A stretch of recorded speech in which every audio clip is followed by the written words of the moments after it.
Chapter 1. Rebirth as Grass. Kunlun Mountains. What is going on? Why can't I move at all? What on earth is happening? Is it illness? Or am I paralyzed from the neck down? It can't be this terrible. I remember drinking just a bit too much. I only took a small sip and didn't exceed the limit. It's not like I was driving under the influence. It's all that damn truck driver's fault for not paying attention. As Suche recalled his memories from his previous life, he thought, yes, you heard that right, his previous life. Because the current Suche, to be precise, has already died. Yet, for some inexplicable reason, he found himself reborn as a blade of grass. An utterly ordinary blade of grass. To be specific, a species as ubiquitous as it is unremarkable, thriving across fields and often considered a mere weed. What on earth is this? Suche felt a mix of disbelief and helplessness, bursting into internal complaints. Even if I'm reborn, surely it should align with some narrative? Forget about becoming a dragon like some lucky snakes. I would have settled for reincarnation as a sturdy tree. Anything would be better than this wretched weed. If it were possible for him to shed tears at that moment, he would be overflowing with sorrow. With this frail little body, even a doe could finish me off in one bite. I won't last more than 3 minutes. Sighing, he attempted to shake his body, looking down at himself. He noted the 3 leaves adorning him, which, while appearing lush and glistening like emeralds, were utterly useless. Beyond the ability to tremble slightly and perform a feeble little seaweed dance, he was left with nothing. Ah well, better to accept my fate after all. I've been given a second chance at life. Even if I'm just a blade of grass, I should live. Well, it would be too ungrateful to do otherwise. As he sensed the surrounding environment, his initial despair dissipated over time, yielding to a calmer state of mind. In his last life, he had been an orphan, without the burden of parental concerns, living a carefree existence after graduating from university. Through keen intellect and ambition, he built a tech company from the ground up, earning a decent reputation and a respectable position in society. However, he also had a girlfriend, with whom he had long shared a 5-year marathon of love. Just as they were on the brink of marriage, this unfortunate event occurred. I hope Yin Yin can move on. She's such a wonderful girl. She deserves better than to be held back by me. She should find a good man to marry. I can only imagine she's still heartbroken. After a moment of reflection, Suche sighed deeply, pulling his thoughts back to reality as he began to observe his current form and the surrounding environment. For starters, he was merely a newly sprouted blade, standing only a foot tall and an inch in diameter, accompanied by 3 leaves at the very bottom of the food chain. One detail puzzled Suche. His body was a brilliant green, almost translucent, reminiscent of being filled with water, like a carved jade standing in placia, clear indication that he was anything but ordinary. Could it be that I'm not just an ordinary weed? Perhaps I possess some kind of lineage, or maybe I belong to a different species altogether. Having read numerous web novels in his past life, Suche felt a surge of excitement at this thought. After all, the phenomenon of reincarnation had indeed happened to him. The notion of possessing a unique lineage didn't seem so far-fetched. There might be some truth to it. Next, Suche began to take in his surroundings. As a blade of grass, he had an unimpeded, plant-like view that required no opening of eyes to see everything with clarity. Though he was unsure how this perception worked, even where his eyes were, he could somehow see everything. He found himself in a valley flanked by rolling mountains, where various trees grew haphazardly, striving upward to bask in the sunlight. At the mountain's junction, a narrow opening revealed where Suche was sheltered. The area was larger than he had imagined, as his current perspective suggested that it stretched infinitely. With a rough estimate, it seemed to span at least 100 or even 1,000 acres. This was no small expanse, especially considering Suche was still a weak and insignificant blade of grass. It felt like comparing a raindrop to the ocean, utterly negligible. Perhaps by some stroke of luck, Suche's inconspicuous grass was nestled amid a sprawling thicket, which suited him perfectly. Though the nutrient-rich soil might be depleted by surrounding grass, hiding here allowed him to minimize danger. For Suche, preserving his life was of utmost importance.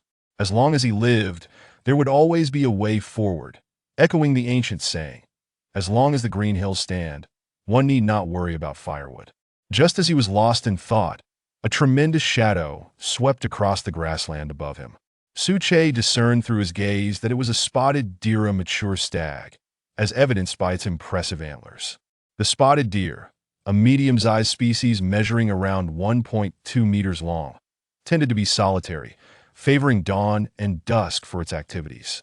In a flash, information surged through Suchi's mind, but the next instant, reality struck, and he erupted in expletives. Holy hell, a spotted deer! This creature is a herbivore. If it sets its sights on me and takes a bite, it'll be done for. Oh, heavenly spirits, let me be spared. I cannot be devoured, or else. Crunch, crunch.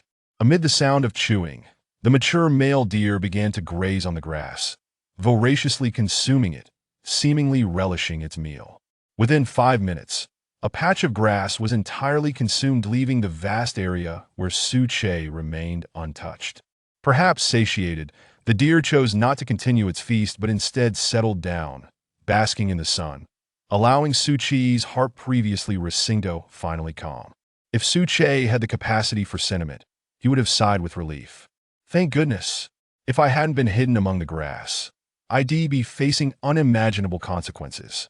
The thought sent a chill through him, and his 3 leaves trembled in response. The image was far too vivid, almost unfathomable. As he watched the deer, mere 5 meters away, he couldn't help but mutter bitterly to himself, "Don't let the opportunity arise, or you will know what true fear feels like."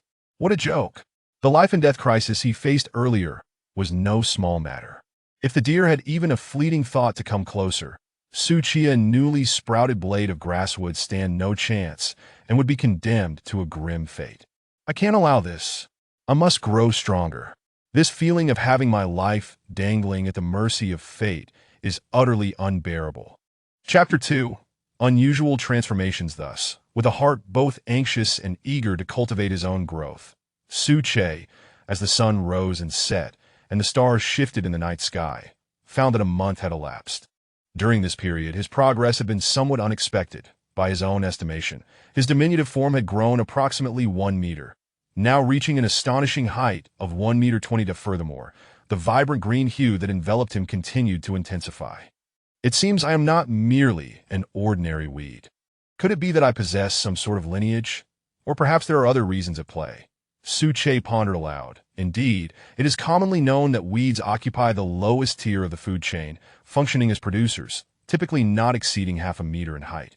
Yet now, with his remarkable 1 meter 20 stature and the extraordinary depth of his verdant color, he stood out as a rarity among rarities. Simultaneously, within this time frame, Suche had not only experienced an increase in height, but had also sprouted 3 additional leaves, totaling 6. To be precise, the previous trio of leaves had begun to exhibit signs of branching, as if they were diverging from his very being. Since when can grass grow branches like a tree? Am I merely overthinking, or is this world truly mad? Suche mused, shaking his branches and engaging in a series of warm-up exercises before redirecting his thoughts to other changes within his form. Concentrating his spirit, he slowly descended to his roots, which comprised a main stem and hundreds of slender rootlets, designed to extract nutrients from the soil. Move. I command you to move. It hurts. It hurts. Just as he issued the command, a wave of pain surged from his roots, piercing through to his core, a sensation so profound it defied description, nearly rendering Suche's consciousness into oblivion. Ultimately, he was compelled to abandon his experiment, opting to endure the period of discomfort in silence. Over a month has passed, and my roots remain immobile. The slightest departure from the soil brings suffocating pain. Am I destined to linger in this valley for eternity until my life reaches its inevitable conclusion, withering away completely? What use is it for my body to grow taller if I am bound to this place? Throughout the month, Suche had attempted countless times to withdraw his roots, yearning to emulate the walking grass depicted in the dramas of his past life. If only he could achieve such a transformation, even as a mere blade of grass, he could explore the surrounding vistas, escaping the tedium and solitude of remaining stagnant. However, while the notion was delightful, reality proved to be starkly unyielding. After attempting this feat 60 or 70 times, he had yet to succeed. At that moment, A shaft of sunlight pierced through the shadows, illuminating the valley. The sun has risen. In that instant, Su-che cast aside his melancholy, hastily adopting a stance to welcome the radiant light of dawn. He had previously discovered, quite by accident, that under the embrace of sunlight and moonlight, his body would warm and feel extraordinarily comfortable, akin to the satisfying sensation of having indulged in a hearty meal. Moreover, this state became increasingly pronounced with the passage of time. Perhaps it is the absorption of sunlight and moonlight that has accelerated my growth, far beyond that of ordinary grass. As Su-che lost himself in contemplation, the moment he came into contact with the sunlight, he sensed something amiss. It felt wonderful, exceedingly wonderful. This sensation enveloped him, akin to soaking in a hot spring, invigorating his spirit entirely. Wait a moment. Why does this feeling resonate so intensely? With curiosity piqued, Su-che further absorbed the sunlight of dawn, striving to uncover the source of this phenomenon. After a considerable duration, his perseverance was rewarded. As a green plant, grass engages in photosynthesis within its chloroplast upon absorbing sunlight, generating energy for its own sustenance. However, today, Su-che's experience diverged from all prior encounters. Indeed, sunlight was absorbed into his being. Yet alongside it came a unique, indescribable, mysterious substance that entered Su-che's form, amplifying his sense of comfort. Regardless, I shall continue to absorb it. It must be beneficial for my body, and perhaps I will grow even larger and stronger. Su-che murmured to himself, then resolutely focused his mind that I end the process of soaking in the sunlight. Su-che seemed oblivious to the passage of time, embodying the essence of time flies. Before long, morning transitioned into evening, and the sun that had risen in the east had now set in the west. During this interval, a young deer visited several times. Noting that Su-che did not respond with the customary vibrations, it contented itself by lying on the ground, basking in the sun. This deer was none other than the adult male spotted deer that had nearly devoured Su-che a month prior. Due to the exceptionally tender grass in the valley, as a herbivore, it frequently returned, and through this ongoing interaction, a friendship had blossomed, leading to a bond akin to that of old friends. In truth, the catalyst for their camaraderie was the secretion of two substances from Su-che's body over 10 days prior. Point 1 was a delicate spring water, located at the base of his roots, which could be released through his body and leaves, much to the delight of animals and plants alike. This substance was instrumental in fostering the friendship between a blade of grass and a deer. The other was a scent, or more accurately, a chemical gas emitted from Su-che's trunk, released through his pores. This chemical odor possessed a potent repellent quality, causing passing flora and fauna to harbor an intense aversion to it, effectively safeguarding Su-che from potential threats. Additionally, this gas bore a degree of toxicity. While currently it could only incapacitate small insects, Su-che believed that with the passage of time, its potency would only increase, ultimately providing him with a genuine means of self-defense. Swollen. What on earth is happening? Why can I not fully absorb it? It feels as though I might burst. At that moment, Su-che awakened languidly. Upon regaining consciousness, he suddenly felt as though his entire being had inflated like a balloon, the sunlight and mysterious energy inexplicably lodged within him, refusing to be digested. Could it be that my greed led me to absorb too much at once? Su-che muttered, trembling slightly in place. Meanwhile, the young deer, observing Su-che's movements, brightened with excitement and trotted over, nudging his trunk with its muzzle. The implication was clear. "Buddy, hurry up and share some of that with me. I've been waiting here for ages, and this time, be generous." However, Su-che, feeling as though he might burst from his own expansion, had no time to indulge the deer. He swiftly dismissed it. "Go, go, go. Amuse yourself for now. The spring water will be yours tomorrow." Seemingly attuned to Su-che's mood, the young deer, displaying remarkable understanding, refrained from further pestering. It simply lay there, patiently waiting, appearing remarkably docile. In truth, while it was classified as an adult male spotted deer, in terms of human years, it was merely a child of about 15 or 16, embodying the spirit of youthful innocence. Chapter 3. The essence of the sun and moon. Thus, an hour slipped away, and just as Su-che could no longer contain the tempestuous energy surging within him, the moon ascended silently, casting its ethereal glow across the sky. As the moonlight bathed him, the once tumultuous energy within Su-che began to calm, akin to a mouse encountering a cat, gradually restoring a sense of tranquility as it coursed through his meridians, absorbing the energy anew. Could it be that this energy requires the moonlight for balance?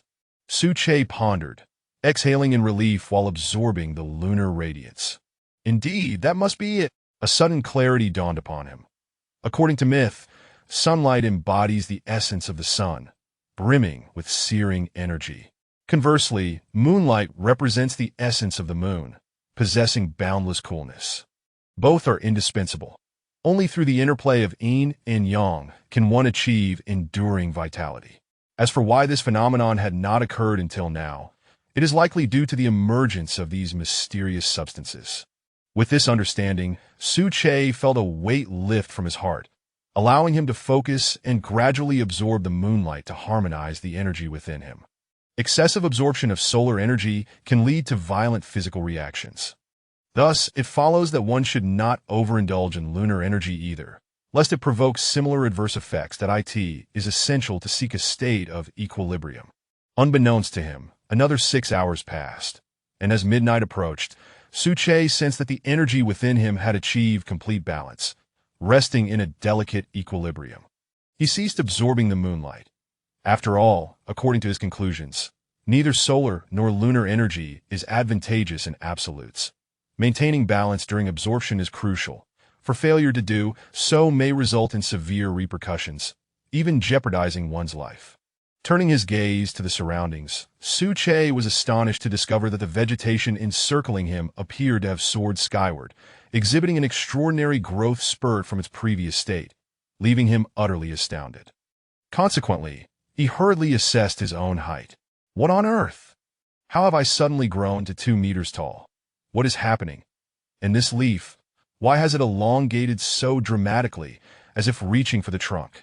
Startled at first glance, Su-che was astonished to discover that he was now more exaggerated than the surrounding vegetation, his stature having doubled from 2 meters to an impressive 1 meters. Simultaneously, his field of vision had expanded significantly, allowing him to observe the activities of dozens of acres around him. This sensation was utterly magical, akin to the scanning of a self-directed radar. Such a transformation must be attributed to that mysterious substance. But what exactly is this enigmatic material? Su-che pondered, repeating to himself. It accelerates the growth of plants, even enabling them to transcend their original boundaries and undergo mutations on a grand scale. Lost in thought, a sudden epiphany flashed through his mind, and he exclaimed, "Goodness! Is this not the spiritual energy often depicted in novels? My current state is surely a harbinger of its resurgence." Indeed, it must be so, Su-che mused, growing increasingly exhilarated. The 6 leaves, more accurately 6 branches, quivered in excitement, seemingly striving to express his joy. Why the jubilation? The answer was self-evident. The revival of spiritual energy heralded a rebirth of all living things, promising transformative changes reminiscent of myth and legend. Perhaps, through the opportunity of cultivating this energy, Su-che could grow even stronger, possibly embarking on a path to immortality. Nearby, a little deer, lying in slumber, sensed Su-che's commotion, opened its eyes, and rose to its feet. It glanced around before approaching Su-che and nudging him gently with its nose. Su-che understood its intent. Having resolved his own physical tribulations, he felt utterly at ease, particularly upon realizing the revival of spiritual energy, which brought him to the pinnacle of joy, almost ready to burst into song. "Here, take this. This time, I'll give you a little more to drink. It appears that the spring water I secrete possesses a remarkable allure for animals. No, for both flora and fauna." Su-che guided his branches to extend into the deer's mouth, controlling the continuous secretion of spring water. Gulp! Gulp! The deer appeared delighted, exerting all its strength to drink, its large, sparkling eyes blinking incessantly, filled with sheer happiness. A minute later, with its belly round and full, the little deer could drink no more, puffing its cheeks and letting out a loud belch before returning to its spot to continue sleeping. This creature, Su-che chuckled, unable to resist teasing. Upon discovering the existence of spiritual energy, his initial panic had dissipated, and he felt a calmness envelop him. From here on out, I shall wholeheartedly absorb spiritual energy, sunlight, and moonlight, striving to grow stronger and enhance my abilities, Su-che confidently declared, waving his branches with affirmation. Time, as they say, is of little consequence to plants, with a decade equating to a mere tree's growth and a century to the nurturing of a person. Su-che began to comprehend the presence of spiritual energy and incorporate it into himself. 3 months passed in the blink of an eye. At this point, upon awakening once more, Su-che distinctly felt the impact of the spiritual energy. The surrounding environment had undergone a profound transformation. Within the valley, all vegetation had grown wildly, with many species doubling in height, and some even quadrupling or quintupling, creating a lush carpet of weeds blanketing the ground. Undoubtedly, Su-che experienced the most significant transformation of all. His previous height of 2 meters had geometrically expanded to over 15 meters, with a trunk diameter of 2 meters, far beyond the reach of 2 grown men's hands. 6 short branches had sprouted vigorously, flourishing under the nourishment of spiritual energy, now boasting at least 40 to 50 whip-like branches adorned with thorns. With a resounding bang, Su-che, controlling his branches with sheer mental focus, merely gave a gentle shake, exerting no considerable force, yet achieving a sonic breakthrough that produced a terrifying impact. Observing the deep gash carved into the ground, Su-che beamed with pride, exclaiming, "With such power, I doubt any creature could withstand it. A gentle strike from these branches would surely leave them battered and bruised." Throughout these 3 months, Su-che had developed his own method of cultivating spiritual energy, significantly enhancing the efficiency of absorbing sunlight and moonlight, which was the primary reason for such remarkable changes. Chapter 4. The Era of Spiritual Energy. Ku. Observing Su-che, who had remained utterly motionless for the past 3 months, the innocent little deer, with its simplistic intellect, began to wonder if Su-che had met his demise. However, to its surprise, there was suddenly a stir today. Thus, beneath the sweet spring water, the little deer hastily scampered over. It cast a glance at Su-che, who loomed before it, as majestic as a towering tree, momentarily taken aback. In its bewildered eyes sparkled a brilliant light, as if questioning, "Who is this? Which creature is this? I do not recognize it at all, yet why does it emit a familiar aura? What is happening? Come here, little one, that there is spring water here. Drink your fill." The Su-che chuckled softly at the hesitant little deer, and then, using his roots, he transported the spring water to the branches, placing it before the deer. Standing at a height of several dozen meters with a lush canopy, Su-che regarded the deer as indeed a small creature. Even though the deer had also benefited from the nourishing energy, growing by half its original size to a current height of 3 meters, it could still be deemed diminutive in comparison. Upon recognizing the familiar spring water, the little deer swiftly associated Su-che with the small blade of grass from its memories, rushing forward eagerly to drink deeply. Yet a hint of confusion lingered in its gaze. Wasn't it once much smaller? How had it suddenly grown so large? Boom! Suddenly, the sky darkened ominously, heavy clouds gathering above the valley, accompanied by flashes of lightning and the rumble of thunder. A torrential downpour poured down like a deluge from the heavens. Through his perception, Su-che clearly sensed that this rain was imbued with rich spiritual energy. In other words, this downpour was a miniature version of the spring water, immensely beneficial for both flora and fauna. This rare spiritual rainstorm may signify the advent of the great era of spiritual energy, Su-che murmured to himself, gazing at the clouds on the horizon. That moment, the little deer, lying on the ground and reveling in the spiritual rainstorm, suddenly sprang to its feet, lowering its head in a posture of impending attack, emitting low growls from its throat. What? Seeing this scene, Su-che understood instinctively, turning to follow the direction of the little deer's intended assault.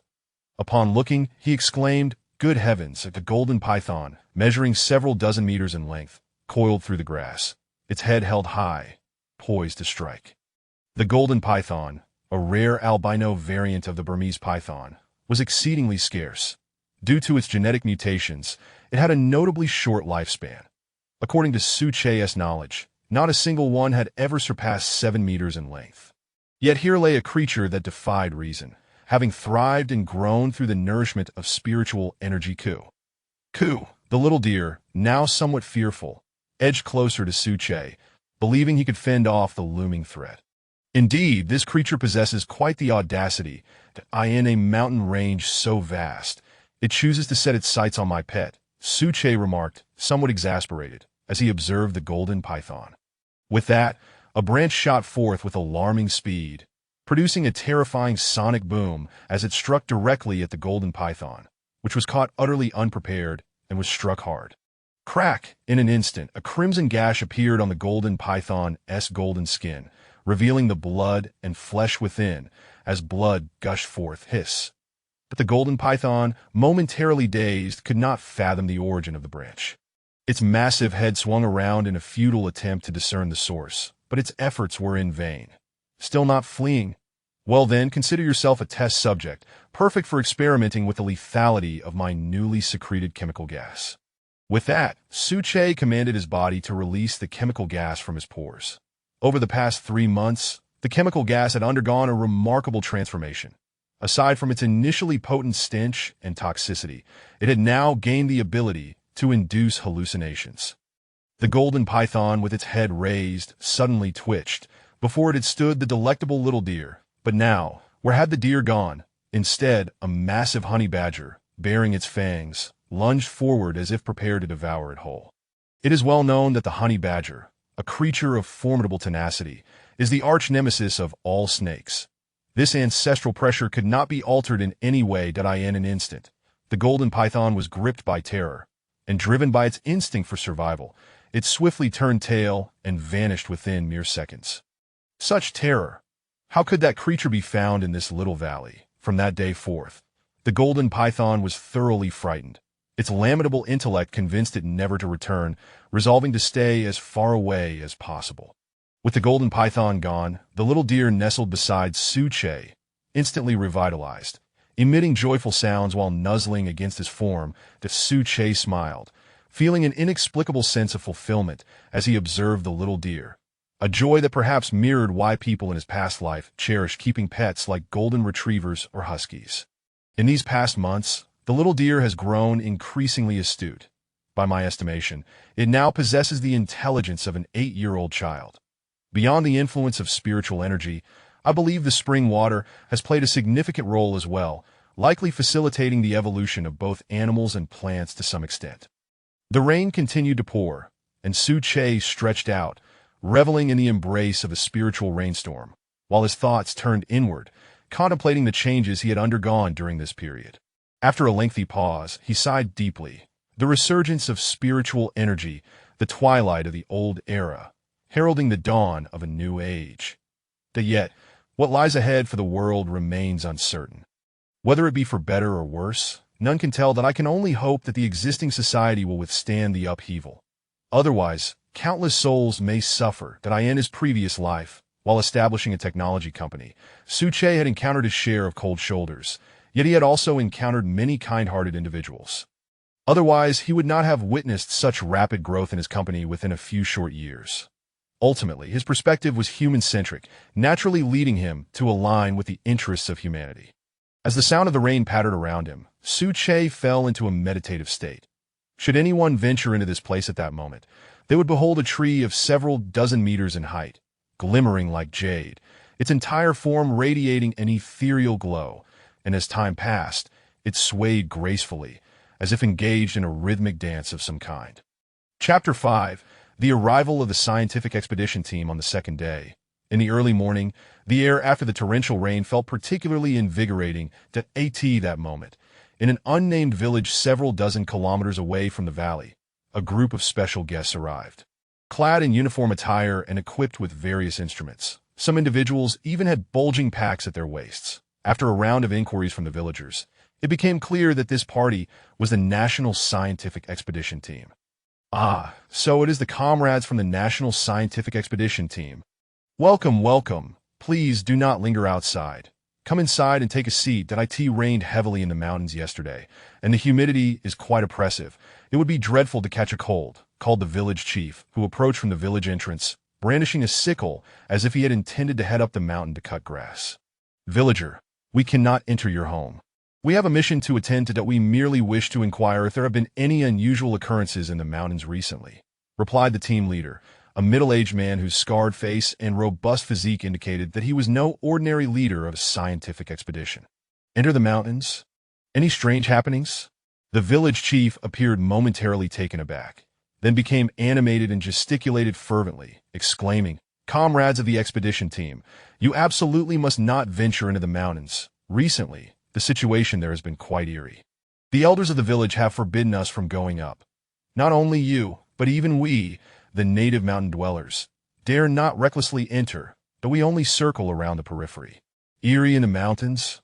The team leader's expression turned serious as he continued to question, "Villager, why is entry into the mountains forbidden? What do you mean by eerie?" The village chief's eyes reflected his dismay as he elaborated on his previous statement. "A few days ago, 3 young men from our village went up the mountain to gather medicinal herbs, hoping to make some money in the city. They were supposed to return the next afternoon, but who could have imagined they have yet to come back? Not a single trace of them has been found. Eventually, the village sent out search parties, 5 men in a group, totaling 10 groups, to comb the mountains, but in the end, they found nothing. They only discovered some skeletal remains by a mountain ravine, yet we do not know whose they were. Ultimately, 2 members of the search team went missing in the mountains as well. Since that incident, no one in this mountain village has dared to venture deep into the mountains for hunting or herb gathering," he lamented. Listening to these accounts, the team leader displayed a contemplative expression and exchanged a knowing glance with the deputy leader standing beside him, both nodding in acknowledgement of their suspicions. "I see," the team leader stated resolutely. "We are on a mission and must enter the mountains.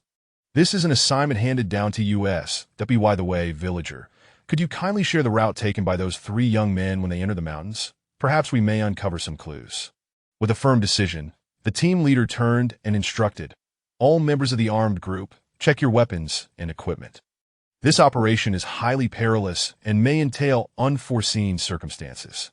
A series of mechanical sounds echoed as the village chief turned to see the expedition members, who had been leaning against the periphery, drawing out their firearms and meticulously cleaning them. No need to panic, village chief. Given the urgency of our mission, the local armed forces have dispatched a small unit to ensure our safety.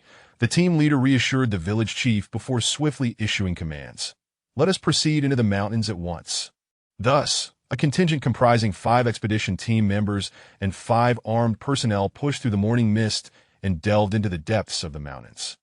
Half an hour later, the group paused for a brief respite on a gentle hillside. "Captain, it seems our assessments were correct. There is a significant abnormal energy presence in the Kunlun Mountains, undoubtedly stemming from some underlying cause.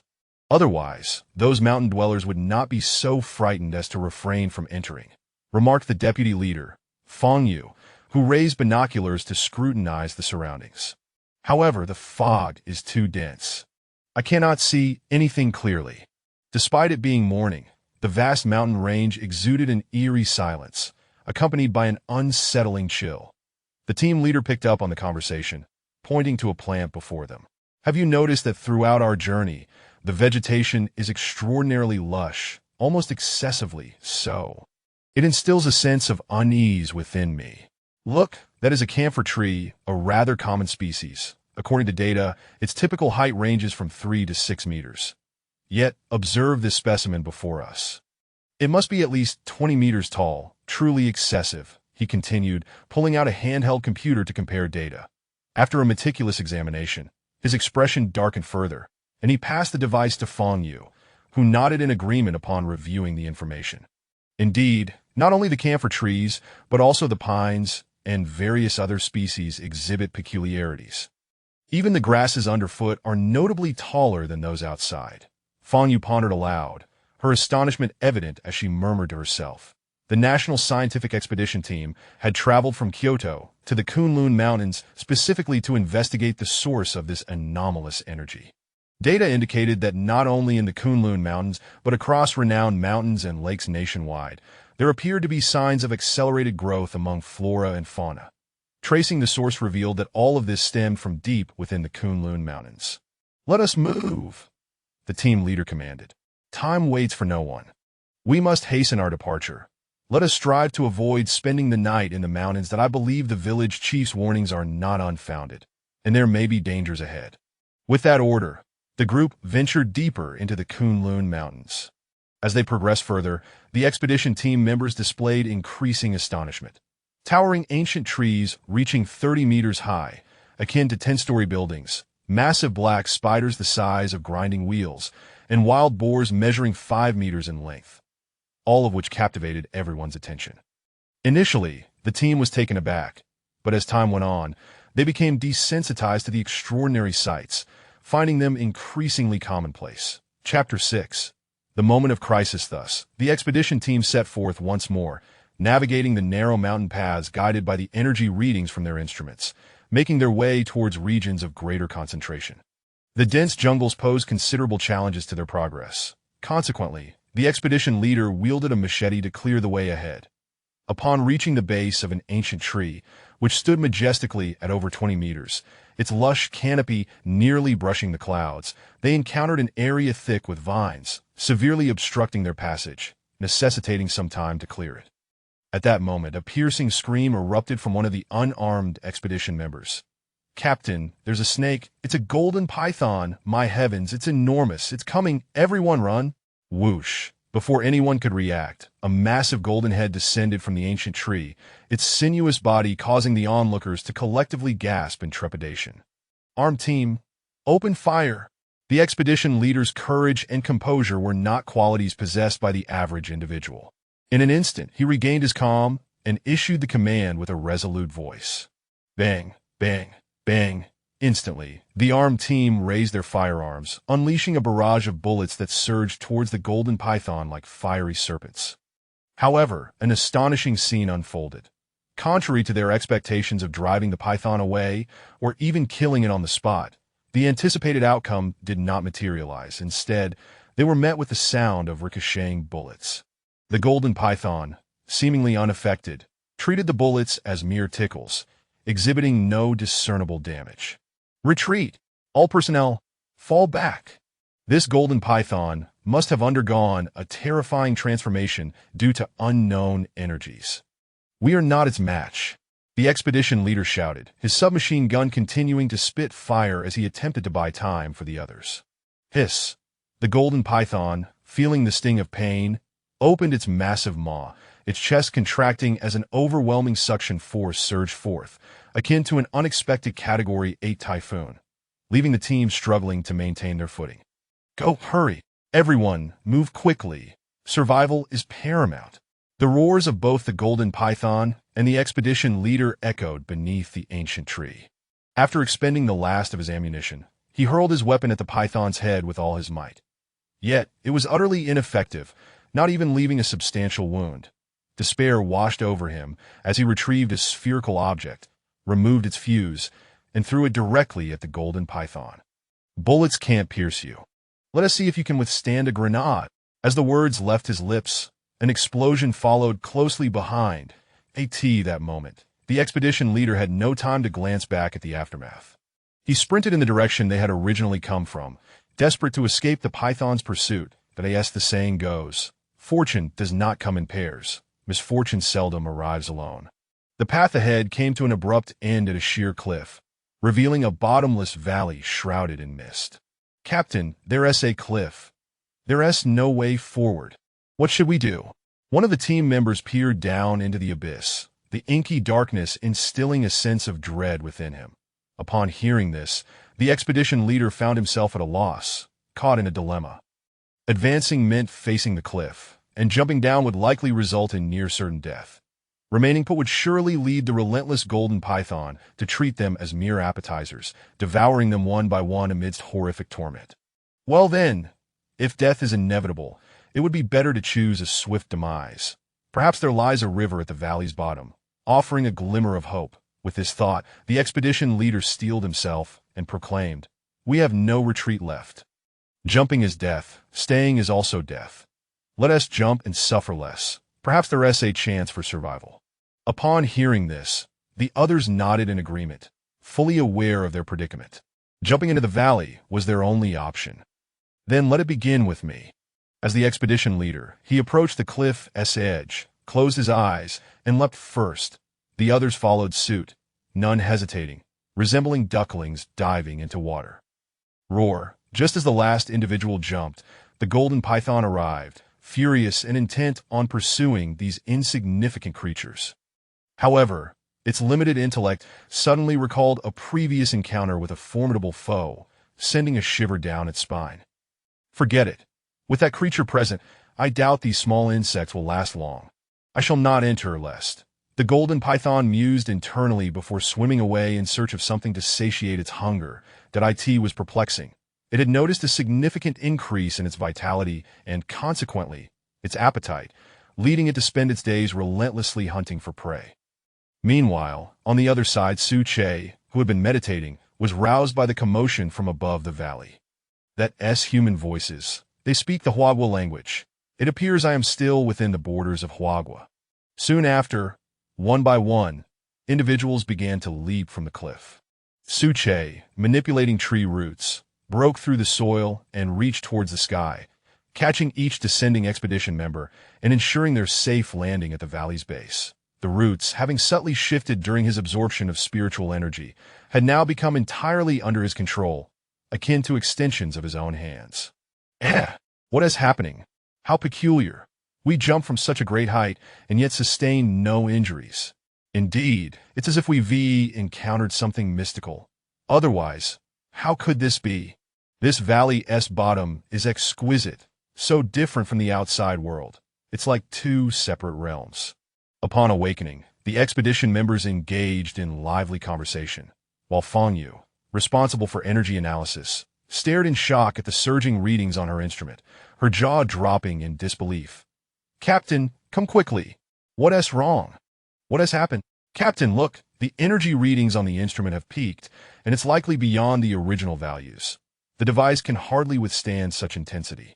So high." The expedition leader's face contorted in astonishment as he beheld the numbers on the instrument, utterly incredulous. Chapter 7, Re-Evolution. This is a scientific expedition team. Listening to their conversation, they seemed to be from the military of Huagua, but what could they possibly be doing in the mountains bearing such an arsenal? My goodness, as if automatic rifles were not enough. They even have grenades. Is this really necessary? Are they preparing for war? Su Che mused to himself. Yet upon further reflection, he realized the gravity of the situation. After all, the current era is vastly different from the past. Under the influence of revitalized spiritual energy, many creatures have grown in size and even gained intelligence that in this light. The equipment they possess might indeed be insufficient. Furthermore, the fact that a well-equipped expedition team would leap off a cliff suggests the presence of a formidable threat behind them, compelling them to take such drastic action. With this thought, Su Che understood that the resurgence of spiritual energy poses a significant challenge to the flora and fauna of the outside world, potentially giving rise to terrifying new species under fortuitous circumstances. Meanwhile, after confirming that their instruments were functioning correctly, the expedition leader turned to investigate the valley's interior, only to be met with a sight that would leave him astounded for a lifetime. In the heart of the valley, a towering ancient tree, resembling a magnificent emerald, soared toward the heavens. Its trunk, a flawless green, lacked any other hues, reminiscent of a cylindrical imperial jade, standing majestically as a witness to the passage of time. The lofty canopy, adorned with twinkling starlight, appeared particularly radiant against the encroaching night, evoking the beauty of a starry sky. Beneath the ancient tree, a sick deer languidly rose from the ground, its stout antlers and resplendent crimson fur resembling flames, akin to a Chilean emerging from myth, symbolizing auspiciousness and beauty. Yet this was not the end of the marvels. With a renewed influx of spiritual energy, Su Che awakened a new ability that morning, a fragrance, specifically the aroma emitted by the tree's roots. It was extraordinarily sweet, captivating both animals and plants alike. The expedition leader inhaled deeply, and his mind instantly felt invigorated, as if he had consumed dozens of cups of coffee. What is this? What kind of tree is this? Could the emergence of unknown energy give rise to new species and promote their fusion? The expedition leader gazed at Suche, somewhat entranced, muttering to himself, "What has happened to this world? Could it all be due to that enigmatic energy?" Simultaneously, other members of the expedition team noticed Suche, their reactions more profound than that of their leader, their mouths agape in astonishment, wide enough to fit an egg. What in the world is this? Is this some sort of tree spirit? A tree spirit? And this thing? I must say, this tree is astonishingly beautiful, entirely emerald green like a precious jade. It is indeed rare. Capture it on film. We must document this. It could serve as valuable research material. As the vice captain, Fang Yu swiftly activated the relevant equipment, aiming it at Suche, capturing images and recording video. "Everyone come closer. If you wish to photograph it, then draw nearer." As she spoke, numerous roots burst forth from the ground, wrapping around the waists of each expedition member. "What is this? Whoa, these appear to be vines." "No, they are not vines. The color is entirely wrong. These are roots, the very roots of this tree." Quickly, the expedition members attempted to resist, but they found that neither automatic rifles nor knives could sever the roots binding them. They could only comply and be drawn closer. Witnessing this spectacle, Suche couldn't help but chuckle. Unlike others, he knew the hardness of the roots, being their master. Not even a gunshot or a grenade could inflict harm. After all, roots, as the primary component of plants, traverse through soil effortlessly, whether through solid rock or loose earth, never lingering for long. Over time, the strength of Suche's roots had far exceeded his expectations. As the expedition members, still shaken, sat before the ancient tree, they marveled at its beauty, overlooking the inherent dangers. Looking up from the base of the tree, the starry canopy resembled celestial bodies, even mimicking their twinkling, profoundly impacting the hearts of all present. This must be the legendary tree spirit. Otherwise, how could it manipulate its roots to bind us? Fang Yu muttered, somewhat dumbfounded. At that moment, Suche suddenly felt a peculiar sensation within him. The spiritual energy that had been swirling in the air now seemed to be orderly and controlled, directly penetrating his body, unstoppable. Just days earlier, he had sensed he was on the verge of a threshold. Crossing it was essential for absorbing spiritual energy in large quantities, crucial for his growth. Yet he never anticipated that on this very night, he would instinctively begin to break through. Could this be talent? Suche thought to himself, feeling a surge of self-encouragement, fully immersing himself in the breakthrough. This time, with Suche exerting control, the surrounding spiritual energy surged forth at an even more exaggerated pace that in mere moments, the entire valley transformed into a vortex of spiritual energy, with some areas even witnessing the rich energy liquefy into droplets. Sensing the abundant spiritual energy, the cicadere beneath the tree began to frolic joyously, eagerly inhaling to increase its intake, its small mind understanding that the spiritual energy in the air was a precious resource. Meanwhile, the expedition members, just regaining their composure, felt the rapid flow of wind around them, bewildered, unsure of what was transpiring. The transformation continued unabated. Suche's deep-seated consciousness recognized that the spiritual energy before him was still insufficient. He needed more. Come fort. The more, the better. Now is the perfect opportunity to cross my threshold, Suche silently urged, and at that moment, the starlight above the canopy burst forth, dazzling purple radiance shooting skyward, illuminating the entire valley, creating an ethereal dreamscape. Outside the valley, sensing the rich spiritual energy, animals flocked toward the source, driven by an irresistible instinct rooted in their very essence, traversing various paths to reach the valley's heart. Chapter 8. Purple thunder. Suddenly, the sky darkened ominously. The members of the expedition team looked up to behold a vast swarm of birds, hurtling towards them with an overwhelming force. They clustered together densely, resembling a wall of dark clouds that obscured the dwindling light. Furthermore, the team noticed several colossal figures weaving through the flock, their wings spanning 4 to 5 meters, instilling an immediate sense of trepidation that on the ground, a multitude of insects erupted from the soil, surging forth in torrents towards Suche. Even the earthworms were not to be outdone, wriggling out of the ground and making their way with a series of hops. Is that an eagle? And so many insects. And earthworms. Why are all these birds out at this late hour? Do they not require rest? What on earth is happening? At that moment, each member of the expedition was beset by a flurry of questions, utterly bewildered by the unfolding events.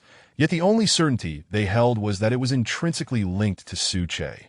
Su-che, enveloped in an ocean of spiritual energy, felt an exquisite comfort, as if he were nestled in a hot spring. With each breath, an abundance of spiritual essence flowed into his being, progressively transforming him. Initially, he observed that his growth, which had ceased, surged once more, each breath propelling him to greater heights that in a mere half hour. He expanded from his original 15 meters to an astonishing 45 meters. This spectacle left the expedition members, who remained beneath the trees, utterly astonished. How? How did he grow so tall in such a short span? A tree demon, indeed, defies all logic. Su-che paid them no mind, as his transformation continued unabated. The twinkling starlight atop his crown radiated a potent purple luminescence, which then cascaded down, adorning his entire form with a resplendent purple glow.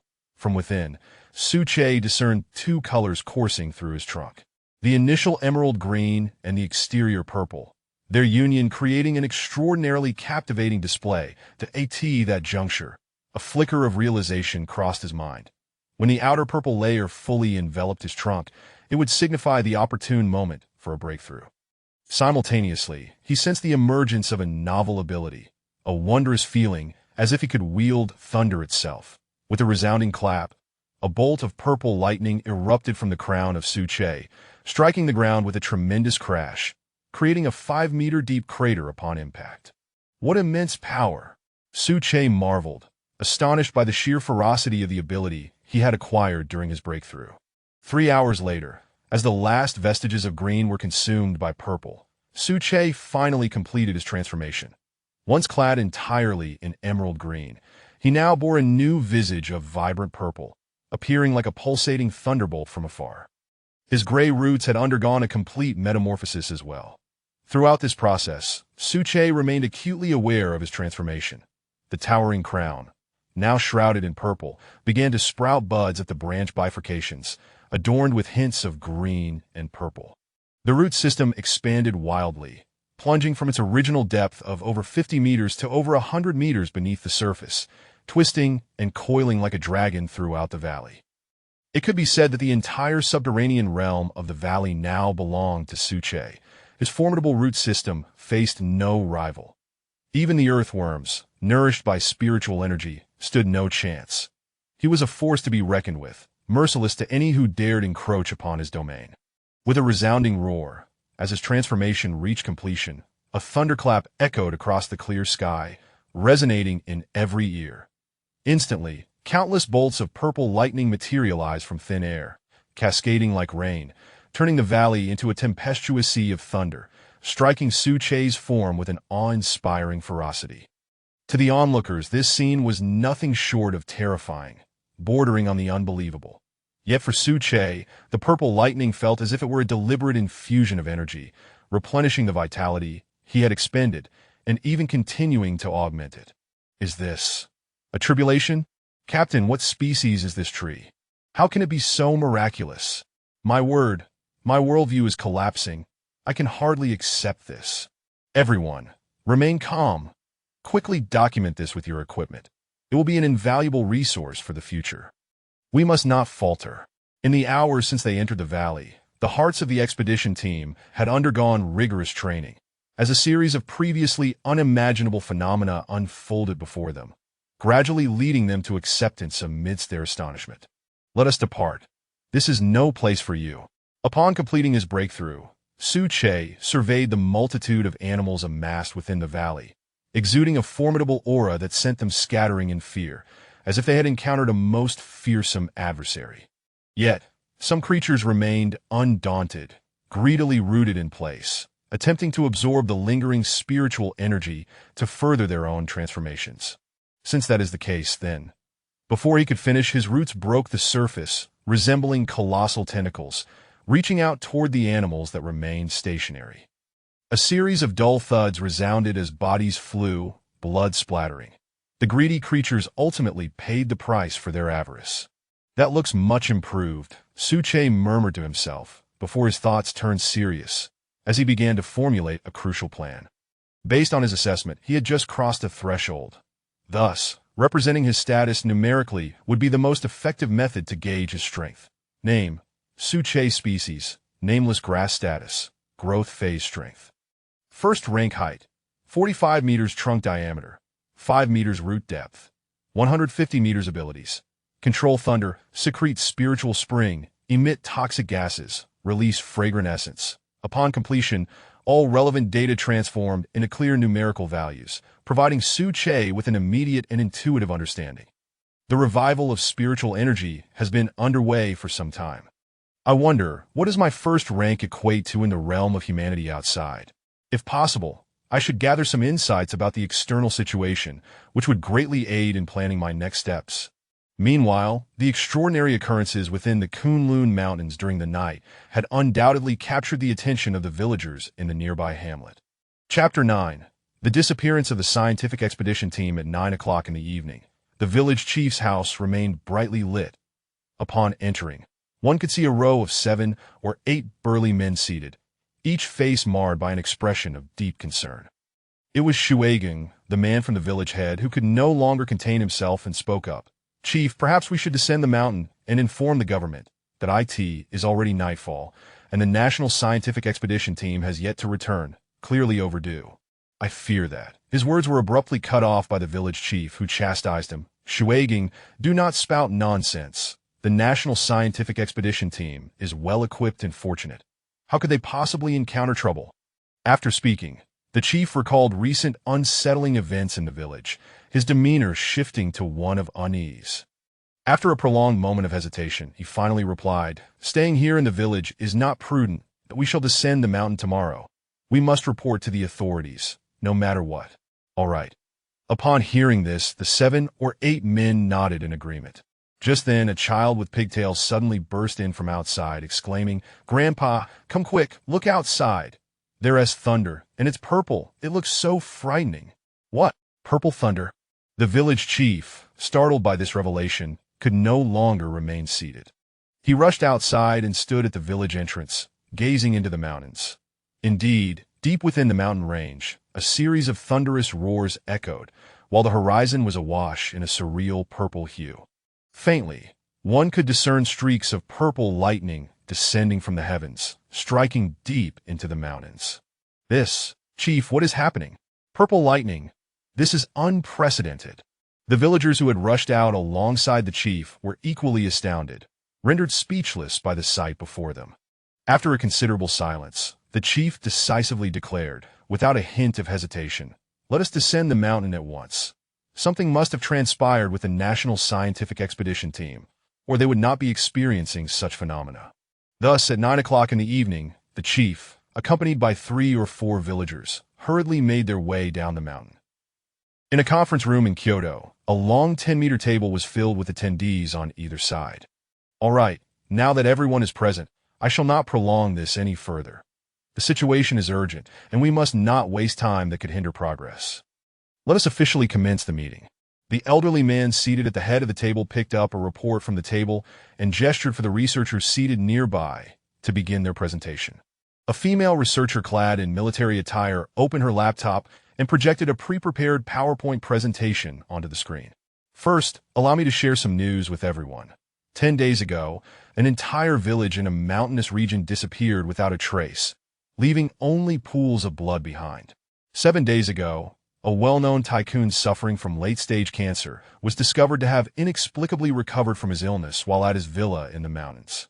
5 days ago, an avid fisherman claimed to have encountered a python measuring over 10 meters in length, a creature that does not belong to any currently known species." The introduction was extensive, detailing over 100 such cases, yet the prominent figures seated below exhibited no signs of impatience. Rather, they listened intently, fully aware that the forthcoming information was of paramount importance. Having presented numerous cases, this serves to illustrate the context of our situation. After countless hours of sleepless research by thousands of scientific personnel, we have discovered that all sources point to one phenomenon: gigantism and heightened intelligence in flora and fauna. The female researcher transitioned to another slide, continuously displaying relevant data while elucidating the findings. I can grasp the concept of gigantism. It merely refers to an increase in size, much like that 15-meter-long python. But what do you mean by heightened intelligence? Inquired a middle-aged man seated second from the left. Are you suggesting that these creatures could develop cognitive abilities akin to ours, perhaps even creating tools? At that moment, the man seated directly opposite him began to ponder aloud. The female researcher promptly responded, "The general is correct. Research indicates that certain primates are indeed evolving towards greater intelligence, now capable of using simple tools and even creating them." This revelation stirred a tempest of reactions. The moment her words fell, even the distinguished attendees could not suppress their astonishment, their faces reflecting disbelief. The female researcher, undeterred, continued with her assigned task.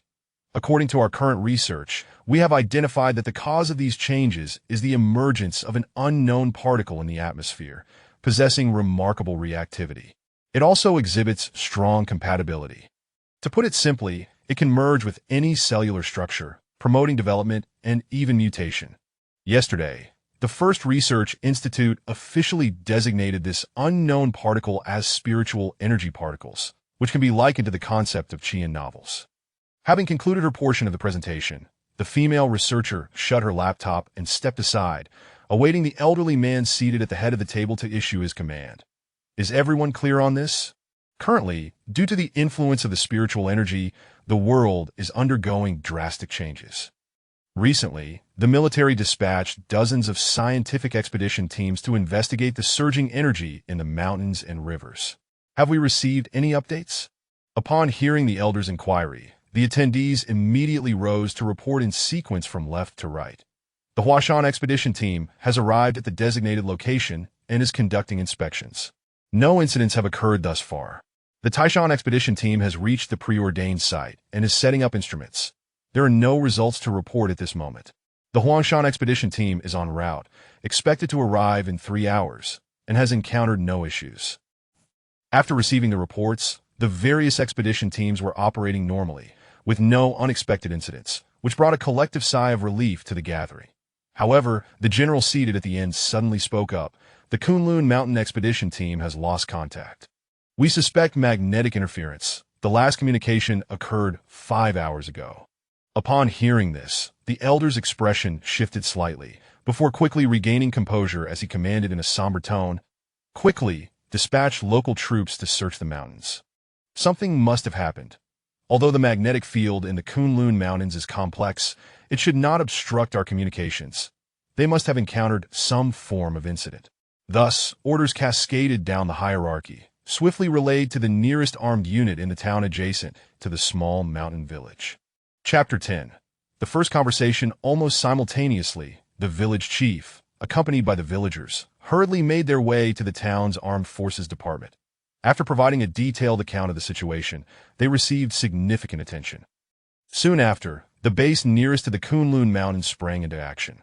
Reconnaissance drones took flight first, continuously circling 3,000 meters above the Kunlun Mountains, relaying vital intelligence. Subsequently, the base's personnel mobilized en masse. Meanwhile, in the valley, the National Scientific Research Team, having overcome their initial panic, gradually regained their composure. They realized that aside from being confined beneath the trees, they had not suffered any other bodily harm. On the contrary, being in such close proximity to Su Che, the intoxicating fragrance of flowers made everyone feel remarkably comfortable, allowing them to inhale a substantial amount of spiritual energy, which, unbeknownst to them, enhanced their physical well-being. "Hey, Captain, my neck no longer hurts. This chronic ailment of over 10 years has completely vanished today," exclaimed one of the team members in astonishment. He was not alone in his revelation. "Captain, look at my leg. I had a bullet wound there. The doctor warned that a late extraction could impair my mobility, but now I feel nothing at all. It's as if it's perfectly normal." Upon hearing this, the captain of the scientific team cast a glance at Su Che, pondering deeply. Suche, however, was fully aware that all these transformations were due to the spiritual energy. Under such a dense concentration of spiritual energy, these national researchers would undoubtedly remain free from ailments and live long, prosperous lives, thus having stumbled upon a tremendous boon. Simultaneously, as the researchers regarded him with curiosity, Suche found himself contemplating whether he should engage with them, and if so, how to approach this opportunity. Should he draw closer, oppose them, or maintain a stance of neutrality? After much deliberation, Suche resolved to initiate communication. The roots of the tree broke through the soil, creating a sound that caught the attention of the researchers. The roots approached the research team and inscribed the words, "Who are you? What brings you to this valley? What is the situation outside?" Witnessing this scene, even the captain of the research team was profoundly shocked that he had never anticipated that Suche could inscribe human characters. Could it be that he possessed intelligence, or was there another explanation? Observing his astonishment, Suche wrote again, "There is no need to appear so astonished. With the arrival of spiritual energy, all things may cultivate and awaken wisdom. The ability to write human characters is merely a trivial aspect." After a moment, regaining his composure, the captain raised his head and began to respond. "We are the National Scientific Research Team of Huagua. A couple of days ago, we received a military order to investigate fluctuations in unknown energy in the Kunlun Mountains, which you refer to as spiritual energy. As for the situation outside, due to the influence of spiritual energy, changes have occurred to varying degrees. Beasts have grown in size and unknown species have emerged. There are discussions underway to relocate the villages in the mountainous regions to urban centers to reduce casualties and facilitate management. Other nations are experiencing similar trends influenced by spiritual energy, but comparatively, Huagua is experiencing the most significant impact." In the span of a few minutes, the captain conveyed a wealth of information. He dared not withhold anything, for he was confronting a tree spirit with formidable power. Should he misrepresent the facts or lie, and the tree spirit were to uncover the truth through its means, the consequences would be dire. Upon hearing this, Suche gleaned several insights that he realized that he was not only within the borders of Huagua, but also situated in the mystically charged Kunlun Mountains, which explained why spiritual energy had manifested here first. An innate sense led Suche to believe that this was the genesis of the resurgence of spiritual energy, undoubtedly connected to the Kunlun Mountains, whether directly or indirectly. After conversing for a while, the captain of the scientific team made a request. "Could you allow us to return now? The research team has a reconnaissance mission. If we fail to establish contact for an extended period, authorities will soon dispatch a search party." The underlying implication was clear. If he did not permit their departure, a search team, possibly armed with weapons of mass destruction, would inevitably arrive. Upon hearing this, Suche, without a moment's hesitation, declined outright. What an absurd proposition. He had just broken through to the first level. Although he could manipulate purple lightning, which appeared fearsome, he was still up. Thus, until he acquired the means for self-preservation, Suche would not reveal his whereabouts. After all, he was but a blade of grass. Despite his current arboreal appearance, he remained tethered to his roots, unable to remain detached from the soil for long, rendering himself a living target. Otherwise, he would soon perish from a lack of spiritual energy for allowing them to depart. That was out of the question that if he released the scientific team now, lacking the power to protect himself, and they were to encounter Suche again, a being of intelligence capable of wielding lightning, the researchers would undoubtedly seek to study him. They might even resort to dissection and other inhumane practices. Reflecting on this, Suche shuddered, a chill coursing through him, and continued to write. "It is currently impossible for you to leave, but after some time, if you assist me in completing certain tasks, I may reconsider." Upon reading this, the captain became animated, nodding in agreement. For them, this was a matter of survival. Had it not been for Suche's intervention, they would have perished in the valley. They had no other demands as long as there was hope. After all, the greatest fear for any person is the lack of hope. Then it is you should rest early. Here are some spiritual springs that you can take with you. They will enhance your physical condition and will be beneficial for my future endeavors.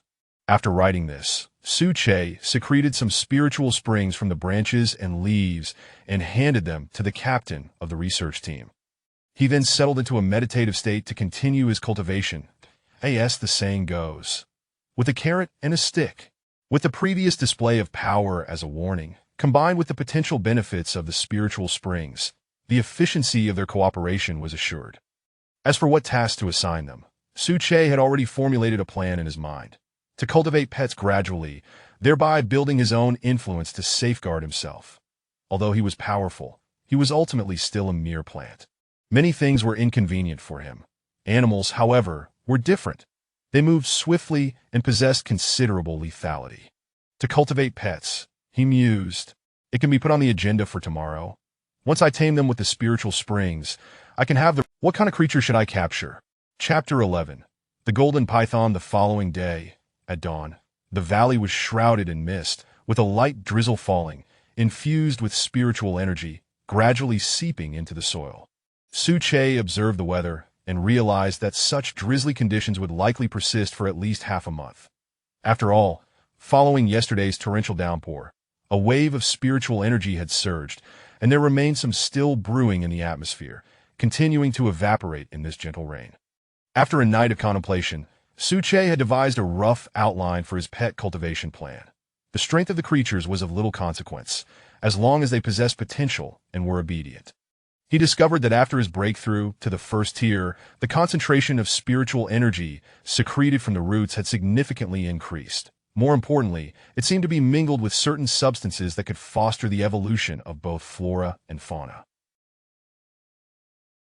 It was precisely because of this that Su-che felt confident in ensuring the success of his pet cultivation endeavor. Land, sea, and air, he mused. At the very least, each aspect should be represented. He envisioned a time when he could unify the beings of the Kunlun Mountains, forming a formidable force. That would be when true power lay within his grasp. With this thought in mind, Su-che sprang into action.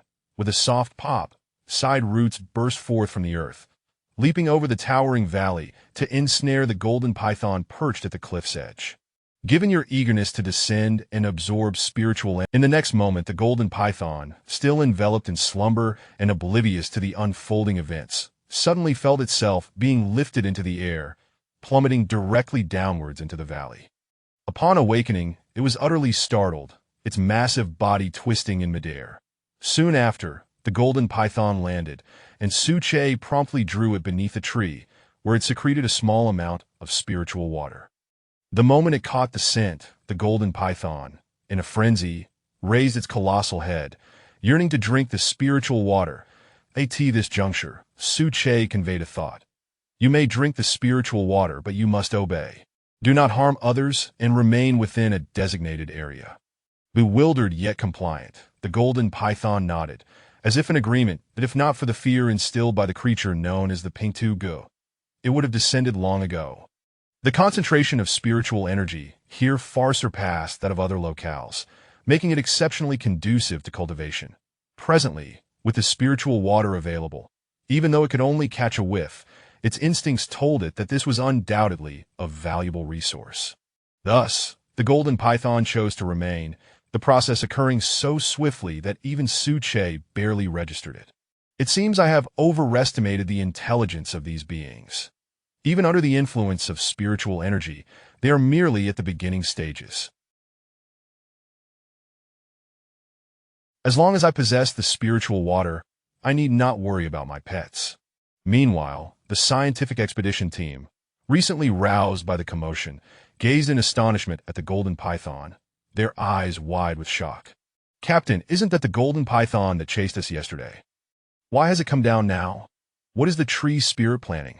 In contrast to the team's alarm, the expedition leader remained composed, instructing, calm yourselves, we likely have work to do. Record this, as it may prove useful in the future. For now, there is no immediate danger to our lives. As he spoke, a team member approached Su-che, summoning the courage to ask, you mentioned last night that you needed assistance from my team. May I inquire what that entails? In response, Su-che's roots re-emerged from the soil, inscribing on the ground with vigor. There is no rush. Take a few days to rest. Once I have made arrangements, I will inform you. Just then, a small deer stirred awake.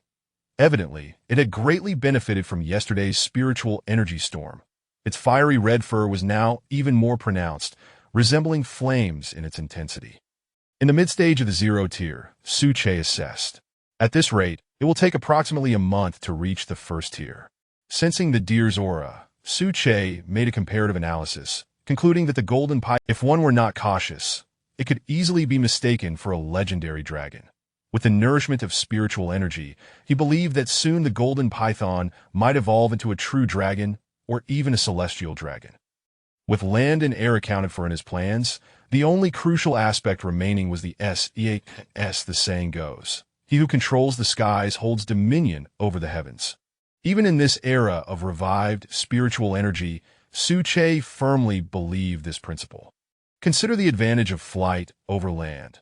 Unless the two creatures were vastly unequal in power, the one with aerial supremacy would invariably emerge victorious. Then, they shall suffice, he declared, turning his gaze to the canopy of his tree. There, he observed a nest being constructed, a golden eagle's nest that had been drawn by yesterday's spiritual energy storm. Considering his pet cultivation plan, Su-Che chose not to drive them away. On the contrary, he provided them with some spiritual spring water. Thus, the two fledgling golden eagles within the nest had a good chance of survival. Clang, clang. At that moment, accompanied by two resounding cries, two figures materialized above the valley. Clutching their prey, they soared toward the canopy. Upon closer inspection, their wingspan reached 4 to 5 meters, resembling diminutive fighter jets. Come, drink deeply to bolster your strength, Su-Che encouraged, secreting spiritual water. The golden eagle couple pecked forward with their beaks, seemingly expressing their gratitude, which filled Su-Che with immense satisfaction. The male is in the mid-stage of the zero tier, while the female is slightly weaker at the peak of the early zero tier. Together, they could easily overpower a creature in the late zero tier. After sensing their auras, Su-Che swiftly made his assessment, exclaiming, "Excellent! In the future, they will serve as a crucial force in establishing my influence. Captain, those golden eagles are nearly the size of fighter jets. Indeed, it's astonishing." When they flew by, it felt as though the entire sky darkened. They are truly massive. The expedition leader glanced around and replied, "With the revival of spiritual energy, these beings are evolving. We must intensify our efforts, or we may fall far behind. Here is some spiritual spring water. Everyone should partake, as it will enhance your physical condition. Perhaps it will even allow you to sense the spiritual energy and embark on the path of cultivation." Chapter 12. The roar of the tiger in the mountains. Subsequently, the entire National Scientific Expedition team received approximately 1 liter of the spiritual spring each. Though the quantity appears meager, the value contained within is far beyond the limits of mere words to describe. Not only can it enhance one's physical constitution, but it also allows individuals to perceive the ethereal energies in the air, thereby learning to cultivate and master them. Should the true efficacy of the spiritual spring be revealed, both the wealthy and those in power would spare no expense to obtain it. Su-Che firmly believes that, with the passage of time, his share of the spiritual spring will transform into something truly priceless, akin to water worth its weight in gold. Meanwhile, the search team dispatched from the Kunlun base encountered an unexpected incident less than 2 hours into their advance. "Commander, the search team leader has just sent an urgent message for your review. Remain composed," the message read. "Commander Tao, the search team has advanced 10 kilometers and currently has no news of the scientific expedition team. However, the soldiers on the northern front have suddenly come under attack." Upon examination, Tao's pupils constricted.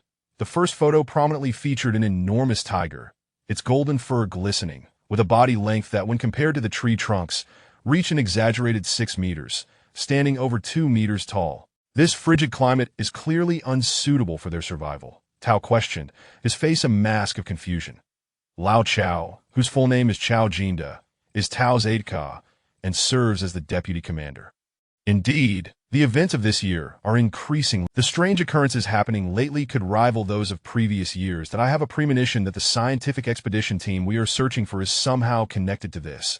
Lao Chao replied with evident concern. As he turned the page to view the subsequent photographs, Tao's expression grew increasingly grave. The reason was simple. Every beast depicted was a tiger, and upon careful counting, why are they congregating now? If they were to go wild in such numbers, it would be akin to a divine calamity. With our current equipment, we possess no means to defend ourselves.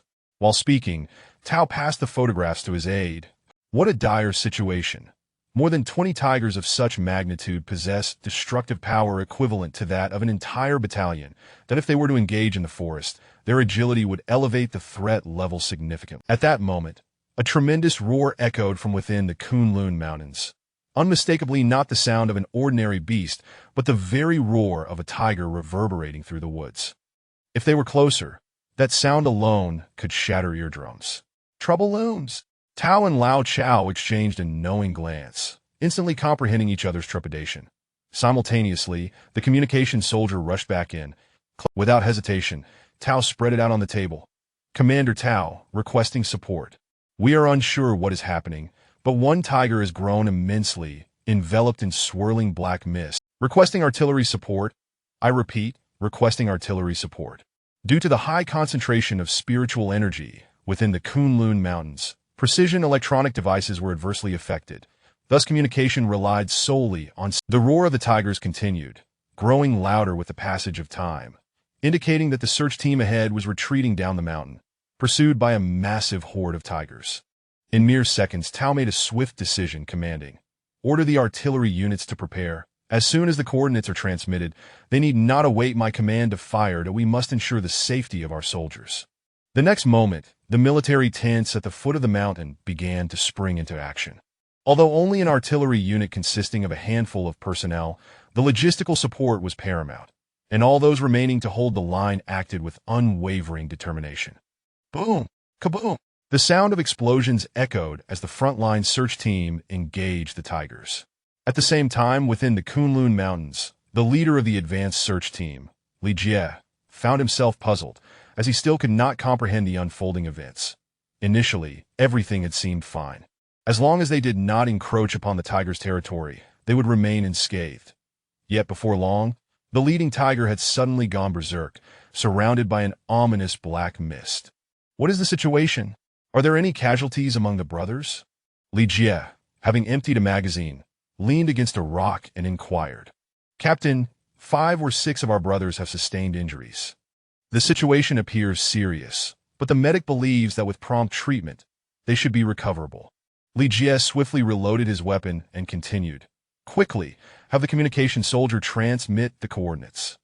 The magnetic field here is unusual, and satellite detection is ineffective, that we must rely on laser guidance. Bang, bang, bang. In an instant, countless firearms erupted, firing at the oncoming tigers, yet to no avail.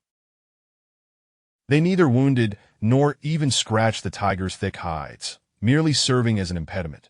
The tiger, cloaked in black mist, became increasingly frenzied, yet its intelligence seemed to diminish significantly, charging mindlessly without adapting its approach.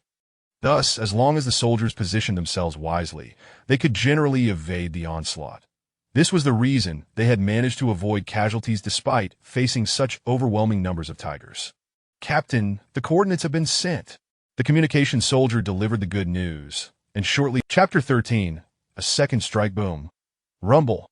Following the resounding explosion, a cascade of fiery brilliance erupted, and under the immense force of the shockwave, the entire mountain trembled, creating a tremendous uproar. In this moment, the devastating power of humanity's artillery was laid bare. Move! Quickly! Follow my orders! All units retreat at once, no lingering. The search team leader crouched on the ground, shaking his head to dispel the disorientation brought on by the shockwave. He then sprang to his feet, bellowing commands loudly. Under the cover of cannon fire, the search team commenced a methodical retreat. Given their proximity to the danger, within mere minutes, all members returned safely to their tents at the foot of the mountain.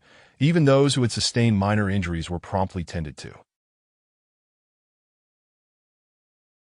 To their astonishment, even amidst such terrifying bombardment, the robust tigers, nearly monstrous in stature, skillfully evaded the chaos, suffering only superficial wounds with minimal consequences. Roar! Roar! The leading tiger stood its ground, gazing at the fiery blockade before it, roaring defiantly. Its body measured an imposing 7 meters in length, akin to a heavy-duty truck, wreathed in an ominous black mist that instilled dread. Even the emblem atop its head transformed in shape.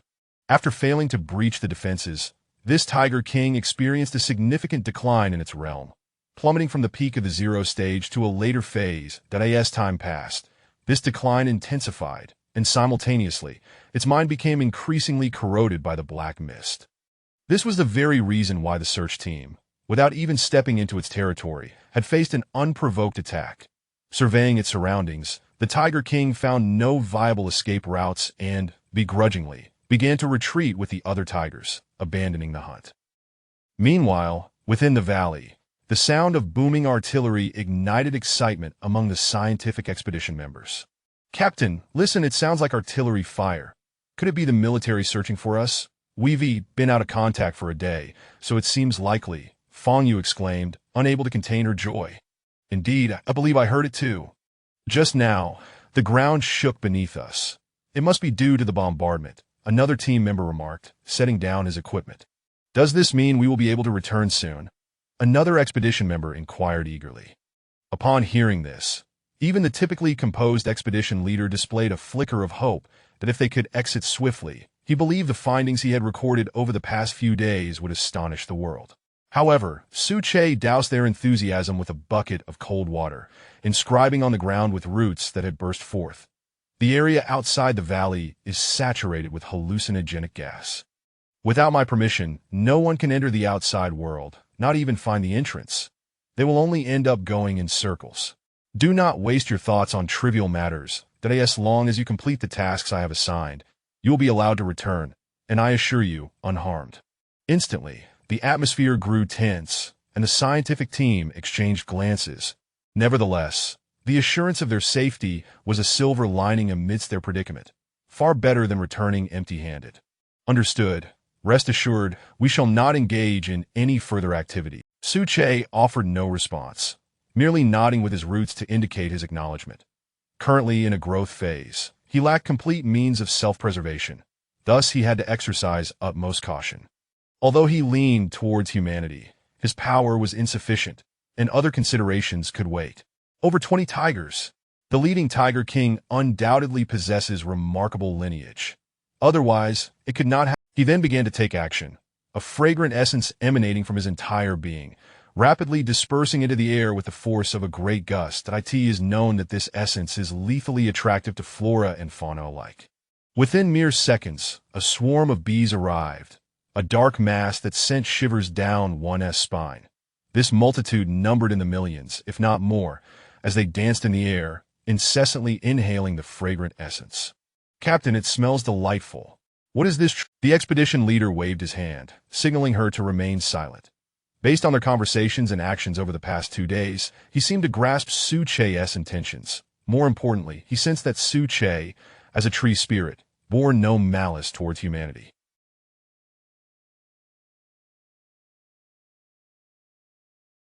Rather, there was a hint of goodwill, albeit deeply concealed, which he, as a reconnaissance officer, had discerned. "If we can secure its assistance, our nation come forth. Through cultivation, the sheer numbers of bees could overwhelm our enemies." Su Che welcomed all, selectively choosing those he desired while As time passed, the expedition team stood in awe, watching the colossal creatures approach the valley in reverent silence, as if on a pilgrimage. Should Su Che grant them permission, they could remain in the valley, indulging in the rich spiritual energy. If denied, they would be expelled, for the valley space was limited, necessitating planning for the future. A bear, 5 meters tall, a snow leopard, 4 meters long, a firebird with a wingspan of 2 meters. Soon, drawn by the alluring fragrance, the entire Kunlun. An hour passed, and he successfully acquired 5 companions: a bear, a firebird, 2 snow leopards, and a uniquely styled carp. Indeed, it was a fish that had dropped from a small stream above the valley, and through his sensory perception, Su Che discovered it was at the mid-zero stage, indicating its extraordinary lineage. Just then, accompanied by a chorus of tiger roars, the tiger guard Su Che desired drew near to the valley. Roar! The Tiger King loomed at the cliff's edge, emitting a low growl as it gazed into the valley, its eyes reflecting both wariness and longing. Despite the allure of the spiritual essence, the overwhelming aura emanating from Su-che instilled a profound sense of danger. Chapter 14. In pursuit of revenue in this regard, Su-che had long since devised a plan. Conventionally speaking, the tiger reigns as the king of beasts, universally acknowledged as the apex predator of the animal kingdom. Each one is a formidable force that commands the forest, instilling fear in ordinary beings. Furthermore, with the infusion of spiritual energy, the combat prowess of these tigers would multiply exponentially, becoming even more exaggerated.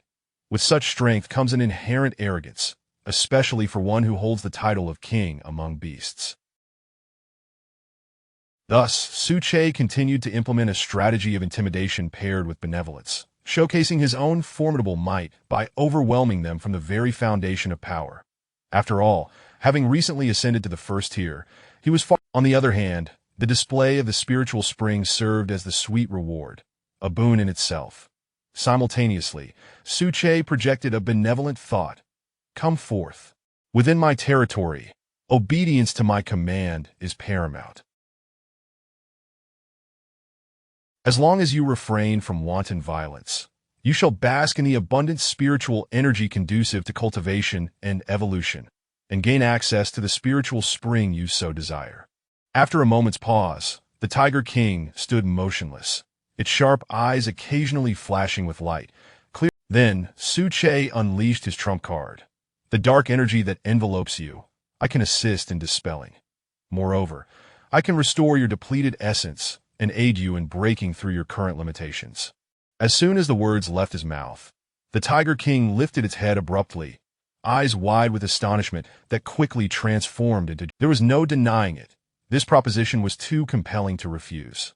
Although the resurgence of spiritual energy had dramatically affected both flora and fauna, initially causing them to evolve as if under the influence of potent substances, nature maintains a balance, and thus limitations exist. The stronger the creature, the more arduous the task of surpassing thresholds becomes, which was precisely why the Tiger King had faced failure in its attempts. Now, with Su-che's ability to replenish its essence and assist in breaking through, the remnants of rationality within. Witnessing this, Su-che felt immense satisfaction. With this development, the Tiger Guard was effectively secured, and with time and nurturing, they would become a formidable force. However, as they observed the departure of the imposing tigers, exuding an aura of ferocity. Once the Tiger King and its pride had moved to the vicinity of the golden giant python and the snow leopards, a few individuals began to regain their composure. Fang Yu patted his chest, still shaken, and inquired, "Captain, I can't shake the feeling. We have both a golden giant python and over 20 tigers to contend with. Look at their size. It is utterly astonishing, at least 5 meters long, that I doubt even a small cannon could vanquish them. What is the tree demon planning by gathering them all together?" Seeing the tiger horde's arrival only reinforced the captain's suspicions, and he replied, "If I am not mistaken, he is likely consolidating other beings within the Kunlun mountain range, amassing this power. Isn't he merely a tree demon? Even if he has gained wisdom, it must be limited." The captain shook his head, offering his own conjecture. "This ancient tree possesses wisdom beyond our imagination. We must not underestimate him. Furthermore, I suspect he has been growing for hundreds, if not thousands of years. In his presence, I feel an absurdity akin to conversing with an exceedingly sagacious elder. Nothing escapes his notice." After speaking, a grave expression said, "As long as he has pledged not to harm us, we are safe. It is merely a matter of duration." The captain, somewhat perplexed, continued, "That said, our presence here is not entirely negative. There may yet be latent opportunities, but we must seize them ourselves." As soon as he finished speaking, the captain fell silent, taking a sip from the spiritual spring and closing his eyes, meditating in an attempt to attune himself to the lively particles of spiritual energy in the air. He was indeed correct. Although they had descended into the valley, they had preserved their lives and evaded the golden giant python's pursuit, ultimately gaining access to the spiritual spring to aid in their cultivation.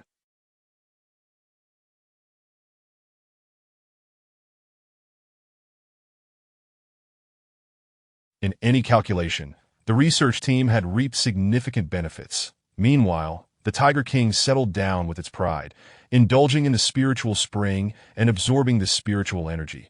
Subsequently, Suche summoned the Tiger King to his side with his consciousness and said, "Your failure to break through has destabilized your foundation, instilling a fear of your realm. This dark energy is a manifestation of that fear.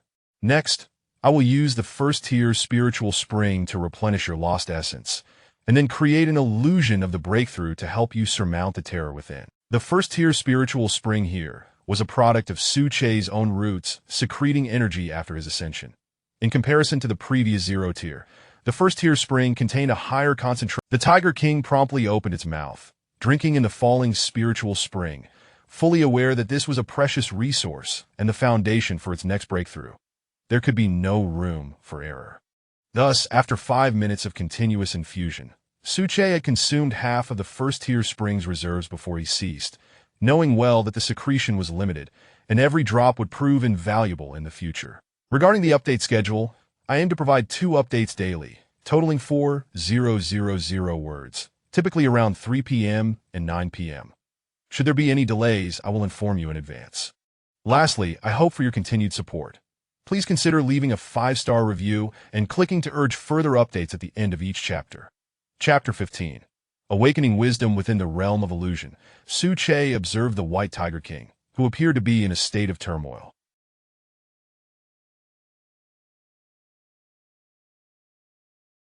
The once steadfast figure occasionally shifted restlessly, its sharp claws emerging and embedding deeply into the soil, while the dark aura enveloping it continued to thicken without any sign of abating. The previous failure had profoundly impacted the Tiger King, leading it to question its own worth. However, with Suche overseeing the situation, there was no cause for concern, even in the event of an unforeseen circumstance. Subsequently, he extended his roots from the soil to stand before the leader of the research team, inscribing powerfully, "I grant you 5 hours to compile a basic literacy curriculum, suitable for the level of kindergarten. Should you execute the task well, reward shall follow. Conversely, failure will result in an extension of your stay in this valley." Despite the overwhelming shock, the research team leader otherwise, allowing them to languish in the valley would be a waste of resources. Literacy is the soul of wisdom. Understanding written language is arguably the most straightforward path to enlightenment. Although Suche could communicate with his animal subordinates through thought, the recent resurgence of spiritual energy meant that the animal's intellectual capacities were, on the whole, quite limited, which impeded the issuing of commands and the planning of Furthermore, the establishment of a power structure requires not only a pinnacle, but also the layers beneath it, making the intelligence of the animals exceedingly crucial. After articulating his thoughts, Suche turned his gaze to sensing its growing strength, Suche joyfully mused. Indeed, the consolidation of its realm is assured. In due time, it should be ready to attempt the challenge once more, at which point we shall witness the emergence. They could never have fathomed that Suche would task them with teaching written language to the animals. Had it not been for the changing times, they would certainly have thought themselves mad. My goodness, Captain, what does he intend to do? Awaken their wisdom through literacy. This is a taboo for us humans. How can we simply acquiesce? Oh my God! I foresee that this tree spirit will undoubtedly flourish in the near future, leading to a formidable force. It must be said, this is exceptionally astute. Come on, let us not squander time. We have but 5 hours. Rewards await for successful completion, and failure means prolonging our stay in this valley. Who knows how long that might be? Ultimately, the research team leader, this is the only way to secure our exit. Moreover, due to the influence of spiritual energy, awakening the animal's intelligence is merely a matter of time, and it cannot be regarded as a forbidden act. With that statement, the leader produced the necessary instruments. Although there was no signal within the valley, the stored data included the most fundamental aspects of written language, which merely required some organization. 5 hours would be more than sufficient. Thus, the research team members immersed themselves in their tasks, while Suche was busy imparting relevant information to his animals, ensuring they understood the upcoming literacy lessons and the need for obedience, lest they be expelled from the valley and cut off from. Upon mentioning the spiritual essence, The animals nodded eagerly, indicating their agreement to remain obedient and refrain from causing harm. Their eagerness suggested a fear of being deprived of the spiritual essence supply, which amused Suche. Despite their imposing size, their natures resembled that of children, evoking within him a sense of paternal instinct as he nurtured them from behind the scenes. With such a capable cadre of creatures, they will undoubtedly become a significant asset in the future. Even assuming the role of a father feels rather gratifying. He then noticed the blossoms adorning his tree crown, with bees buzzing energetically as they constructed numerous hives, preparing diligently for their nectar-gathering endeavors. It was evident that, nourished by spiritual energy, the bees had undergone a notable evolution, growing from the size of a thumb to that of a small fist.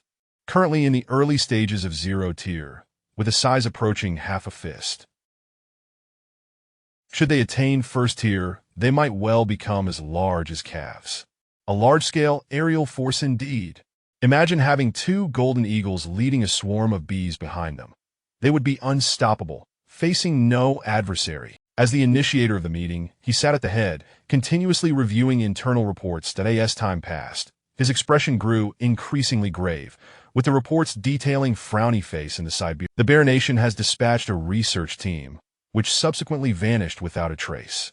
Chinese research institutions in the Shenanjia area have made groundbreaking discoveries, including evidence of legendary. Recent findings indicate the presence of mysterious particles in the air, promoting evolution and causing mutations in flora and fauna. The national research institutions have officially named these particles spiritual energy. Currently, the interior of Kunlun Mountain is occupied by a vast number of animals, which, nourished by spiritual energy, have undergone preliminary evolution, rendering conventional weapons ineffective. According to internal documents, this may very well be a large-scale evolutionary mutation, a matter of great significance that necessitates utmost caution. Author's note: this is the debut of my new book. I hope everyone will leave a 5-star review. That if you have any suggestions, please feel free to share them in the comment section, that I will read them daily and respond promptly. Chapter 16. Wartime readiness. As the words fell, the deputy participants seated below exchanged glances and in unison nodded their agreement. Agreed. Agreed. Agreed. That thus the specific situation regarding the Kunlun Mountains was reported. However, mere minutes later, a response was received from above, the swiftness of which left Tao Jun and his colleagues in astonished silence, even more so than when they had learned about the 7-meter-long tiger in the Kunlun Mountains. Under normal circumstances, such report responses would require discussions, followed by meetings and a complete procedural flow. Even in a red channel, the fastest response would take a few hours, yet this time a reply arrived in a mere 5 minutes. What did this signify? Was it some kind of jest? In Tao Jun's understanding, such legendary speed could only indicate one thing: wartime readiness. Could it be? Tao Jun suddenly rose, his face darkening, as he took the report from the communication officer and read aloud. Raised to a level 1 wartime readiness. Join forces with other base units to completely seal off the Kunlun Mountains, forbidding any entry and monitoring all movements within the range. No one is to remain. Remember, all must be concentrated in the nearest urban safety zone. Relevant weaponry and equipment will arrive within 3 standard working days. Please ensure receipt by the local commander of the Kunlun base. As for the search for the National Scientific Expedition Team, you need not continue your mission. Arrangements will be made from Kyoto. Upon the conclusion of this statement, everyone grasped the gravity of the situation without need for reminders. The relevant personnel had already sounded the alarm, and all staff members entered a state of readiness. Commander, it seems you were right.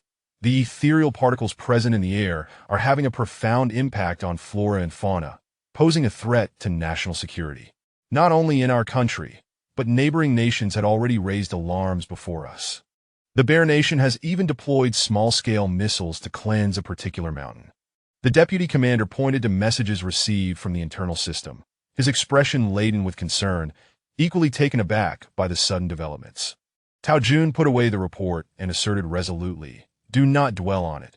We shall act as instructed from above that a conflict is still necessary. I refuse to believe that the ethereal particles in the air affect only plants and animals. Do we humans not bear any influence?" As he spoke, he patted the deputy commander's shoulder, revealing a secret with earnest gravity. I have heard that individuals in the upper echelons have already acquired other abilities, though they have kept it under wraps. Trust in their arrangements. Upon hearing this, the deputy commander's face brightened, regaining a semblance of hope. Concurrently, across the borders of our nation, nearly all mountains and bodies of water were naturally. Such significant movements could not escape the notice of the truly observant. Relevant media outlets quickly mobilized, with reporters transforming into fearless warriors, diligently approaching the mountainous region. In no time, related news surged in prominence across major media platforms. Of course, the relevant departments in our nation did not conceal the situation, allowing the media to report freely. After all, the impact of the ethereal particles was global. Even if they could conceal the truth momentarily, it could not remain hidden forever. Transparency would facilitate future arrangements, though now was not the time for such revelations. Old Wave Weibo. According to reports, the military of our nation has commenced large-scale closures of mountains. Any moderately sized mountain has seen its nearby villagers temporarily evacuated to designated safe zones. Tomorrow's headline. Research institutions state that a mysterious unknown particle has been detected in the air, with unclear effects, but it may be related to the recent spate of beast attacks on humans. Dual hot search. In a certain mountainous area, a youth of 18 has emerged during a beast attack, exhibiting immense strength, single-handedly battling 7 wolves and ultimately retreating unscathed, with accompanying video. As they peruse such reports, countless netizens eagerly joined the fray, recognizing the gravity of the situation. What on earth is happening in the world? I am utterly bewildered. Did I perhaps rise incorrectly? Calm down, my friend. Let us savor the unfolding drama. I have a feeling the world is on the brink of change. How thrilling! Everyone, pay close attention to the related reports. The mysterious particles in the air are linked to beast attacks on humans. From my own reflections, this is likely the ethereal energy. Is someone upstairs reading too many novels? I recommend evolving from a single blade of grass.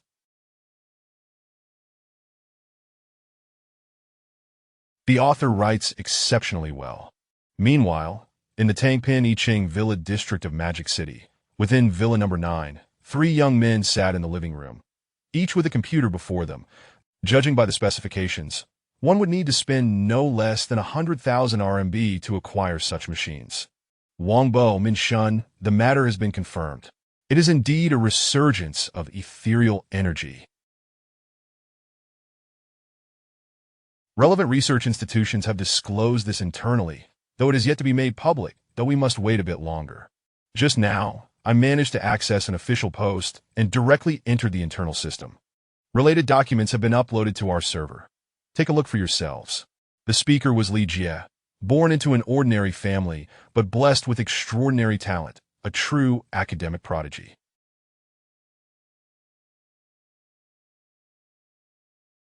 Even in the challenging field of computer science, he navigated effortlessly, becoming the hacker boss in the eyes of his peers. Wow, Brother Jie, you're incredible!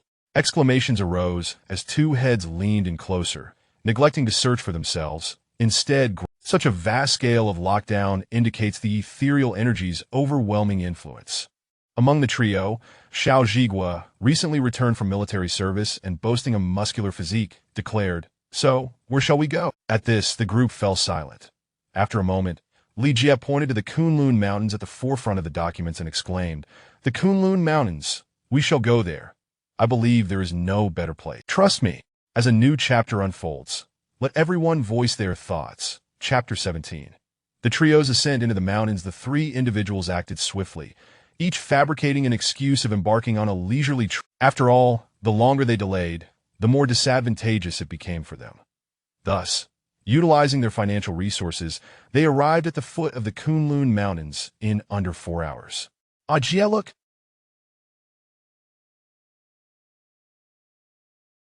Up ahead, there are military tents and a plethora of armored vehicles. According to internal documents, the authorities initiated a lockdown by 10 o'clock this morning. What should we do to gain entry? Indeed, my goodness!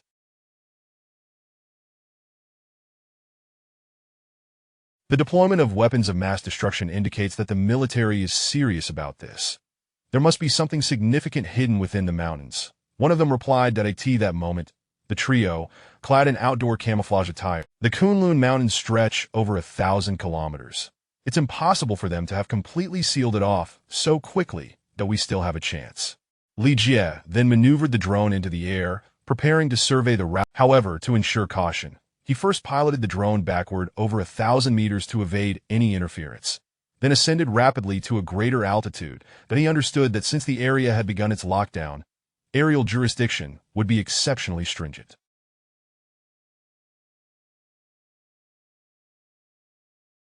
A single misstep could result in the drone being captured, thereby revealing their whereabouts. After a tense 15 minutes, just as the others were growing impatient, Li Jie finally had a breakthrough. He pointed at a green route displayed on his computer screen, his voice tinged with excitement. "Look, there's a path here, quite concealed and likely unnoticed by the average person. The footage shows a small village along the way, but it should be completely... The troops are stationed dozens of kilometers away and will not arrive for some time, that we must seize the opportunity to enter the mountains before they do, or we'll miss our chance," he declared. With that, the trio mounted their mountain bikes, the engines roaring to life as they sped toward their destination. Half an hour later, they successfully entered the Kunlun Mountains. Gazing at the vast expanse of primordial forest before, he patted Li Jie on the shoulder and praised, "Jie, you truly are impressive. Despite the extensive lockdown by the authorities, we managed to get in." "Of course," he replied confidently. His talents are beyond our reach, leaving us only to admire. Not only has heaven provided him sustenance, but it has also endowed him with the means to enjoy it." Xiao Zhigui jested, beginning to equip himself with... First to catch their eye were 3 crossbows, adorned in green camouflage, measuring an impressive 70 centimeters in length. Undoubtedly, these were formidable weapons, equipped with extraordinarily powerful springs that demonstrated their potential lethality. Modified automatic crossbows, capable of penetrating wild boar, they were armed to the teeth that a military helmet adorned his head. Thankfully, the cold weather ensured he wouldn't overheat. His outer layer consisted of a renowned foreign outdoor jacket, layered thrice to ward off insect bites. The boots he wore were military-grade, reinforced with steel soles that could withstand even the fiercest of serpents. Moreover, each of the 3 carried a first-aid kit to safeguard against unforeseen incidents. "Let us proceed. I will lead the way, while Wang Bo will bring up the rear. Stay vigilant for any unusual occurrences. We must not be careless. Jie, ensure the drone flies at a low altitude to scout ahead and gather information, thus avoiding unnecessary dangers," he instructed. Once they entered the mountains, the only veteran among them, Xiao Zhigui, took on the role of the leader. In the valley, the Tiger King remained motionless, akin to a wooden sculpture, the dark aura that, unlike the previous instance, this time the spiritual essence was directly infused into the Tiger King's body rather than allowing it to absorb it. Simultaneously, Su Che's thoughts resonated within the Tiger King's mind. Do not attempt to absorb the spiritual spring. Rather, control your body to accept it, completely expelling the dark aura to lay the groundwork for future challenges. Understanding his directive, the Tiger King emitted a low growl, his voice imbued with gratitude towards Su Che.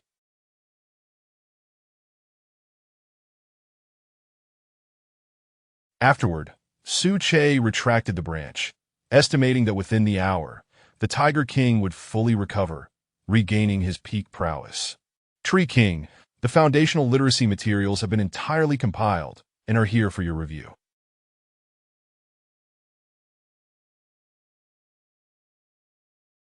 Should there be any discrepancies, we shall make immediate amendments.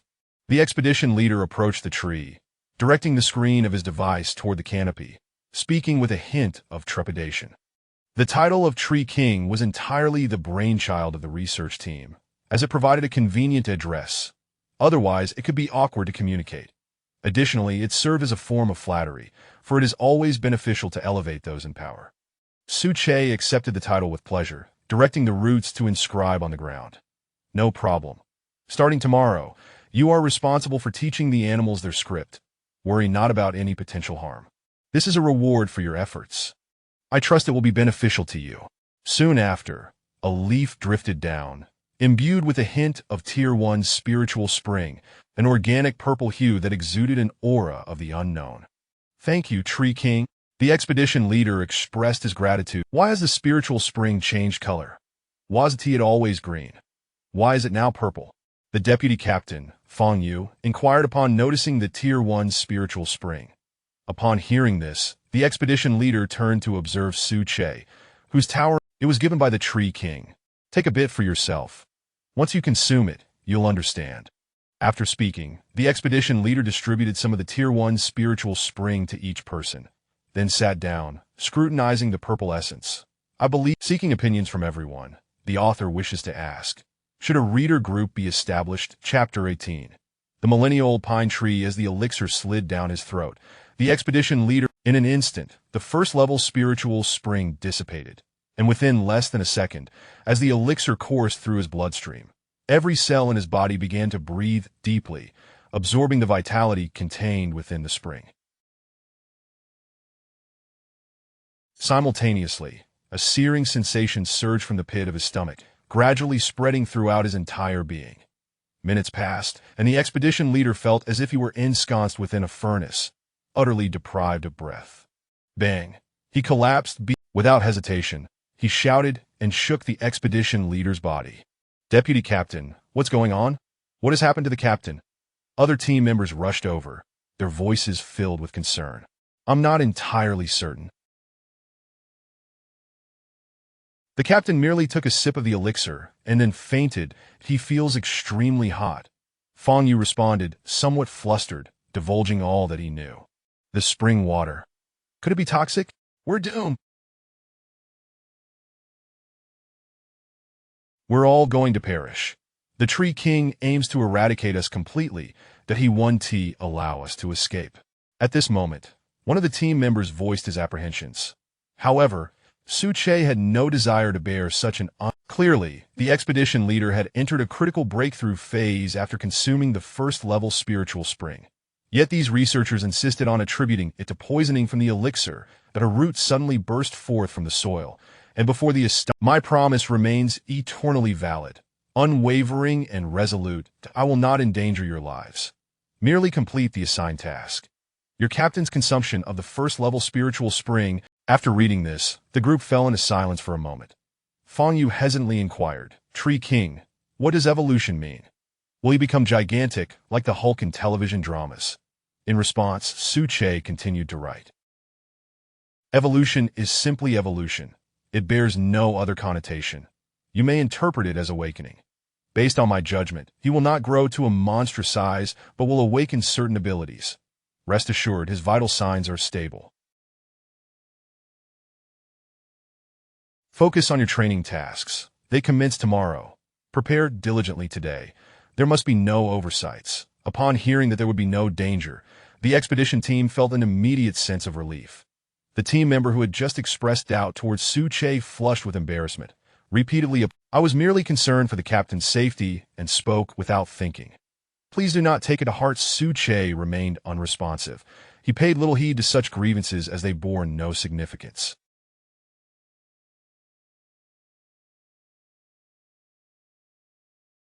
He had more pressing matters to attend to.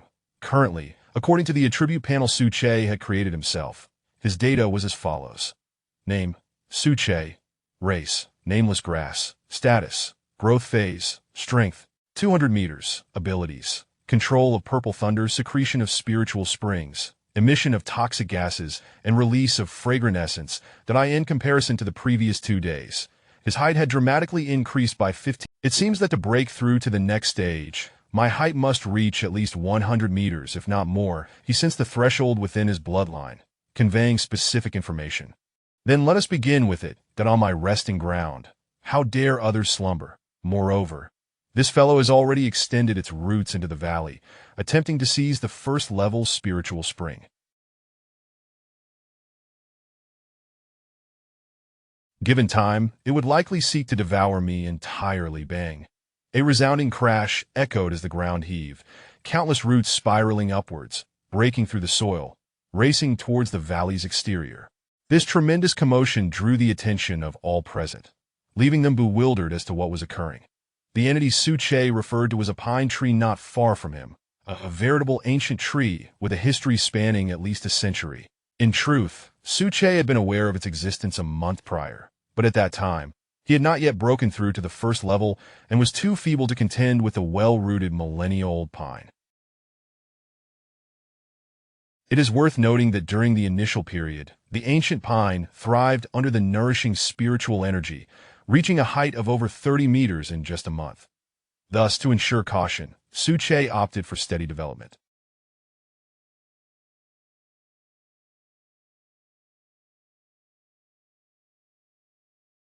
However, before he could take action, the ancient pine had come knocking, intent on seizing the first-level spiritual spring to convert it entirely into nourishment and fertilizer. Whoosh! Da whoosh! The air sliced through as the formidable roots, propelled by tremendous force, surged at supersonic speed towards the ancient pine.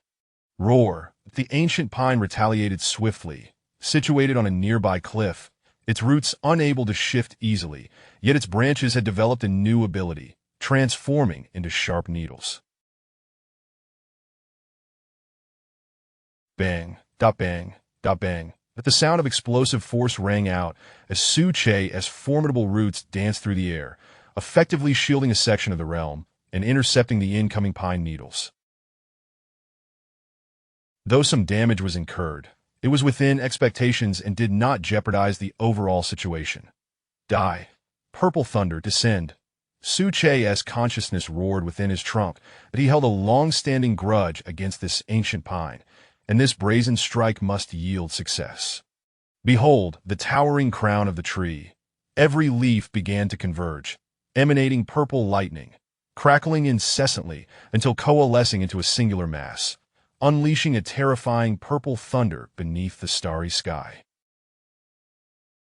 Go! Su-che wielded the thunder, cleaving through space, directly descending upon the ancient pine. It is well known that thunder poses a formidable threat to any being, possessing lethal destructive power. Thus, the ancient pine grew alarmed, frantically shaking its branches, shedding countless leaves to form a thick layer of defense overhead. Boom! Rumble crack! At the instant the preparations were complete, the purple thunder fell, wielding overwhelming destructive force, striking down upon the ancient pine's crown, rendering its seemingly robust defenses. Roar! But the ancient pine howled in pain, its uppermost crown darkened by the thunder, large swathes of branches and leaves withering. Upon closer inspection, wisps of smoke could be seen rising.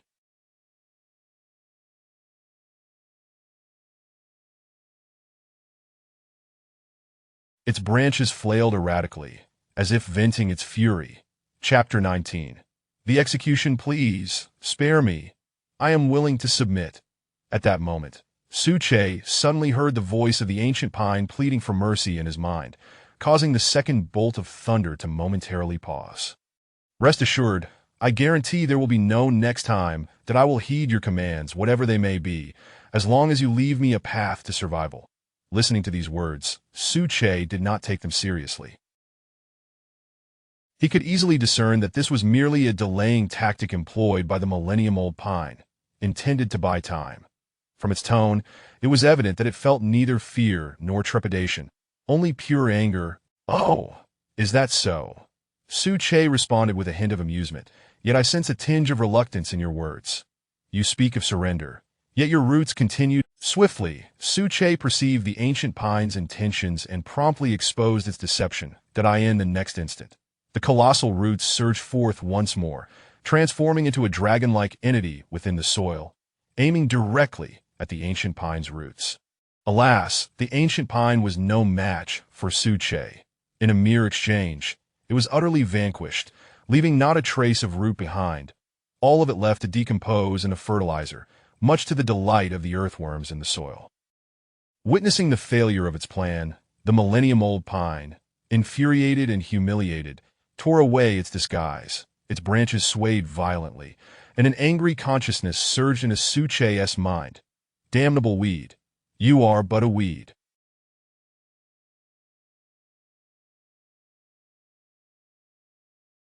Get out of my way. Only I am worthy of claiming the treasures of Kunlun Mountain. You are merely fortunate. Just moments ago, The ancient pine had sustained grievous injuries from the Purple Thunder's attack, yet by that time, facing Su Che again would afford it the strength to contend, even the possibility of a counterattack. And now that its plans have been foiled by Su Che, how could it contain its rage? Die, damnable weed. Let me show you. In the throes of life and death, the ancient pine no longer concealed its true nature and erupted forth in an instant. All the leaves and branches around it fell away, leaving only the final trunk. However, the ancient pine did not care. It only needed to survive the crisis. Under the consolidation of its consciousness, the multitude of pine needles swirled into a singular entity, roar accompanied by a thunderous roar. The swarm of pine needles soared across the sky, charging directly at Su Che's form, dead on the brink of death, still daring to be defiant. Purple thunder, go! Without uttering a word, Su Che commanded the treetops to unleash a torrent of formidable purple lightning. Enveloping himself completely in a protective barrier, the oncoming pine needles. Simultaneously, the purple thunder continued to brew. A small, dark cloud silently appeared above the ancient pine, intermittently revealing flashes of lightning within. Fall, Su Che commanded, and the dark cloud erupted into brilliance, illuminating with countless streaks of purple lightning, weaving together to produce a cacophony of terrifying sound waves.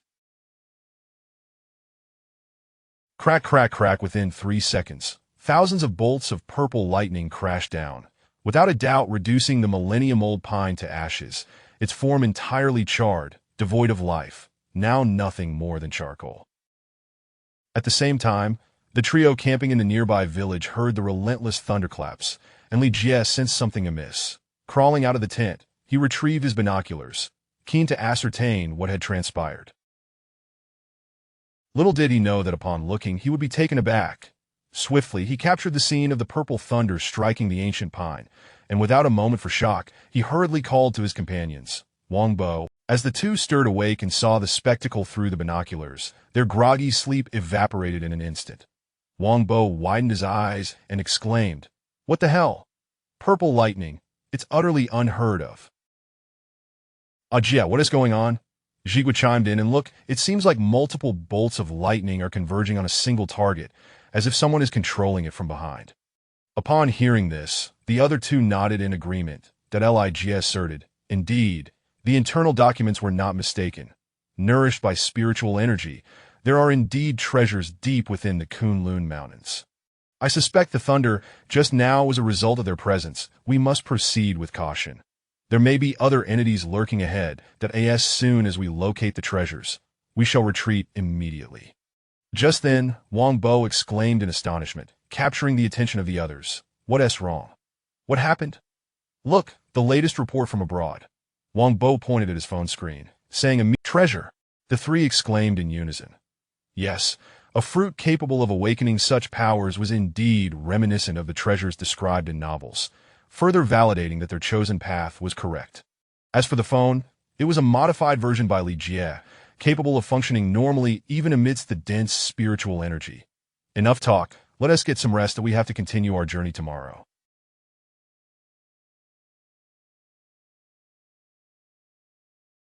Now that the existence of treasures has been confirmed, I believe news will soon reach the domestic front.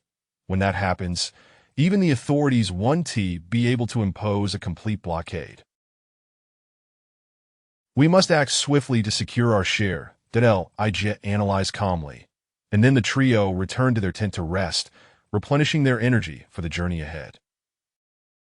At the Kunlun base, in the communications observation room, a segment of footage was displayed on the large screen, featuring the confrontation between the Purple Thunder and the Millennium-Old Pine.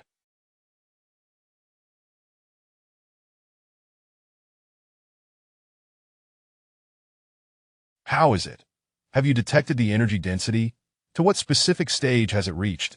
Tao Jun's expression was grave as he asked with a commanding tone. He had been preparing to convene a meeting when he received news from the observation room and hurried over. Report, Captain. It is a first-tier organism. Based on energy detection, it appears to be at level 80. That the inspector seemed hesitant, as if struggling to believe his own words. What? 80 level? Tao Jun was taken aback. finding it hard to comprehend. According to the internal documents from the morning, levels 1 to 10 were classified as 0 tier, levels 10 to 100 as first tier, levels 100 to 1000 as second tier, and there were no records for higher levels. Any mention of them was merely speculative. Currently, in Tao Jun's knowledge, there existed a formidable individual in the military, a successor of traditional martial arts, whose abilities have been significantly enhanced by spiritual energy, reportedly capable of lifting a ton with a single hand. Yet, according to relevant tests, his energy density barely reached level 8. The author has something to say. Due to some matters, this chapter has been updated ahead of schedule. Please encourage with comments and 5-star reviews. The timing for the next update remains unchanged, at 9 o'clock in the evening. Chapter 20. The Dawn of Wisdom. Obey my orders and gather intelligence, he commanded. Report immediately to the higher-ups. The emergence of first-tier beings is unprecedented. We must take this seriously. Maintain close observation. As he spoke, Tao Jun muttered to himself. Indeed, the Kunlun Mountains, the source of spiritual energy. The density of energy at this level is surely unmatched by creatures from other mountains. As for the National Scientific Research Team, at this thought, Tao Jun couldn't help but sigh. In his eyes, the Kunlun Mountains had become a forbidden zone, and the absence of news from the research team was undoubtedly the worst-case scenario. They must have perished deep within the mountains. Little did he know that the National Research Team was not only safe but thriving, enjoying the benefits of spiritual springs that nourished them, albeit temporarily restricted in their freedom. A few minutes later, a messenger, sounding somewhat astonished, exclaimed, "Captain, we have received a message from above. It is a red alert that requires your personal attention, as we lack the necessary clearance." A red alert? Tao Jun approached, picking up an encrypted message that clearly stated, "Effective immediately, the Kunlun Mountains are designated as a no-go zone. Unless under special circumstances, no one is permitted to enter, including military personnel." Tao Jun's pupils constricted as he contemplated the seriousness of the situation. It was evidently graver than he had imagined. After issuing the relevant orders, he hurriedly departed to convene a meeting. The following morning, the valley was surprisingly devoid of mist. The sky was hazy, and the sun was poised. Su Che awoke from his cultivation, surveying the roots below him, where a translucent, jade-like orb lay. This had been discovered after striking a millennia-old pine tree the previous night. Hours had passed, yet Su Che remained perplexed about the orb's purpose.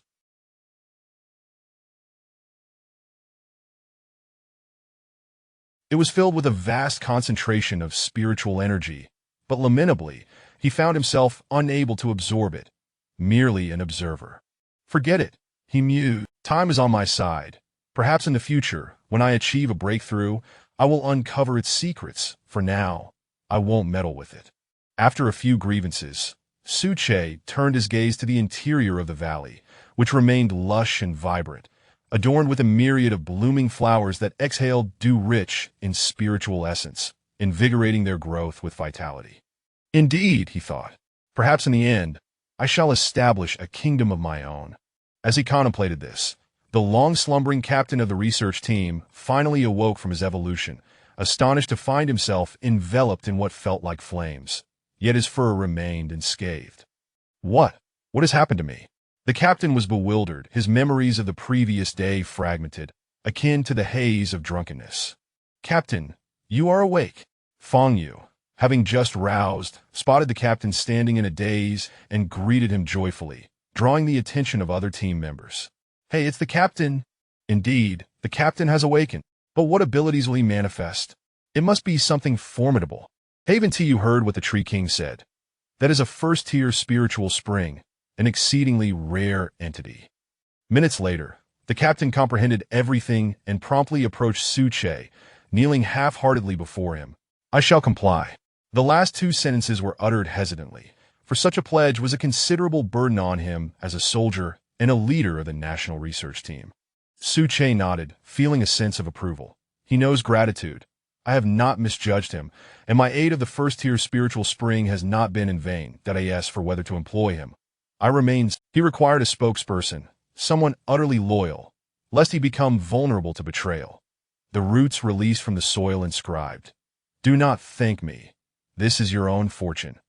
Even without the aid of the first-tier spiritual, while the sentiment was true, he understood that the timing of abilities awakening was crucial during the early stages of spiritual revival, that he nodded in acknowledgement, replying, "Thank you for your guidance, Tree King. I shall return to prepare the teaching materials. Today, I must instruct them." Su Che wrote, "Go ahead. As for the animals, I shall give the orders. You need not worry." In the next moment, the animals were assembled by Su Che, and after conveying the relevant instructions, none protested. After all, one side offered a spiritual spring while the other held the threat of punishment. Even the least intelligent among them would not make the wrong choice. Thus began the formal lessons for the animals.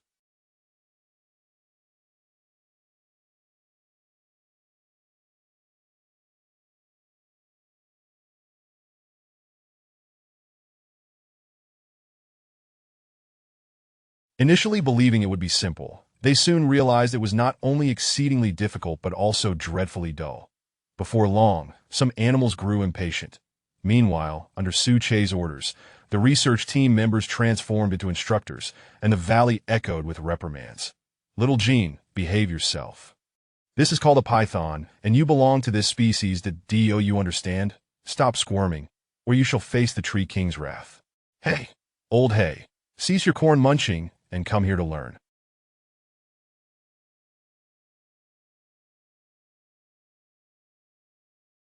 This is a bear, and it has many strokes, signifying yourself.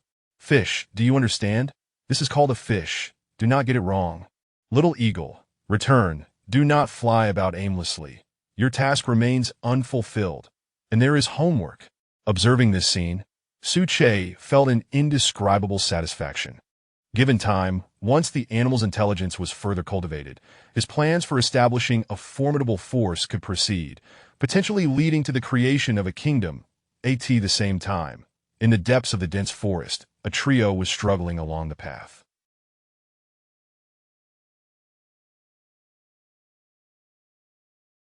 After 2 hours, they were utterly fatigued, their bodies marred with scratches. Despite having taken precautions, they were no match for the evolved plants, which had left them wounded. "Damn, that hurts," Wang Bo exclaimed, inspecting his arm, where he found a bloody scratch, a careless injury from a vine. "Here, apply some medicine. Be cautious. Infections here can have dire consequences." Upon hearing the commotion, Xiao Jigua quickly retreated, opening his medical kit to retrieve Yunnan spray and some anti-inflammatory painkillers. "Jigua, these plants are ruthless." Considering their Chapter 21, wishes fulfilled after administering the medication and tidying up the first aid kit, a flicker of apprehension crossed Xiao Jigua's face as he solemnly remarked, "Indeed, Wang Bo is quite right. Within the Kunlun mountain range, the level of plant evolution is extraordinarily advanced. Not only do we humans fall short, but even some animals cannot compare. Fortunately, with the GS drone reconnaissance, we can preemptively avoid danger. Otherwise, traversing the depths of the Kunlun Mountains unscathed would have been impossible." At this juncture, Xiao Jigua recalled, with a shiver of trepidation, the giant red-headed tarantula, the size of a millstone, that they had encountered merely an hour ago. The memory sent a chill down his spine, akin to the sensation of a cold draft, causing his legs to tremble. That it was pertinent to note that at that moment, the spider was a mere few dozen meters away from the trio, and given its size, it could have reached them in mere seconds, if not instantaneously. Its vividly striking coloration was a testament to its lethal venom. A mere touch would undoubtedly spell doom for the three of them. Had it not been for the drone's timely reconnaissance, it was likely that none would have escaped, and even with the prior warning, they had lost a drone in the process. "Silence. There is something ahead. Keep your voices down." At that moment, Li Jie's voice pierced the air, followed by a subtle hand gesture. The two men, well-versed in unspoken communication, immediately crouched down and held their breaths, remaining utterly still. Moments later, accompanied by a series of rustling sounds, the grass swayed violently, and even the ground began to tremble slightly. Then, a colossal creature emerged before them, exuding a potent stench. "Good heavens, what is that?" "A snake. The aura it emits is utterly terrifying." Xiao Jigua stole a glance, and upon discerning the enormity of the creature, his eyes widened in astonishment, his face contorted with disbelief. It was not a matter of his fortitude. Rather, the sheer scale of the beast was beyond anything he had ever witnessed outside of television. Before him lay a massive green snake. No, to be precise, its enormous head resembled a coffee table, and its body, when estimated from front to back, was at least 20 meters long. Xiao Zhigua even discerned two prominent protrusions on the snake. Minutes later, as the python slithered away, Li Jie deployed the drone for further reconnaissance and urged, "Let us move. We need to quicken our pace, that if we linger too close, and the python turns back, we'll be finished."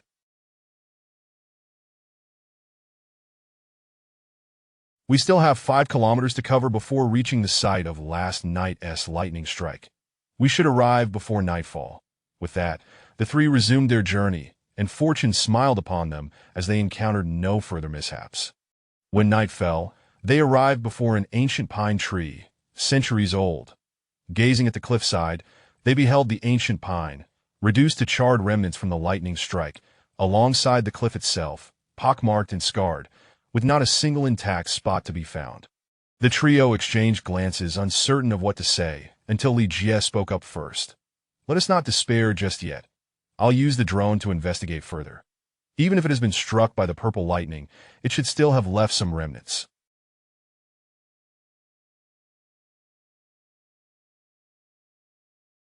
He then launched the drone into the air, maneuvering it closer to the cliff, inching toward the ancient pine. Meanwhile, Xiao Zhigua and Wang Bo intently focused on their phone screens, searching for any signs of what might have remained.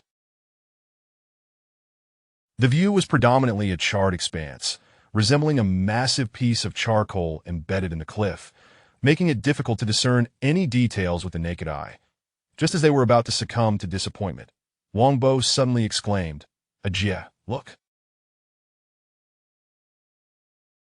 There's something, a small green orb. Can you see it? Make the drone ascend slightly. It's near the tree's roots." As the drone edged closer, they indeed spotted a small cluster of orbs, green and resembling jade. In comparison to the one in Su Che's possession, it was rather insignificant and held little value for him, which is why it remained untouched. "Quick, retrieve it," Wang Bo urged, excitement coursing through him. 1 minute later, the drone successfully brought the orbs back, and each of the three grasped one, feeling a sense of comfort wash over them, as if they had consumed several cups of coffee, invigorating their spirit. Heavenly materials, it must be true. It likely originated from this tree, embodying its essence, as described in traditional tales. This, Wang Bo made a rather nonsensical remark, to which Li Jie and Xiao Zhi. What was chronicled in novels certainly diverged from reality. And as for the discovery of such precious resources, they intended to bring them back to the research institution, where the three of them would be the first to utilize them. "It's getting late. We can't rush down the mountain now. The terrain here is flat and offers no cover to obscure our view. We should set up camp and return tomorrow." In matters of wilderness expertise, Xiao Zhigua was undoubtedly the leader, that he surveyed the surroundings with keen eyes and swiftly made his decision. With his words hanging in the air, the three sprang into action, each methodically establishing their campsite according to their designated tasks. Meanwhile, deep within the valley, Su Che had taken note of the three individuals. Upon overhearing their conversation, he felt that an opportunity had presented itself. These three, in every conceivable aspect, were the perfect representatives of the Kunlun forces. He had long devised a plan for this very moment, eagerly awaiting the night to put it into action. Shifting his gaze to other areas, he observed that the valley's creatures appeared somewhat lethargic after a day of instruction. Even the typically lively golden python lay still in its den, resembling a languid fish. "Haha, learn well, and you'll be able to assist me in the future." Su Che chuckled within his consciousness, then commanded the branches to secrete a primary spirit spring, presenting it before the animals. Upon catching the scent of the spirit spring, the animals sprang to life, reminiscent of the legendary reanimation of the dead. "What a bunch of gluttons! Come, drink up. It will deepen your memory of the words." Under the tree trunk, a line of animals, Little Jean, the fawn, the small fish, and Old Hay, stood in an orderly fashion, each eagerly partaking of their respective spirit springs. Only Little Jean, after finishing his portion, attempted to pilfer Old Hay's share. Little did he know, Old Hay had seen through the scheme, and with a swift gulp consumed the spirit spring, patting his belly and provocatively gesturing toward little Jean. Haha, old Hay is quite the character, teasing little Jean like that. I bet little Jean won sleep a wink tonight after missing out on his spirit spring. Witnessing this scene, Fong Yu chuckled, seated on the ground. The leader of the research team chimed in, indeed, such ferocious beasts would terrify ordinary people. Surely only Lord Tree King could render them this docile. Author's note: today's update is a bit late. The author was a little fatigued after a midday nap. Thank you for your understanding. Chapter 22. The Dream of the Tree King. As dusk descended, the mountains fell into a tranquil silence. However, this tranquility was merely superficial.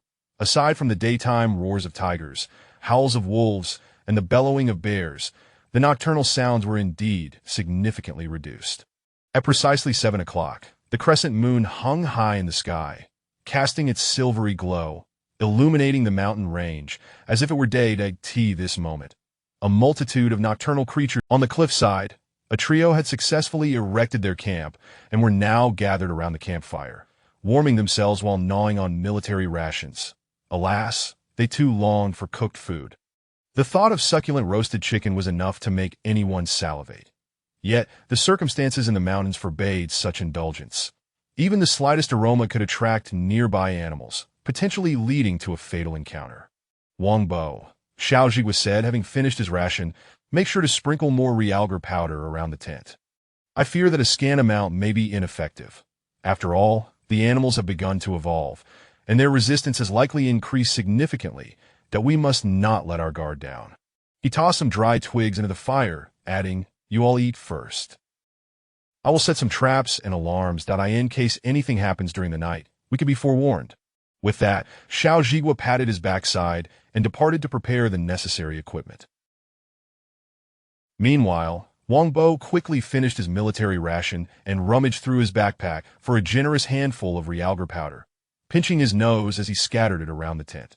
The pungent powder, a traditional herb, possessed formidable repellent properties against snakes and certain insects for Li Jie. He soon retreated into the tent, controlling a drone to hover 20 meters above the ground. "Mission accomplished," he declared. "With these arrangements, even if something occurs tonight, we can make a hasty escape instead of waiting idly for our doom." Li Jie observed the delineated environmental zones on the screen, a smile creeping upon him. A few minutes later, the other two returned to the tent after completing their tasks. Thus, the trio succumbed to slumber, having toiled throughout the day, both physically and mentally exhausted. Within minutes, the tent was filled with the sound of snoring as they drifted into deep sleep. Simultaneously, Su Che awoke from his meditative state, murmuring to himself, "Come forth, let the plan commence."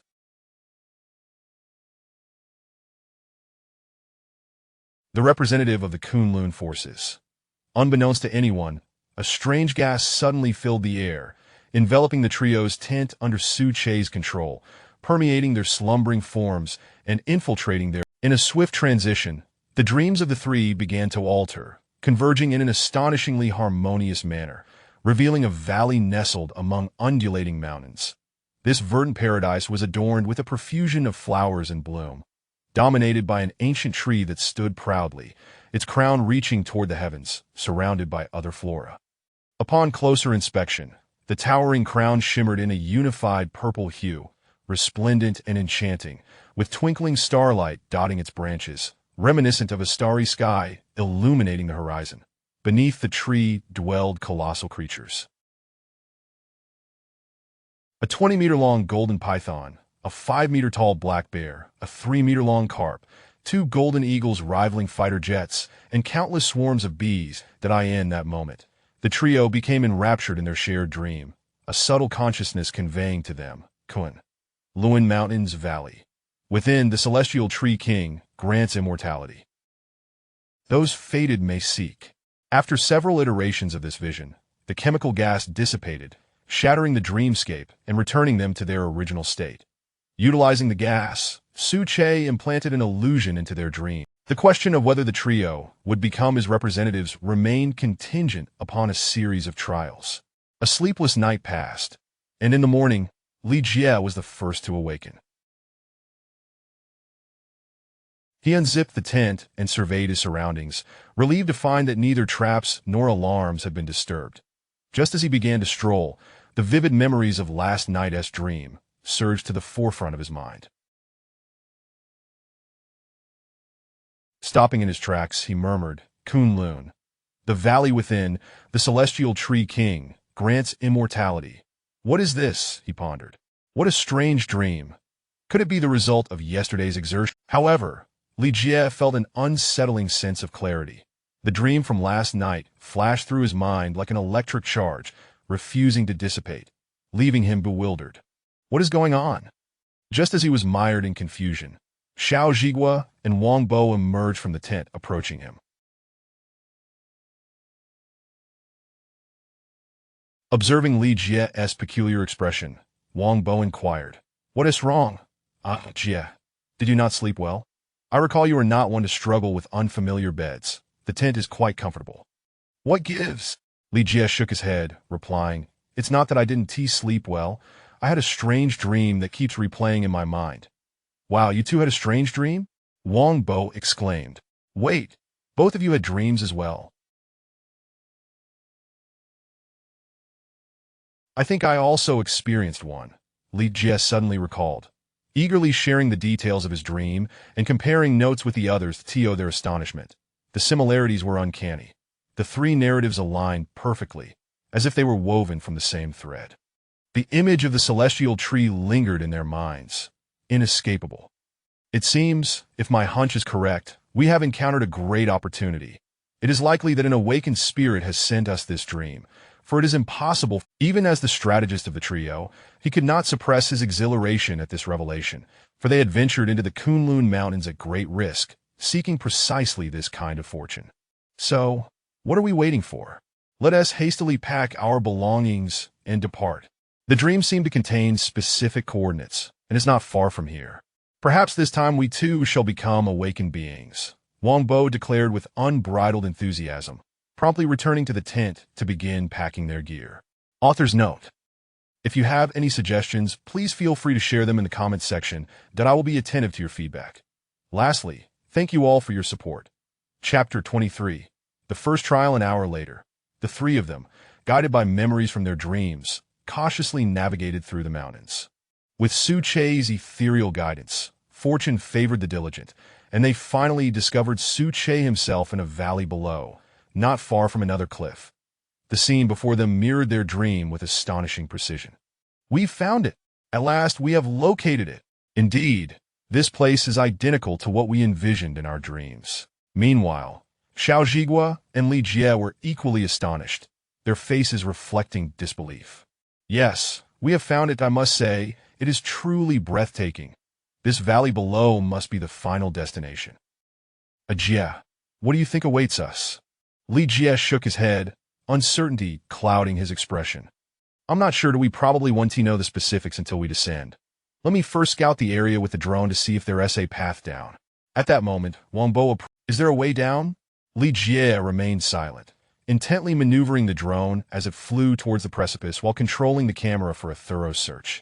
However, after a few minutes, he gazed at the steep cliff with a grim look. I have some unfortunate news. There is no way down. The cliff is sheer, and there are insufficient footholds that a misstep could lead to a fall. Are there any alternative routes? Even if it takes longer, we just need to find a way down, Xiao Zhigua suggested, peering at the screen. Li Jie shook his head, adjusting the camera to a telephoto lens, revealing the mountains below. Look, the valley is wedged between the mountains, and no matter which direction we approach from, we are met with steep cliffs. The gradient is too steep and perilous. The risk is far too high. Subsequently, the three of them formed a circle on the ground, engaging in a careful discussion. Meanwhile, down in the valley, the scientific expedition team, hearing the drones buzzing, was taken aback by the sight. Oh look, is that a drone? Am I seeing things? At this, the others looked up and indeed spotted a white quadcopter hovering in the air. Yes, there is a drone. But didn't Lord Tree say that the outside, how can their drones still receive a signal? Does that not imply? At this juncture, the expedition leader arrived, fully aware of what was on the team's minds, that he reprimanded them. Stop speculating and questioning. This is undoubtedly part of Lord Tree's arrangements.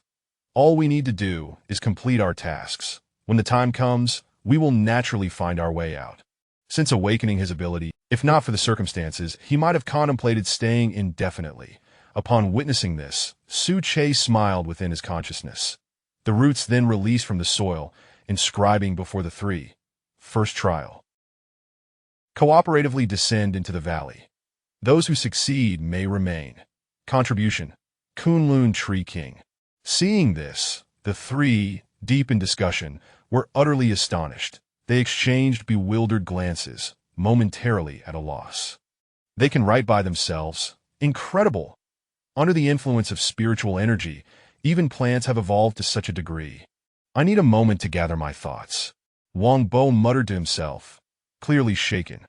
Meanwhile, Li Jie wore a contemplative expression. After a moment, his eyes brightened as he grasped the implication. I understand now. The awakened one who visited us in our dreams last night. Kunlun Tree King, ITS clearly signaling us. Hearing Li Jie's analysis, Xiao Zhiguo inquired, so the awakened one is a tree. Should we continue downward? It feels a bit peculiar. Descend. We must certainly descend. The Kunlun Tree King has taken notice of us. In a sense, it is a blessing for the three of us. Perhaps in the end, becoming legendary figures akin to myths is not out of reach.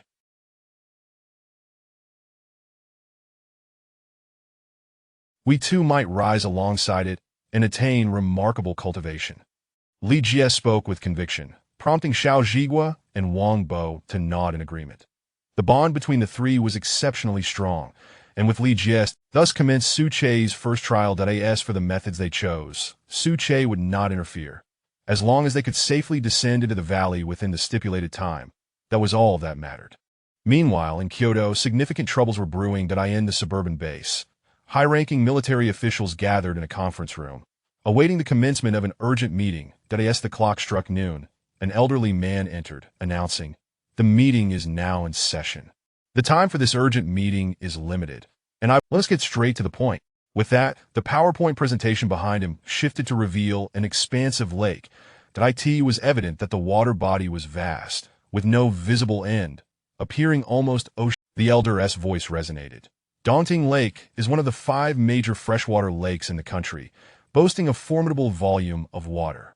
However, just last week, the water level of Daunting Lake surged dramatically, with relentless rain causing it to approach its max. According to relevant departments' research, this is no ordinary phenomenon.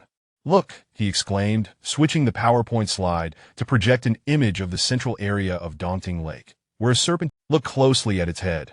It has a distinct protrusion," another officer remarked. The elder took over, his expression grave as he stated, "You are correct that I am in the central waters of Daunting. It's getting late, and I have matters to attend to at home this afternoon. The second update will be on time, likely around 9 p.m. Please help by giving a nudge for updates and leaving a review." Chapter 24, Movements from All Sides. What? The Jiaolong. Chief, did I hear incorrectly? The Jiaolong is a creature from myth and legend. How could it possibly exist in reality? At this moment, a middle-aged man seated in the second position on the left, with a rice sheaf insignia on his shoulder. It seems those legendary beings will manifest one by one, that whether this is a blessing or a curse remains uncertain. Similarly, he was not alone. Other military leaders exhibited similar astonishment. It was not that they were cowardly, but rather that they lacked experience in dealing with. If they were to be sent to the battlefield, even now, not a single one would furrow their brow, and they might even display excitement. However, when confronted with mythical beings, they found themselves at a loss. The elder stood on the platform, gesturing with both hands to quell the murmurs, and continued. "There is a saying among the common folk, known as Zhoujiao, which implies that once the Jiaolong appears, it will inevitably stir up storms, accompanied by torrential winds. And analyzing the current data, it indeed appears to be the case. Now that spiritual energy has descended, this era resembles the Cambrian explosion from billions of years ago, with all living beings undergoing incredible growth, and the emergence of the legendary Jiaolong is not surprising." As he spoke, the elder paused to take a few sips from a bottle of mineral water before continuing. "In order to protect the safety of the people along the Daunting Lake, I hereby order the station troops in the vicinity to depart immediately. With the cooperation of local personnel, we shall urgently evacuate the relevant populace and secure the area. To prevent social panic, the draft regarding the arrival, I believe everyone will be able to accept it. Simultaneously, following the announcement, to prevent any potential criminal activities by extreme individuals, a Special Affairs Investigation Bureau composed of various military districts will begin to enter. Following the meeting, the announcement from official media immediately stirred up a tremendous uproar. Within just a minute, it surged to the top of various media rankings, dominating the headlines. What the hell is going on? What is happening in the world? Am I still dreaming? The revival of spiritual energy, my goodness, just as I suspected. No wonder there are so many reports of wild beasts attacking people in the news. After waiting for so many days, we finally received the official declaration. It hasn't been easy that I've been climbing over walls to get outside these past few days. I told you, the authorities must have known long ago. They were just afraid of causing panic, which is why they released the information gradually. I am heading to Mount Wutai to seek a master and learn the arts. One day, I shall return with profound skills to punish evil. Everyone, check the foreign networks. They've long reported that some individuals. It is simply incredible. I'm so envious. In an instant, discussions regarding the revival of spiritual energy erupted everywhere, becoming a truly national topic of fervent debate. After all, the arrival of spiritual energy concerns everyone, and they cannot afford to take it. While discussions were raging online, Daunting Lake was sealed off. The nearby station troops hastily arrived on various modes of transportation, with brother units arriving one after another. The scene regarding the mythical beings, orders had already been issued from above. Spare no effort. This must be taken seriously, that we must eliminate the danger at its root, and absolutely must not allow it to escape, nor let the storm. Upon any discovery, immediately record the relevant coordinates. Coordinate with logistics to expedite the delivery of supplies. Time is of the essence. What if the Jiaolong appears?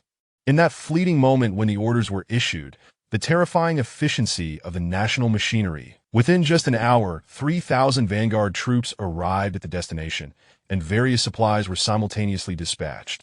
At the same time, the trio remained at their original location. After several hours of employing various methods, all their attempts had ended in failure, severely dampening their confidence. At one point, Wang Bo almost lost his grip on a rock and nearly tumbled down. Ajay, come look. The officials have just formally announced the arrival of the era of spiritual energy, and the internet is already in an uproar, with everyone questioning how to awaken their abilities.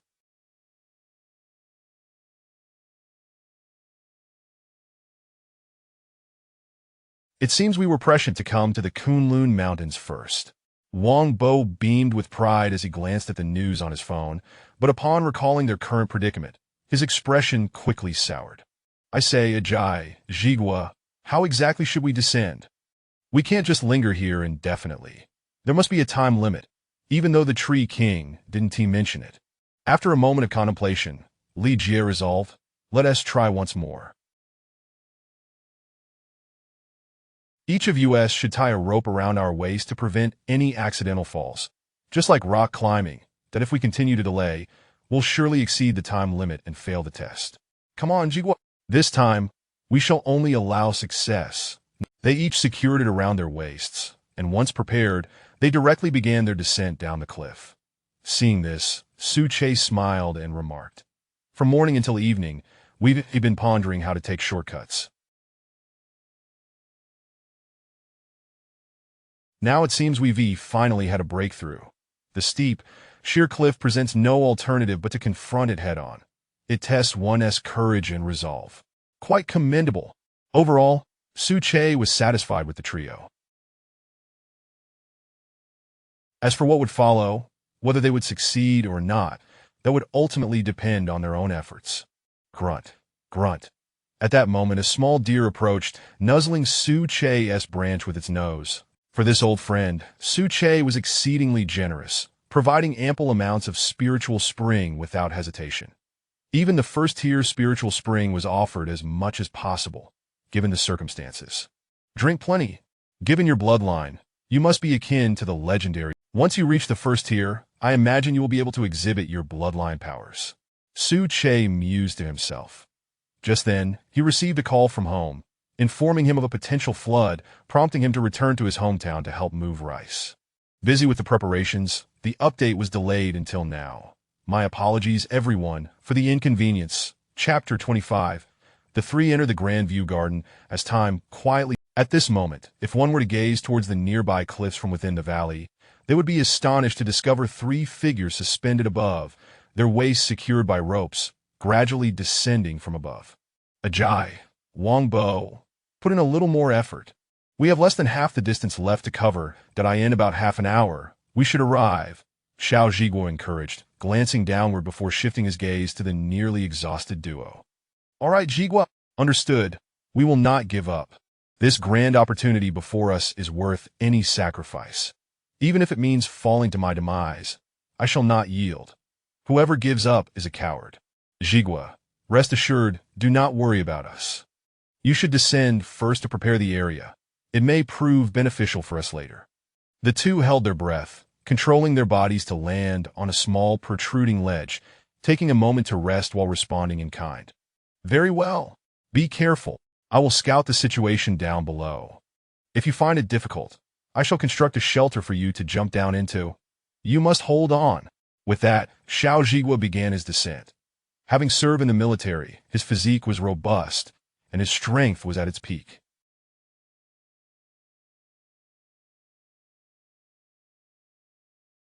While rock climbing posed significant challenges, mastering the essentials ensured safety. 10 minutes later, Xiao Zhiguo was the first to detach from the cliff, his feet firmly planted on the ground, relishing the long-awaited sensation of stability. Finally down, this marks the passing of the first trial. Now, it depends on Wangbo and Ajay that I earnestly hope they can stabilize themselves.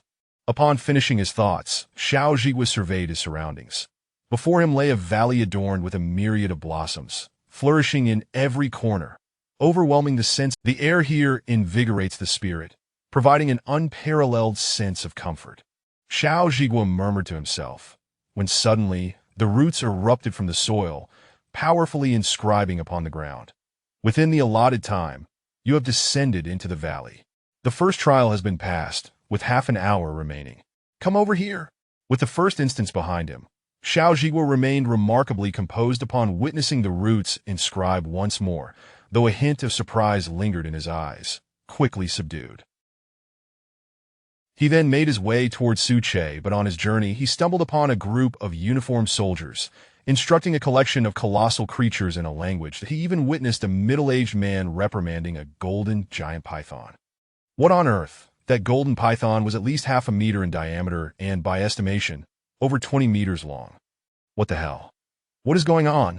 Aside from the three of us, when did others enter Their size is simply astounding. This golden python dwarfs the green one we encountered earlier, utterly dominating in strength. The more he observed, the greater his astonishment grew, his mouth agape, and suddenly he recalled the news of a national scientific expedition that had gone missing in the Kunlun Mountains just days prior. In a flash of realization, he incredulously exclaimed, "Could it be that these individuals are the very expedition team reported in the news?"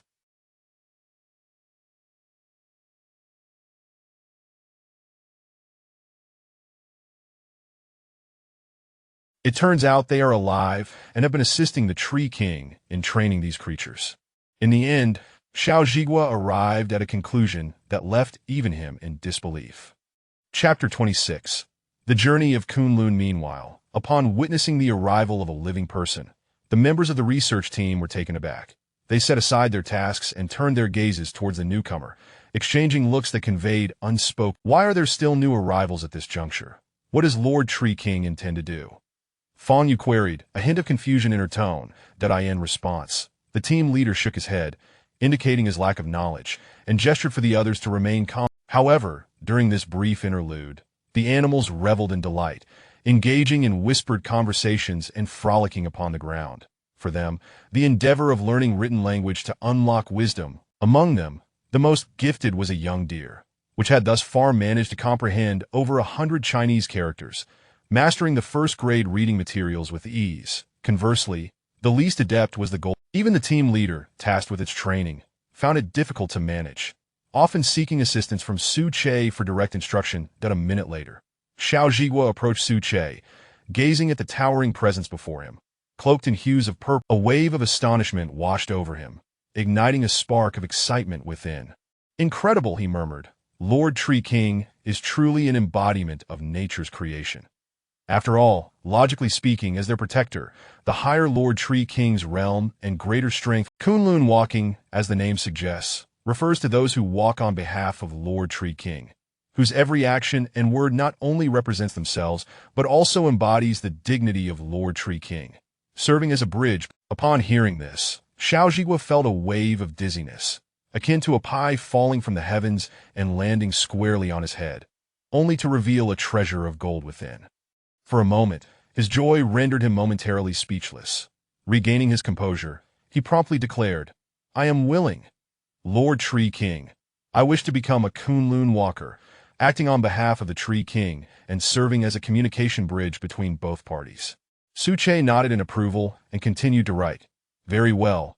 From this, your every action must adhere to reason. Accept this leaf, as it symbolizes your identity."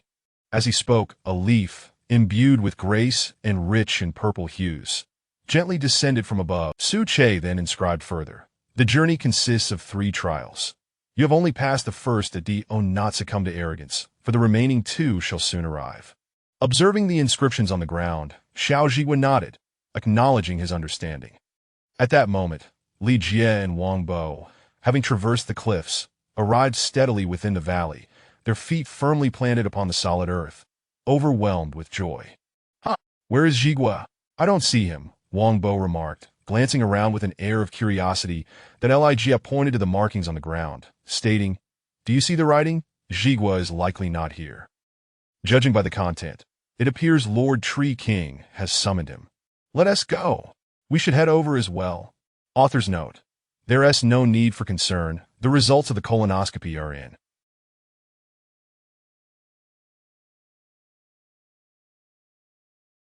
It has hemorrhoids within the intestines that require medication for control.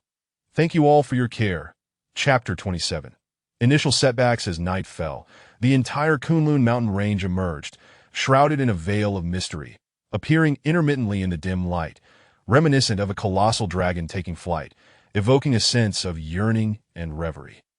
Within the valleys, towering treetops sparkled like a star-studded sky, casting a luminous glow upon every individual and creature, imparting a semblance of enlightenment. This essence was the quintessence of Su Che, a manifestation of his newly acquired abilities.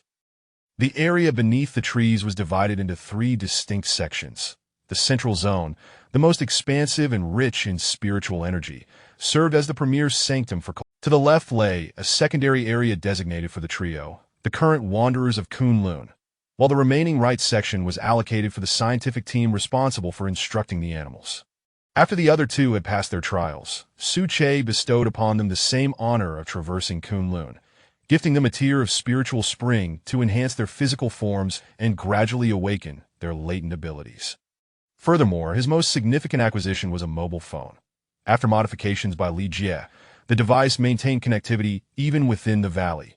Although signal strength was somewhat compromised, communication remained possible. At that moment, Su Che seized the opportunity to glean information from the outside world. Remarkably, it had been over half a year since he last used a phone following the tragic accident, yet he found himself effortlessly navigating the device once more. Skillfully, he opened the news app, and upon entering, he was greeted by a headline: "Mythical creatures resurface." Recently, relevant forces, acting under orders from higher authorities, have cordoned off Daunting Lake and evacuated nearby populations due to the sighting of the legendary creature, the Jiaolong. Yesterday afternoon, it was reported that the military launched its first wave of assault, but due to the Jiaolong's swift movements, targeting proved futile, resulting in failure. A second wave of attack is anticipated in 3 days. Intrigued, Su Che continued to scroll down, that he was astonished to discover that merely half a year after the arrival of spiritual energy, the mythical creature, the Jiaolong, had indeed emerged, stirring chaos. Beneath the news article, a video caught his attention that he manipulated the roots to access it directly.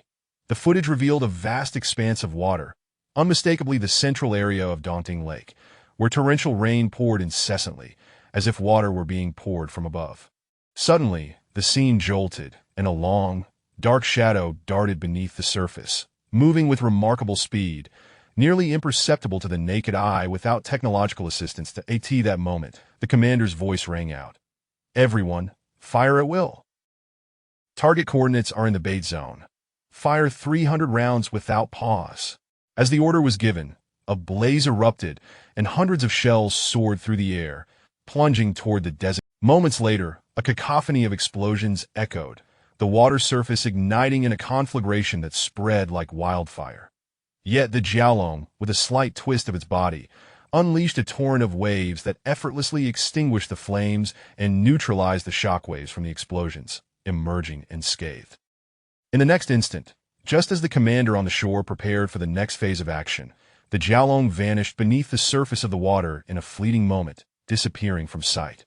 Author's note: there will be another update tonight. Please bear with me. And I kindly ask everyone to leave a 5-star review and nudge for the next chapter. Chapter 28. Evolution of Abilities and Mental Control. Concerning the videos related to the evolution of abilities and mental control, Suche watched them repeatedly and ultimately reached a conclusion. The Aqua Dragon was not as formidable as it appeared, and its defensive capabilities were not as exaggerated as suggested. It could not genuinely disregard the simultaneous bombardment of hundreds of cannonballs.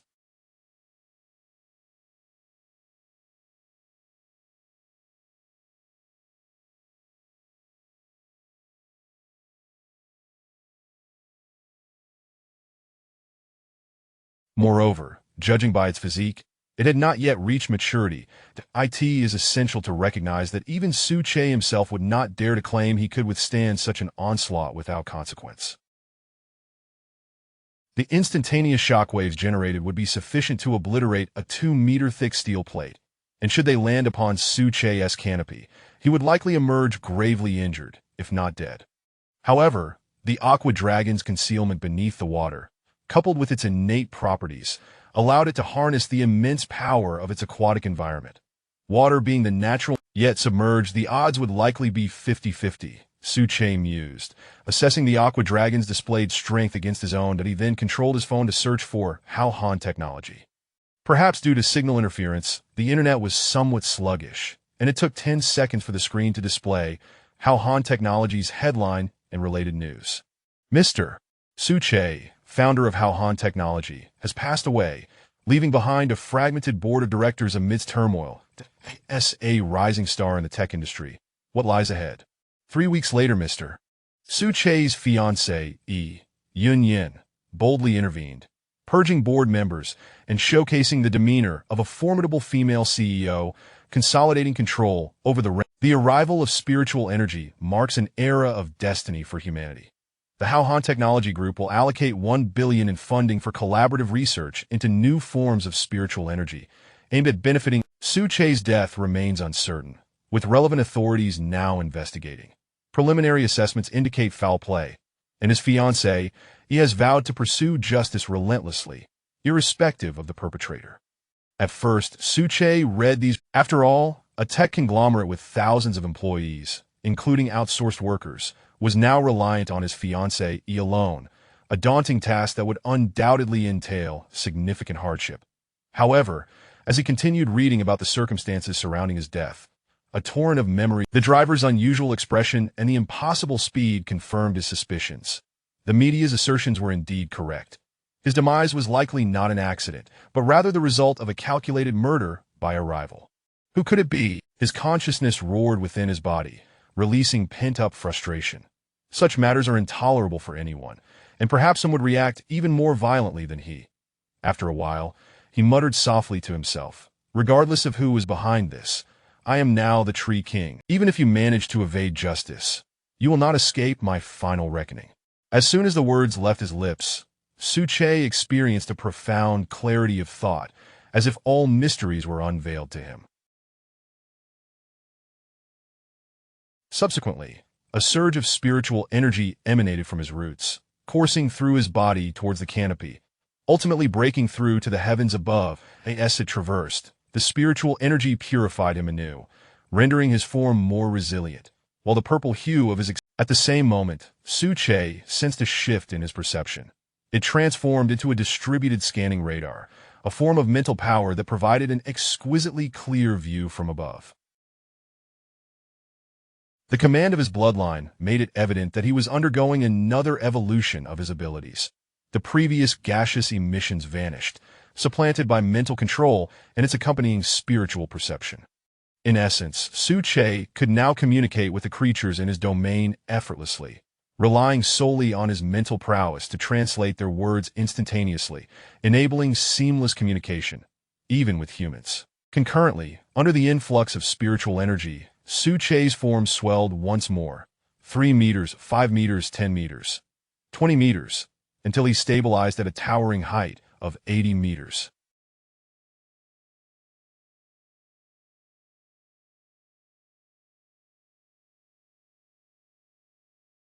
Based on his estimations, he realized he had seemingly crossed a threshold into the mid-stage of the first tier. Name: Su Che race. Nameless grass status. Growth phase strength. Mid-stage first tier height. 80 meters trunk width. 7 meters in diameter root depth. 220 meters underground abilities. Manipulation of purple thunder, secretion of spiritual spring, emission of spiritual fragrance, mental control, spiritual perception. Next, Su Che endeavored to extend his spiritual perception.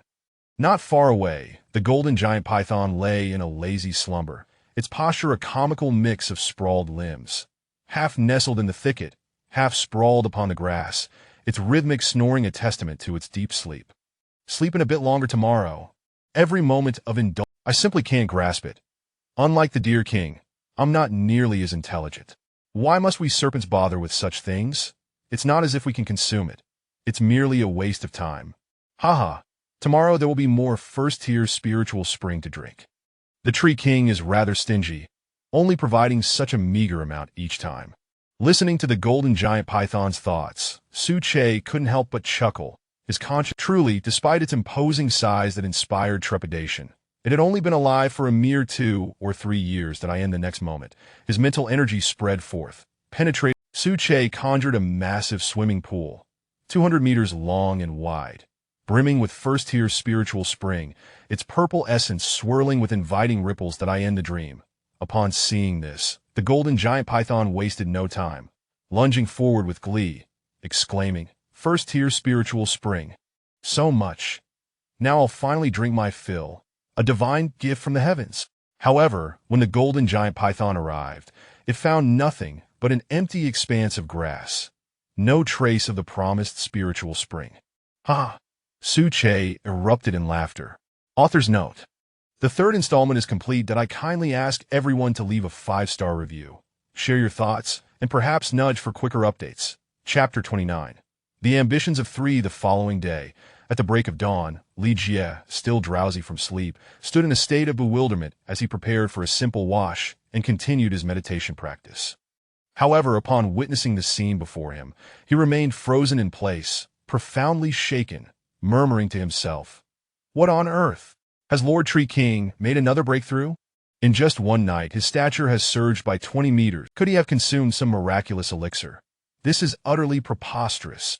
At that moment, the voices of Wang Bo and Xiao Zhigua floated over. "Ah Jie, what are you shouting about? Do you not realize that Lord Tree King might be in the midst of his cultivation? What if you disturb him?" "Indeed. Ah Jie, lower your voice. You have so mercilessly interrupted. You owe me for this." Li Jie, disregarding the need to pacify his companions, simply pointed ahead.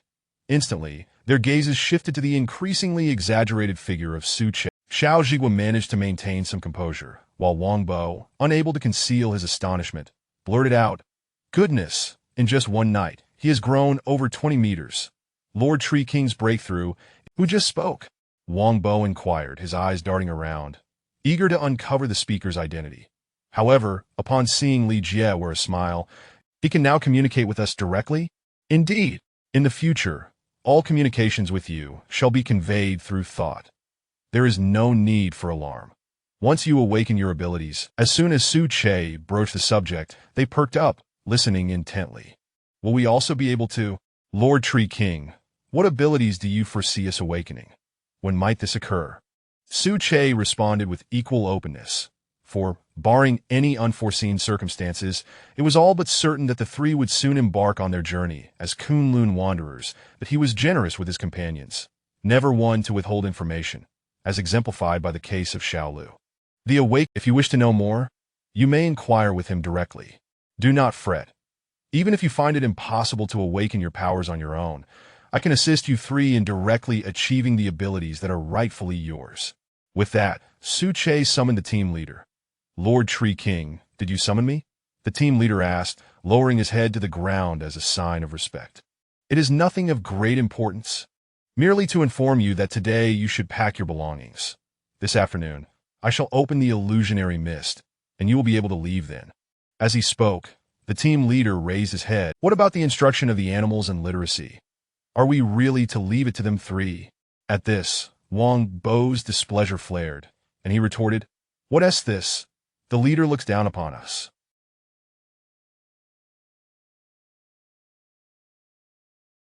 What you can do, we can do as well, that it's merely teaching animals to read. Su Che intervened, halting their quarrel, and continued in a calm manner. There is no need for further discussion. After your departure, I will find a way to manage things. Regarding my affairs, there is no need for your team to conceal anything. You may share details with the higher-ups. Why, you may ask? It was solely because upon gaining mental control and telepathic abilities, Su Che discovered he could create a layer of mental shielding. Within the shielding, not a shred of signal could penetrate, even after modifications. Thus, even if the higher-ups in Huagua wished to strike against him, lacking specific coordinates and compounded by the mental shielding, their efforts would be in vain. Moreover, Su Che, as long as it did not hinder his own objectives, he was more than willing to lend a hand. After all, his ultimate aim was to establish a kingdom of his own. Author's note. The narrative continues to unfold, and we are reaching the much-anticipated scenes of expanding influence, stepping into the outside world, and interacting with humanity, that I kindly ask everyone to leave a 5-star review. And Chapter 30. The language of mental induction. Immediately thereafter, the expedition leader returned to the resting area with a heavy heart. After conveying the relevant circumstances to the other team members, there was a sense of reluctance. After all, within the valley, the concentration of spiritual energy was exceptionally high, with many areas having their spiritual essence. Enough, the leader declared. Let us not dwell on it. Everyone, gather your belongings and check your instruments that we shall set off this afternoon, at which point Lord Tree King will dispel the illusion. Observing the reluctance etched on the faces of his team, he spoke to himself as he made his way back to the resting area to begin packing. Meanwhile, Su Che summoned all his animal companions, preparing for the upcoming mental language induction. He intended to impart the necessary linguistic knowledge directly through his mental prowess, akin to a sudden enlightenment that as the name implies. This process would convey the required language, sparing the animals from wasting time in learning. The trio stood off to the side, differing from the animals, as they were to receive an induction in animal languages, enabling them to communicate and diminish barriers.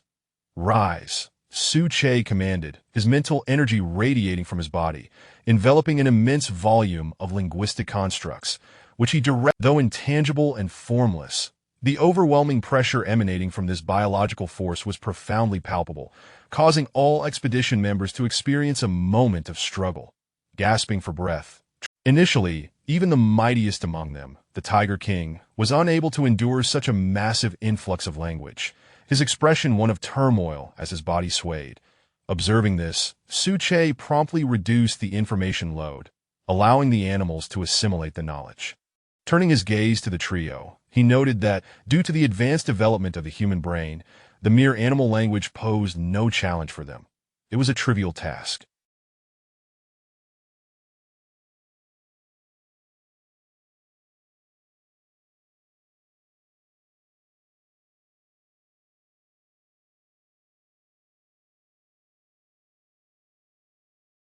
They merely felt a slight pressure in their minds before swiftly comprehending the new knowledge that so this is animal language. It doesn't seem too difficult that we learned it all in the span of a single conversation? How exceedingly simple, Wang Bo remarked, shaking his head in mild confusion. What else could it be? Lord Tree King personally imparted the knowledge through mental energy, saving us a considerable amount of time. If we still could not grasp it, there would be little point in our continued cultivation. Lacking talent, we might as well return home, find our mothers, and get some rest to avoid embarrassing ourselves out here, Li Jie retorted in exasperation. He was quite intrigued by the Tree King's mental transmission, an ability that indeed seemed exaggerated, akin to a cheat or a bug in a game that I cannot comprehend it at present. Perhaps once our abilities awaken, it will become clearer, Li Jie pondered aloud, standing still in a daze. Half an hour later, all the animals completed the mental induction, and as Su Che had anticipated, no mishaps occurred. Even the most simple-minded golden python managed to withstand it. In that moment, the cleansing power of language illuminated the eyes of the animals with newfound wisdom. Thank you, Tree King. Thank you, Tree King.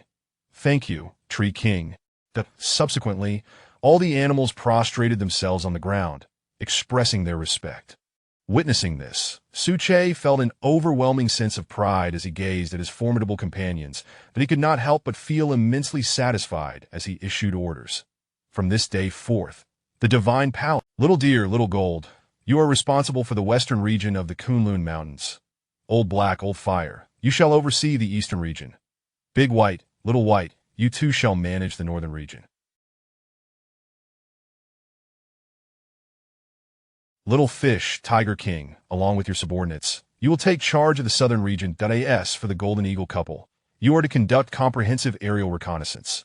Should any unforeseen circumstances arise, report to me immediately and provide assistance. Within a week, you will collectively oversee the entire Kunlun mountain range, capturing the majority of the animals to become auxiliary members of the Divine Palace. Should there be any resistors, you may act as you see fit. At last, the moment had come.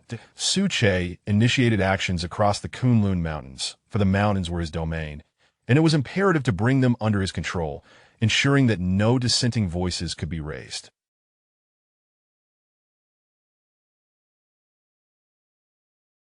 Thus, the first phase of the Divine Palace's plan commenced, and the embryonic form of a kingdom began to take shape. Yes, Tree King. Yes, Tree King. Yes, Tree King. In an instant, the animals dispersed, each moving towards their designated areas, exuding an awe-inspiring aura as they ventured beyond the valley. Authoress note: there will be another update, possibly a bit delayed.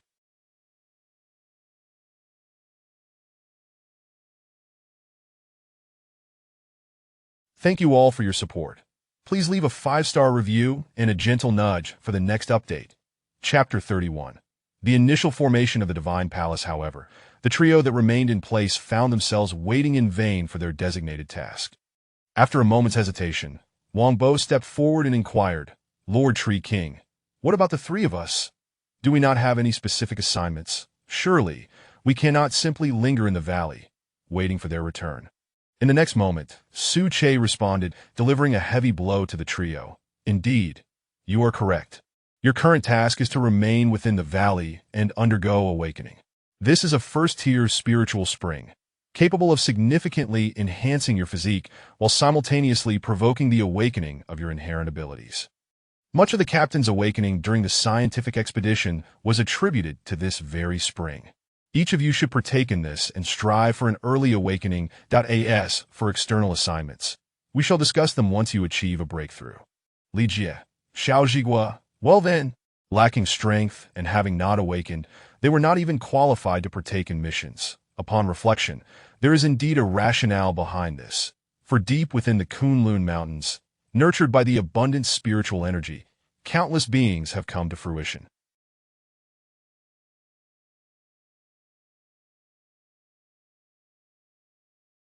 Although they may not necessarily surpass Su Che, the trio, devoid of cultivation and unawakened abilities, would undoubtedly become mere fodder should they encounter these beings, likely unable to elicit even a moment of assistance from the animals. Nevertheless, the trio remained undeterred. On the contrary, they displayed remarkable enthusiasm. They promptly took the first-tier spiritual spring, each consuming a portion, and settled beneath the tree, diligently absorbing the spiritual energy in hopes of awakening their abilities soon. Excellent. Steady and methodical. Once simultaneously, in the rest area of the National Scientific Expedition team, the researchers noticed the animals had vanished without a trace, all hastening towards the valley's exterior, leaving them somewhat perplexed. Captain, where have the animals gone? Has Lord Tree King abandoned us? Or could there be another reason? The speaker was still Fong Yu, known for her incessant inquiries within the National Scientific Expedition team. Upon hearing this, the expedition captain nodded. It is quite possible. Based on my rough calculations, according to Lord Tree King's plans, he would not remain cooped up within the valley indefinitely, as expansion beyond is inevitable. The collective departure of the animals today, even foregoing their educational duties, likely indicates they have gone to engage in preliminary battles, seeking to conquer other regions of the Kunlun Mountains. As this statement concluded, a profound silence enveloped the group. They exchanged glances at a loss for words at the same time. Merely an hour later, the four corners of the Kunlun Mountains advanced 100 miles, as the creatures within the valley demonstrated formidable strength, traversing their path as if it were uninhabited territory, facing no opposition whatsoever. However, half an hour later, along the western front of the Kunlun Mountains, the pioneering Xiaojin encountered a powerful adversary, a colossal green python, far larger than the one previously encountered by the trio, its length exceeding Xiaojin by several meters. Roar. Will you submit or not?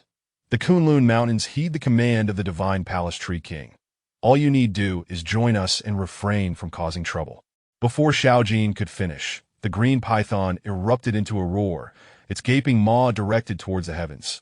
Divine Palace Tree King. What makes him so significant? Can he compel my allegiance? I shall pay him a visit one day, topple his lair, and then we shall see if you possess the courage to utter such words. The Kunlun Mountains are destined to belong to me, the green python.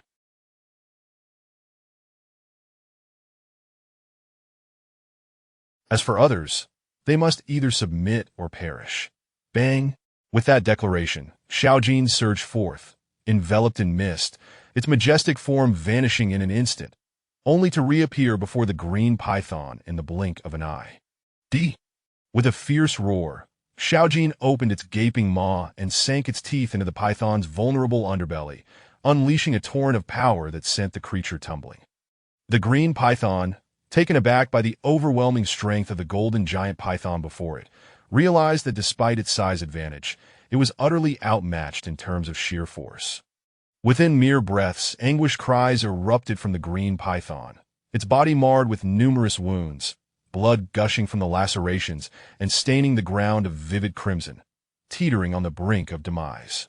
In truth, there was no absolute right or wrong in this encounter. It was merely a matter of standing on opposing sides. Author's note. Here is the third update. Thank you to all the readers for your continued support.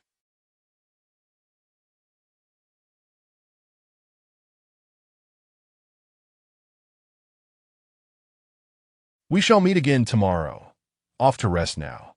Chapter 32, Emergence from the Mountain. Meanwhile, the creatures responsible for the other directions of the mountain erupted into battles almost simultaneously, regardless of order. The Tiger King let out a resounding roar, followed by over 20 tigers, embodying the essence of the king of beasts, rampaging through the forest of the mountains. The suppression emanating from their bloodlines was vividly manifested at that moment. Where they passed, no effort was required as all animals surrendered in submission. In a certain marshland, a small fish stood its ground against a toad. Perhaps due to fortuitous circumstances, the concentration of spiritual energy in the marsh was significant. Puff the small fish took the initiative, emitting a distinctive sound. Suddenly, the water pooling at the surface of the marsh stirred without a breeze, soaring into the air under the fish's control, transforming into a barrage of water arrows aimed directly at the toad. In the next moment, the toad's outer defense was pierced, and green liquid sprayed into the air, corroding the ground below into varying-sized pits. The small fish bellowed, as hundreds of water arrows coalesced behind it and shot forth, piercing the toad through and transforming it into an enormous hedgehog. The golden eagle couple, on the other hand, exhibited a more carefree demeanor, soaring through the skies as they circled, surveying the battlefields in all four directions. unperturbed by the chaos below.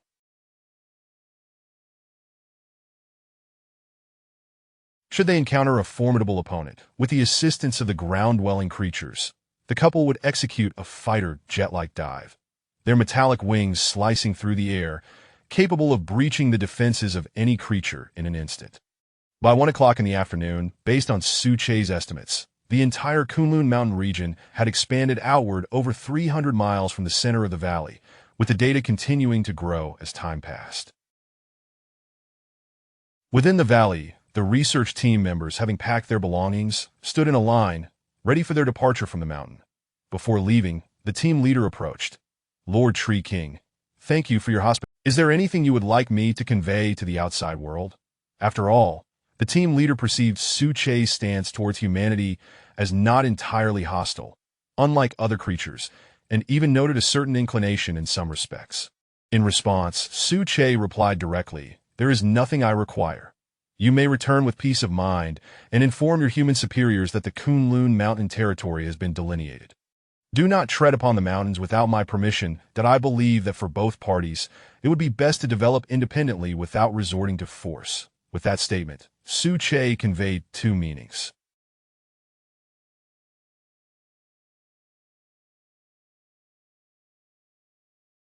First, it would be ideal for both sides to progress without interference and refrain from hastily engaging in conflict. However, should such a confrontation arise, the Kunlun Divine Palace would not shy away.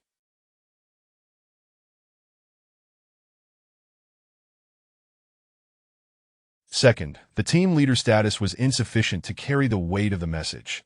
While a cooperative relationship might exist, it necessitated equally significant figures to engage in discussions. The team leader, grasping after years of navigating the complexities of bureaucracy, he was adept at reading between the lines. "Understood, Lord Tree King. Your instructions will certainly be conveyed. We shall take our leave now." Subsequently, Suche, "Let us go. Don't linger. We have matters to attend to back home. Stop looking and let us move." The team leader spoke to himself, for the research team members were not particularly attached to the valley, nor did they harbor deep feelings for Suche. Their reluctance stemmed from the valley's high concentration of spiritual energy, an unparalleled haven for cultivation, which made their departure bittersweet. The Kunlun base, within the energy density detection station, a compact, sealed space housed numerous screens mounted on the walls, corresponding to several data monitoring personnel. Beep beep beep alarm. A mid-stage zero-tier energy density has been detected 300 kilometers west of the base, along with a late-stage zero-tier energy density.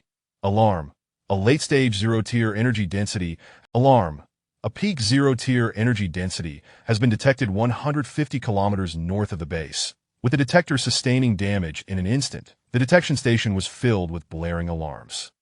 The monitoring personnel stared, dumbfounded, at the energy clusters displayed on the screens, disbelief etched across their faces. What on earth is happening inside the mountains? Why are there suddenly so many unfamiliar signals? What are you waiting for? Quickly report to the higher-ups and summon the appropriate department to handle this. This is serious. The mountains are in upheaval that if we delay, neither of us can bear the responsibility.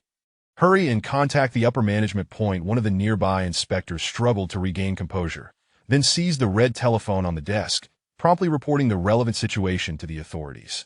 Author's note. Just a quick note. There will be 2 more updates following this one, that the update time will likely be around this hour, mainly because the author is still recovering and has to take medication daily. Lastly, I kindly ask everyone for a 5-star review and to encourage quicker updates. Chapter 33, Extraordinary Life Forms. What? A large-scale energy density detection? Have the underlying causes been determined? Upon receiving the call, Commander Tao Jun of the Kunlun base, without a moment's hesitation, he began to inquire directly that as he awaited a response. His expression grew increasingly grave. Glancing at the report in his hand, he murmured to himself, "I must report this to higher authorities immediately." Since the arrival of spiritual energy, the national machinery has been operating at full throttle, tirelessly researching the myriad effects of this phenomenon across various domains. The scene was nothing short of fervent, as all existing tasks were nearly abandoned in favor of prioritizing research on spiritual energy, following the nation's call for action. Within a mere 2 days, relevant research findings began to emerge ceaselessly. The Kyoto Research Institute, as the leading national research institution, announced yesterday morning the most authoritative biological classification to date. Ordinary life forms versus extraordinary life forms. Energy density, 0. 10, categorized as 0 rank. Energy density, 10-100, classified as first rank. Energy density, 101,000, designated as second rank. Energy density, 1,000-10,000, recognized as third rank, and so forth. However, the extent of this awakening remains limited, resulting in a relatively low destructive capacity, thus being classified as ordinary life forms. This implies that they remain within the realm of comprehension and can be engaged using conventional means or ordinary weaponry. Starting from the first rank, energy density surpassing 10 signifies a profound transformation, categorizing such entities within the realm of extraordinary life forms. Even a first-rank extraordinary life form, with an energy density just breaching 11, cannot be effectively dealt with using standard weaponry or ordinary methods. Experts predict that at least a company equipped with large-scale weaponry would be necessary to achieve effective lethality. After all, without satellite tracking, relying solely on the naked eye to aim at a first-rank extraordinary life form proves exceedingly challenging. 3 seconds later, the detection officer reported, "Commander, due to the sudden nature of the incident, all members of the detection station have yet to identify the cause." Tao Jun responded, "What about the reconnaissance balloon? Has the reconnaissance department been contacted? They must investigate the specific cause. Could there have been some disturbance in the mountains?" The detection officer replied, "At the onset of the incident, we contacted the reconnaissance department, but they too could not provide a definitive reason, citing limited visibility and the need for time to conduct further investigations." Upon hearing this, Tao Jun let out a long sigh. "Very well.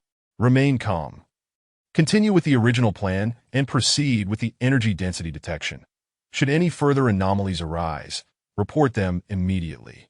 The Special Investigation Bureau stationed at the base is en route.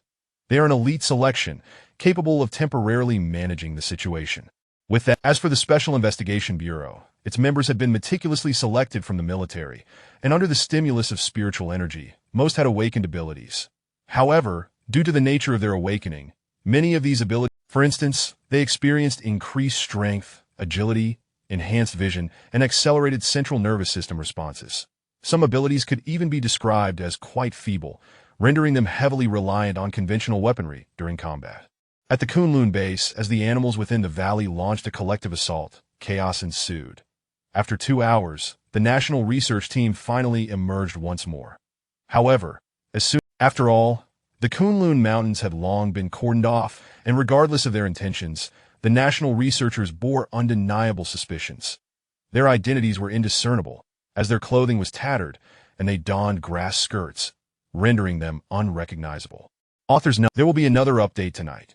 Please feel free to share your thoughts. When Leon will be lurking in the comments section.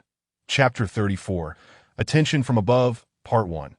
In the interrogation room, when the members of the National Scientific Expedition Team voluntarily revealed their identity, "I heard that you all perished. How is it that now?" The soldier's throat felt dry, grappling with the shocking revelation, as he, along with most of the rank-and-file soldiers and some commanders, had only received the grim news of the expedition team's demise. "You must be from the Kunlun base. Verifying our identities is not difficult. A simple photograph and sample will suffice, and you will have your answers shortly." Initially, our expedition team indeed received orders to delve into the Kunlun Mountains, but due to unforeseen circumstances, we were compelled to remain there for an entire month before we could finally emerge. After all, it was customary for the handling of classified incidents that any pertinent information regarding their national expedition team would be sealed as top secret within an hour of losing contact, making it utterly impossible for anyone without the requisite. Furthermore, false narratives or excuses would likely be fabricated to obscure their actual whereabouts. "Very well. Wait here. I will summon someone immediately to verify your identities." With that, the soldier produced a camera and snapped a photo, capturing a complete image of the team. He then dashed into the tent, making a gesture to the sentry outside to remain vigilant before exiting. 1 minute later, the soldier arrived at the tent of Commander Tao. Given the urgency of the situation, he bypassed the usual protocol and entered directly. Commander Tao was in the midst of drafting a written report, and, upon noticing the intrusion, looked up with a perplexed expression.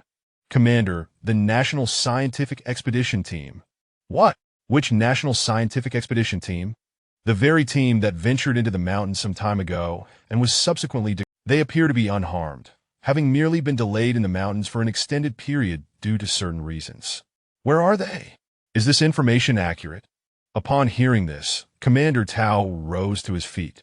While others were oblivious to the details, as a frontline commander overseeing the Kunlun mountain blockade, he had been briefed on the specifics, albeit with a lower rank, that he understood all too well the significance. The soldier quickly replied, "The National Scientific Expedition Team is in the military inquiry room. We happened upon them while patrolling the blockade line as they emerged from the mountains." Indeed, it is that very National Scientific Expedition Team.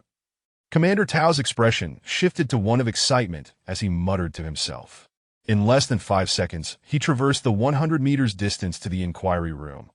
Upon entering, Commander Tao laid eyes on the expedition leader and the faces of the other team members, which began to merge seamlessly with those in the photograph. It truly is the National Scientific Expedition Team. I never imagined you would return alive. Quickly, tell me what transpired within the Kunlun Mountains that day. Why was all communication severed by the following evening? Confronted by a barrage of questions, the expedition leader found it challenging to respond, as the existence of Su Che, according to the expedition leader's assessment, it was imperative to report this matter to the highest authorities. That he gestured towards his makeshift grass skirt, feeling somewhat embarrassed, and said, "Commander Tao, could we first procure some clothing? As for the other details, they are classified and cannot be fully disclosed until we report to our superiors." Realizing his previous excitement had overshadowed the fact that the members of the National Expedition Team were clad in tattered grass skirts, Commander Tao, "Go to the supply room and fetch 15 sets of clothing." With a serious demeanor, Commander Tao added, "Do you require assistance from our base?" The expedition leader nodded. Currently, the most prudent course of action for their return to our expedition team must return to Beijing immediately. Could you provide us with a helicopter? Author's note. Here is the third update. We shall meet again tomorrow, when Liang is off to rest, as my health is somewhat compromised. I kindly ask everyone to leave a 5-star review and perhaps urge for more updates. Chapter 35, Attention from Above, Part 2. Shortly thereafter, 3 hours later, the National Scientific Expedition Team arrived at Kyoto Airport by military aircraft in the evening. Upon disembarking, every member of the expedition team was promptly escorted to the headquarters of the Special Investigation Bureau in the outskirts of Kyoto for further questioning from the higher authorities. After all, the entire scientific team had inexplicably vanished for nearly a month, which warranted an explanation that I end the interrogation room. The expedition leader encountered the director of the Special Investigation Bureau, and without delay, is the Tree King attempting to unify the Kunlun mountain region? Indeed, from a temporal perspective, this aligns perfectly. It must be accurate. The expedition leader nodded, continuing, "Originally, however, for reasons unknown, starting from today, more precisely last night, it has commenced a significant expansion into the outside world." At this juncture, Li Xiang's expression grew grave. Is it one of extreme hostility, neutrality, or the rarest form of support? Given the expedition leader's description, the Tree King's level of evolution was alarmingly high, and its potential for destruction could not be overlooked. Thus, its stance was undoubtedly of great significance to the nation. The expedition leader nodded thoughtfully, maintaining a calm demeanor as he articulated, "The Tree King gives me a distinctly different impression from other beings. It seems as though it has existed for centuries, displaying no aversion towards humanity. Otherwise, it would not have rescued us in the first place, nor granted us access to the spiritual spring. Prior to our departure from the mountain, the Tree King subtly indicated to me that as long as humanity refrains from disturbing it and allows for peaceful coexistence, it would prefer to avoid conflict and may even be open to cooperation in certain aspects." Upon uttering these words, the attendees were taken aback. They had never anticipated such fortuitous news. For contemporary China, what does a first-tier extraordinary life form represent? Everyone was acutely aware of their formidable strength, inscrutable methods, and elusive presence. Completely annihilating such a being was indeed a daunting task. The Tree King's willingness to remain neutral could significantly alleviate the pressure on the Special Investigation Bureau. Moreover, if the expedition leader's assertions held true, the two parties might even engage in collaboration to some extent. What a revelation! This news delighted the prominent figures present. Quickly inform the higher-ups. Expedite the deployment of personnel into the mountains to establish contact with the Tree King, primarily to convey our goodwill. Even if cooperation proves unfeasible, we must not become adversaries. If possible, we should explore avenues for collaboration, especially concerning the first-tier spiritual spring, which is of utmost importance as it could facilitate the awakening. Within an hour, they reached the Grand Elder. After a thorough review, the Grand Elder, with a flourish of his pen, inscribed at the bottom of the document, "Proceed. You are authorized to act freely. In times of crisis, we must seek to harness every available power and maintain order." Thus, pertinent orders were swiftly issued. To demonstrate sincerity, Director Li Xiong personally led a delegation comprising a dozen adept negotiators from the Bureau, setting forth towards the Kunlun Mountains to facilitate the forthcoming collaboration. Simultaneously, a significant transformation heralded by the arrival of spiritual energy was on the verge of commencement. Author's note: 2 more updates are forthcoming. Please be patient at a 5-star review. Requests for quicker updates and suggestions would be greatly appreciated. Chapter 36. The Dao Palace Academy. As evening descended at 6 o'clock, while the majority of the populace in Huagua prepared for their dinners and the comforts of home, official media launched a startling announcement that eclipsed all other discussions, swiftly ascending to the forefront of every media outlet and reigniting fervent debate. Higher authorities research. Effective immediately, the establishment of the Dao Palace Academy has been sanctioned, with an initial plan for 3 campuses and the possibility of future expansions. The Academy will accept individuals with relevant awakenings, and the Dao Department catering to elemental awakeners, and the Martial Department, designated for physical awakeners. Attachment. All awakeners are required to register within 3 days of this announcement at one of the 3 Dao Palace Academy locations: Kyoto, Magic City, and Jinling. Registration contact. Address. At the moment the news broke, the entire internet erupted in a frenzy, with countless netizens flocking to witness the unfolding drama, some revisiting the announcement no less than 10 times, reveling in the exhilaration brought forth by this transformation. They celebrated, embracing the dawn of a new era. Yet, objectively speaking, the overwhelming majority were merely spectators, as the initial awakening rate was considerably low due to insufficient spiritual energy. It took over 1,000 individuals to produce but one. Wow, there's now a dedicated academy for awakeners. What are we supposed to do? I can't shake this odd feeling of envy. Relax, brother, just savor some lemons. Savoring lemons 1. Goodness, it's only been a few days, and the Academy for Practitioners is already established. That's remarkably swift. I envy those who have awakened. I truly wish to possess abilities. Haha, finally, it's my turn. Just 2 days ago, I awakened my fire control ability. I am off to buy a ticket to register. Wow, you're impressive. Awakening such a rare elemental ability. I saw the research data indicating that only one can emerge from 100 awakeners. Just savoring lemons. As time progressed into the night, discussions surrounding the Dao Palace Academy permeated every corner of society. Whether in offices, on bustling streets, or dining in restaurants, one could hear the chatter surrounding this monumental event. Even at home, families gathered on sofas, earnestly deliberating. Hey, have you heard? Heard what? The Dao Palace Academy. Such a significant event, and you're completely oblivious. What have you been doing? That is an academy for awakeners. Wow, when did this happen? An academy for awakeners. I just took a nap and missed such a major development. Hurry up and check. Conversations like these flowed endlessly. Within the first hour of the announcement, every mode of transportation to the 3 locations, be it air, land, or water, was completely booked, with even additional tickets vanishing in an instant. Despite the low awakening rate, the sheer population of Huagua was staggering. With billions of inhabitants, even at a minuscule awakening percentage, there would still be at least 1 million awakeners.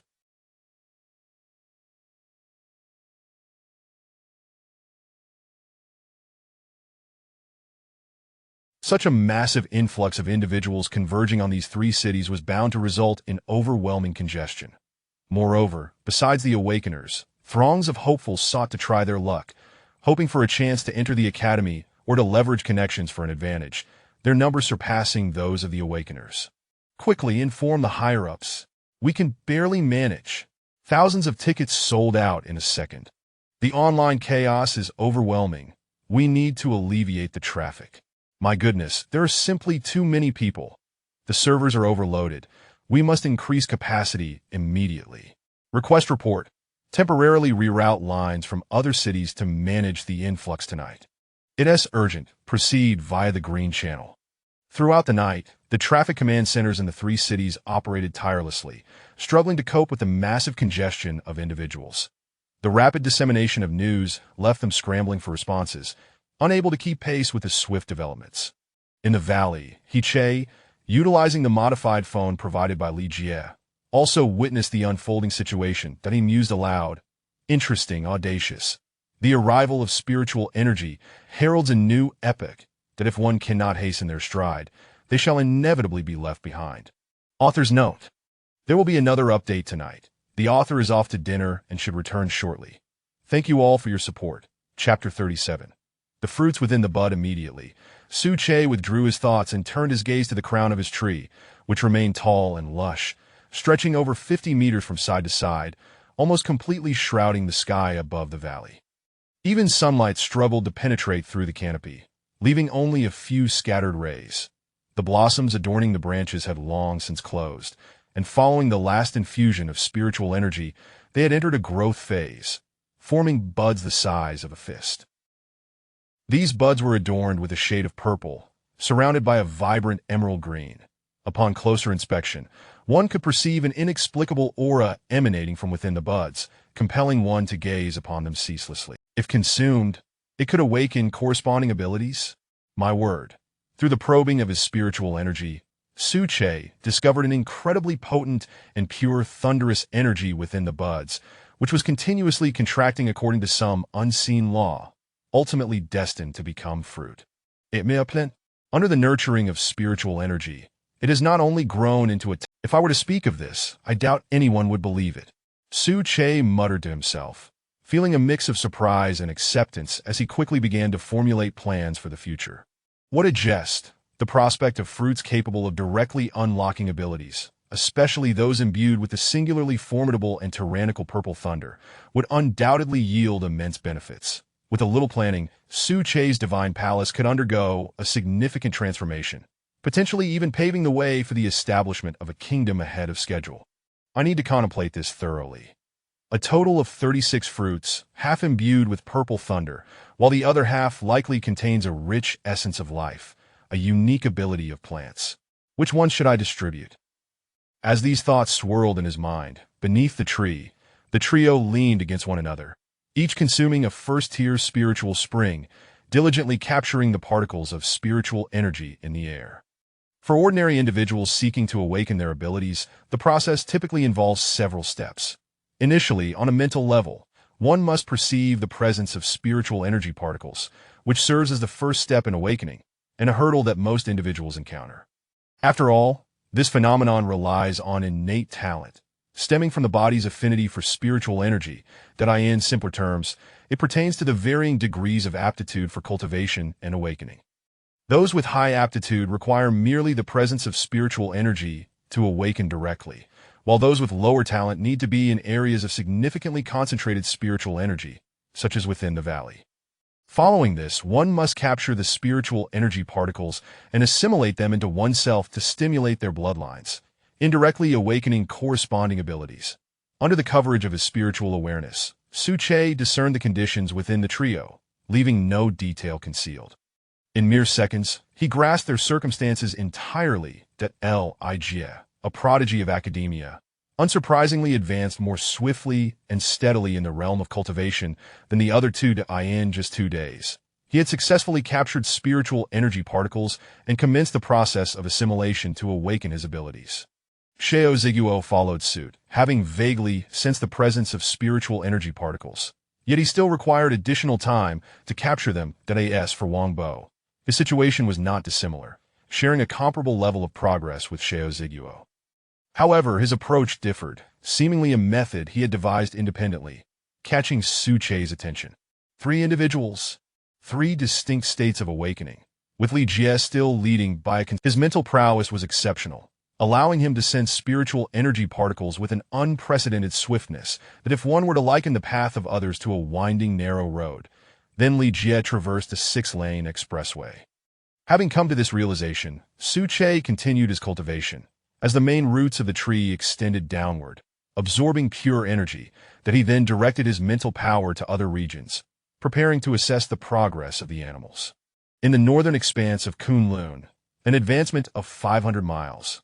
In the eastern stretch of Kunlun, an advancement of 600 miles. In the western reaches of Kunlun, an advancement of 700 miles. In the southern domain of Kunlun, an advancement of 400 miles. Overall, Suche felt a sense of satisfaction, as the advancements fell within the parameters of his original plans.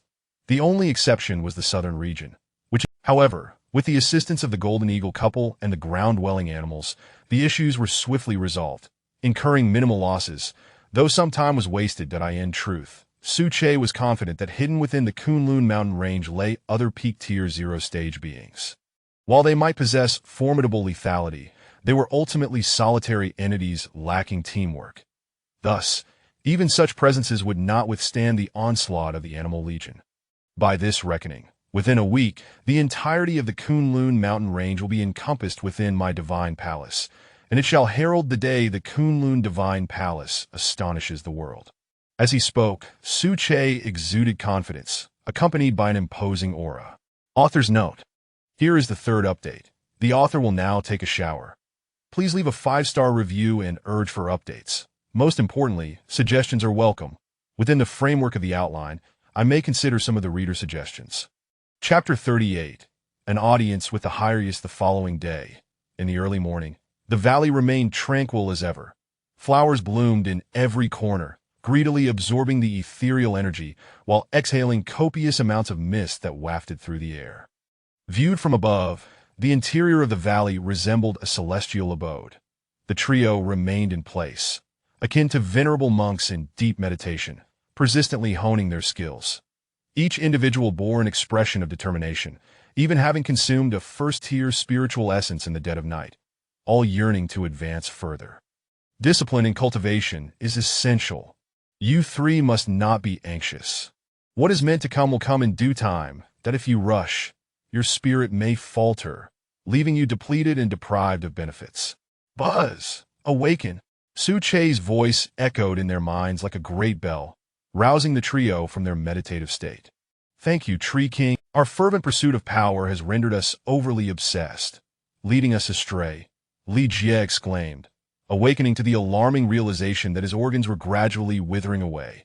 Even Xiao Zhigua and Wang Bo displayed expressions of relief, a chill creeping down their spines as they felt a wave of apprehension wash over them. Had it not been for the Tree King's timely reminder, they would have faced one of 2 dire fates, awakening their abilities or exhausting their mental energy, rendering them as mere shells of their former selves. However, it was evident that the trio had narrowly avoided disaster, as the latter outcome would have likely left them in a vegetative state, immobile for the rest of their lives. Even Li Jie, blessed with the buff of a learning deity, could not sustain an unending drain on his spirit. It is of no consequence. You 3 are traversing Kunlun. A reminder is merely a formality. I happen to have a task at hand for you 3, which will alleviate your mental strain while allowing you to begin fulfilling your roles. Suche spoke with an impassive demeanor, continuing in a calm tone. What is the task? Li Jie inquired, somewhat perplexed.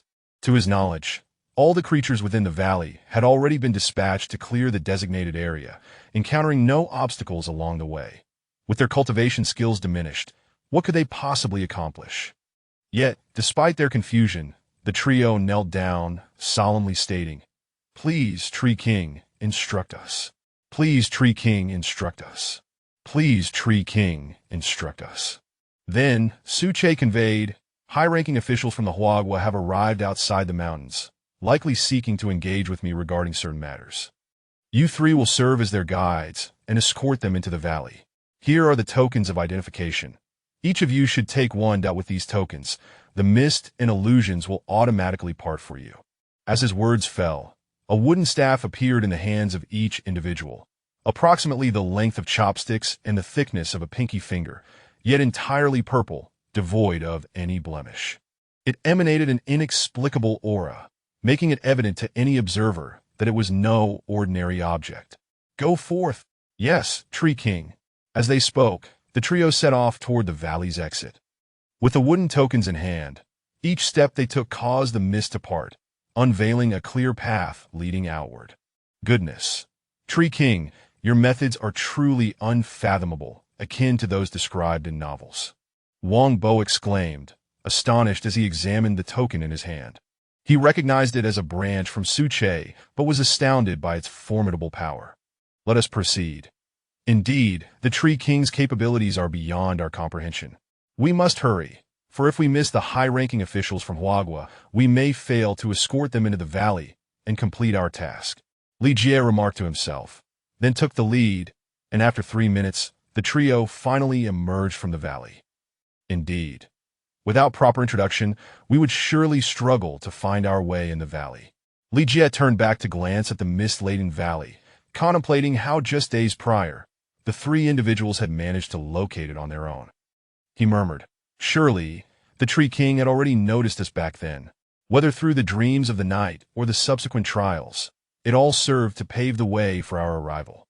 Otherwise, it would have been impossible to discover this specific location through our own abilities." At the same time, Li Xiang, the director of the Special Investigation Bureau, led other members deep into the Kunlun Mountains at dawn. Author's note: 2 more chapters are on the way. I'm diligently typing away. Chapter 39. Entering the valley, the Kunlun Mountains, a majestic spectacle, stretch grandly for over 1,000 miles, with their towering peaks and sprawling branches weaving through the entirety of China. These mountains give rise to countless smaller ranges, undeniably earning their title as the foremost mountain range. After passing through the inspection checkpoint, Li Xiang, accompanied by his fellow agents from the Special Investigation Bureau, fully armed, ventured into the mountains. Most were equipped with lightweight weapons, yet they bore the latest innovation from the Research Institute, spiritual energy bullets, capable of inflicting substantial damage on intermediate-level zero-tier creatures. These spiritual energy bullets, developed by the Kyoto Research Institute, are a novel weapon formed by compressing the fruits of partially evolved plants with steel. Subjected, as they also carry spiritual energy, these bullets possess formidable lethality against awakened beings and evolved creatures, far surpassing conventional firearms. However, due to preliminary research, each spiritual energy bullet is exorbitantly priced, reaching over 1,000 RMB apiece, truly validating the adage, "When cannons roar, gold flows."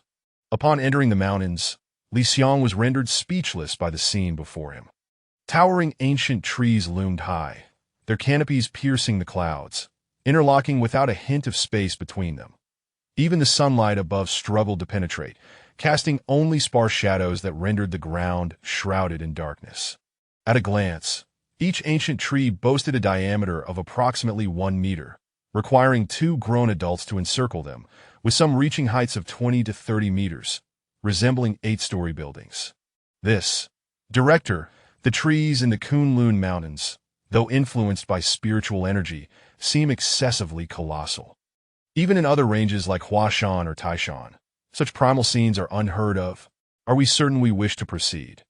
What if the Tree King changes his mind? Wouldn't that be akin to walking into a tiger's den, willingly ensnaring ourselves? At this moment, Li Xiang's aide spoke, his expression grave, exuding concern at the thought of such an incursion into enemy territory, which he deemed unwise. Li Xiang advanced a step, wielding his mountain-cleaving knife with vigor, severing the ancient tree obstructing their path, thus forging a narrow passage. "Regardless of the circumstances, we must enter," he replied. "As for your concerns, the probability is low." According to the analyses of the scientific expedition team, the Tree King is primarily concerned with his territory. As long as we do not provoke him, we should encounter no issues. Moreover, the situation in our homeland is becoming increasingly dire. The Dragon of Dongting Lake has unleashed relentless rains, transforming the area within 100 kilometers into an ocean that we require the spiritual spring in the Tree King's possession. perhaps even a first-tier spiritual spring. After speaking, Li Xiang turned and continued forward. The trees were so dense that no clear path remained. The previous narrow trails were long obscured by the rampant growth of flora, which had flourished under the influence of spiritual energy. Within the Kunlun Mountains, conditions changed almost by the hour. An hour later, the entire team had traversed a mere 5 kilometers. Though the distance seemed minimal, it was exceedingly arduous. They were in a primordial forest, not on a typical road, and even the routes required meticulous clearing, preventing any acceleration. Have you noticed? There isn't a single sound in the vicinity. Someone halted, casting a glance around, speaking in hushed tones. Indeed, not only now, but throughout our journey, there's been not a hint of sound. Where are the creatures of the mountains? I recall that under the Tree King, there exists a legion of animals known for their formidable strength, yet there is not a whisper of activity. Upon hearing this, Director Li Xiang also paused, resting against an ancient tree while pondering deeply. It was true. Something was amiss. The interior of the mountains could not possibly be this silent. To ask the director of the Special Investigation Bureau, he had traversed nearly all mountain ranges within the borders of China over the past week, and none had been this eerily quiet. At the very least, the roars of creatures and the sounds of battles for resources should be prevalent. Yet now, all was absent, creating an unsettling atmosphere, as if the mountains concealed a monumental secret. Little did they know, within the valley, the animals had retracted their presence, suppressing their energy upon sensing the territorial dominance. Gradually, the creatures had grown fearful, refraining from revealing themselves, their auras entirely subdued.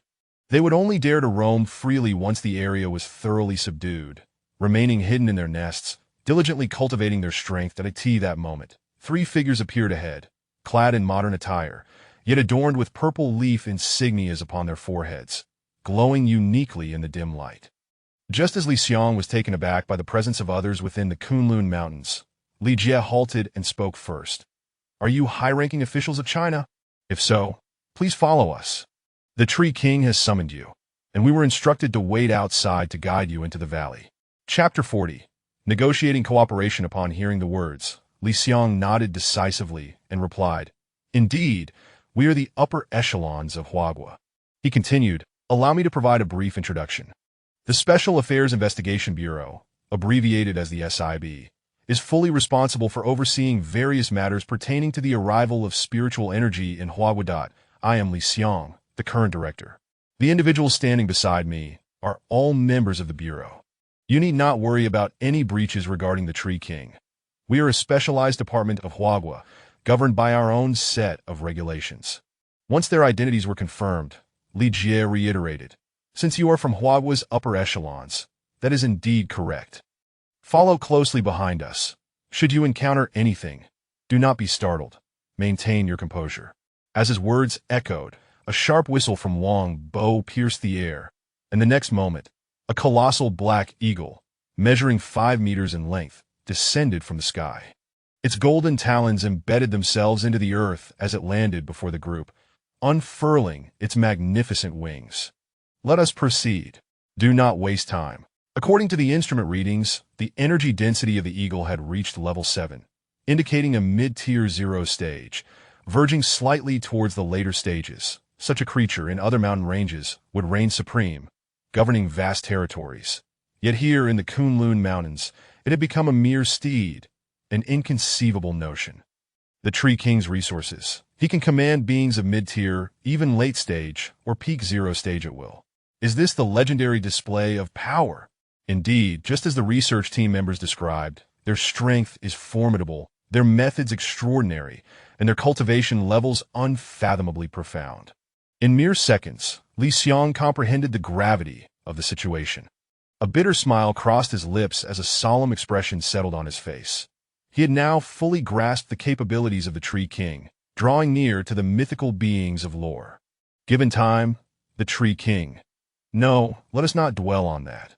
There is ample time ahead. The SIB shall undoubtedly lead Huagua into a new era of brilliance. At that moment, Wang Bo, displaying a hint of impatience, exclaimed, "Let us move. What are you lingering for? Time is of the essence. As members of Huagua's special department, do you have nothing to attend to? Are you unaware of the value of time? Everyone, aboard now. The giant eagle has been specially dispatched by the Tree King. Despite facing the SIB, Wang Bo's demeanor remained unperturbed, as if addressing mere civilians, devoid of any trace of fear. The other two mirrored his composure, appearing remarkably nonchalant. After all, they had entered the domain of the Tree King, traversing the Kunlun Mountains, representing the Tree King's prestige, wielding his authority, and standing tall against the majestic mountains, emboldened by their position. Moreover, every action they took should exhibit sufficient gravitas. Otherwise, not only would they suffer embarrassment, but the Tree King behind them would be equally shamed. Understood. My apologies. I momentarily, as they stepped onto the broad wings of the giant eagle, he could sense the immense vitality coursing through it, a terrifying power that would be lethal in close combat, should one forego the use of spiritual energy projectiles. Even for himself, survival in such an encounter seemed uncertain, that Li Xiong shook his head, casting aside the intrusive thoughts, and stood resolutely on the eagle. A minute later, the entire party steadied themselves, dozens of individuals weighing no less than a ton. With a mere flap, the colossal eagle, akin to a fighter jet, soared into the skies, weaving through the clouds. In under 20 minutes, they arrived at the valley's entrance. Li Jie was the first to disembark, kneeling partially as he called out, "Esteemed Tree King, the upper echelons of Huagua have arrived, a total of 12 individuals. Are you prepared to receive us?" After a moment of silence, a voice echoed from within the valley. "Do not linger outside. Come inside, all of you." As the command resonated, the enchanting illusions that enveloped the air dissipated, revealing a valley. At its center stood a colossal tree, its entire being suffused with a deep purple hue, radiating an inexplicable aura. The towering canopy obscured half the sky, preventing sunlight from penetrating, merging with the clouds above, creating a breathtaking spectacle of 7-colored rainbows. Li Xiong stood in awe, murmuring to himself, "The Tree King, the legendary Tree King." Chapter 41. Attitude towards humanity. Immediately following, upon further engagement and feeling the formidable presence of Su Che, Li Xiong's astonishment deepened. Approaching Su Che with an air of reverence, he articulated, "Tree King, I am Li Xiong, the current director of the Special Investigation Bureau of Hua State. Accompanying me are other members from the Bureau, fully authorized to collaborate with you." "Oh," Su Che inquired. "The Special Investigation Bureau of Hua State, an institution specifically established for the arrival of spiritual energy." Indeed, through various media on his mobile device, Su Che had only gleaned vague information, with the Special Investigation Bureau remaining obscured from public scrutiny. Nevertheless, he could surmise certain details. Acknowledging Su Che's words, Li Xiong nodded and promptly replied, "You are correct. The full name of the Bureau is the Special Affairs Investigation Bureau, a department recently established, comprising the elite from various teams, tasked with overseeing the myriad evolutionary events arising from the arrival of spiritual energy." Upon hearing this, Su Che began to comprehend and continued in a placid manner. "Since you represent the upper echelons of Hua State, let us be forthright and discuss the purpose of your visit. I trust that the National Scientific Expedition Team, especially its leader, has conveyed a considerable amount of information to you." Li Xiong shivered slightly, finally grasping the essence of the expedition leader's frequent remark. "The purpose of the Special Investigation Bureau's deep incursion into the heart of Kunlun is twofold. Firstly, we seek to understand your attitude towards humanity. After all, the entire Kunlun mountain range lies within Hua State, with its numerous branches extending deep. As a first-tier extraordinary life form, you possess unimaginable destructive power. Moreover, your establishment of the Kunlun Divine Palace and the assembly of a vast animal legion raises concerns. Should you choose to unleash devastation upon the surrounding cities, I dare say no nation could withstand such a calamity. Secondly, we wish to inquire if there exists potential for collaboration between us.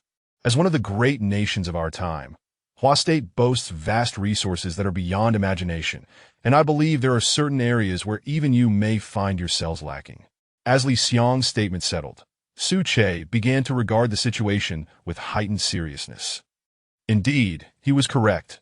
Hua State, as a contemporary superpower, possessed resources that were incalculable, and even the sheer expanse of its territory hinted at the magnitude of its capabilities that at present they had fallen to a disadvantage, primarily due to their initial inability to respond promptly. Suche understood better than anyone the terrifying potential of a fully operational national apparatus. What intrigued Suche was the wealth of resources that lay behind Hua State, resources that could significantly propel his own development. Maintaining an air of calm, he responded, "Firstly, regarding humanity or any other races, the Kunlun Divine Palace shall not interfere under any circumstances that I am the same vein. You humans cannot recklessly enter the mountain range to hunt creatures indiscriminately." "What? Does the Kunlun mountain range belong to you?" One of the other members interjected in surprise, a flicker of anger crossing his face. However, Li Xiong immediately silenced him, gesturing for the outspoken member to refrain from further comment. Expressing his apologies, he lowered his head and addressed Suche, saying, "Esteemed Tree King, please continue. My subordinate is lacking in understanding. I implore your forgiveness, and I shall ensure proper guidance upon our return. As the director of the Special Investigation Bureau, I can unilaterally declare that from this day forth, the Kunlun Mountain Range shall belong solely to your dominion. Let us agree to coexist peacefully." "Very well." Suche nodded that he had laid ample groundwork for a phase of peaceful development. Securing Hua State's affirmation was secondary and not of paramount concern. Nevertheless, having once belonged to humanity, he harbored a certain affinity for them deep within his heart. As an extraordinary life form, the instinct of his bloodline reminded him that all externalities were ephemeral, and only his own cultivation was true and indelible, that he aspired to create a kingdom of his own, necessitating further advancement in his cultivation, breaking through the constraints of the first tier to reach the second, or even the third tier, thereby becoming an imposing force that none would dare provoke. After a brief pause, Suche continued, "As for collaboration, I wish to inquire what Hua State can currently offer me, and what do you seek in return? Or rather, what is it that you hope to obtain?" Upon the conclusion of his query, silence enveloped the assembly. Regardless of their deliberations, it was evident that Hua State was currently in a state of disarray, lacking the capacity to gather resources. Yet one might ponder whether the Tree King would even desire the meager resources they could provide. After a considerable interval, Li Xiong lifted his head, resolutely stating, "Esteemed Tree King, it has come to my attention that you possess the ability to generate the life spring, known not only for its restorative properties, but also for its capacity to facilitate the awakening of abilities, particularly in elemental control. Thus, we hope to engage in an exchange of the life spring, with the majority being 0 tier and a small portion at the first tier. What is your stance on this?" Upon hearing this, Suche remained silent for a moment, responding, "Let me reiterate my position. The value inherent in the life spring is extraordinary. What does the Special Investigation Bureau of Hua State intend to offer in exchange? Surely you do not wish to acquire it without recompense." As the final word resonated, a formidable aura emanated from Suche, the might of an extraordinary life form vividly displayed, overwhelming the members of the Special Investigation Bureau to the point of breathlessness. There are 2 more chapters to come. The author is diligently crafting the text. Chapter 42, Spirit Stone No. "How could this be? Your Majesty Tree King, you must be mistaken. Please take a look at this. Could it possibly serve as a bargaining chip?" Li Xiong stammered, feeling utterly overwhelmed by the formidable aura surrounding him. Despite being an awakened individual, he felt like a mere leaf adrift on the vast ocean. In the next moment, Suche retracted his aura and directed his gaze toward Li Xiong, who was clutching a piece of white jade, roughly the size of a palm, impeccably cut and appearing as if it were in natural formation. "Ah, what is this?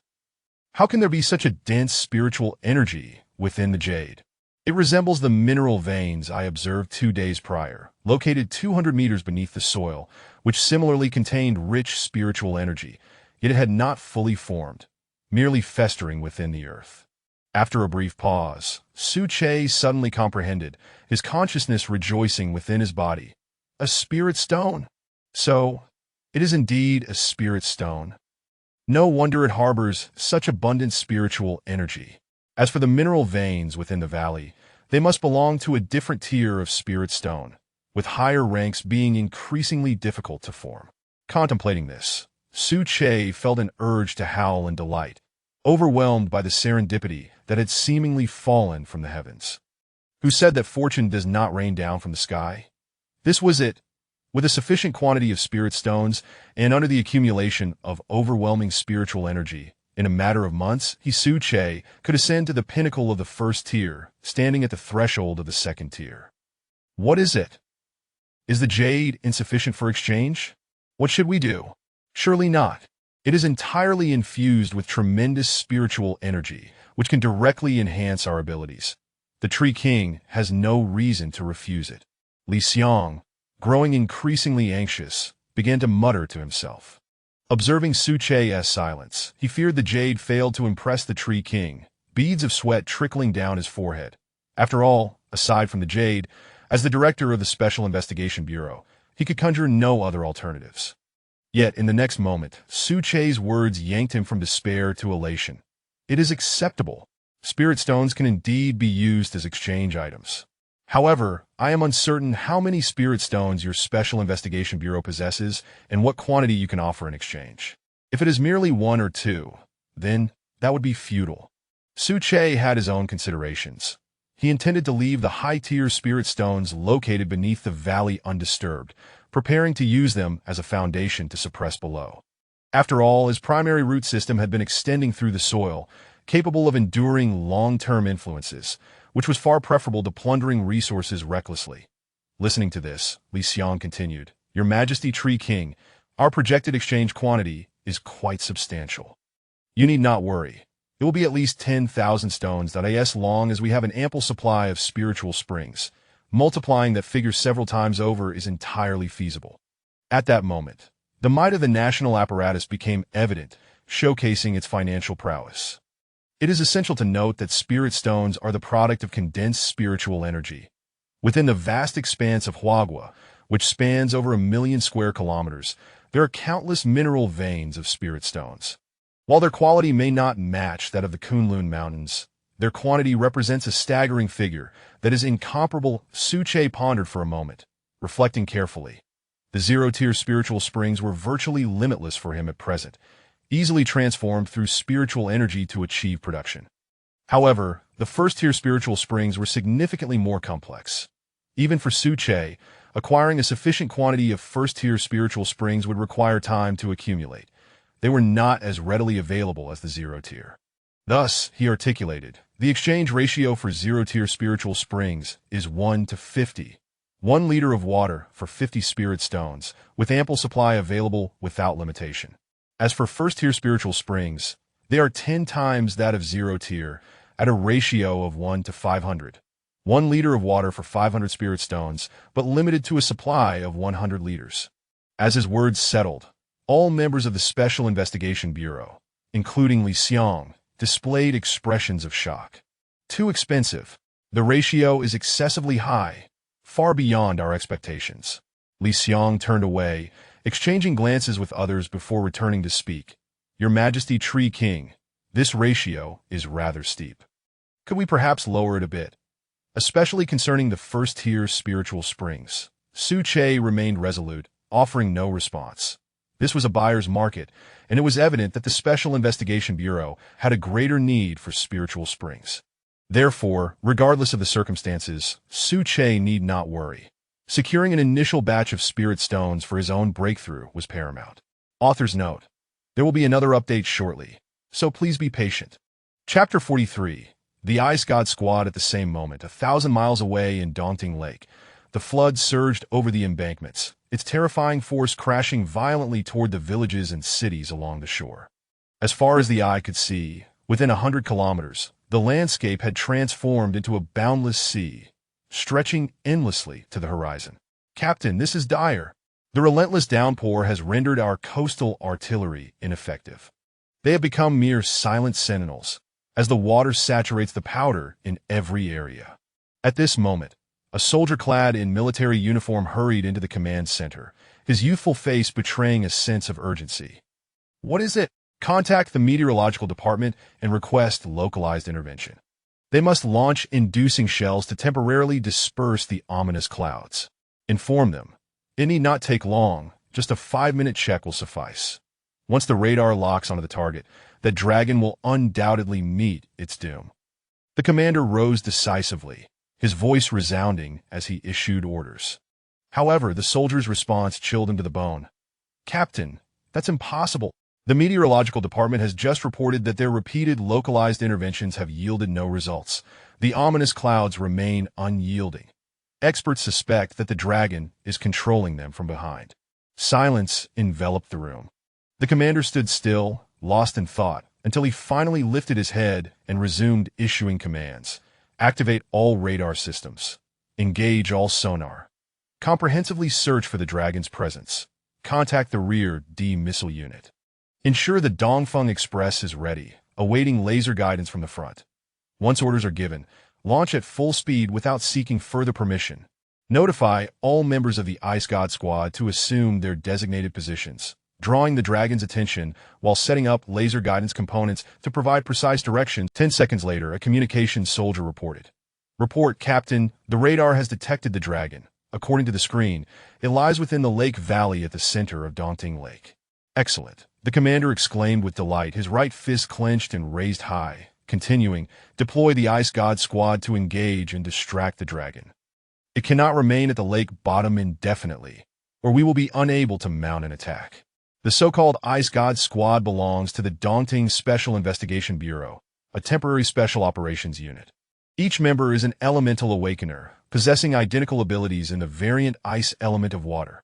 There are a total of 12 members, each with an energy density exceeding 5, advancing toward the late 0 tier. Even within all of China, the Ice God Squad ranks among the finest at this moment. The Ice God Squad received their orders and swiftly departed from their concealed positions. The squad leader, a burly bald man, stood tall and imposing, formerly a martial arts student at Shaolin Temple, boasting formidable combat skills coupled with his awakened ice manipulation ability, far surpassing ordinary fighters, thus earning the title of squad leader. "Move out. The dragon lurks beneath the water. We will split into 2 teams. The first team will serve as bait, while the second team sets up the laser guidance components. I reiterate, all members are forbidden from engaging in prolonged combat. Complete the objective and withdraw. We cannot afford unnecessary casualties against that beast." With that, the bald leader charged toward their destination. Arriving at the water's edge, he let out a commanding shout, his right hand tracing a semicircle in the air before pointing toward the lake's surface, visibly unleashing a white streak that plunged into the water. "Ice arise. Congeal for me." In the next moment, centered around the bald leader, the lake's surface ceased its flow, enveloped in a layer of frost that gradually expanded outward. "Come on. Everyone lend a hand. Create a greater commotion. Let the creature beneath the lake take notice." The third update is delivered.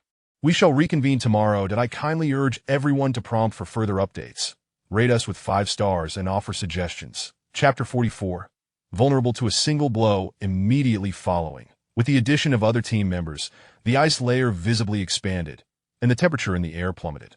The unique fluctuations belonging to the energy users shimmered like phosphorescence in the darkness, captured by the lurking dragon beneath the lake. Roar! Suddenly, a shadow darted before them.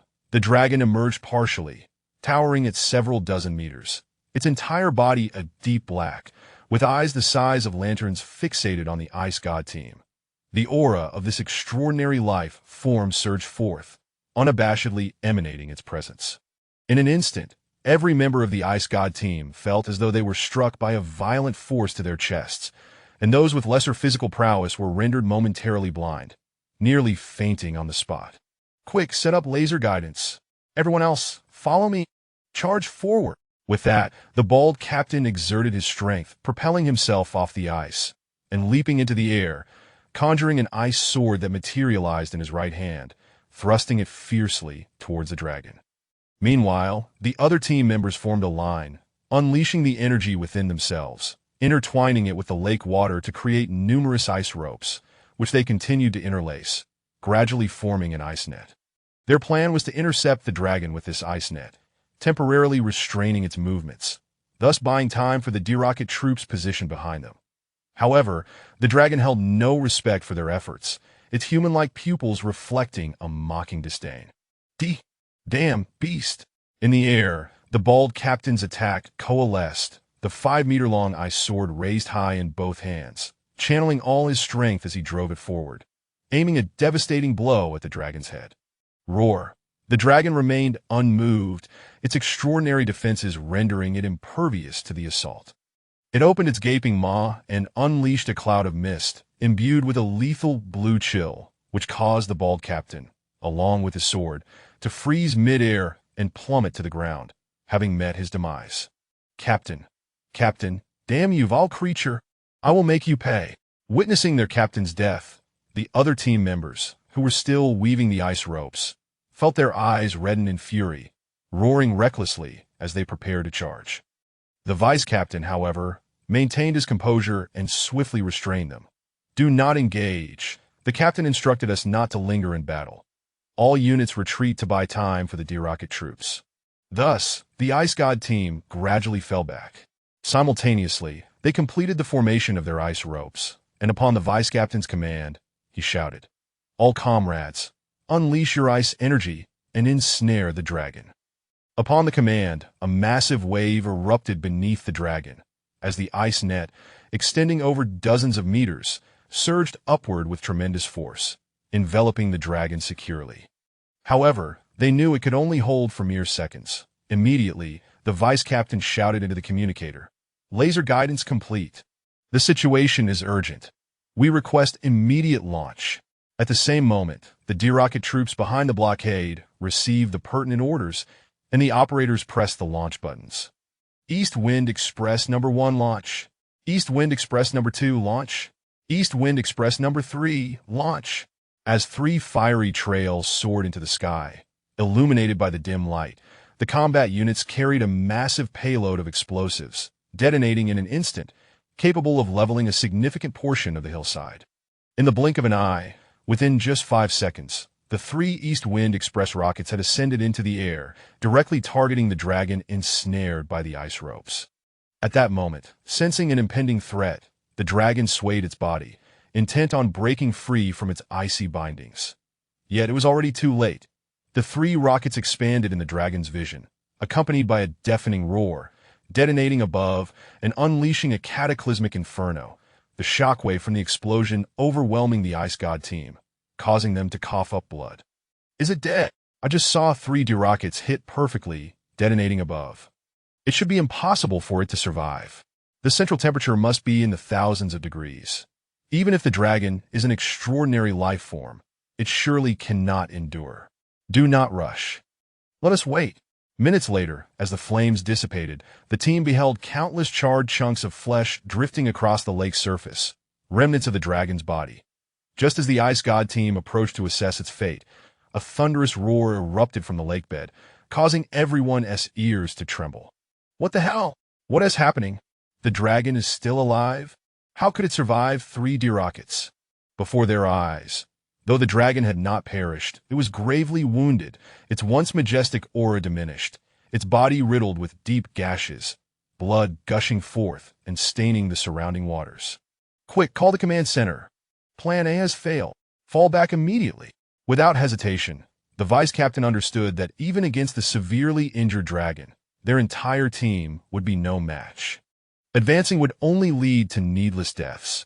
They had no choice but to retreat swiftly and report the situation to the command center. Author's note: there are still 2 more chapters to come. The author is furiously typing away. At Chapter 45, a plea for assistance from the Bureau of Special Investigations within the valley. After an intense confrontation, Su-che remained steadfast, unwavering in his resolve. Left with no other choice, Li Xiang acquiesced, for the current state of Huagua necessitated the presence of awakened beings more than ever. Whether they were the Zero or First Order, both were urgently needed resources. Every moment counted, and any delay could jeopardize an entire region or even the lives of several individuals. After conferring with other members of the Bureau, Li Xiang nodded decisively. "Lord Tree King, on behalf of the Bureau of Special Investigations of Huagua, I fully accept the terms regarding the Spirit Spring. The relevant Spirit Stones are currently being allocated, with a total of 100,000 pieces based on our agreed exchange. They will be delivered via transport aircraft within approximately 1 day." This is the internal communicator of the Bureau, containing pertinent information. To demonstrate our sincerity, you may peruse the contents at your leisure, which will also facilitate our communication. He continued that as his words faded, Su-che summoned the roots to break through the soil, deftly retrieving the black device akin to a mobile phone from Li Xiang's grasp and skillfully activating it. Oh, a communicator, housing information? You are indeed thoughtful. Yes, it is precisely what I require.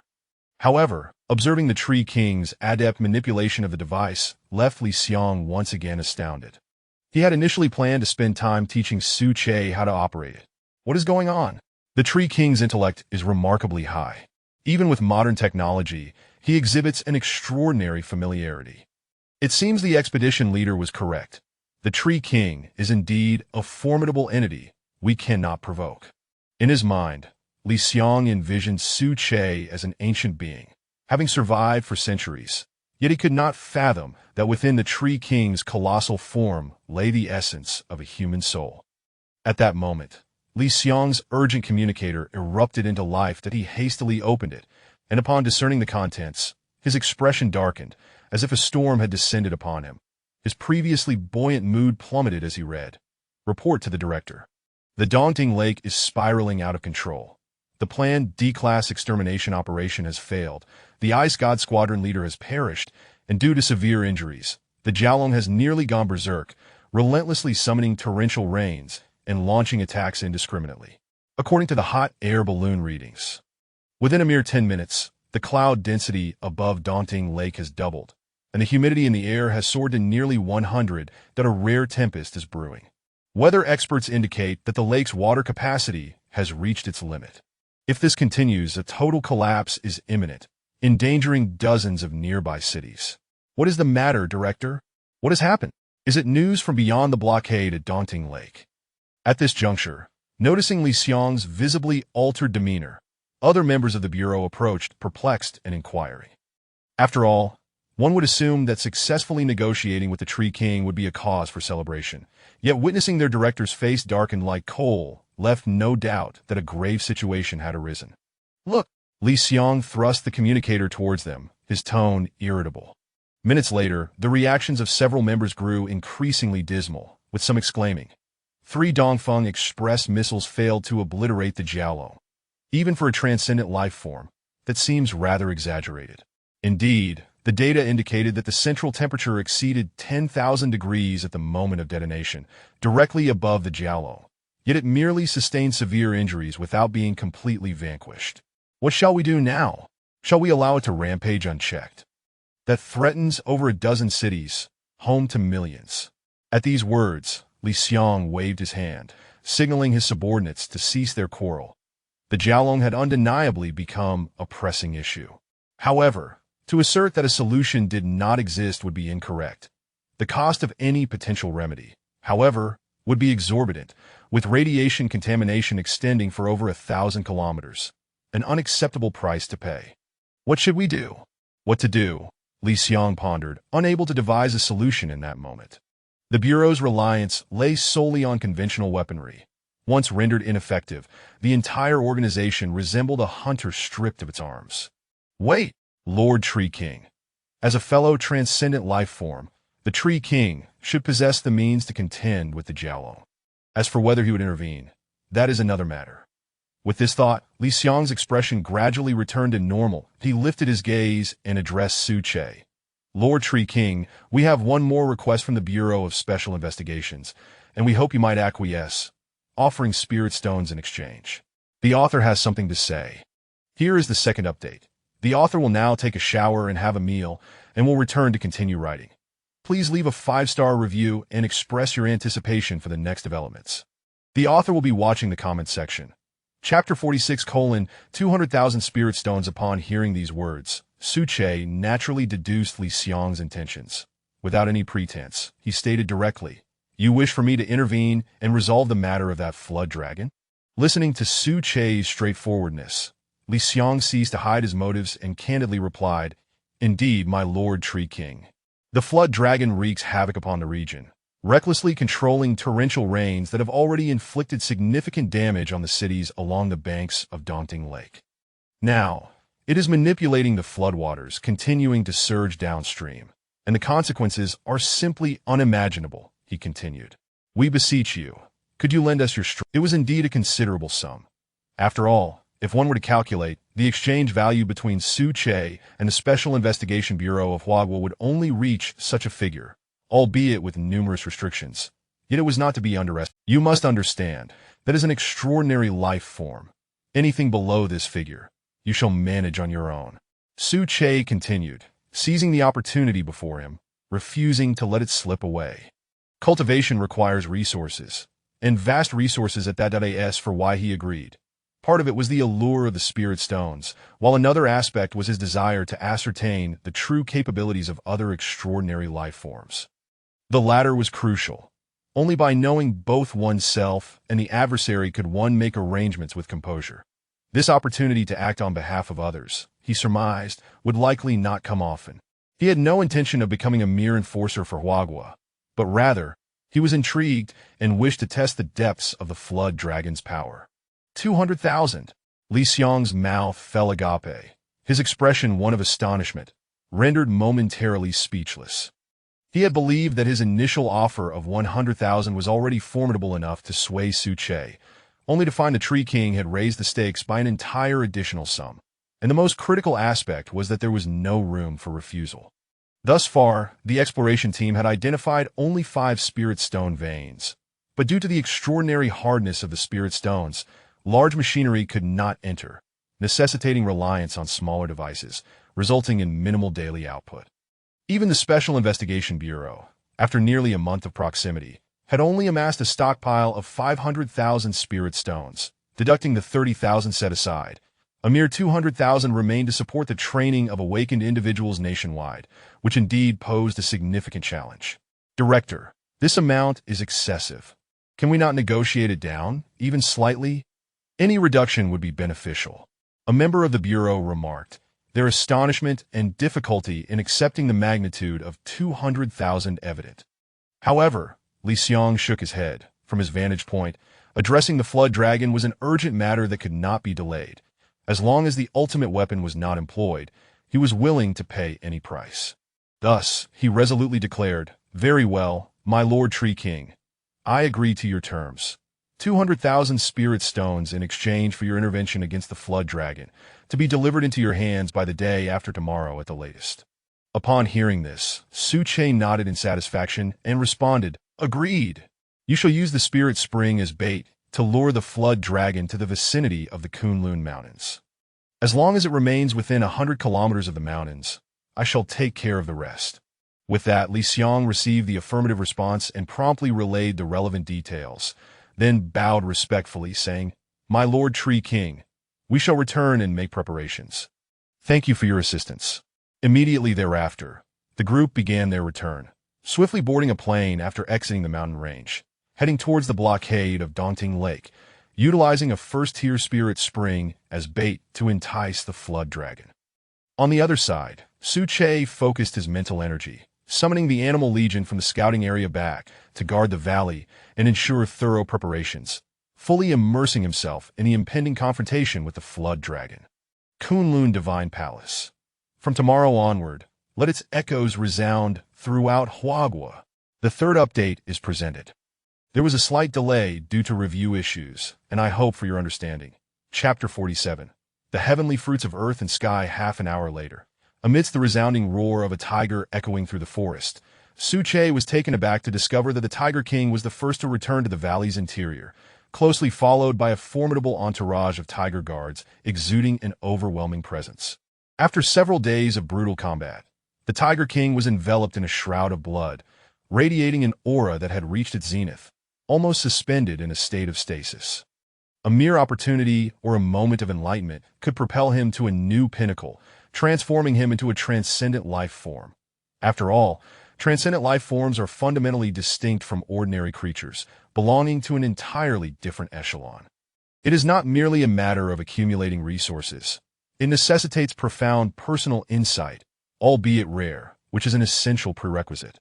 Indeed, the bloodline of the Tiger King is extraordinary. Should he ascend to the first rank and develop new abilities, he would serve as a significant asset, potentially positioning him among the upper echelons of the divine palace, or even its very apex. Su Che mused contentedly, beginning to assess the future standings of the animals before him.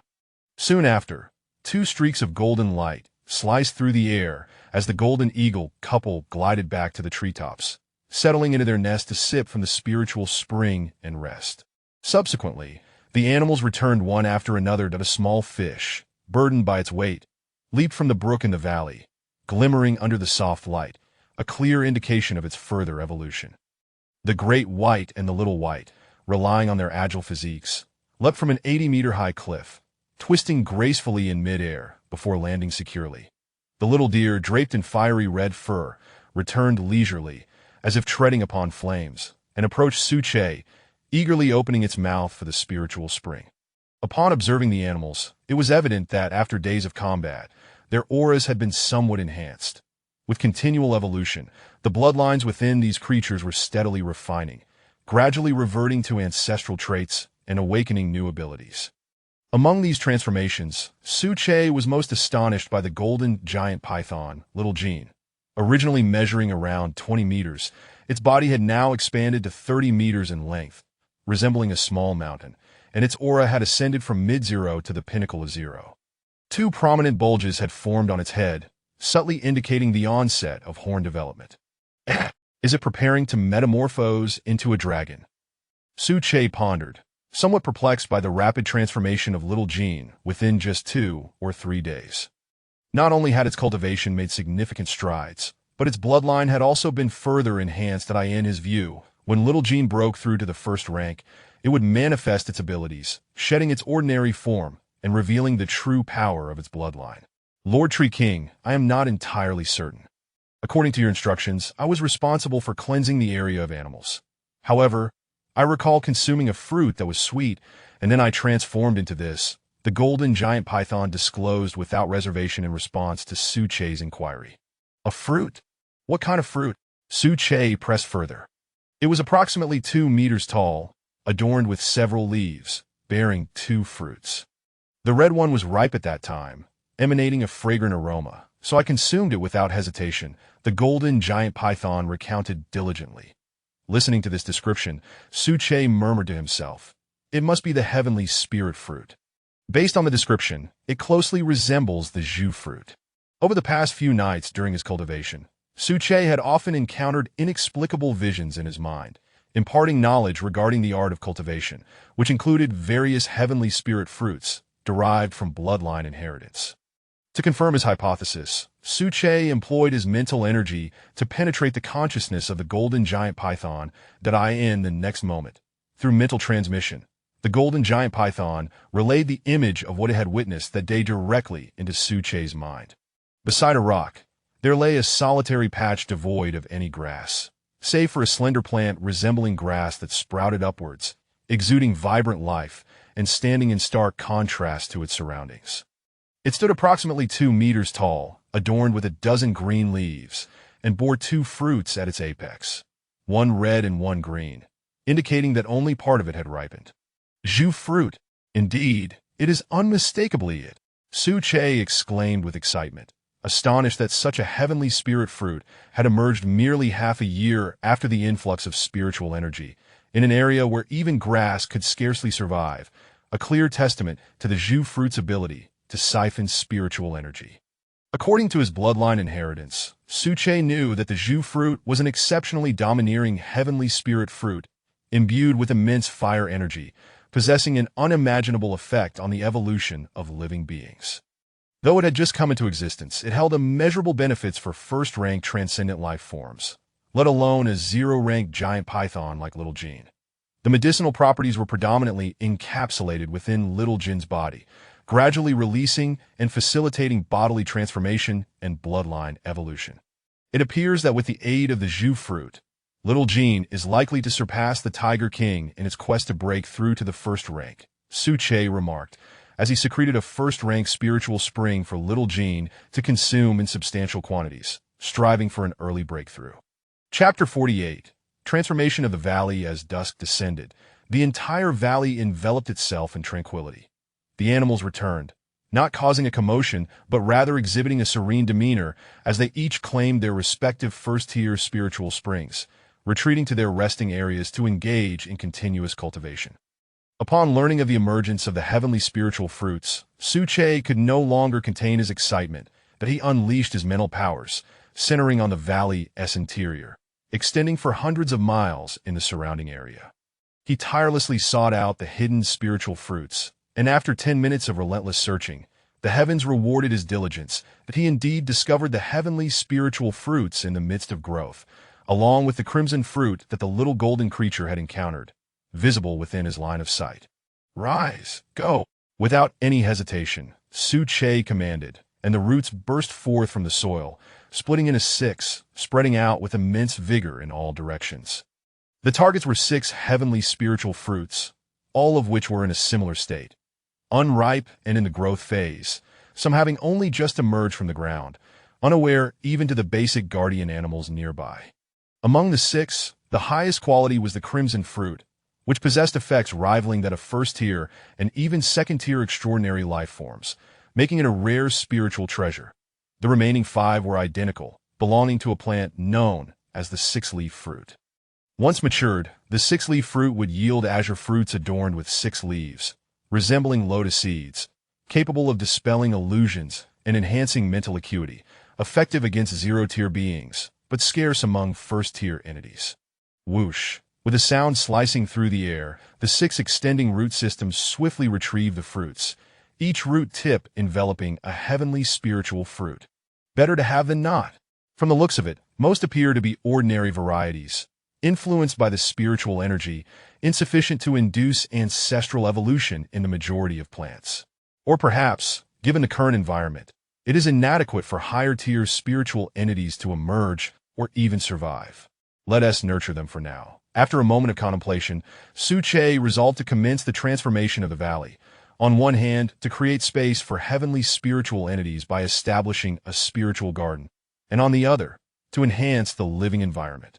As for the heavenly spiritual fruits through bloodline inheritance, Suche understood that a considerable portion stemmed from the ancestral evolution of existing plants, that in simpler terms, they were akin to animals, possessing various bloodlines of spiritual fruits within them, gradually manifesting under the influence of spiritual energy, ultimately transforming into heavenly spiritual fruits. Bang! The main tree's root system tore through the soil, extending into the area previously planned by Suche. These roots intertwined like massive serpents, burrowing directly into the heart of the valley, close to the cliff's edge. This is the spot. A dedicated spiritual garden, cultivating various heavenly spiritual entities. Suche murmured to himself, guiding the roots to continuously strike and break apart the surface soil. Some roots acted like drills, penetrating the top layer of earth, while others intertwined to form a vast net, transporting numerous clumps of soil out of the valley that a sweeping view revealed thousands of roots in incessant motion. Had anyone been observing from above, they would likely be struck into silence, believing they were witnessing giant serpents entwined. Similarly, witnessing such a commotion, the trio engaged in cultivation stood dumbfounded. What is this? What is happening? Wang Bo, regaining his focus, gazed at the snake-like roots tirelessly at work, breaking and reshaping the earth. Unclear. It must be Lord Tree King taking some action, Xiao Zhigua said, equally bewildered, muttering to himself. Only Li Jie, observing the 6 spiritual stalks and the spiritual spring pouring into the soil, thoughtfully responded. Those are heavenly spiritual entities that if Lord Tree King intends to preserve them, he must inevitably create a habitat for their survival. Indeed, Lord Tree King is establishing a medicinal field. Upon hearing this, the two exchanged glances and nodded in agreement. The transformation continued unabated. A few minutes later, the original area had morphed into a vast planting field, approximately 10 acres in size. Under the deluge of first-tier spiritual springs, it quickly became infused with spiritual energy that Suche directed the root systems to plant the 6 heavenly spiritual fruits in the spiritual field, cautioning the valley's animals. Unauthorized entry into the medicinal field is prohibited. Otherwise, all privileges will be revoked, and offenders will be expelled from the valley. The planting field is ready. The little fish always lingers in the stream, Such a large body is not an issue. It has just the right opportunity to clear an area and construct a circular lake. Without delay, the mighty roots surged forth, centered around Su-che, forming a circular lake 50 meters wide and over 1,000 meters long. The perimeter of the lake could be utilized to plant various flowers and plants for decoration. Boom, bang, boom, rumble. After an hour of relentless activity, Su-che's roots finally completed the initial transformation of the valley around 8 in the evening. The lake is established. Next, all that remains is the water. With that, Su-che harnessed his mental energy, reaching out to the nearby stream, controlling the river water to flow effortlessly into the circular lake. The author has something to say. There will be one more update later, around 10 p.m., that I'm off for a shower now. Please leave a 5-star review and urge for updates. Chapter 49. The Breakthrough of Little Jean Whoosh. A tumultuous cascade of water echoed, and upon lifting my gaze, I beheld a waterfall cascading from the heavens, pouring down with unyielding grace. Under the moonlight's embrace, it shimmered, casting a silvery radiance that illuminated half the horizon, reminiscent of a celestial waterfall from the firmament, accompanied by a continuous roar that resonated through the air. My goodness. The prowess of Lord Tree King surpasses our wildest. According to the novels, such a feat would necessitate transcending into the innate realm. Wang Bo's eyes widened in astonishment as he muttered to himself. His thought process diverged from that of others, often provoking eye rolls. Indeed, Li Jie responded with exasperation. Innate. Have you been reading too many novels? With Lord Tree King's abilities, even 10 innate beings combined would be insufficient to match his might. The two are simply incomparable. Standing nearby, Xiaojiwen nodded in agreement, having grown accustomed over the years to Wang Bo's occasional outbursts. He merely watched in awe at the unfolding spectacle. 3 minutes later, the waterfall vanished abruptly, transferring half of the stream's water into the circular lake. Simultaneously, a few small fish and shrimp accompanied the waterfall, establishing a complete biological chain. Due to the considerable size of the fish, Su-che had excavated the circular lake to a significant depth, averaging 15 meters, approximately the height of 6 stories, with the central area plunging to about 20 meters, ample enough to accommodate them. Go. Next, to ensure the quality of the water flow, Su-che manipulated the branches to secrete a substantial amount of primordial spiritual spring, directly infusing it into the circular lake. The previously clear waters gradually transformed, taking on a vibrant emerald hue in an instant. The rich spiritual energy spread above the lake, and within mere minutes it began to mist, enveloping the surface in an ethereal white fog, rendering the entire environment even more mysterious and surreal. Little fish, come here. The circular lake is suitable for you. Su-che communicated telepathically. His words resonated. The fish leapt gracefully, its 4-meter-long body plunging into the circular lake, creating a flurry of splashes. Thrilled by the vastness of the lake, the fish swam exuberantly, expressing gratitude to Su-che. Thank you, Lord Tree King. This place is spacious and far more comfortable than before. At that moment, lying nearby in meditation, little Jean radiated a brilliant golden light. Its aura surged dramatically, as if boundless, shattering the constraints of the 0 stage and ascending to the 1st stage. That a torrent of overwhelming and domineering power surged within its body, simultaneously causing damage while nourishing its meridians and enhancing its physical strength. Boom! Rumble! Suddenly, the sky darkened, and within seconds, ominous clouds rapidly gathered. Upon closer inspection, one could discern flashes of lightning flickering within the clouds, accompanied by a thunderous roar. That could it be? Wang Bo gazed in astonishment at the intensifying clouds, exclaiming, Little Jean has just broken through to the 1st stage, and now it's facing a thunder tribulation. It feels like something out of a myth. On the other side, Su-che took note of the phenomenon as well. However, through the lens of his spiritual perception, he observed with greater clarity. Although Little Jean possessed extraordinary lineage, it was not yet at the stage where a breakthrough to the 1st stage would invoke a tribulation. It should merely be a pre-warning. If it continues to advance, the next tribulation will not be a mere prelude. It will strike without giving a moment's respite. Indeed, a minute later, the dark clouds gradually dispersed, and the hidden lightning within them vanished. Little Jean ascended gracefully, its nearly 30-meter-long body glowing in a resplendent gold, exuding an aura of formidable power. The prominent bulge atop its head burst forth at the moment of its breakthrough, revealing a horn that was half a finger's length. Roar! Suspended in mid-air, Little Jean familiarized itself with its newly acquired form. After a brief moment, it let out a thunderous cry that resonated across the expanse, echoing through the air for miles. Here concludes the third update. I wonder if our esteemed readers are fully engrossed. Until we meet again tomorrow, I kindly request your feedback. Today, I aim for a score of 99. Please consider leaving a 5-star review along with your suggestions. Whether we can reach 100 depends on you all. Chapter 50, Preparations for Action at the Same Moment. At the Kunlun Base Energy Inspection Station, a piercing red alarm blared, and a series of reports echoed incessantly as all personnel sprang into action. Alarm. Energy density at 15. Alarm. Energy density at 17. Alarm. Energy density at 19. Alarm. An unidentified organism has been detected within the Kunlun Mountains. Preliminary results indicate it to be a transcendent life form, and the energy density is continuously escalating. Please provide instructions. The staff responded swiftly. Drawing from their previous experience, the chief monitor acted decisively, utilizing a balloon-mounted camera to search the skies, and soon spotted the enormous figure of the creature known as Xiao Jin. Despite the cover of night, the camera's night vision capabilities effectively filtered the darkness, and given Xiao Jin's considerable size, it was still discernible despite the obscuring shadows. My goodness! What on earth? Is that truly a Jiao Long? It appears to have just transformed. What on earth is happening in the Kunlun Mountains?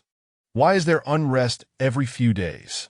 The personnel uttered exclamations of disbelief, suppressing their astonishment as one continued to relay information to his colleagues. Notify the higher authorities.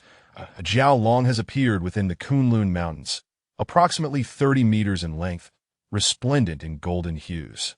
Preliminary assessments suggest it may have originated from a golden giant python. Particularly noteworthy is its formidable power. The energy density is on the rise, expected to reach the threshold of 25, though higher levels cannot be dismissed. In a cautious manner, the staff member added this critical note as relevant information was systematically escalated, eventually reaching Li Xiang, who was stationed at the blockade line of Daunting Lake. Director, we have encountered a Jiao Long. According to assessments, it is likely the golden giant python under the Tree King's command. Energy measurements indicate it has ascended to the first tier, becoming a transcendent life form. The Tree King's power has thus increased further. What should we do? The aide inquired anxiously to his surprise. Li Xiang merely raised an eyebrow, unfazed, and replied, "There is no need for concern. Currently, the Tree King's enhanced strength is advantageous for us at the very least. It will ensure that this rampant Jiao Long is firmly contained, alleviating our immediate crisis. As for the future, based on this exchange, I understand that the Tree King possesses his own wisdom and will not overstep his bounds. After all, maintaining peace is in everyone's best interest, especially for us in these early stages, as it provides stability. Even if the Tree King's power grows, we cannot stop it, nor will it indiscriminately invade. After all, we are in a grand era where spiritual energy has descended, presenting opportunities not only for humanity, but for all living beings. Besides the Tree King, there may also be a Dragon King, a Tiger King." Li Xiang placed a reassuring hand on his aide's shoulder, his tone heavy with responsibility. His current mission was to attract the Jiao Long using spiritual springs, subsequently capturing it, while also delaying the timeline. Darius, the director of the Special Investigation Bureau, his primary focus was to maintain domestic stability, and beyond that, he felt powerless to intervene. Relay the message. Instruct headquarters to expedite the delivery of the 300,000 spirit stones promised to the Tree King. That it must be done swiftly, as it pertains to the interests of both parties. Before departing, Li Xiang paused, turning to emphasize his words. He then stepped through the entrance of the tent, donning a raincoat as he leaned against the blockade line, observing the situation within Daunting Lake. The towering 10-meter dam, constructed of reinforced concrete and certain alloys, yet even in its robust form, Murky droplets seeped through the dam's crevices, trickling steadily. Xiong recognized this as a sign of piping, a forewarning of imminent dam failure. Behind the dam lay numerous cities of varying sizes, with a resident population exceeding 10 million. Should the flood surge forth, the consequences would be dire. After surveying the scene, he picked up the radio and commanded firmly, "All personnel prepare for the Spirit Spring Induction Plan A. We commence now." Upon receiving the order, 5 military aircraft from the rear airport ascended into the sky, accompanied by a slowly hovering helicopter, which bore a water bag beneath it.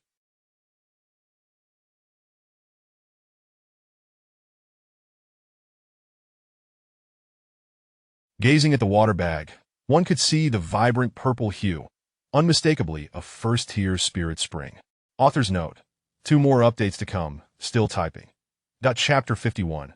The dragon bites the bait. According to the operational plan devised by the Combat Planning Department, a first-tier spiritual spring contained within a water bag suspended beneath the helicopter serves as bait to lure the dragon lurking at the lake's bottom.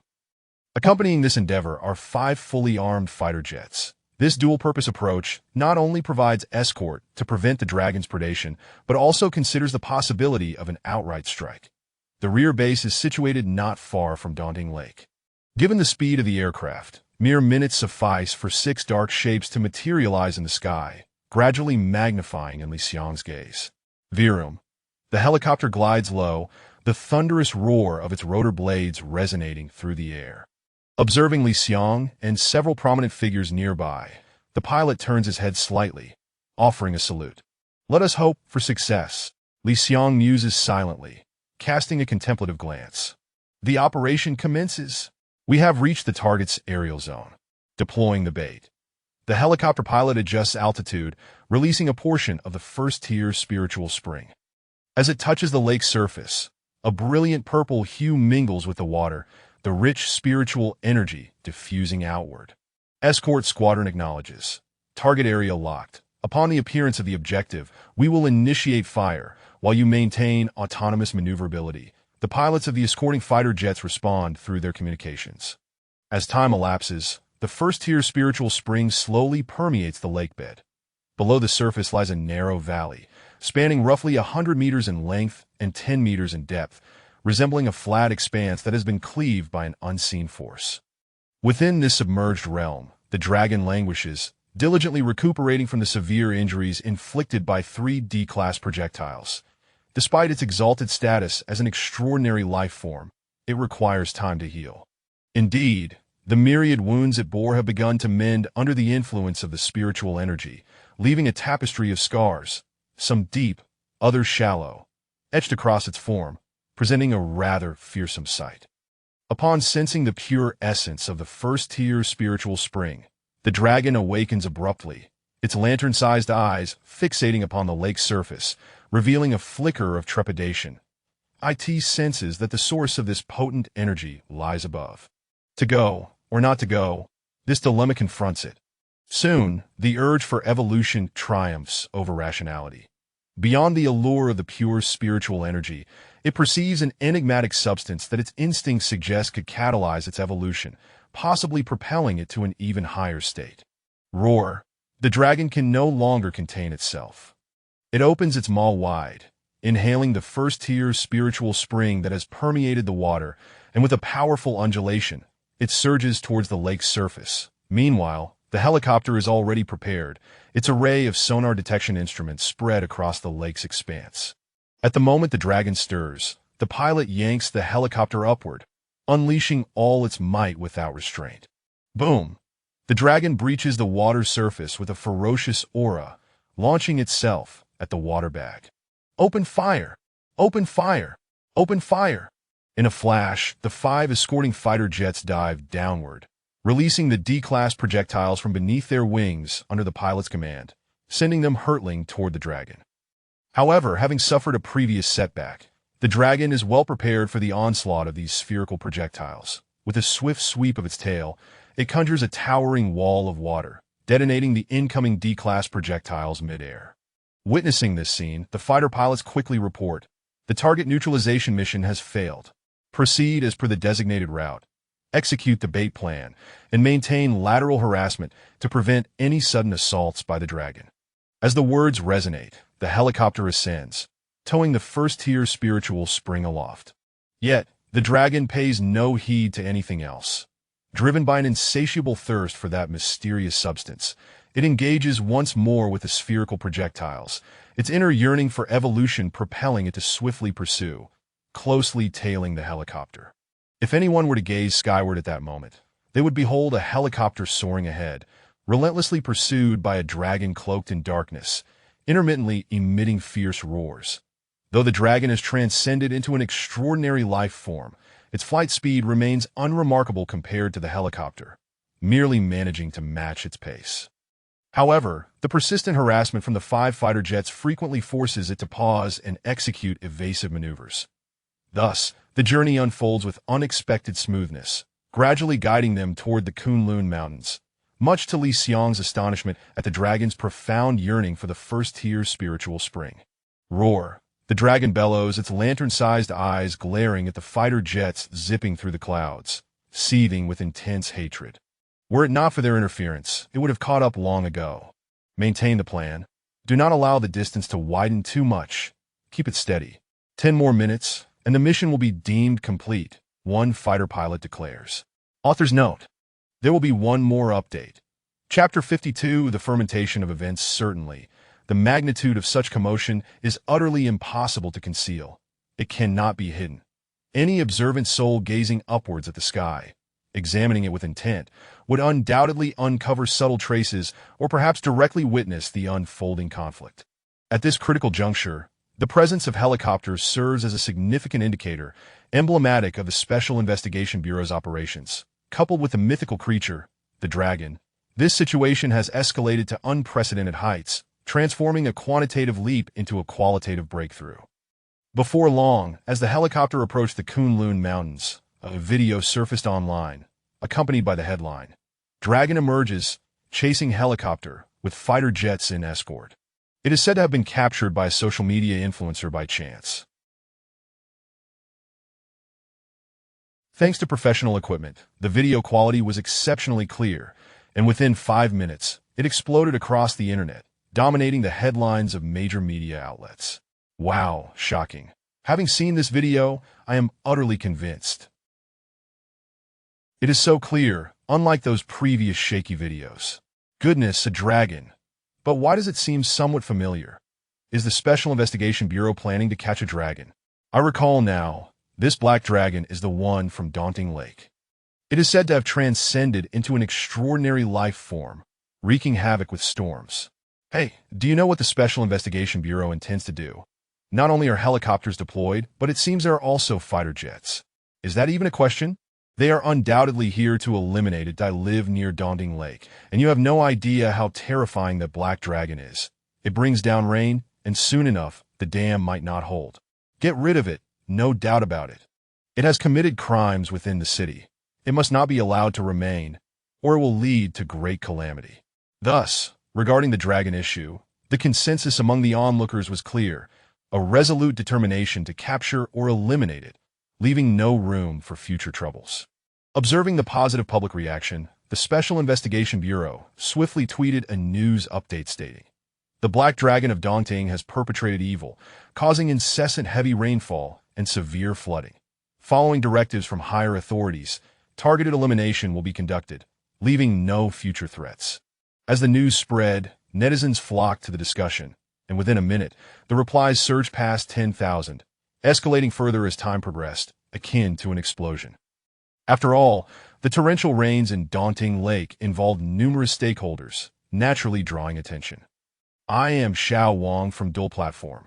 According to my team's investigations, the Special Investigation Bureau plans to lure the dragon to the vicinity of the Kunlun Mountains, presumably laying an ambush there for a decisive strike. I am currently aboard a private helicopter, speeding towards the Kunlun Mountains.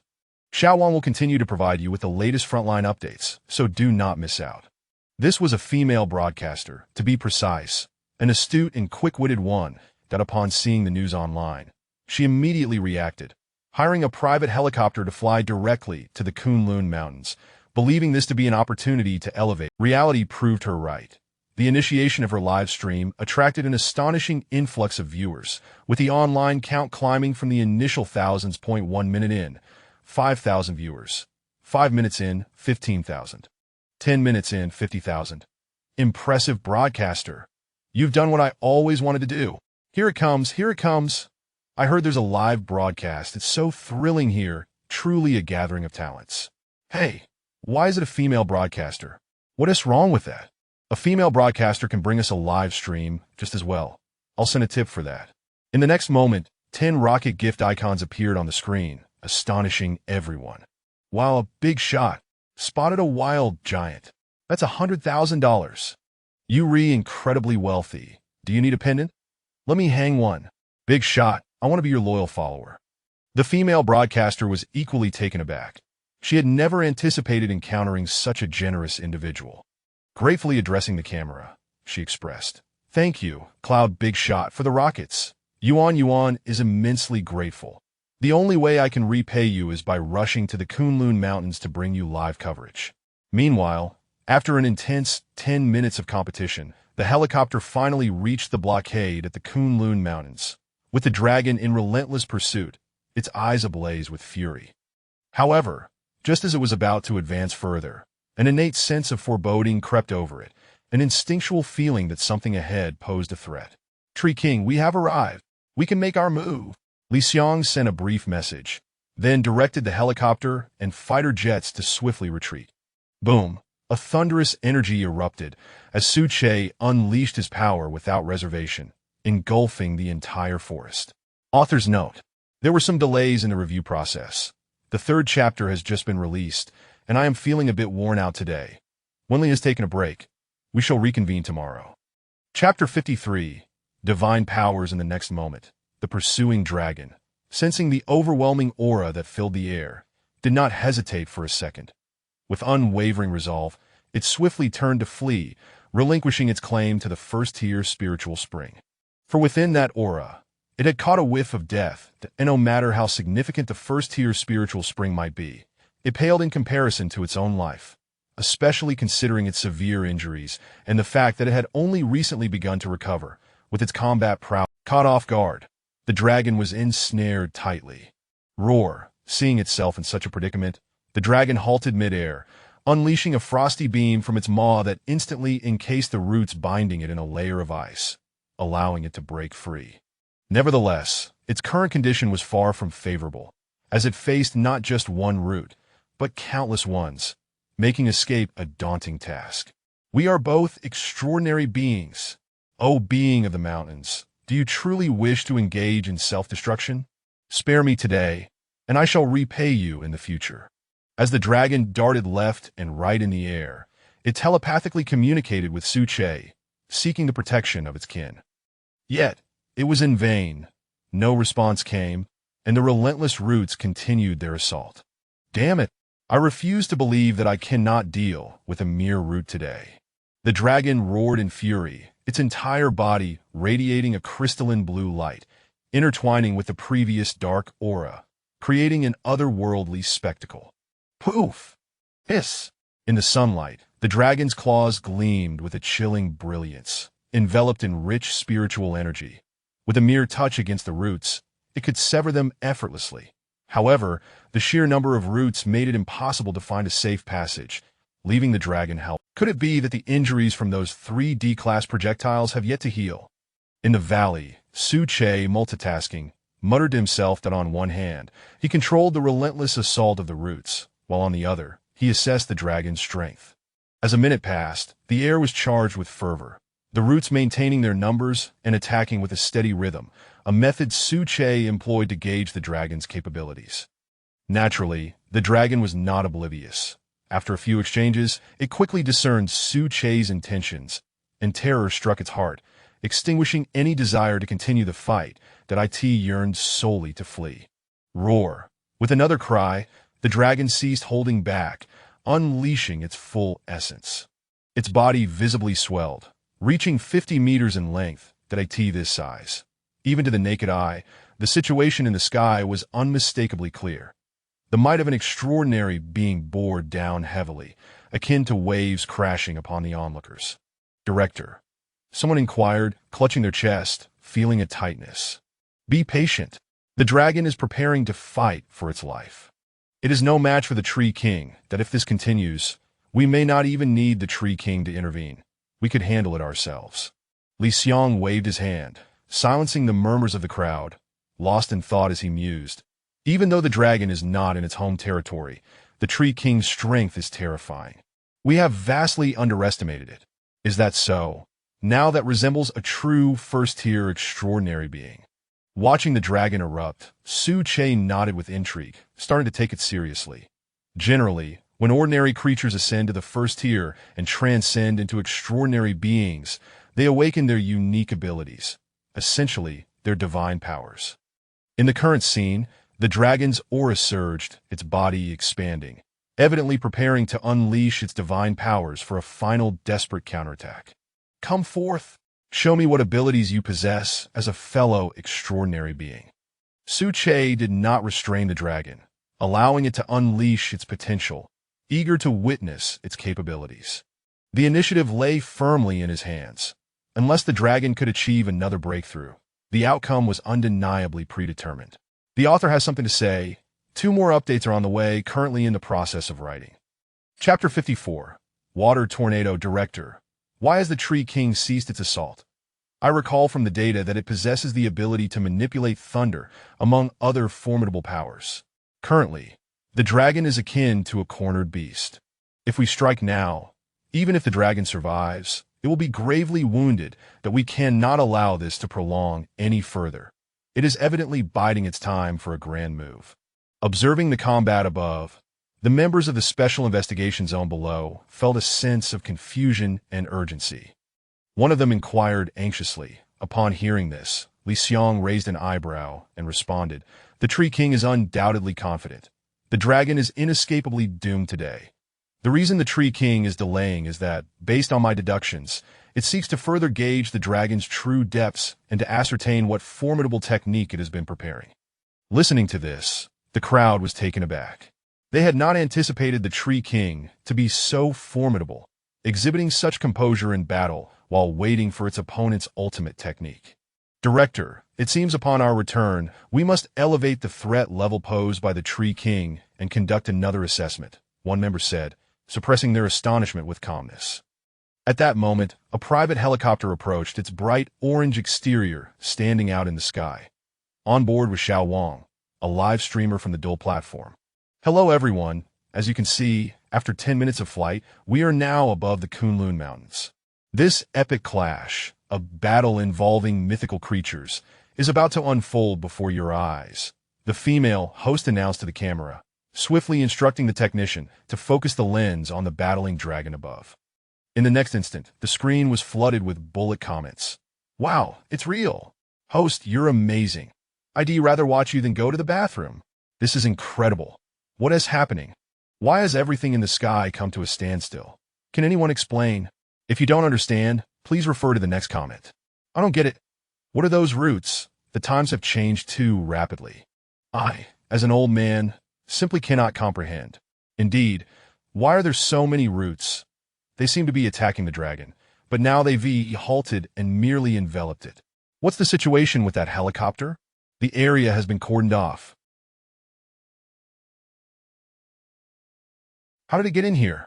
While waiting for further developments, Li Xiong suddenly noticed the helicopter and turned to his aide. Soon after, within a few seconds, the aide provided an answer. "Director, according to the helicopter's registration number, it belongs to a local travel company, rented by a dual streamer who is broadcasting the dragon as battle live. Should we proceed to expel them?" After a moment's contemplation, Li Xiong waved his hand and replied, "No need. Let us seize this opportunity to familiarize the public with extraordinary life forms, paving the way for the future. Just issue a warning to keep their distance." The aide nodded and promptly relayed the order. Meanwhile, after brewing for 30 seconds, the dragon finally revealed its divine powers. Boom! A thunderous clap echoed through the clear sky, darkening it instantaneously as dark clouds gathered ferociously, resembling an impending storm. Lightning flickered within, as if signaling the apocalypse, Yet this phenomenon was confined to the realm of the dragon. Crack, crack, crack. Water droplets began to coalesce in midair, and as time passed, they fell in torrents, becoming increasingly violent. Eventually, each droplet was the size of a fist, crashing to the ground and creating numerous craters. Roar! The dragon bellowed, its body shimmering with a radiant glow as spiritual energy surged within. The cascading droplets began to coalesce, and in the blink of an eye, a lake materialized in the sky, filled with the tempestuous rain from moments prior. To the one in the mountains, come forth. If you intend to keep me here, be prepared to pay the price. The dragon communicated telepathically. Although it appeared extraordinarily furious, seemingly ready to fight to the death, its true intention was to clear the obstacles in its path and retreat swiftly. As for confronting Su Che, it lacked the audacity. Immediately, the aerial lake began to whirl, drawing out an arc from above, at the center of which lay a crystal of ice the size of a house, emanating an intensely low temperature. In the astonished gazes of the onlookers, a magnificent water tornado materialized, shimmering in blue, and as soon as it took shape, the surrounding roots were swiftly obliterated, leaving a trail of rapidly declining temperatures in its wake. Chapter 55. Relentless onslaught. Upon witnessing this scene, the female streamer, Xiao Wang, could no longer maintain her composure. She covered her mouth with her hand, striving to calm her tumultuous emotions. However, the live chat erupted in chaos. Oh my goodness! Oh my goodness! Oh my goodness! Alas, my lack of education leads me to express myself with mere exclamations. What on earth is this? How on earth did a waterspout manifest? A legendary ability? Or perhaps the skill of a dragon? Goodness gracious! It resembles a battle of deities and demons straight out of a novel. The roots are doomed. They stand no chance against the waterspout that in a single encounter, most have been obliterated. Who can predict what follows? Let me enlighten you. Once one steps into the first tier, entering the realm of extraordinary beings, one awakens their unique divine ability. This waterspout must indeed be the dragon's. Oh, great one! Thank you for imparting your knowledge.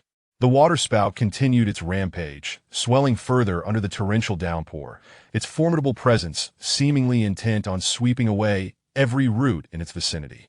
The ice crystals at its core intensified in hue, emanating a chilling aura. Crack, crack. The space at the center appeared to be under immense strain, producing a chilling, brittle sound.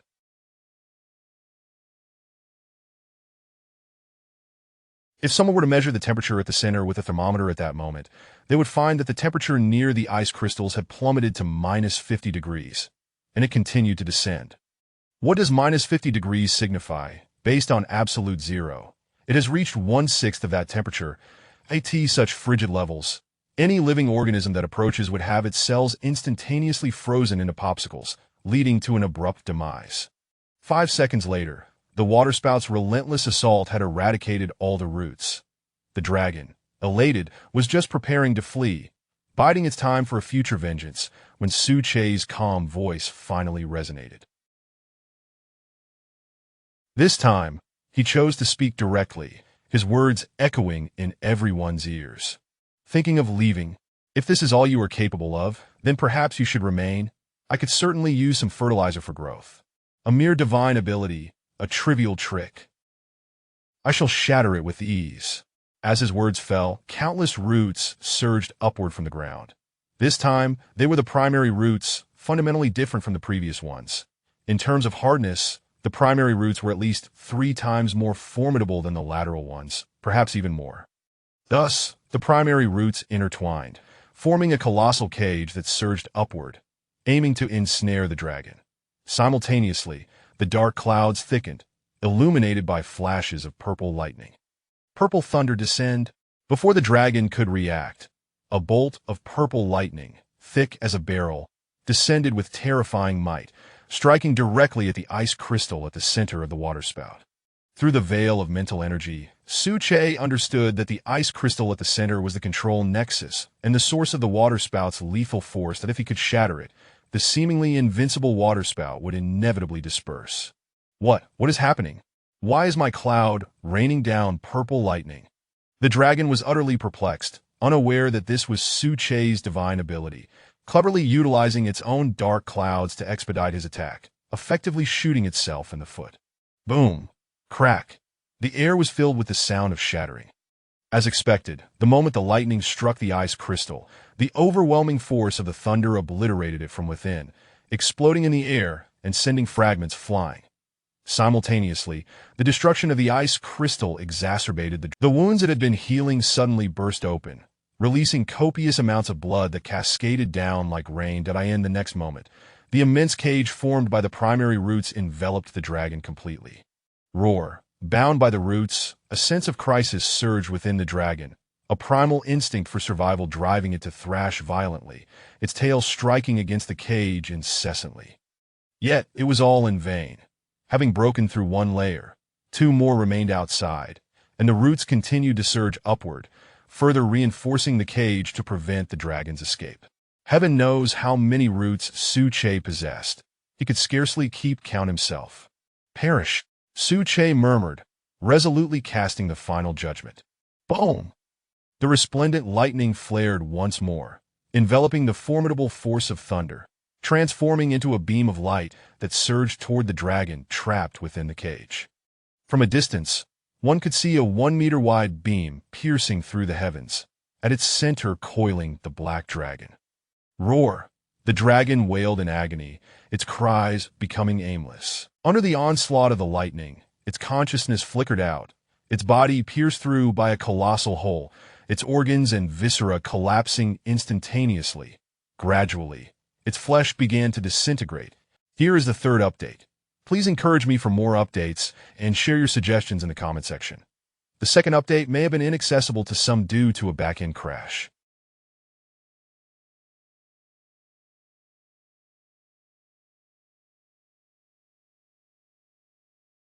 Simply refresh the page to resolve it.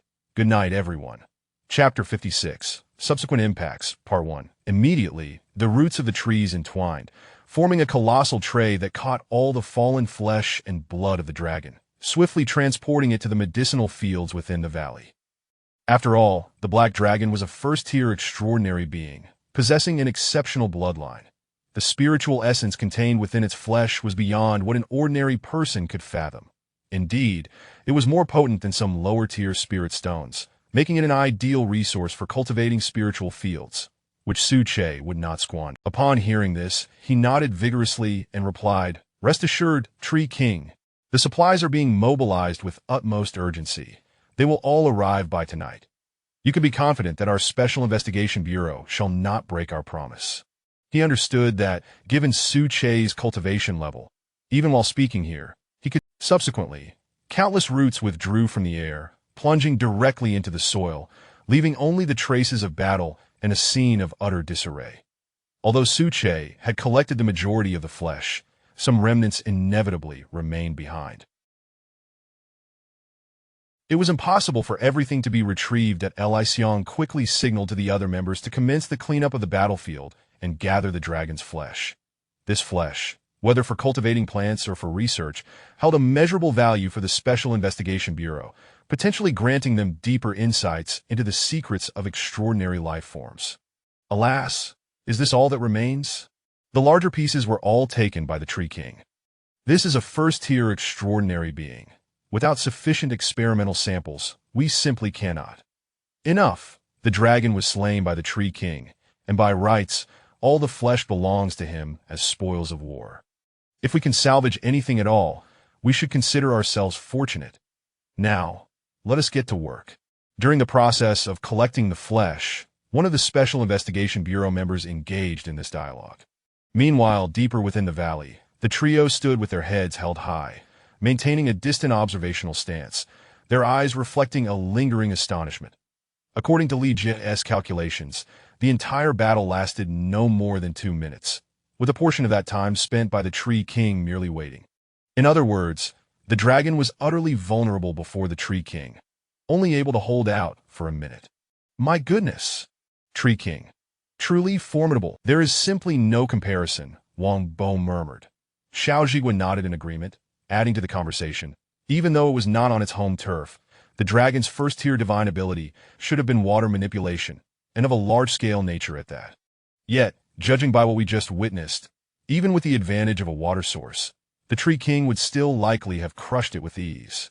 The three conversed among themselves, fulfilling a task Su Che had previously assigned them: to observe the combat of extraordinary life forms in advance, which would benefit their future breakthroughs in combat awareness. Meanwhile, beneath the tree, Xiao Jin slightly retracted its head, feeling a twinge. It had thought it had transcended to the first tier and evolved into an extraordinary being to at the very least.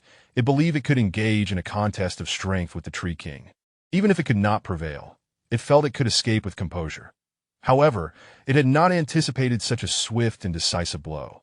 The Black Dragoness' immediate death made it acutely aware that it was in no way comparable to the Tree King, or rather, that they existed on entirely different planes. All right, enough chatter. I should focus on my cultivation. As a favored subordinate of the Tree King, I must uphold my extraordinary identity. After all, I was the first to break through, and I cannot allow the Tiger King to catch up.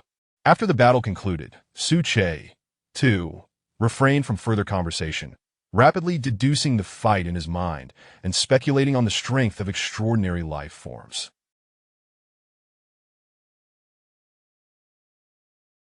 However, one thing was abundantly clear to him now. Among first-tier extraordinary beings, there existed a vast range of strength, and they were not to be equated. The powerful could easily vanquish the weak, and even awaken divine. In the medicinal fields, the dragoness flesh quickly decomposed, transforming into pure spiritual essence that melded with the soil. Yet in contrast to other areas, the region where the flesh had been absorbed gradually changed its hue, shifting from a deep black to a shade of red. Simultaneously, news of the dragon's demise spread like wildfire through live broadcasts and various social media platforms, igniting fervent discussions among all. The author has a message. 2 more updates to come. Chapter 57, Subsequent Impacts, Part 2. In an instant, the online spectators were consumed by an overwhelming curiosity regarding the master of the tree root. Each individual yearned to uncover his identity. After all, based on the live broadcast of the battle, the Black Dragon, formidable as it was, seemed utterly insignificant in the presence of the tree root's master, akin to a mere infant being toyed with. Searching. Who is the master of the tree root? Generous reward. Who exactly is the one who killed the Black Dragon? Shengshi Group is offering 50 million RMB for information. Shocking. The Kunlun Mountains have been sealed off. Does the master of the tree root reside within the mountain range? Has the Special Investigation Bureau imposed this lockdown? Inquiry. The Black Dragon is a first-tier extraordinary life form, boasting immense strength, capable of withstanding 3D-grade explosives without succumbing. Yet the master of the tree root effortlessly crushed the Black Dragon. Just how powerful is he? Such posts proliferated across various social media platforms. On Weibo, for instance, 9 out of the top 10 trending topics were dedicated to discussions about the master of the tree root. Each post, upon casual inspection, garnered tens of thousands of replies, with some even surpassing 100,000 simultaneously. Within the meeting room of the Kunlun Mountain Base, a remote conference was underway. Presiding over the meeting was none other than Li Xiong, the director of the Special Investigation Bureau, and the agenda focused on the report concerning the dragon incident. It was worth noting that the live footage of the dragon battle had already circulated widely, with the most conservative estimates placing its viewership in the millions. A staggering figure that necessitated a plausible explanation. After all, the Tree King is an extraordinary life form, and not part of the human populace. Indeed, if we disclose the identity of the tree root's master, and he is not affiliated with the Bureau, the consequences could be unimaginable. Director, you must consider this carefully. It is a matter of great significance and cannot be treated lightly, as it pertains to the faith of many. As the meeting commenced, members of the Special Investigation Bureau voiced their concerns. Li Xiong, maintaining a calm demeanor, listened to each analysis before standing to address the assembly. As for the existence of the Tree King, we shall refrain from public disclosure for the time being.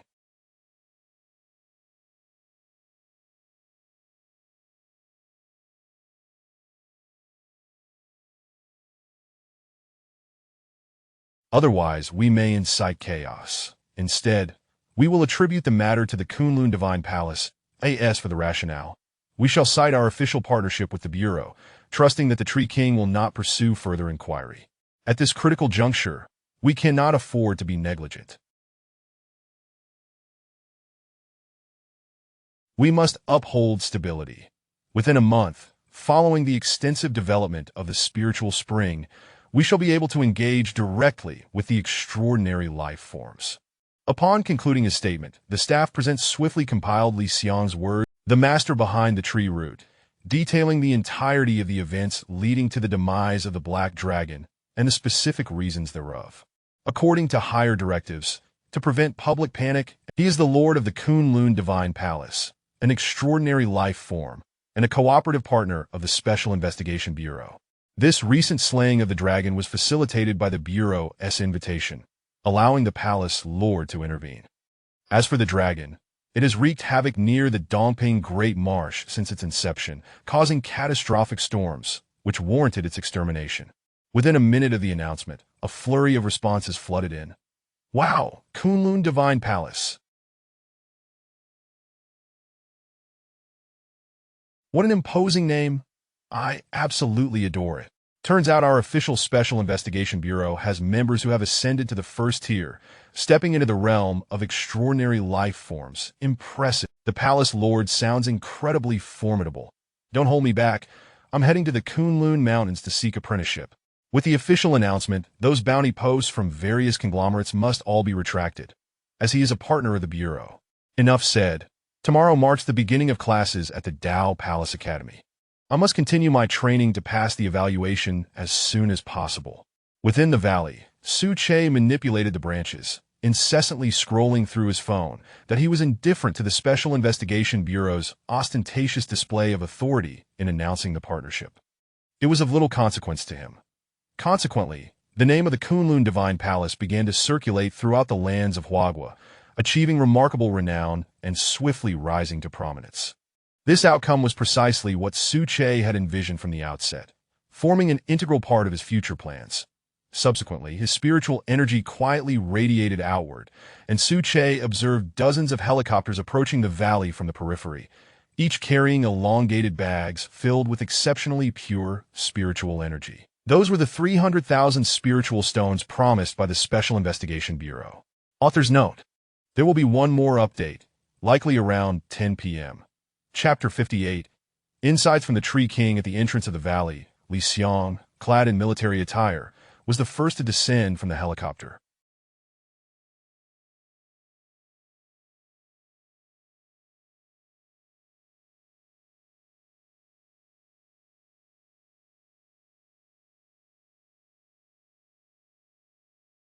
Approaching Su Che, he spoke with deference. Tree King, the 300,000 spirit stones are all here. Please feel free to count them and verify if there are any discrepancies. Su Che replied nonchalantly. No matter, these are the first tier and zero-tier spirit springs you require. Make sure to store them properly. As his words fell, 10 branches extended towards the enormous container situated beneath the helicopter, directly infusing it with the spirit springs. In an instant, the air was filled with a fragrant essence of spiritual energy, invigorating all present. 3 minutes later, the exchange of spirit springs was complete. Li Xiang bent slightly, a courteous smile gracing his face. Thank you, Tree King.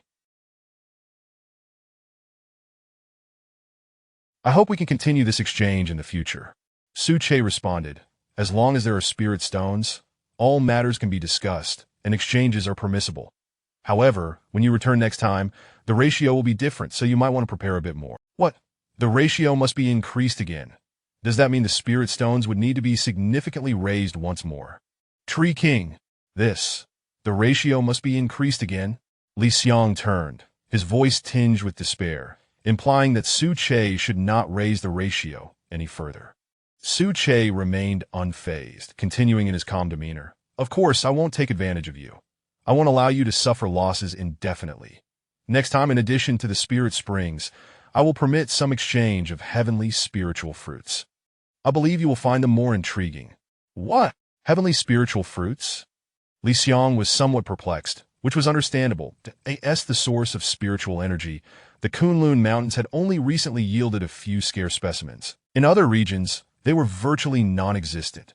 Even if they did appear, they were merely freshly unearthed, and the Special Investigation Bureau, despite its official status, would hardly take notice. Heavenly spiritual fruits. As the name, your Special Investigation Bureau surely has individuals who understand this. There is no need for me to waste time explaining. Su Che continued, then plucked a 6-leaf fruit and tossed it into Li Xiang's hands. Take it back for analysis. If it meets your approval, prepare more spirit stones next time. Li Jie, see them off. With that, the trio rose, with Li Jie leading the way. That he approached Li Xiang, extending his right hand in a gesture of courtesy, stating with neither deference nor arrogance, "Director Li, please proceed." The Tree King has already indicated that heavenly spiritual fruits can be exchanged. You shall not suffer any loss. Thus, burdened with a plethora of questions, Li Xiang swiftly boarded a military aircraft after leaving the Kunlun Mountains. To ensure accuracy, he specifically instructed before departing. The heavenly spiritual fruit is said to possess remarkable effects. Please use it sparingly, that we have only this one, and all its properties must be thoroughly examined. Within the valley, who exactly was Su Che? Under the coverage of mental energy, Li Jie, as an ordinary person, found that his every thought was laid bare, that a gentle voice resonated. The 6-leaf fruit, though a heavenly spiritual fruit, has limited efficacy for animals, to the extent that it may be deemed superfluous. Once one transcends the first tier, it becomes entirely ineffective. It is only for humans that it can manifest advantages in certain respects. Utilizing these superfluous entities to exchange for a certain quantity of spirit stones is currently the most effective course of action. Possessing one's own cultivation renders one fearless of other matters. As for you, there is no need to worry about heavenly spiritual fruits. As time passes and the concentration of spiritual energy increases, more will emerge within the Kunlun Mountains. At this point, enlightenment dawned upon Li Jie. He bowed respectfully, expressing, "Thank you, Tree King, for your guidance. I understand now." Following this brief interlude, Su Che steeled his resolve, mobilizing countless roots that plunged. After days of accumulation, his comprehension had already surpassed the second tier. What remained was merely the accumulation of spiritual energy. Boom! In an instant, the 300,000 spirit stones erupted, releasing an Indeed, the sheer quantity of spiritual energy released was formidable. Even the mere traces that emerged from the soil enveloped the entire valley in a swirling mist, giving rise to the liquefaction of spiritual energy, with some coalescing into droplets that Here is the third update, slightly ahead of the anticipated time. Dear readers, after you finish reading, please take a moment to leave a 5-star review and encourage further updates. Until we meet again tomorrow. Chapter 59. The piling of spirit stones and the bold breakthrough. Immediately, the trio settled into a cross-legged position, calming their minds to enter a state of cultivation. They understood that this rich, liquefied spiritual energy, typically the chances of a successful awakening were slim, but in this state they were at least doubled, significantly enhancing their success rate. Likewise, the creatures within the valley eagerly inhaled the dense spiritual energy. Rather than appearing sluggish, they exhibited remarkable intelligence, a result of mental conditioning that evolved beings. They instinctively recognized the preciousness of liquefied spiritual energy and wasted not a single drop.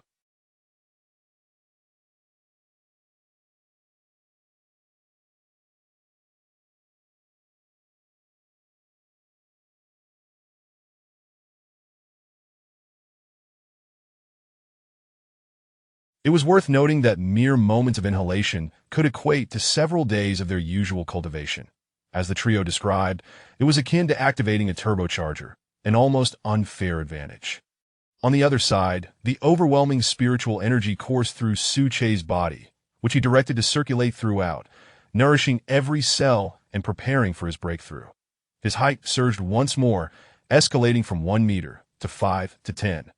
Eventually reaching an astonishing 120 meters.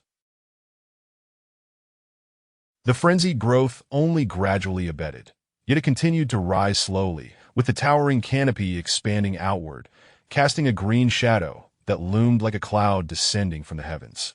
The tree's height swelled over 30 meters to a terrifying length of 70 meters, rendering sunlight incapable of piercing through. The once robust trunk now expanded from 7 meters to a tremendous 10 meters in diameter, making it impossible for 10 adult men to encircle it. Beneath the surface, the tree's roots grew wildly in response to the spiritual energy, with the primary roots delving deep into the earth, continuously breaking through previous depths to draw forth the necessary spiritual essence from the soil. The lateral roots branched out relentlessly to, in just a brief span, hundreds, if not thousands, of roots re-established themselves, writhing within the soil like a colossal serpent, intertwining in a manner that would surely terrify anyone fortunate enough to witness it, prompting cries of a monster. This attracted various small animals, while swarms of bees danced around the trunk, tirelessly busy. Within 10 minutes, the entire flower bud began to wither, as if it had completed its life cycle, revealing a fruit that was entirely purple with emerald green edges. Bang! The void beside the fruit intermittently flickered with purple light, accompanied by the continuous rumble of thunder, resonating with a deep, muffled sound, an indication of the pure energy contained within, manifesting outward. Observing the fruit now, it measured the size of half a fist, still in its growth phase. Yet a torrent of spiritual energy surged from the roots directly into the fruit, further hastening its development. Still not enough. I must take another step, Su Che murmured to himself.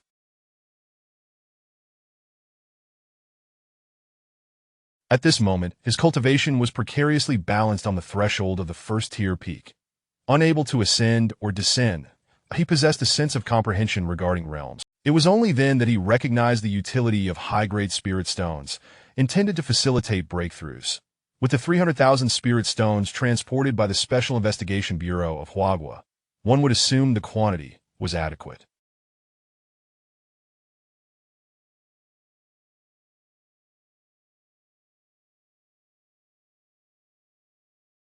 After all, the sheer volume was staggering. Yet the reality fell just short that IT was a matter of quality. Only higher-grade spirit stone energy could foster a further breakthrough. Boom! A deep rumble echoed from beneath, as the roots devoured the spiritual stone veins hidden within the soil. The instant they broke through, high-grade spiritual energy surged into Su Che's body, filling him with a sense of lightness, transporting him to an ethereal state. The original second-tier threshold shattered without a doubt. Thus, Su Che successfully transcended, stepping into the realm of second-tier extraordinary life forms. Correspondingly, his entire form retained its purple hue, but deepened further. Enveloped in a powerful, his height expanded further, reaching the monumental height of 130 meters, resembling a towering skyscraper, with the canopy rising into the clouds, emerging above the valley as a uniquely towering figure.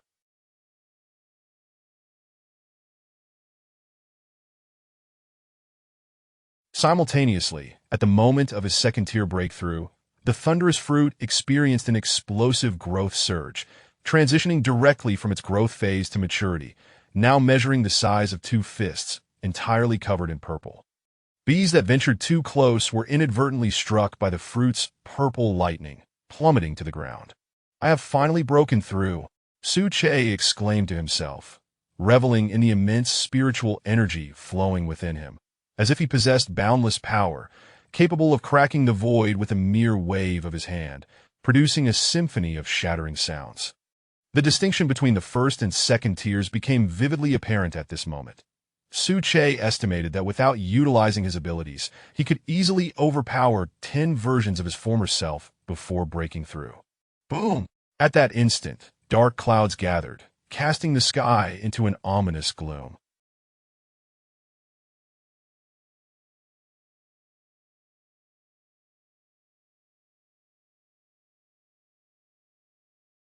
The fading light of evening vanished completely beneath the dense, dark clouds, leaving only an unsettling darkness. "It comes," Su Che remarked, unafraid of the impending storm. Based on the previous breakthrough of the dragon, he anticipated encountering a lightning tribulation upon reaching the second tier. Now, It appeared his conjecture was indeed accurate. Just as he completed his breakthrough, the lightning tribulation swiftly approached. To traverse it was to become a second-tier, extraordinary life form. To fail was to face annihilation, dissipating within this realm. This, Lord Tree King, is this the breakthrough to the second tier, initiating the lightning tribulation? The trio awakened from the thunder's resonance, with Wang Bo being the first to inquire. Li Jian nodded affirmatively, responding, "Indeed, Lord Tree King possesses a foundation of 300,000 spirit stones. It would be virtually impossible not to break through. Let us pause our cultivation and observe the lightning tribulation closely. It will be of great benefit in the future." As his words fell, the trio turned their gazes toward the brewing lightning tribulation in the sky. A minute later, the lightning tribulation rapidly coalesced, requiring far less preparation time than anticipated.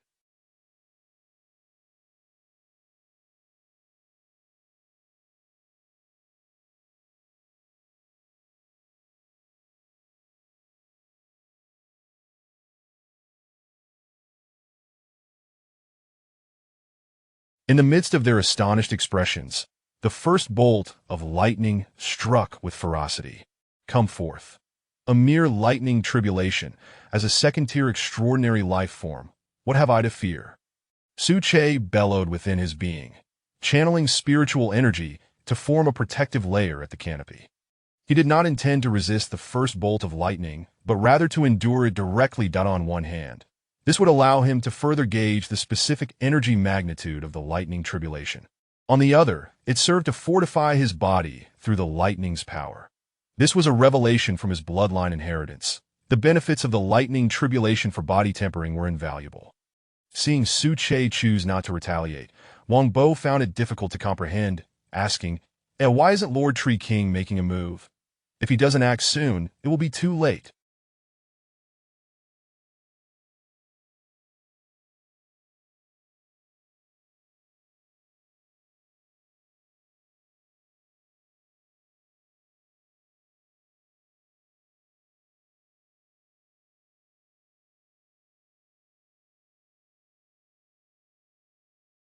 Is he truly going to let the lightning tribulation strike him directly? That would mean. As he spoke, the first bolt of lightning, with an overwhelming momentum, descended with ruthless intensity, making direct contact with the towering canopy.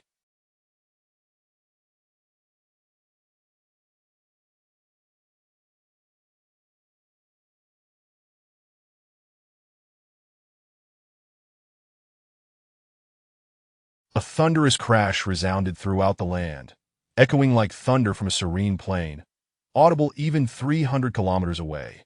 The lightning raged, and in a mere moment, the grand canopy was charred black. Su Che, controlling the situation, felt a tingling sensation coursing throughout his body, while his spirit endured the baptism of the lightning tribulation, leading to a fleeting sense of disorientation.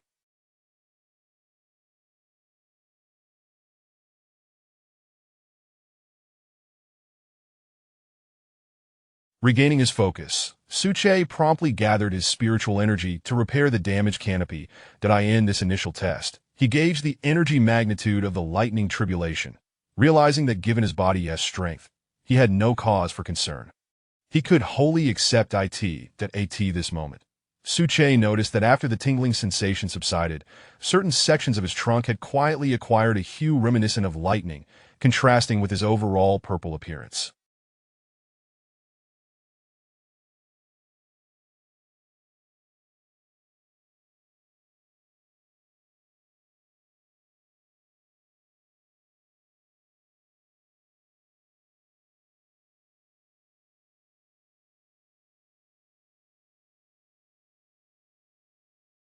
Corresponding areas exhibited a marked increase in hardness. This is the benefit of the lightning tribulation. Indeed, the bloodline inheritance spoke truly. Su Che murmured to himself, lifting his gaze once more to the storm clouds brewing above, his eyes ablaze with fervor, yearning for the next strike to descend. Author's note: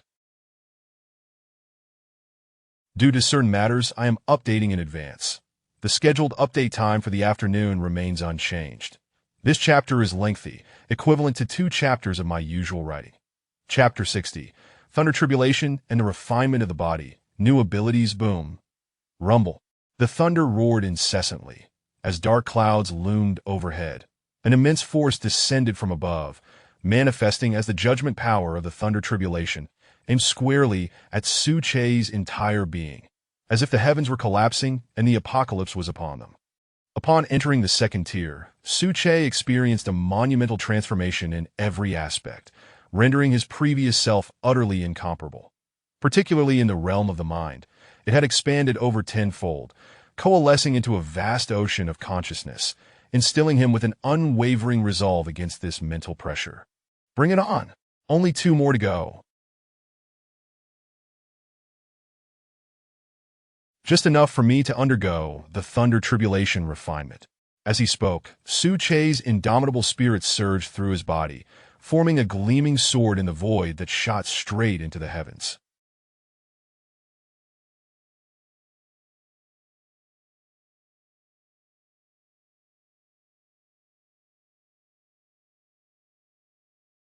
According to the bloodline inheritance, Su-Che understood that any creature attempting to ascend to a higher tier would find the first thunder tribulation relatively mild, consisting of 3 strikes, each embodying a different level of challenge.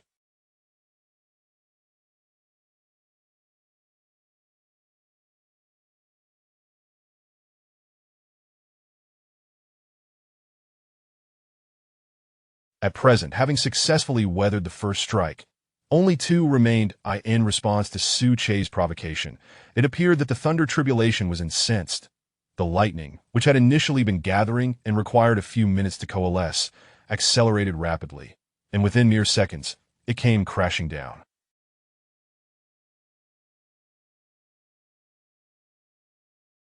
The yellow lightning was interspersed with hints of purple, undoubtedly infused with greater energy. For ordinary beings, such a sudden acceleration of the thunder tribulation would leave them unprepared, resulting in a state of disarray. However, Su-Che felt nothing but fervor. He remained indifferent to the premature arrival of the tribulation and even yearned for more. For such an opportunity, for thunder tribulation refinement was rare. In that instant, outside the valley, the soil trembled as colossal tree roots erupted from the earth, surging skyward to confront the descending thunder tribulation with tremendous force. Bang, bang, bang. In the span of a single second, the once broad lightning, akin to the thickness of a barrel, rapidly diminished in stature. As the tree roots consumed most of its energy, by the time it struck the treetop, its potency was scarcely different from that of the first strike. Ah, delightful. Let us continue. After absorbing the second strike, Su-Che could distinctly sense 2 entirely. One was the judgment of thunder, imbued with dominance, while the other was the life force of thunder, brimming with potential. Thus, within a few minutes, the strength of Su-Che's entire being had increased by an astonishing. It is worth noting that upon entering the second tier, Su-Che's body had already attained a remarkable hardness, impervious even to the legendary diamond. With an additional 30% enhancement, the result was nothing short of terrifying. Only 1 strike remains. Come forth, just in time to test my newly awakened abilities. Su-Che roared, and the previously diminished tree roots were replenished once more. They intertwined in the air, weaving a grand net that enveloped the treetop, steadfastly shielding it from the thunder tribulation. Impressive. Such a terrifying thunder tribulation is It is as if he is absorbing it directly, just as described in mythological tales. I feel that after entering the second tier, there are hardly any creatures on land that could rival the Tree King. Wangbo could not help but click his tongue in awe as he watched Su-Che boldly confront the thunder tribulation, utterly astounded.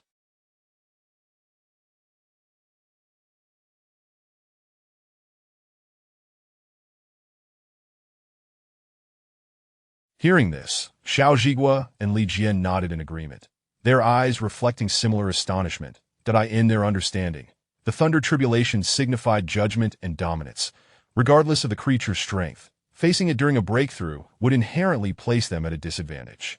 However, to their utter disbelief, Su-Che not only showed no fear of the thunder tribulation, but appeared to relish the challenge, even eager for more strikes. What on earth is happening? What is this world coming to?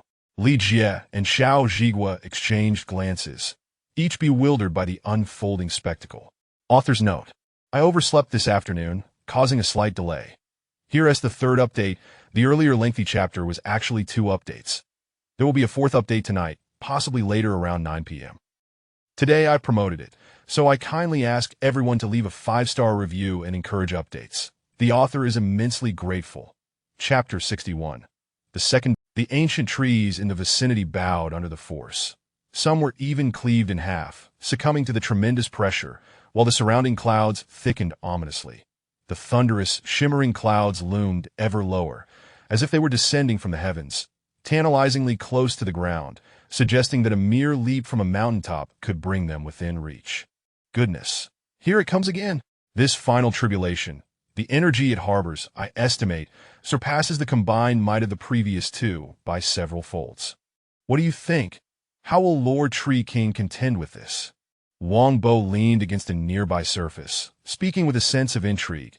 At this juncture, all 3 had grown firmly convinced of Su Che's ability to successfully navigate the heavenly tribulation.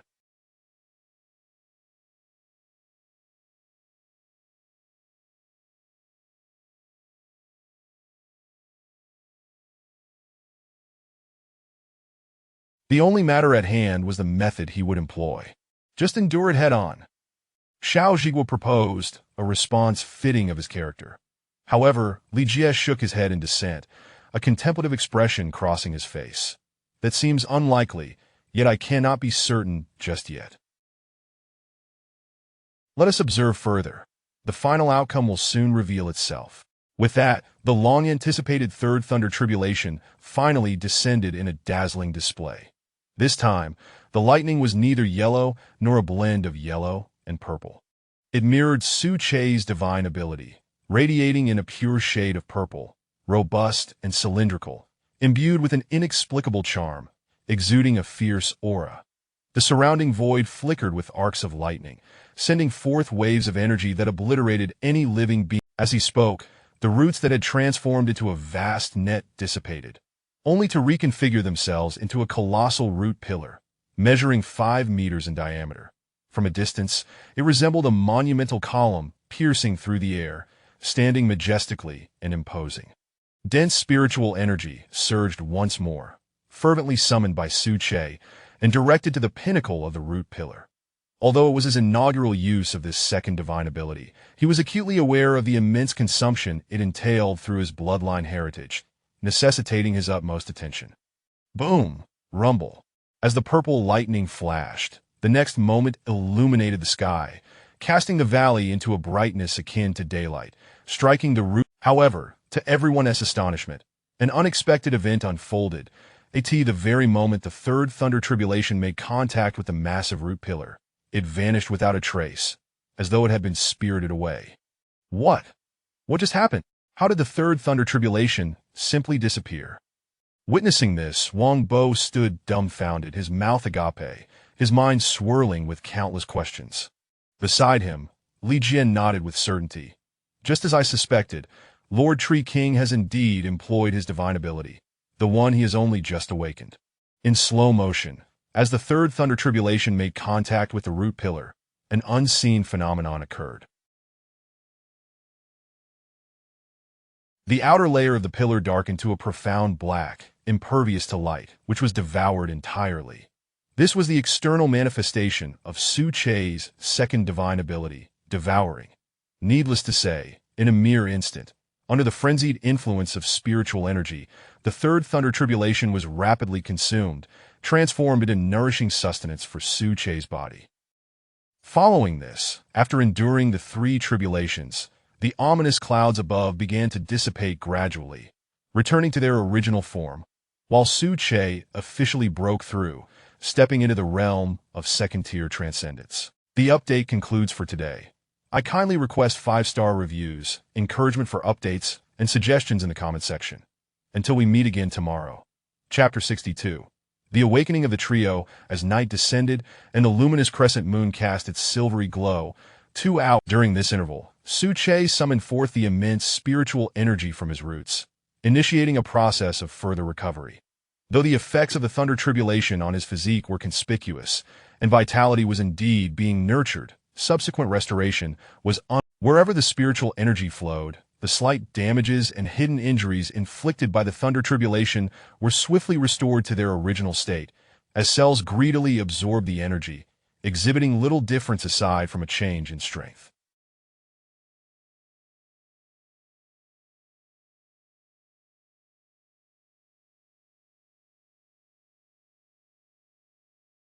At this moment, Suche cast his gaze towards the treetop, where flashes of lightning danced, occasionally accompanied by the resounding booms of thunder in the surrounding void, though only Suche could perceive them, as they were remnants of the third thunder tribulation, now consumed.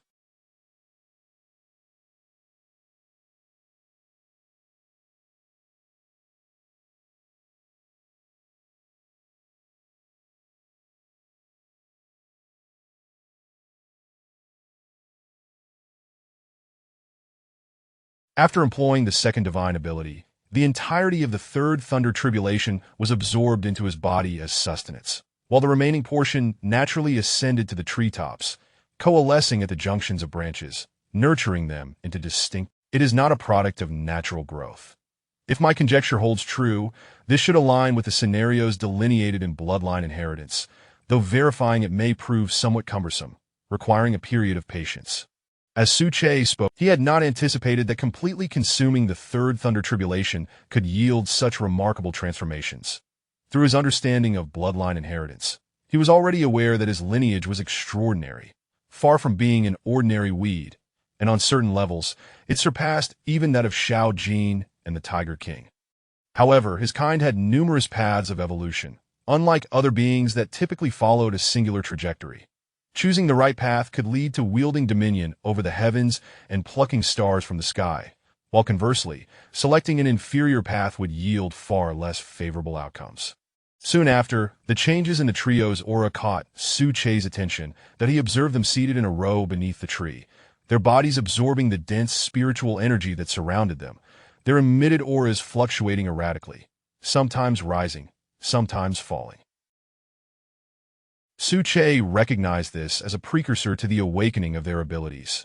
Indeed, within 5 minutes, Li Jie was the first to rise from his awakened state.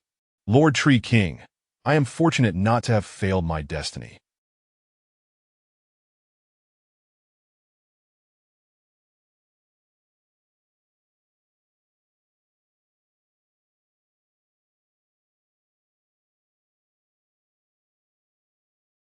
After a week of cultivation, I have successfully awakened the ability of mental control. As these words fell, Suche's interest was piqued to his knowledge. Mental control was classified as an evolution of the cerebral domain, categorized within the rare special evolution zone. If wielded skillfully, it was on par with some of the more potent elemental awakenings. Considering Li Jie's previous title of academic prodigy, Suche nodded slightly and replied, "Indeed, the ability of mental control falls under special evolution."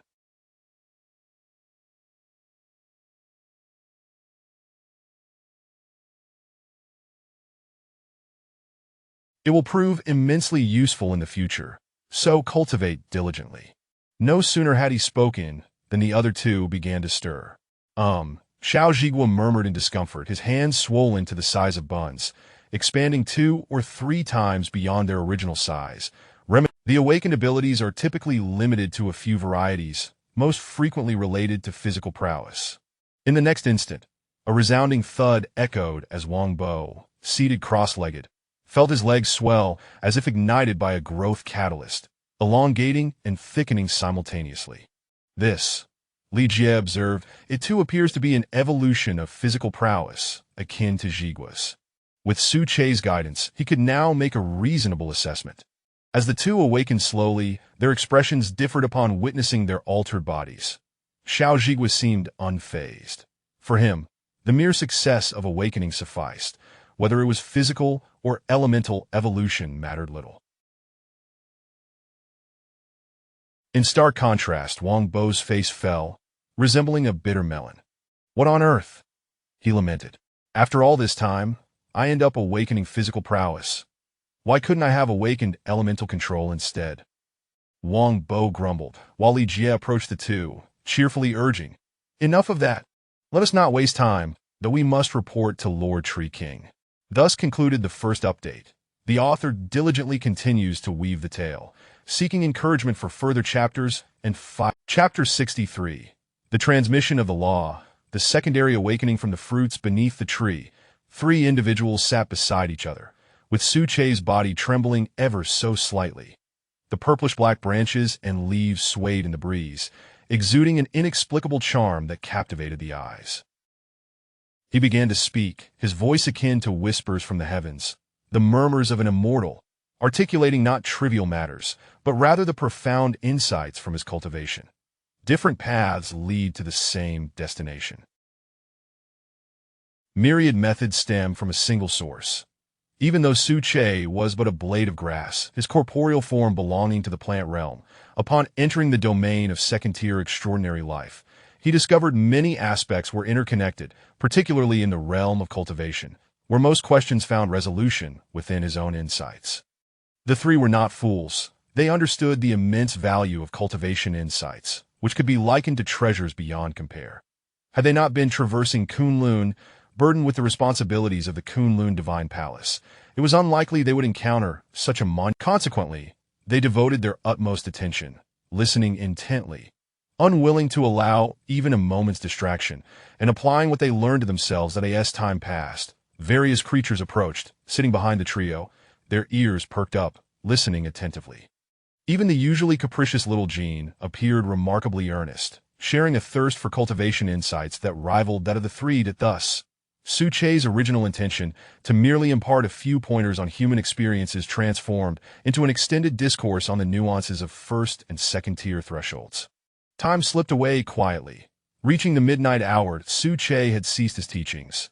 Yet all, including the multitude of animals and the trio, remained with their eyes closed, motionless, enveloped in a state of comprehension.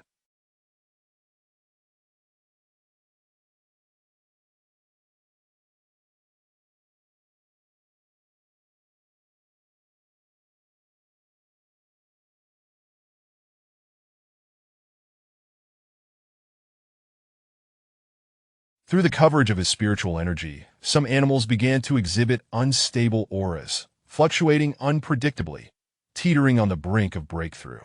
Who would have thought? Such benefits arising from a session of cultivation insights.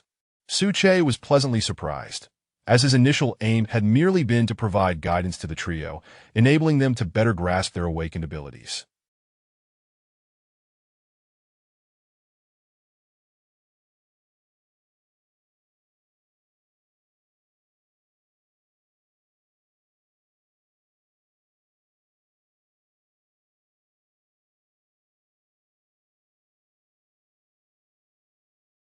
He had not anticipated such profound results, truly echoing the ancient adage. An unintentional planting of willows results in a shady grove. Shortly thereafter, within a few minutes, the trio awakened simultaneously. Su-Che had expected this. After all, they had only just awakened and had yet to fully master their abilities, their insights into cultivation remaining superficial. You 3, upon awakening your abilities, have passed the second trial within the designated time frame.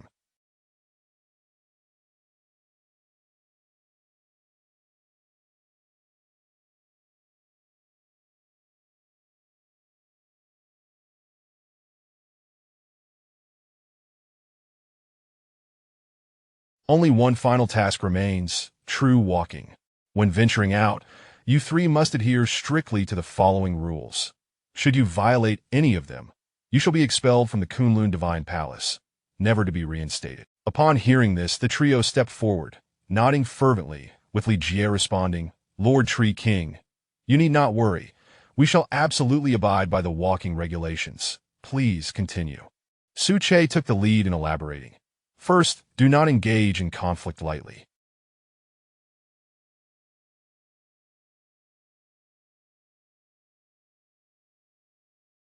Do not cause unwarranted bloodshed. Second, do not tarnish the reputation of the Kunlun Divine Palace. Every word and deed must conform to the standards of walking. Third, should you encounter those who insult the Kunlun Divine Palace, they must be dealt with severely. Never let them slip away easily. that in a span of 1 minute, Su Che articulated numerous rules, dozens upon hundreds, each a product of deep contemplation, meticulously crafted to provide the greatest support for future plans. Understood, Lord Tree King. Understood, Lord Tree King. Understood, Lord Tree King. As the echoes of their voices faded, the trio bowed respectfully in unison. Here are the thunder and life fruits. Each of you shall choose one from the two provided. Given your current strength, you are not yet capable of upholding the reputation of the divine palace. You shall consume them tonight for a secondary awakening. As he spoke, 6 resplendent fruits fell from the treetops, drifting gently before the trio, 2 fruits per person, 1 thunder and 1 life.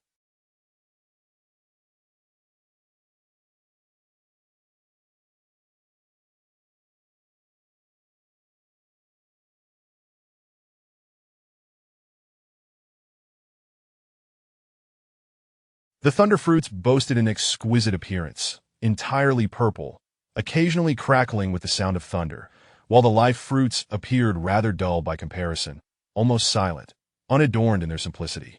I can't believe it! A secondary awakening. Such methods from Lord Tree King. No wonder we were told not to worry. Even those without awakening talents can be pushed forward. Wang Bo's eyes sparkled with delight as he pondered internally. For him, the thunder fruit was the perfect choice, filling a crucial gap. Xiao Jigua felt similarly. As a physical enhancer, he yearned for potent offensive skills, and like Wang Bo, he chose the thunder fruit without hesitation. However, matters took a different turn for Li Jie, who, unlike the others, opted for the life fruit. Upon witnessing this, Su Che nodded in approval, feeling quite satisfied. The second update is now delivered. I welcome your encouragement for further updates and kindly request 5-star reviews and suggestions. Chapter 64. The examination report of the 6-leaf fruit. However, Wang Bo and Xiao Jigua found themselves unable to comprehend the situation, their eyes revealing a look of... The thunder fruit contains the first divine ability of Lord Tree King, Purple Thunder. Surely, you have witnessed its formidable power, so how can you? Wang Bo immediately inquired, seemingly hoping to persuade Li Jie to reconsider and select the thunder fruit instead.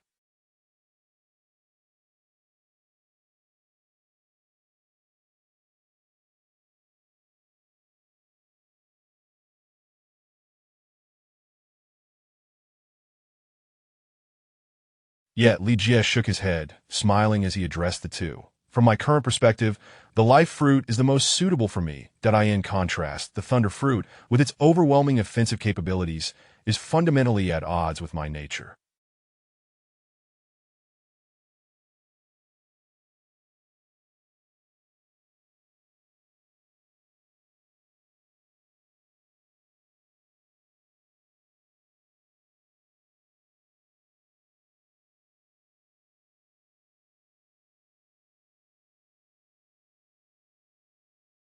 I believe Lord Tree King shares this sentiment. A mysterious smile graced Li Jie's face. What? What is going on? Ajay, could you please finish what you were saying? You're leaving me hanging here. At this moment, Xiao Ji was... After a brief pause, Li Jie finally unveiled his reasoning, beginning to explain to them, first and foremost, the ability I have awakened, as per Lord Tree King's description, falls under the category of special awakening, mental control.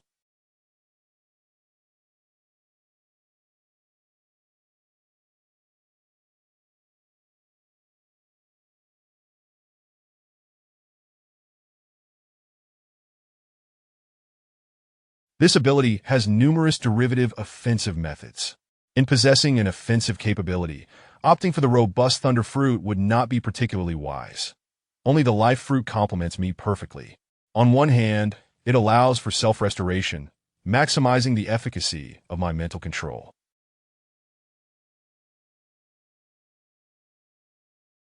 On the other hand, among the three of us, it is essential to have a restorative presence, akin to a healer in a game. As his words resonated, the two suddenly came to a realization. Oh wow, so that's how it is? I never expected you to have considered so much. Xiao Jigua exclaimed, slapping his forehead, having grasped Li Jie's intent, and he couldn't help but give a thumbs up. Meanwhile, Wang Bo remained as distinctive as ever, his focus diverging from the others. Upon hearing about the special evolution of mental control, he drooped like a frostbitten eggplant, muttering to himself, "We are all human, and yet we are three brothers. Why is there such a vast disparity?" However, upon reflecting on the thunder fruit, his mindset quickly shifted back. Thankfully, there is Lord Tree King. We can undergo a second awakening, or else things would be dire. A few minutes later, the three returned to their respective training areas, each bearing their chosen fruits, preparing for their second awakening. Simultaneously, at the Kyoto Research Institute, the long-awaited examination report that had captivated Li Xiang's thoughts was finally fresh off the press. "Director Wang, how is the examination report? What about the data reports from various aspects? Is there a detailed examination of all directions?"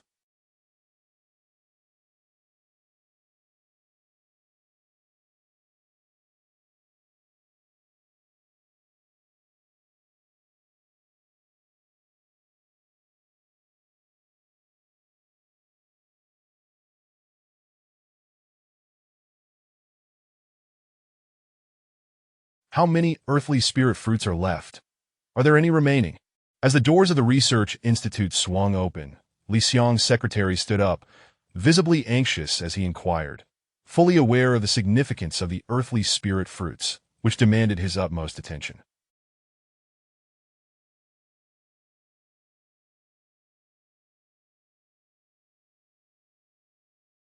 In response, Director Wang excitedly asked, "Where is Director Li? Where is he now? I demand to see him immediately."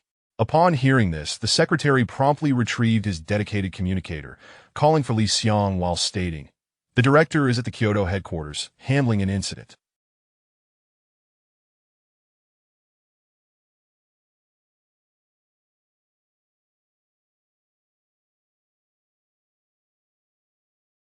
"Please bear with us. Things have been chaotic and exceedingly busy."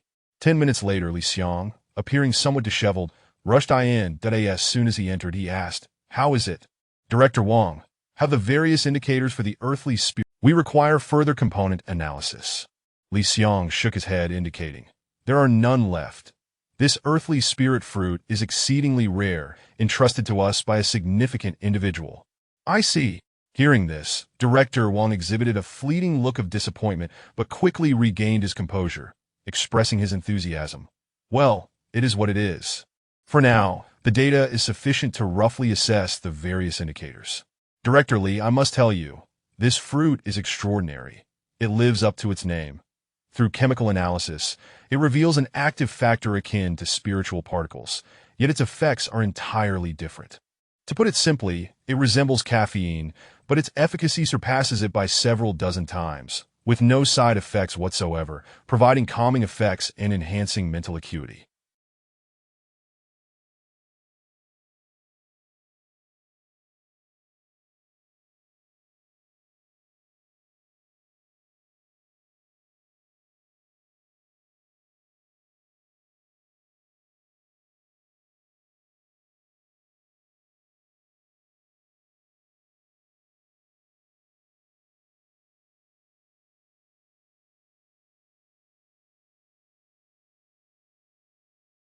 More importantly, it seems to assist us in better controlling our abilities. As he articulated this, Li Xiang's eyes brightened, unable to contain his curiosity, and he asked again, "Really, it can enhance the control of our warriors' abilities?" Director Wang nodded, presenting a factual testament. "In fact, this conclusion was unexpected. We happen to have a cerebral area evolver in our institute, one who has just recently broken through. But when he came into contact with this earthly spirit fruit, he first noticed a significant cooling sensation in his mind, followed by a remarkable increase in calculation speed, as if his abilities were suddenly under complete control." Here concludes the third installment.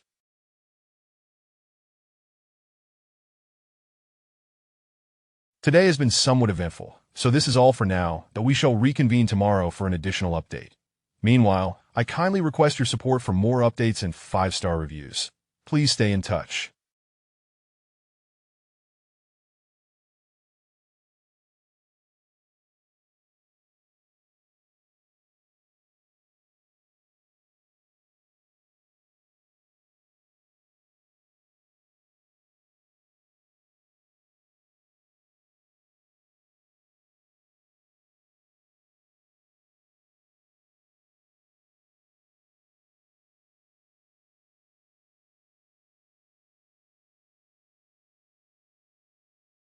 Chapter 65. The Seven Forbidden Zones. Upon finishing his words, Li Xiang's face flushed with excitement as he eagerly examined the inspection report in his hands, murmuring to himself, "Indeed, Lord Tree King was not mistaken. The six-leaf fruit truly justifies the elevated exchange ratio. If we were to acquire a substantial quantity of these spiritual fruits, the Special Investigation Bureau could swiftly assemble a formidable He turned to his secretary and instructed, "Relay the message to expedite the collection department's efforts, mobilizing all machinery to the site.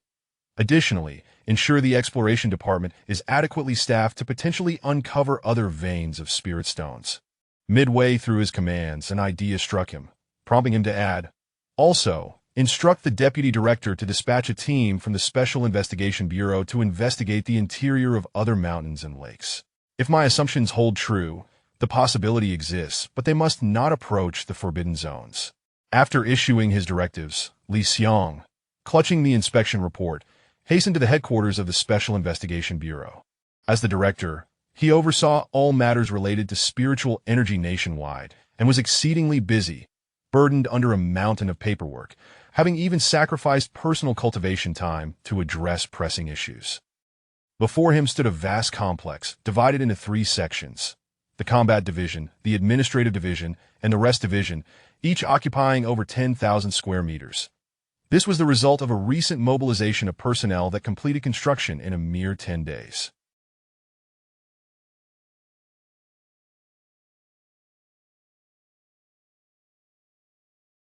Upon entering his office, he was approached by the head of the Tao Palace Academy, who respectfully inquired, "Director, this pertains to the opening arrangements for the 3 Tao Palace Academies tomorrow, involving numerous details.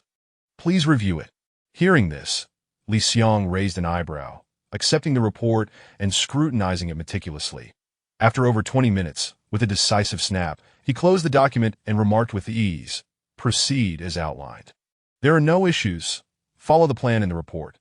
Notify all local special investigation bureaus to dispatch personnel for maintaining order by 6 o'clock tomorrow morning."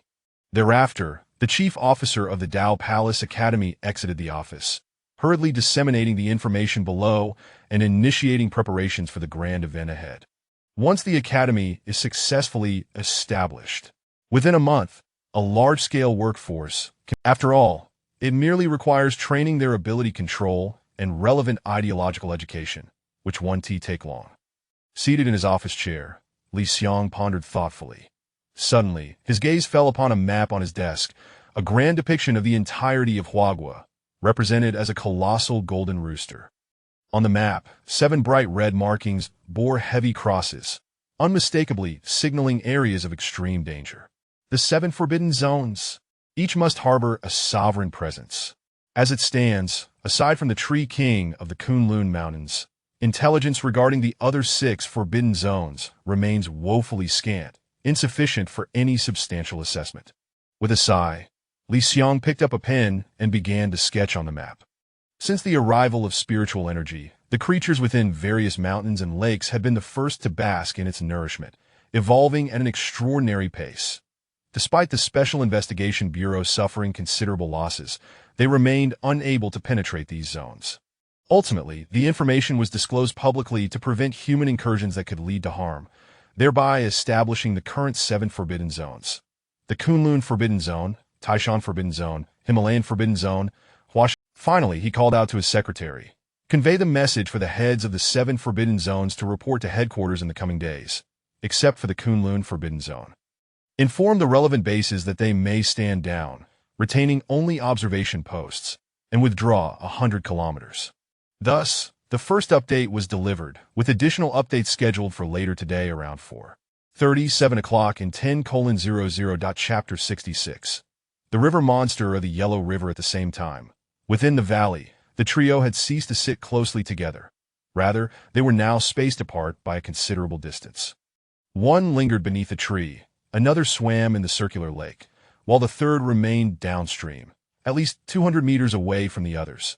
This arrangement was, of course, a precaution to avoid interference with their second awakening.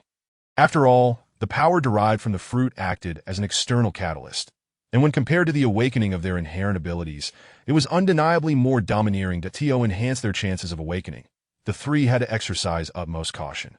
For if, at that critical juncture, the unstable aura of a nearby companion distracted them and led to a failed awakening, it would be akin to calling out to the heavens in vain, with no solace to be found. Bang! Poof!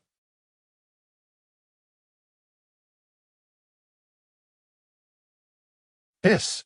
An hour after consuming the fruit, both Wang Bo and Xiao Zhigua began to exhibit reactions, resonating with explosive sounds, their skin twitching restlessly as the formidable power of the thunder fruit coursed through their veins, further igniting their latent potential.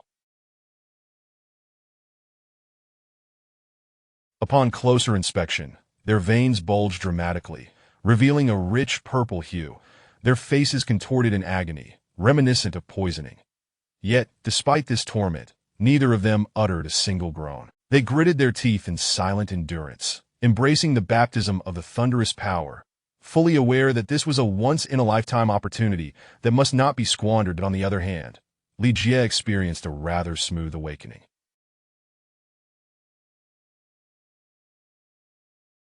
The effects of the life fruit were not as overpowering. Standing in stark contrast to the thunder fruit, the IT represented a confluence of vital energy, symbolizing nurturing and vitality, and the awakening process seemed devoid of any pain. Consequently, Li Jie felt quite at ease, seated in a meditative posture, allowing the energy of the life fruit to flow freely, while his second ability continued to develop. Excellent. Based on the awakening progress of the three, according to his scheme, once the trio accomplished their initial walking tasks, the responsibilities of the Kunlun Divine Palace would be distributed, with authority vested in him, marking his formal entrance onto the world stage. What a magnificent era! Indeed, it is an age teeming with extraordinary talents. With these thoughts, Su Che was filled with exhilaration. Initially, he had opted for a cautious approach, establishing a stronghold within the valley, avoiding unnecessary expansion, with the intention of further developing the influence of the Kunlun Divine Palace.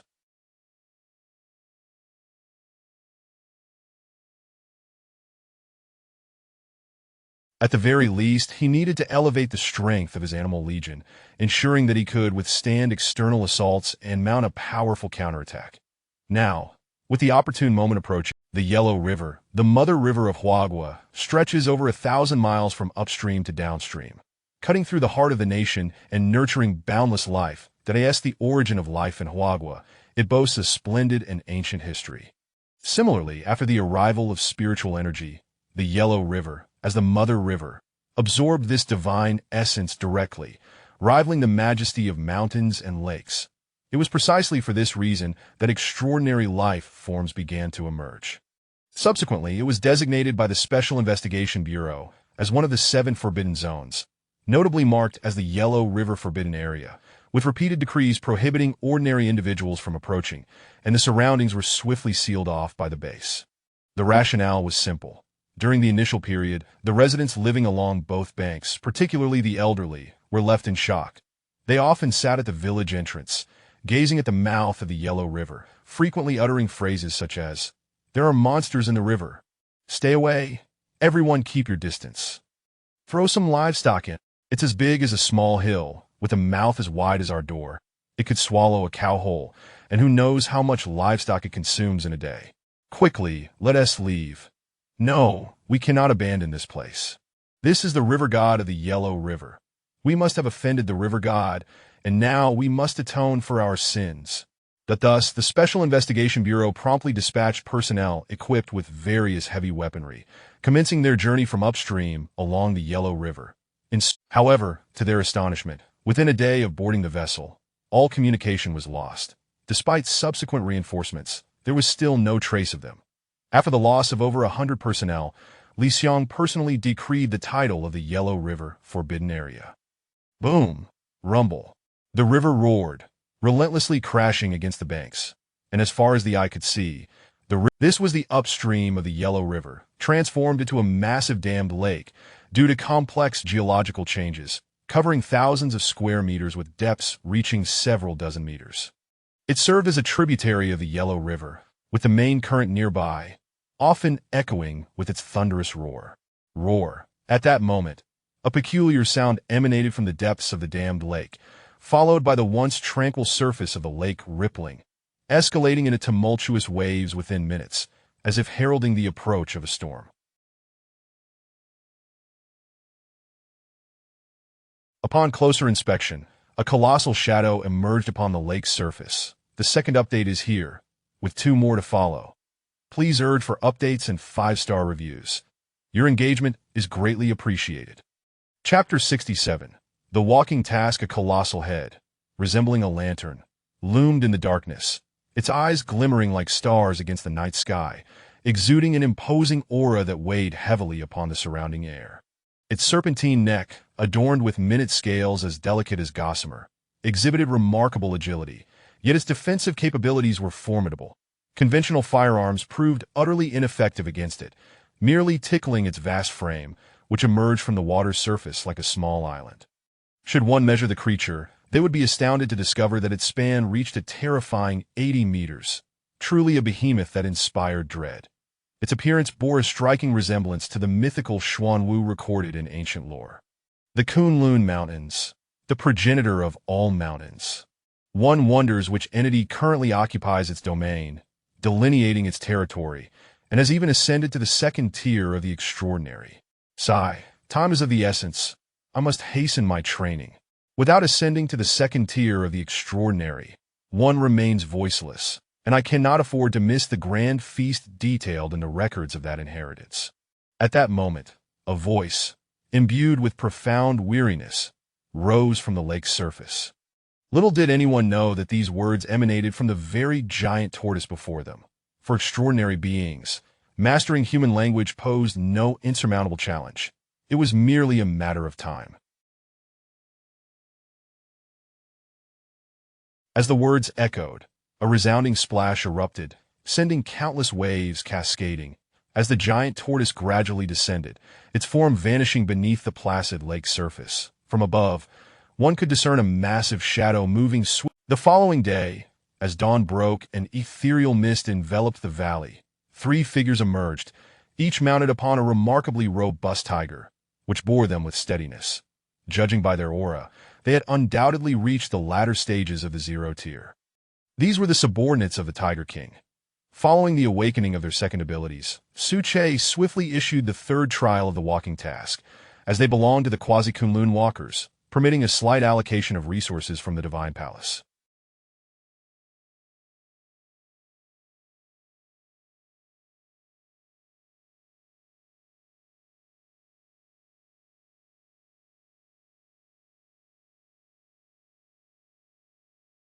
The tigers before them were resources specifically designated by Su Che. Observing the trio, one noted how their auras had significantly coalesced following their second awakening, becoming richer and more robust. As the saying goes, stillness is but a prelude. Movement is astonishing. Wang Bo and Xiao Zhigua, due to the singularly potent nature of their thunder fruit, occasionally exhibited flickers of violet in their eyes, their bodies suffused with an explosive energy. The first divine ability of Lord Tree King exceeds all expectations, truly akin to a thunder god incarnate. Wang Bo laughed, his hands crackling with purple lightning. Bang! A flash of violet light surged forth, striking a nearby ancient tree. Unsurprisingly, the point of impact revealed a massive crater, half a meter in diameter, charred and reeking of burnt wood. Truly terrifying. That was merely a fraction of my power, not even. Wang Bo nodded, gazing at his recent handiwork, somewhat astonished. The sooner we finish, the higher our scores will be from Lord Tree King. I trust you understand the gravity of this matter, Li Jie stated solemnly, each word carefully articulated. At this juncture, Xiao Zhigua interjected. By the way, Jie, why does Lord Tree King's 3rd task seem so peculiar? What is the true nature of the vast group that warrants such attention from him? In response, Li Jie shook his head, a look of bewilderment in his eyes, indicating his ignorance. I cannot say for certain, but I do know this. Our mission is undoubtedly linked to the subsequent plans of the Divine Palace. According to Lord Tree King's wisdom, it must be a complex web of interconnections. At this point, Wang Bo suddenly spoke, his imagination running wild. Do you think there could be an ancient entity behind the vast group? Much like Lord Tree King, perhaps they are merely figureheads. Highly unlikely. Why not? There are reasons to consider it. Not for any other reason than the Special Investigation Bureau. As an official entity, they would never permit such a thing, making it improbable. Li Jie dismissed the notion with a single statement. Simultaneously, the other two tigers followed suit, their regal presence unabashedly asserting dominance over the wilderness. The third update is delivered. The fourth may arrive later, around 10 p.m., at the latest by 10:30.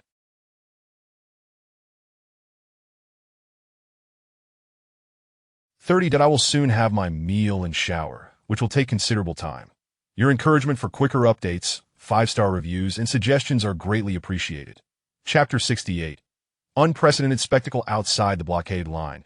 As the commander of the Kunlun base, Tao Jun received orders from the headquarters of the Special Investigation Bureau last night during his rest, commanding a complete withdrawal of 100 kilometers.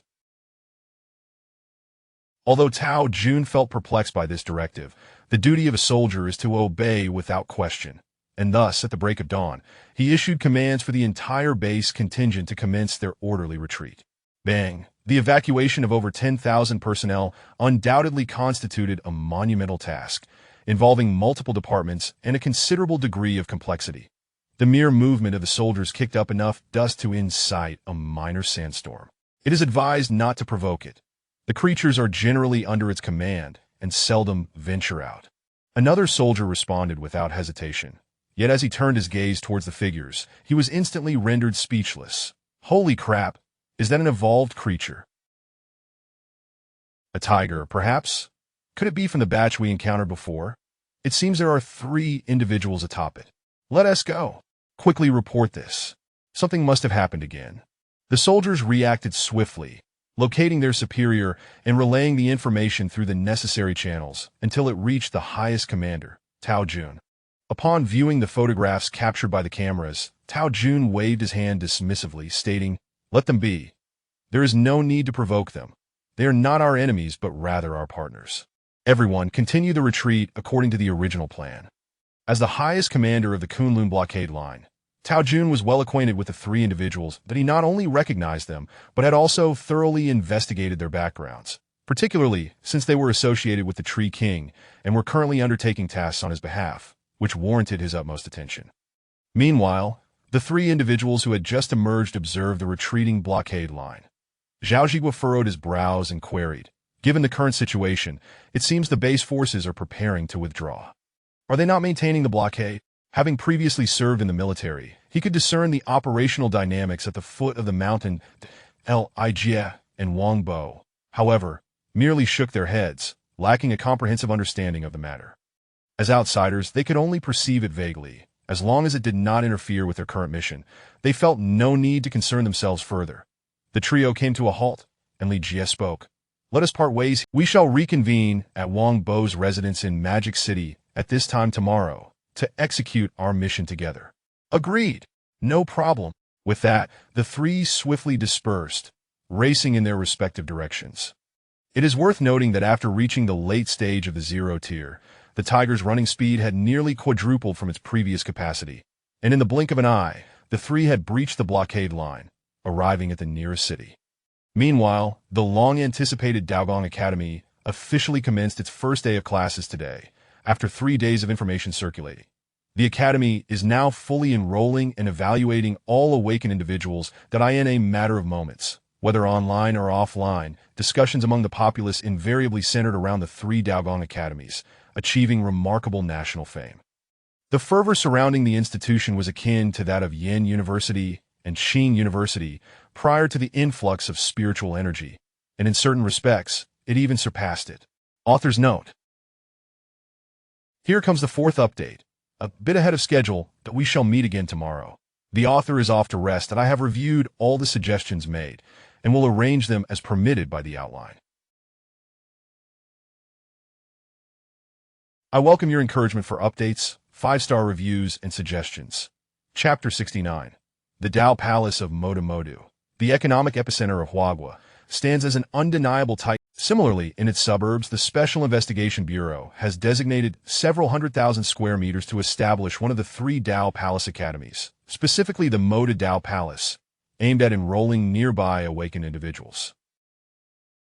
As the clock strikes 8 in the morning, there remains but an hour before the official enrollment examination commences. At this moment, the square in front of the Moda Tao Palace is teeming with a throng of people, stretching as far as the eye can see. Among the crowd are solitary individuals, pairs of brothers, and more commonly, entire families gathered together.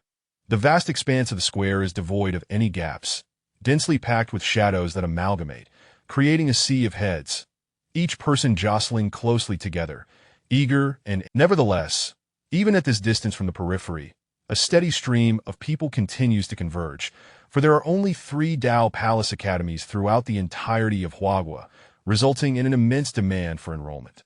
Despite the Bureau's efforts to reform some local schools, expanding their curricula in Tao and martial sciences to accommodate a portion of the awakened, the fervor for the 3 Tao Palace academies remains unabated. When does the academy open its doors? It is sweltering today. It's barely 8 o'clock and the sun feels like it's scorching us. I'm drenched in sweat. Patience, remain calm. The report indicated 9 o'clock. Let us wait a bit longer. It is June after all, so naturally it's hot. Still, I wonder what the situation is inside. Enrollment was already available online, and there is an upcoming examination. Presumably, it's an ability test.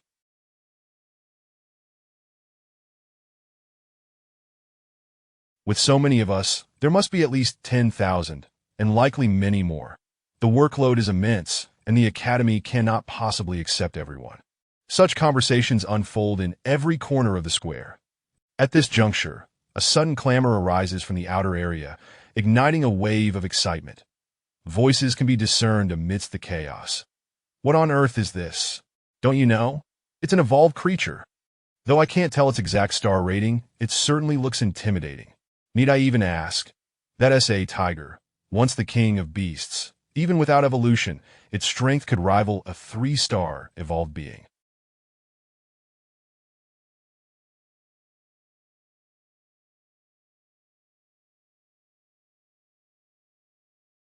Now it's likely at least 5 stars. Goodness, who is this individual? They must be incredibly formidable, at least a 7 or 8-star expert to have subdued an evolved creature, let alone a tiger. Recently, an official announcement from Huagua delineated the classifications from 0. As Wang Bo traverses the scene, he finds himself somewhat bewildered, unable to comprehend the spectacle before him. When did his usual route home become a gathering place for such a multitude?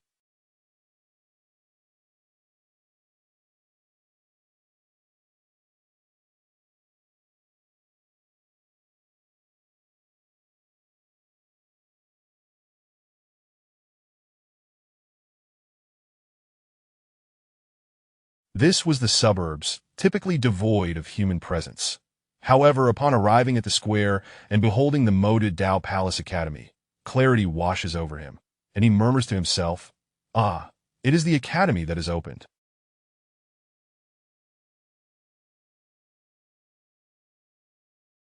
No wonder there is such a crowd.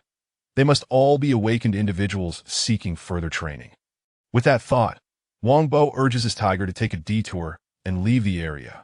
"Excuse me, noble tiger, which family do you hail from?"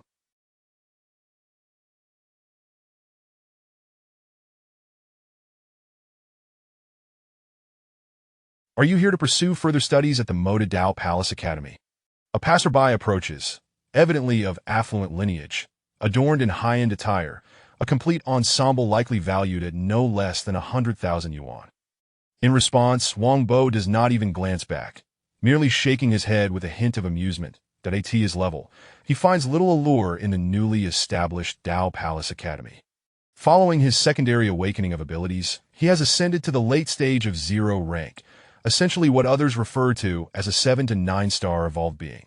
Even if he were to enroll in the Tao Palace Academy, few would be capable of imparting knowledge to him. Authoress note: this is the first update. Don't rush. There are 2 more to come. Chapter 70. The Awakening of the King's Father. 5 minutes later, Wang Bo arrived at his family villa. On his journey, an incident of moderate significance occurred, he rode a magnificent beast, an evolved version of the king of beasts, a tiger. Its mere presence was enough to instill fear in many, even among those with a. As he entered the city, the members of the Special Investigation Bureau responsible for security were momentarily dumbfounded, taking quite some time to regain their composure. Only after urgently requesting permission from their superiors was Wang Bo granted passage. Consequently, the legend of the boy and his tiger began to circulate within the Special Investigation Bureau of Magic City, embellishing tales of an extraordinary youth, a scion of a prominent family, who had emerged. As the stories spread, they grew increasingly exaggerated, eventually reaching the upper echelons of society. Upon entering, Wang Bo immediately spotted his father, who maintained his unyielding, serious expression. With hands clasped behind his back, he paced anxiously in the living room, muttering, "That little rascal. At his age, he should know better. It's outrageous that he hasn't returned yet. It infuriates me. I sent him countless messages urging him not to dawdle and to hurry back for the Dao Palace Academy assessment, yet he hasn't responded to a single one. The time for the examination is fast approaching, and once it closes, no matter how much influence I wield, there is nothing I can do. After all, it's a national event." Hearing this, Wang Bo's expression darkened. Standing at the door, he strode in and greeted, "Dad, what are you saying? Am I not back now?" Upon hearing his voice, Wang's father momentarily froze, then turned around. Upon recognizing Wang Bo, his earlier anger subsided.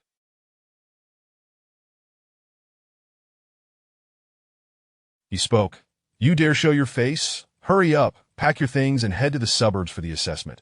A vehicle has already been prepared for you." Today, the Dao Palace Academy in Magic City is enrolling students. To his surprise, Wang Bo dismissed. "What's the point of attending the Dao Palace Academy?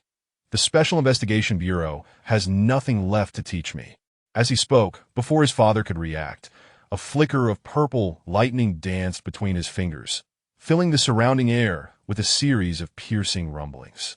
You've awakened, and you possess rare elemental control." "Huh?"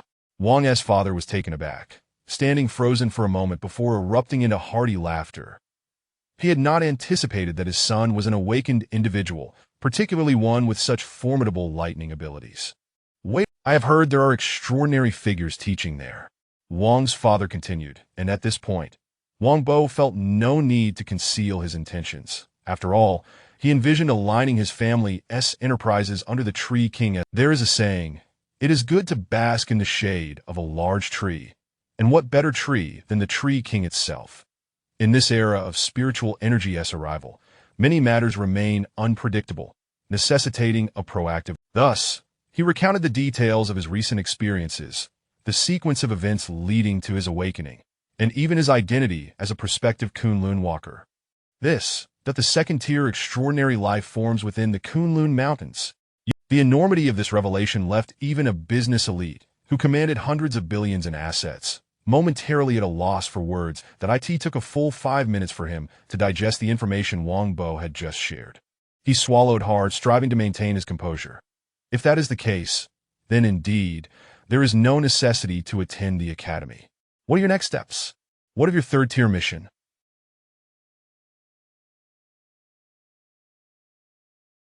Is it feasible to accomplish? If not, I can have my subordinates assist in the search. It would be better than just the three of you. After all, they belong to the commercial group. Wang's father furrowed his brow, contemplating for a moment before speaking. "Now, please ascertain everything to facilitate our endeavors," Wang Bo stated, then suddenly recalled something, adding, "By the way, Dad, within the next couple of days, let us divest from unrelated. I have a feeling that the Tree King's plans are bound to intersect with the secular world, and when that time comes, we shall." Thus, the father and son swiftly reached a consensus. While Wang Bo could sometimes be foolish in matters of great significance, he would show no hesitation, as it not only concerned the family's future, but also the Tree King's grand design.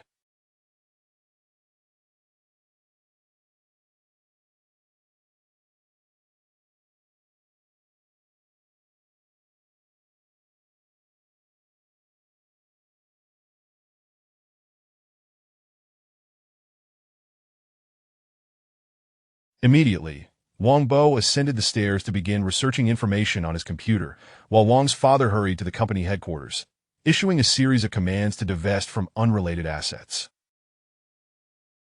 Hundreds of billions in assets were not to be taken lightly, especially at such a crucial juncture, drawing considerable attention.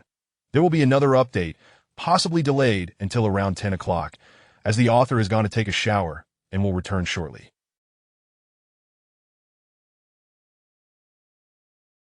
Chapter 71. Advanced Spirit Stones. The oncoming crisis by 1 o'clock in the afternoon. Under the direct supervision of Wang's father, the non-performing assets of the Wang Group had been meticulously calculated by professionals.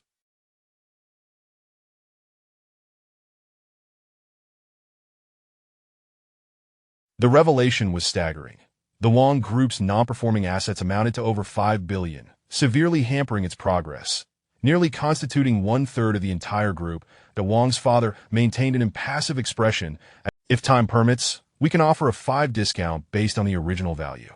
Since the morning's rumors began to circulate, over 100 individuals had been tirelessly engaged throughout the morning, finally completing the preparations for the asset divestiture.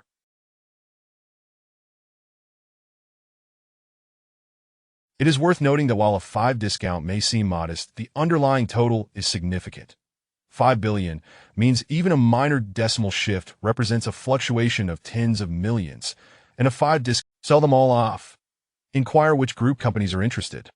In an instant, upon the confirmation of this news, the chairpersons of various groups behind the scenes felt that Wang's father had lost his mind, concluding that he was either senile or had been misled by unscrupulous individuals. They had dismissed the morning's news as mere gossip, for in this industry, rumors abound like the stars in the sky, chaotic and varied. Yet they could never have anticipated that Wang's father was indeed serious, having made a public declaration. Go, investigate what the Wang Group is up to. Why the sudden massive asset liquidation? Bring in Wang's chairman. Tell him I invite him for a drink tonight to see if he has time. What is going on? We had only just regained stability, and now such a situation arises.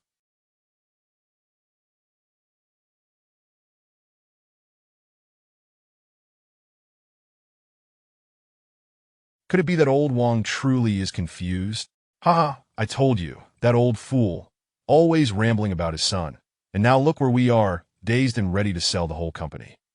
After executing a series of actions, Wang's father remained composed, seemingly indifferent to the gazes of others. He understood that at this moment, there would undoubtedly be rival groups expressing their disbelief, ridicule, or even mockery. However, who could truly comprehend his plans?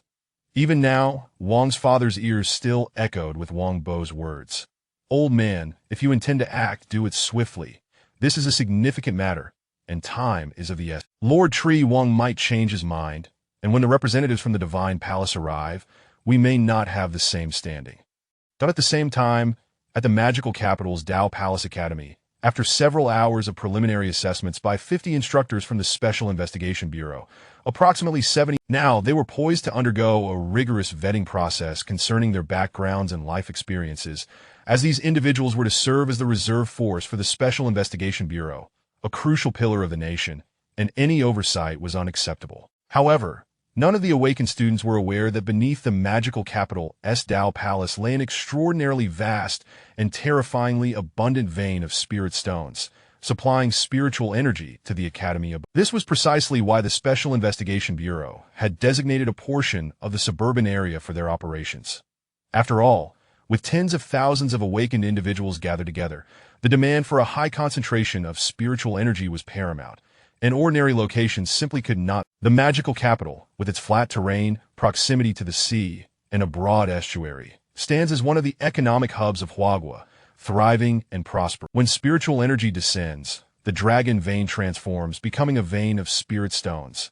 Every minute, more than 10 spirit stone mining teams tirelessly operate machinery, fervently extracting resources, employing a 3-shift system to maximize efficiency. Simultaneously, the high-grade spiritual energy rapidly coalesced into a mass, bursting forth from the depths, surging through the covering soil toward the surface.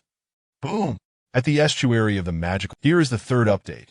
We shall meet again tomorrow. The author is off to rest, and I welcome your encouragement for updates. 5-star reviews, and suggestions that if the writing does not meet your expectations, feel free to offer your opinions in the review section.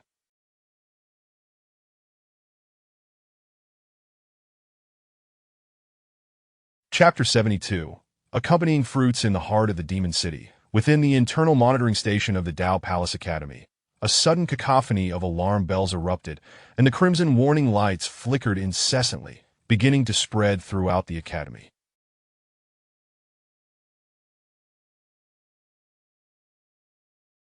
The computer screens displayed a multitude of red dots, hundreds upon thousands of them, representing a massive horde of energy-dense creatures, so densely packed that they were nearly impossible to count. Some of these beings were on the verge of reaching the pinnacle of the zero stage. According to the map, they were steadily approaching, with preliminary estimates suggesting that they would reach the outskirts of the demon city within an hour. What is happening? However, upon scrutinizing the screen and grasping the gravity of the situation, they were instantly gripped by terror, their faces turning pale. They hurriedly pressed the red emergency phone. Emergency call. This is the monitoring station of the Tao Palace Academy in Demon City.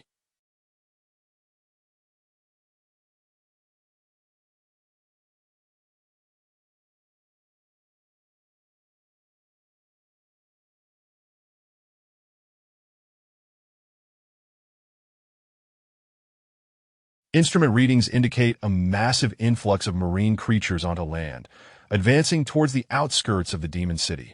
Estimated buffer time is 1 hour.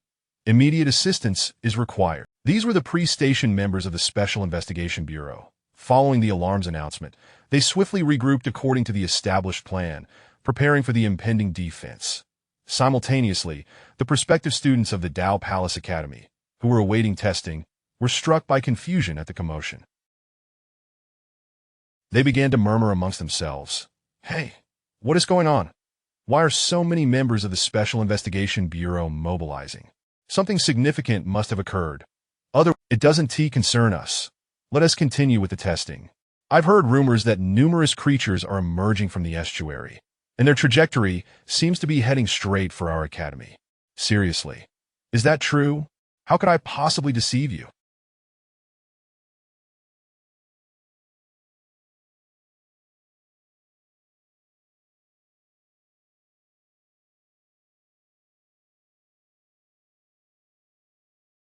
Go find out. My name, Zhang, carries weight in Demon City. Meanwhile, in the depths of the 9th mine, the relevant supervisor, guided by the workers, arrived at the freshly unearthed vein. Before them lay pristine, flawless spiritual stones, their rich spiritual energy radiating outward. Judging by their appearance alone, these were far superior to the previously found stones, which contained impurities. Yes, indeed. This is the high-grade spiritual stone. I'll personally speak to the branch director to commend you. The team leader chuckled heartily and patted the worker's shoulder. Just then, amidst the flickering beam of the flashlight, the leader sensed something amiss. He took 2 steps forward and leaned into the recently breached cavern. To his astonishment, he beheld 5 half-meter-tall plants, their bodies of vibrant green, adorned with 7 or 8. It was astonishing to discover such a rare treasure within this mine, that he recalled the internal documents of the Special Investigation Bureau, wherein the deputy director personally led expeditions to perilous mountains and vast. Now, they lay before him. How could he contain his exhilaration? Quick, notify the higher-ups. Report. Heaven and earth spiritual fruits discovered within the 9th mine. Please dispatch professionals for collection and registration. Just as the leader was reveling in joy, he suddenly received a message on his communicator. Mere seconds later, his expression shifted dramatically, and he hurriedly issued commands. Everyone, listen to my orders. Immediately evacuate the mining area. A cacophony ensued. Little did he realize that these high-grade spiritual stones accompanying 2 more updates are forthcoming. I am diligently typing away. Chapter 73. The specific reasons simultaneously, after completing the review at the Kyoto Tao Palace Academy. However, he was taken by surprise as, upon disembarking from the plane, he received an urgent notification from the Magic City authorities. Thus, while en route, Li Xiang grasped the situation and swiftly mobilized the Special Investigation Bureau for a large-scale troop deployment. Apart from the necessary personnel required to maintain public order, all members of the Magic City Special Investigation Bureau are to be dispatched. Establish a defensive line 3 kilometers from the Dao Palace Academy. Order.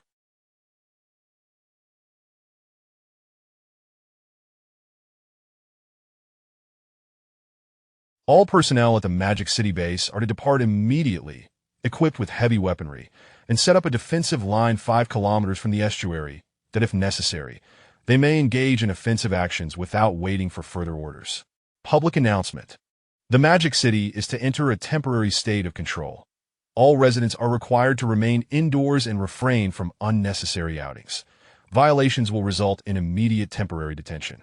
Following the issuance of these commands, the entire Magic City base, the Special Investigation Bureau, and even the mentors at the Dao Palace Academy sprang into action. Whoosh! The sound of slicing air resonated as dozens of large drones, skillfully maneuvered by the soldiers, soared through the skies, providing real-time surveillance to better assess the frontline conditions. All personnel, heed my command.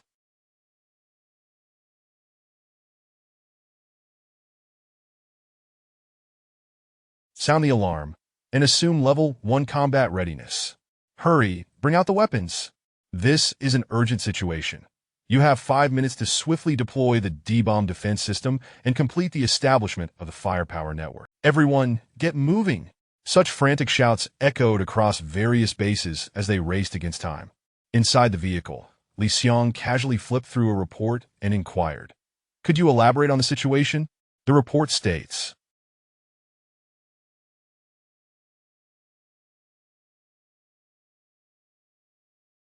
there has been a threatening incursion from the restricted maritime zone, yet there have been no incidents in recent days. Why now? The accountability from the higher-ups sent a chill down the spine of the head of the Magic City Special Investigation Sub-Bureau.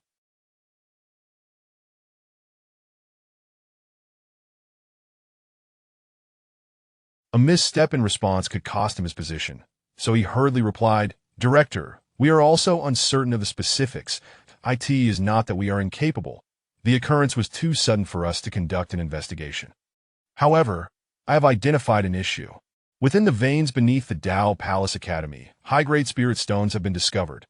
Upon receiving this information, there has been significant activity at the estuary of the restricted maritime zone, with a large number of evolved creatures making landfall. It is said that the moment they were uncovered, an overwhelming aura of spiritual energy permeated the air." Boom!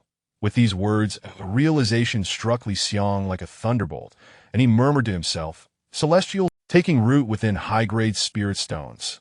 Indeed, that must be it. That if my conjecture is correct, the restricted maritime zone is after the celestial spirit fruits. It could not be mere coincidence that the timing aligns so perfectly." Li Xiang continued, "Instruct the Research Institute to proceed with the collection of spirit fruits from the mineral veins and to seal them securely. No one is to come into contact without my explicit permission." With a concrete reason established, the Sub-Bureau Chief hesitated several times before finally mustering the courage to ask, "Director, since we are aware of the reasons, should we engage in combat? If..." Before he could finish, Li Xiang interjected, "Engage? Why not engage? You must understand that, to the sea tribes of the restricted maritime zone, we are inherently adversaries, making peaceful coexistence almost impossible. That as long as we maintain a semblance of stability, we can each develop our own territories. Now, with the celestial spirit fruits newly emerged, they can hardly contain their desire. Had we not reacted promptly, the Magic City would have likely descended into chaos. In this context, the Magic City must engage in battle, and we must do so fiercely, demonstrating our prowess to ensure that other restricted zones understand we are not to be trifled with." With his words hanging in the air, Li Xiang fell silent, leaning back against the seat of the vehicle, closing his eyes. As the minutes passed, he prepared himself for several hours of intense conflict, or perhaps even longer. Deep within a valley, Su Che gradually awakened. After days of introspection, he had begun to clarify his cultivation path. At this moment, he sensed a rich aura of spiritual energy soaring from the east, intermixed with the unique scent of celestial spirit fruits. This is high-grade spirit stones, accompanied by high-grade celestial spirit fruits. In terms of quality, they are comparable to the Zhu fruit with little distinction. Indeed, such heavenly materials have attracted the covetous gaze of the sea tribes. Within mere moments, Su Che comprehended the unfolding events. At his level of cultivation, many occurrences were instinctively sensed, and under the coverage of his spiritual power, nothing could evade his perception. However, in this light, our original plan may very well proceed as intended. Here is the second update. A third will follow later, and no need to rush. Everyone, I welcome your encouragement, 5-star reviews, and suggestions that if there are aspects that could be improved, please feel free to point them out. Chapter 74. The trio scheme at 2 o'clock in the afternoon. Evolved creatures began to emerge from the estuary, initially appearing as just one or two, unnoticed by onlookers. However, as time passed, their numbers swelled into a dense mass. In response to the impending crisis, fishermen swiftly retreated according to their plans. The Special Investigation Bureau assessed that the large-scale evolved creatures would reach Daogong Academy in merely half an hour. At this juncture, the Bureau took to the media, unreservedly announcing the impending crisis with the headline, "The Forbidden Zone approaches, a great battle looms." At 1:30 p.m., a sudden surge of biological energy density was detected in the waters surrounding the estuary of the Magic City. According to investigations, relevant deployments are being expedited. We now present the following announcements. First, effective immediately, all coastal areas centered around the Magic City will enter a state of Level 1 wartime readiness. Everyone is urged to remain vigilant against the potential. From this day forth, the Special Investigation Bureau will establish a coastal guard, tasked with safeguarding the coastal regions, operating under two distinct modes. One mode involves official recruitment under the Bureau, while the other allows. This is a brilliant era, and our nation shall boldly advance and steadfastly defend. Upon its release, the post quickly ascended to the top of trending topics, garnering hundreds of thousands of replies within a minute, with countless shares. Whoa, the sea creatures have landed. Absolutely, just mere sea creatures. I've yet to have my fill. Now is the perfect time to taste them. Come on, anyone want to team up? I need 2 more. I've heard the benefits of free team formations are quite substantial, with plenty of silver to be had. Count me in. Let us not dilly-dally. It's time to fight.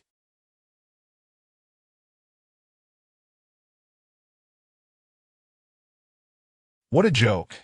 Even if it's the Forbidden Zone, they shouldn't be so brazen as to bully us to do they really think. Bring it on. Unleash the Forbidden. With just a snap of my fingers, I can level the entire estuary of the Magic City. In the Tangpin Village, I just wonder if those two have arrived yet. As if summoned by his thoughts, a voice from downstairs called out, "Xiaobo, Jigua and Ajay are here. Stop your work and come down." Wang Bo's expression brightened, muttering to himself, "Indeed, the trio has impeccable timing." Upon descending the stairs, "We must head to the front lines," Li Jie declared, breaking the silence. Regarding the third assessment, the task assigned by Su Che was not a singular endeavor, but a main thread with numerous branches. Among these, the main thread was of utmost importance, carrying substantial weight. Wang Bo's earlier mass liquidation of assets to consolidate funds in preparation for becoming the external spokesperson for Kunlun Divine Palace was merely one of those branches. Now, with a great battle imminent, the trio could embark on another task branch, to leverage their influence and organize a combat team, becoming a direct extension of Kunlun Divine Palace. Roar, roar, roar. The resonant roars of tigers echoed as the trio mounted their tiger steeds, their figures slicing through the air like the wind, making their way towards the front line in the outskirts of the Magic City. The author has something to say. The review process is a bit slow. Chapter 75 Walk, affiliated with the Kunlun Divine Palace. Part 1. 5 minutes later, the trio arrived at the Daogong Academy. They appeared in endless waves, instilling a sense of trepidation in the onlookers. As they made their way, the trio's unique evolutionary mounts attracted considerable attention, and they were promptly designated as subjects of close observation by several members of the Special Investigation Bureau along the route. After all, Peak Zero evolutionary beings, once provoked, could unleash devastation that few could contain, making it imperative for them to regard this matter with the utmost seriousness. My goodness, the sheer number is staggering. Why do I feel that among the 7 forbidden zones disclosed by the authorities, the strength of the sea domain is the most formidable? It seems even our Kunlun might pale in comparison.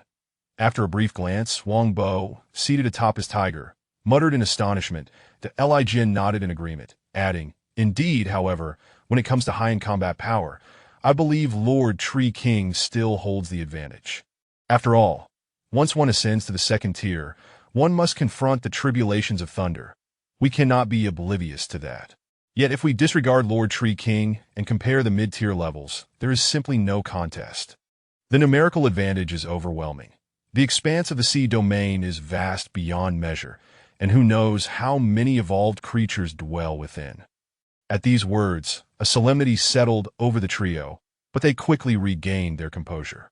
Indeed, with Lord Tree King, a being who had transcended to the second tier, they possessed a formidable support that none would dare provoke lightly. Otherwise, they would face his formidable wrath.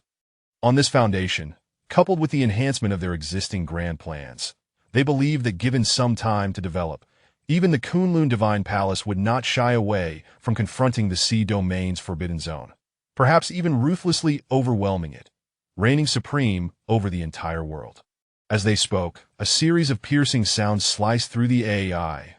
In the next moment, countless white smoke trails streaked across the sky, accompanied by a thunderous roar. Boom!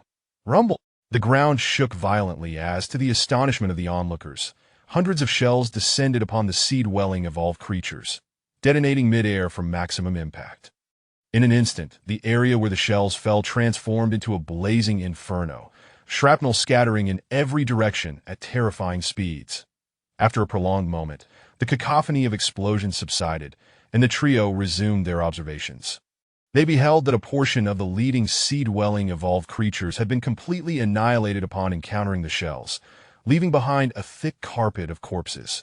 Various remains lay haphazardly strewn about, some to the left, others to the right, creating a chaotic scene.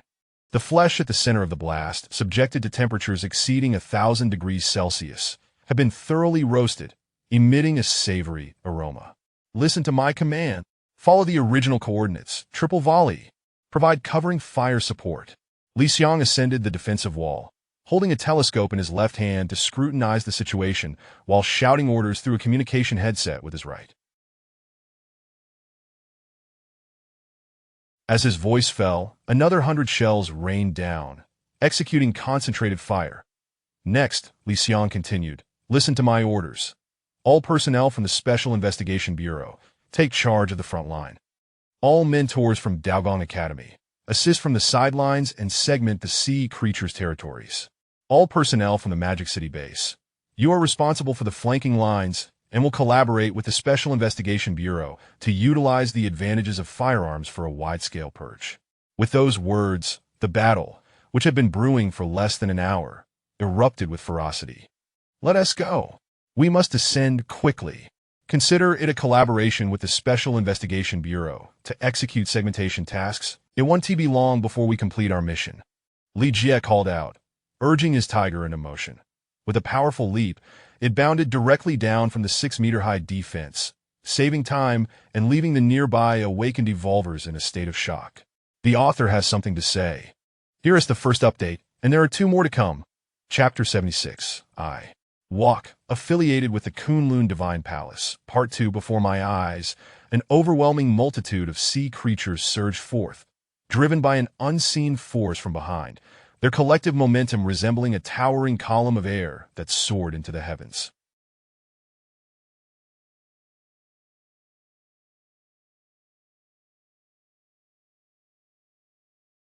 Externally, they bore a striking resemblance to the legendary shrimp and crab soldiers of the Dragon Palace. After all, their forms were fundamentally similar, primarily composed of marine life, and even with evolution, one could roughly discern their original species. A sea cucumber, standing over a person's height, wobbled as it leapt, its thick skin rendering firearms ineffective against its formidable defenses. That a colossal clam, as large as half a house, opened and closed its shell, unleashing powerful jets of water that created tremendous shockwaves. Even more formidable was a 10-meter-long sea snake, slithering wildly across the land, continuously spewing venom, leaving behind a trail of darkness, evidence of its deadly poison. Those unfortunate enough to cross paths with it face certain death or grave injury. The relentless roar of explosions reverberated, sparks flying from near to far as each blast detonated in succession. This was the Fire Support Unit, executing decisive preemptive strikes based on the latest intel from aerial drones. Ajay, position yourself behind me, and Wang Bo, ensure to maintain a triangular formation. Xiao Zhigua reiterated firmly. Do not act recklessly.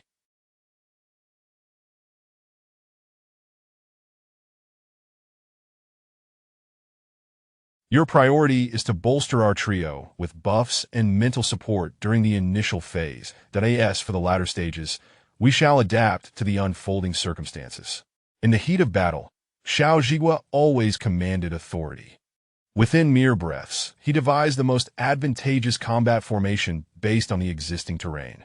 Bang, crack. In tandem, the two individuals felt their internal energy surge, awakening their abilities as vibrant purple lightning crackled between their fingers. With a mere flick, they unleashed a torrent of lightning that struck before them with overwhelming force. Meanwhile, Li Jie, adhering to Xiao Zhigua's directives, positioned himself behind the two. After dispatching two members of the Special Investigation Bureau, it caught sight of the oddly positioned trio, its menacing claws glinting as it advanced towards Xiao Zhigua, clearly intent on delivering a lethal blow. Zhigua, Thus, the trio commenced their relentless advance, effortlessly overpowering numerous marine creatures that posed no challenge, drawing the attention of onlookers. Goodness! The thunderous might of Lord Tree King is simply overwhelming. Dealing with these aquatic beings is a trivial matter. Just a slight encounter leads to perfect suppression. Ajay, I believe you misjudged. Given such innate attributes, it won't be long before even the forbidden zones of the sea are no match for our Kunlun Divine Palace. Wang Bo remarked, perched atop a tiger, enveloped by a purple aura pulsating with vibrant lightning, embodying immense power. It is well known that marine creatures originate from the ocean, and the judgmental attribute of thunder symbolizes destruction and dominance, inherently possessing restraining powers over these beings, thus diminishing their prowess by a significant margin. Soon, 10 minutes elapsed, and the area surrounding the trio was littered with the corpses of marine creatures. If stacked, they could form a small mountain. Good grief. Who is this formidable figure? Not only is the awakening ability rare, but their cultivation level is also profoundly advanced.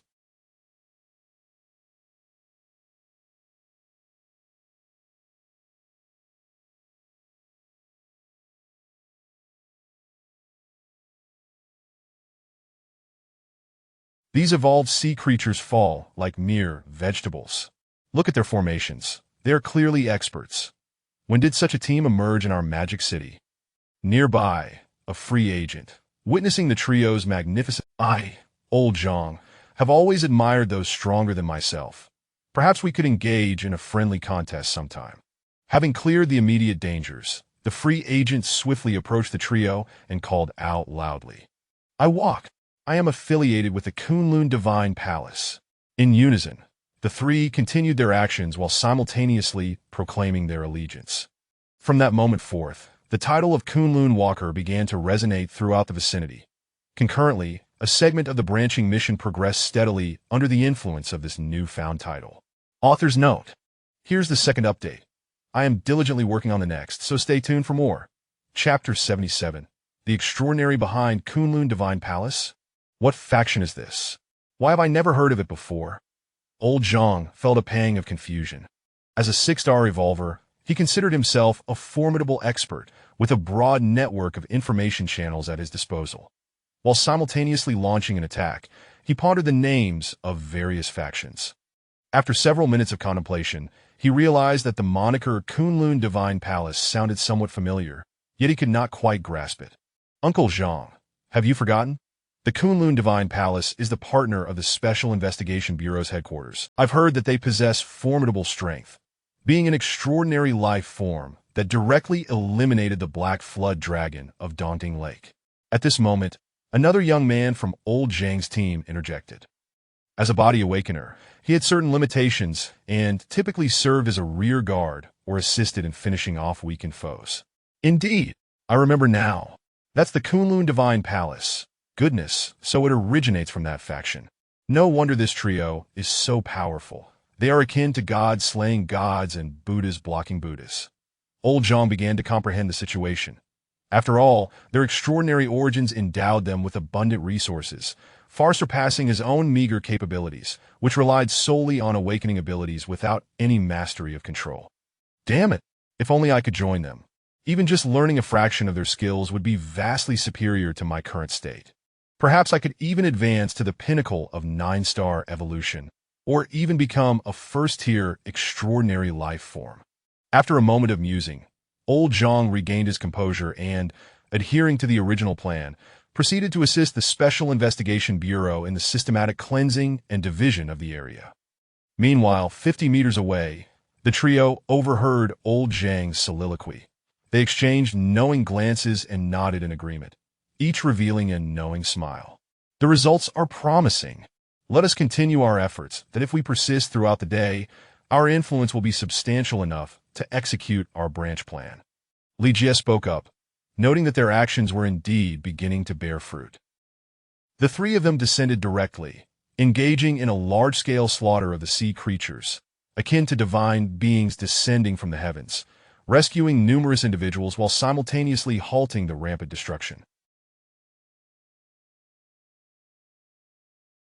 This also served to amplify their influence, laying the groundwork for future recruitment. At the same time, on the defensive wall, Li Xiang was monitoring the battlefield conditions when he suddenly received an alert. Director, the energy density instrument has detected signs of a first-tier extraordinary life form in the shallow bay at the estuary. Preliminary estimates suggest it may be the mastermind behind the recent large-scale incursion of sea creatures.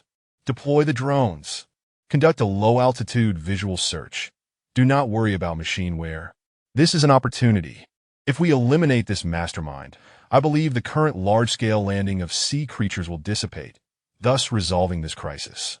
Li Xiang made a decisive command without the slightest hesitation, issuing the relevant orders. Whoosh, whoosh, whoosh. As his words fell, 3 of the latest model large drones ascended from the rear base, equipped with the highest precision cameras, initiating a carpet search. 20 seconds later, the drones reached the target's airspace. As the cameras extended, the onboard sonar activated, a product of the Research Institute's latest advancements, utilizing the mutual vibrations of spiritual energy frequencies to detect evolved organisms. Through the large screen, Li Xiang observed a shallow bay, part of the estuary's backflow, where the water flowed slowly, nearly stagnant, presenting a mesmerizing blue expanse, ideal for biological habitation. Beneath the surface, sonar frequency displays revealed the presence of dozens of large energy density signals, with one in particular triggering a red alert, incessantly sounding alarms. It was a first-tier extraordinary life form. Lock onto the target. Notify the rear. Deploy 3 Dongfeng D missiles as a precursor, accompanied by 20 conventional munitions for a wave of fire coverage. Time is of the essence. They may seize the opportunity in an instant. After locking onto the target, Li Xiang promptly seized the prepared trump card, initiating a large-scale fire strike while simultaneously probing the extraordinary life form. He sought to ascertain whether the current firepower of the D missiles could annihilate a first-tier extraordinary creature, or if, like the Black Flood Dragon of Daunting, they would merely inflict damage without achieving a fatal outcome. Boom, rumble, boom, rumble, boom. Rumble, the might of the 3 Dongfeng D missiles was far beyond that of ordinary shells. Even as they detonated upon the water surface, the ensuing inferno unleashed shockwaves that swept across the area, creating a mini tsunami that surged 3 to 4 meters high. Moreover, the seabed of the shallow bay was directly excavated, forming a deep pit. Subsequently, the conventional munitions descended, further fueling the flames. For a full minute, the entire target sea surface of the shallow bay became a realm engulfed in explosive fire, incinerating all evolved organisms below the mid-zero tier upon contact with the intense heat. Chapter 78. A thorn in the eye, a splinter in the flesh. What has transpired? Why are they firing shells at the shallow water bay? My word, the Special Investigation Bureau is indeed as formidable as ever. Without a moment's hesitation, they dispatched their express delivery with astonishing efficiency. I wager a pack of spicy strips that the target will undoubtedly perish beneath the barrage. What a jest this is. 3 shells capable of flattening even a small mountain.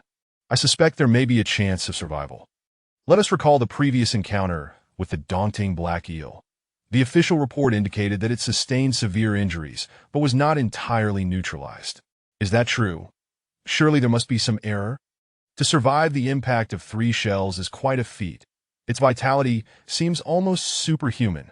On the front lines, specialized official reporters were conducting live broadcasts, providing the rear with the latest updates. Those ordinary individuals yet to awaken, obeying orders, remained in their homes, fervently engaging in discussions as they watched the stream. Each contributed their thoughts, the atmosphere in the broadcast room escalating to a fever pitch, with viewership soaring past 10 million. Their singular goal was to deliberate on how to eradicate the forbidden marine territory that on the defensive wall. Li Xiang furrowed his brow as he scrutinized the readings on the instrument display. The situation appeared grim. As anticipated, that extraordinary life form has not succumbed. Its energy has diminished, indicating it has only sustained grave injuries. That it seems as long as it remains submerged, we shall find it exceedingly difficult to devise a solution. However, we have not emerged entirely empty-handed. According to the signal feedback, the dozens of Peak Zero tier guards surrounding it have all vanished, presumably perishing beneath the recent bombardment. At this juncture, the nearby technician suddenly pointed at the feedback screen, his voice brimming with excitement. "Director, look! 2 new red signals have appeared.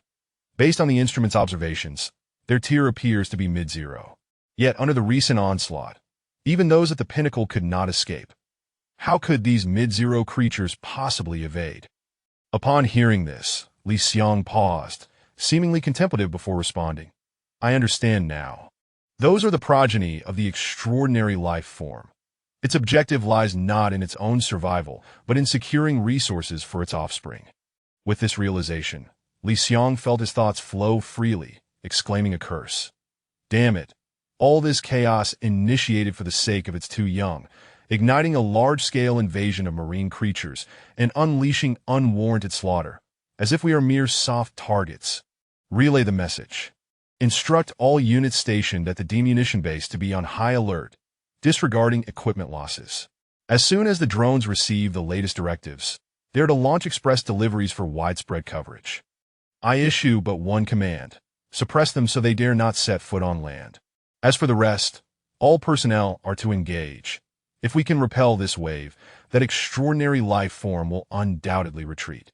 Li Xiang's voice thundered through the air. Standing atop the defensive wall, he could perceive every corner of the battlefield. With each passing second, multitudes of base soldiers and members of the Special Investigation Bureau fell, their bodies strewn across the ground, stained with the blood of the creatures from the forbidden marine zone. Meanwhile, the trio remained unyielding, a force to be reckoned with, their prowess unmistakable, becoming the most striking sight on the front lines. Bang! Wang Bo unleashed a powerful kick, striking a colossal sea crab with lightning speed. Standing at 2 meters tall, it cast a formidable shadow, its shimmering armor displaying formidable defense. Although Wang Bo had awakened his physical prowess, he too wielded immense destructive power, bolstered by the purple lightning. With a mere encounter, the point of impact was indented significantly. In the next moment, he followed up with another kick, sending the sea crab hurtling through the air, where it disintegrated before crashing to the ground, reduced to a mass of flesh. Suddenly, a peculiar sound echoed through the air. Upon hearing it, for formidable marine creatures, previously engaged in attacking members of the Special Investigation Bureau, abandoned their targets and, drawn by the scent of blood, charged directly at the trio, seemingly intent on eliminating them. The author has something to say. Here is the first update. 2 more will follow. Chapter 79, The Battle That Established Influence Attention. Are we in trouble this time? 2 peak level 0 stage C creatures and 2 mid-level 0 stage 1s are approaching us. It seems they have locked onto our position. If my deductions are correct, the sound we heard earlier is a covert warning, likely from the extraordinary being lurking behind us. As the most astute and intellectually gifted among the trio, Li Jian naturally assumed the role of battlefield observer. In the event of any unforeseen circumstances, his mental evolution abilities enabled him to detect danger ahead of the others, allowing him to respond swiftly and even alter the course of battle through subtle mental influence. "They're coming," Li Jie reiterated his warning. Just as he spoke, the four sea creatures were less than 20 meters away from the trio, capable of closing the distance in the blink of an EYET that moment. The surrounding free agents began to notice an alarming presence, as formidable creatures began to encroach upon them, enveloped in an aura of terror. Panic ensued among some, rendering them momentarily paralyzed, resulting in a delayed reaction that led to one unfortunate individual being grievously wounded by the advancing sea creature. "Get out of here! All of you, evacuate immediately. They are coming for us. Those lacking strength should flee at once. Do not fall here and sacrifice yourselves needlessly." Li Jie urgently cautioned the awakened individuals, urging them to hastily withdraw from the area. 3 seconds later, the four formidable presences arrived before the trio. The first creature that caught their eye was a sea serpent, its massive body stretching several dozen meters, adorned with black and white patterns. Its girth resembled that of a water barrel, emanating the overwhelming aura of a peak-level 0-stage creature. Any ordinary person would be paralyzed with fear merely from its presence, too intimidated to retaliate. Accompanying it were two sea crabs, one at peak 0 stage and the other at mid-level 0 stage, with their half-meter-long, crimson pincers glistening ominously in the dim light, capable of piercing through even a 1-centimeter-thick steel plate with ease. Lastly, there was a gargantuan bluefin tuna, its arrow-like body a clear indication of its formidable nature. One glance revealed the difficulty in confronting such a being. One could only wonder how, under the influence of spiritual energy, they had evolved to possess respiratory organs capable of functioning on land. Regrettably, these four creatures had encountered an iron-clad barrier, one more than a meter thick. Though the trio had only recently awakened, their secondary awakening through the fruit had endowed them with strength that was, without doubt, worlds apart from that of. He patted the creaturesque body, standing there without a trace of fear. Following suit, Xiao Zhigua and Li Jie dismounted as well, aligning themselves according to their original positions, forming a stable triangular formation for attack. With this arrangement, the three of them, accompanied by 3 tigers, now presented a 6-against-4 scenario. Moreover, under the tutelage of the Tiger King, the tigers were all peak-level 0-stage evolved beings, their lineage tracing back to the King of Beasts before the arrival of spiritual. Perhaps they wish for us to enjoy a seafood feast? With such meager strength, how dare you act so brazenly? In the face of the 4 sea creatures, Wang Bo maintained his acerbic tongue, simultaneously remaining vigilant against attacks while employing his innate skills to provoke the adversaries further. Roar! At his words, the extraordinary being lurking behind became enraged, and the 4 sea creatures immediately unleashed a deafening roar, their bodies radiating ominous energy. Accompanied by piercing howls, they surged forward. In response, Xiao Zhigua was the first to strike, his right hand crackling with lightning as it flickered, producing a series of sharp sounds as it coalesced into a small sphere containing high-energy purple lightning. Palm thunder! Fall! As the command left his lips, the purple lightning sphere collided with the mid-level 0-stage sea crab. Sizzle! A scent of charred flesh wafted through the air.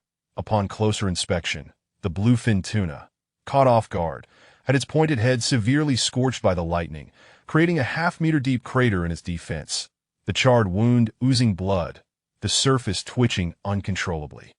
Roar! In the next moment, the tiger behind Xiao Zhigua leaped forward, its massive paw, akin to a fan, wielding terrifying force, struck the bluefin tuna's head directly.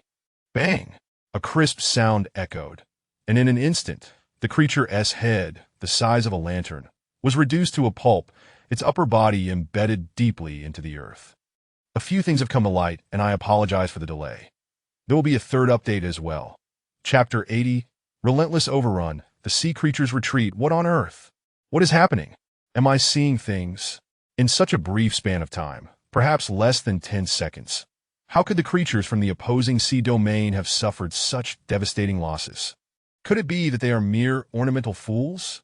The free agents, who had already retreated to a secure area, gazed in disbelief at the scene before them, their eyes wide with astonishment. It seemed utterly inconceivable. After all, they had anticipated that even a trio would require considerable effort to subdue their foes. Yet here, in mere moments, a formidable creature had been vanquished with such ease.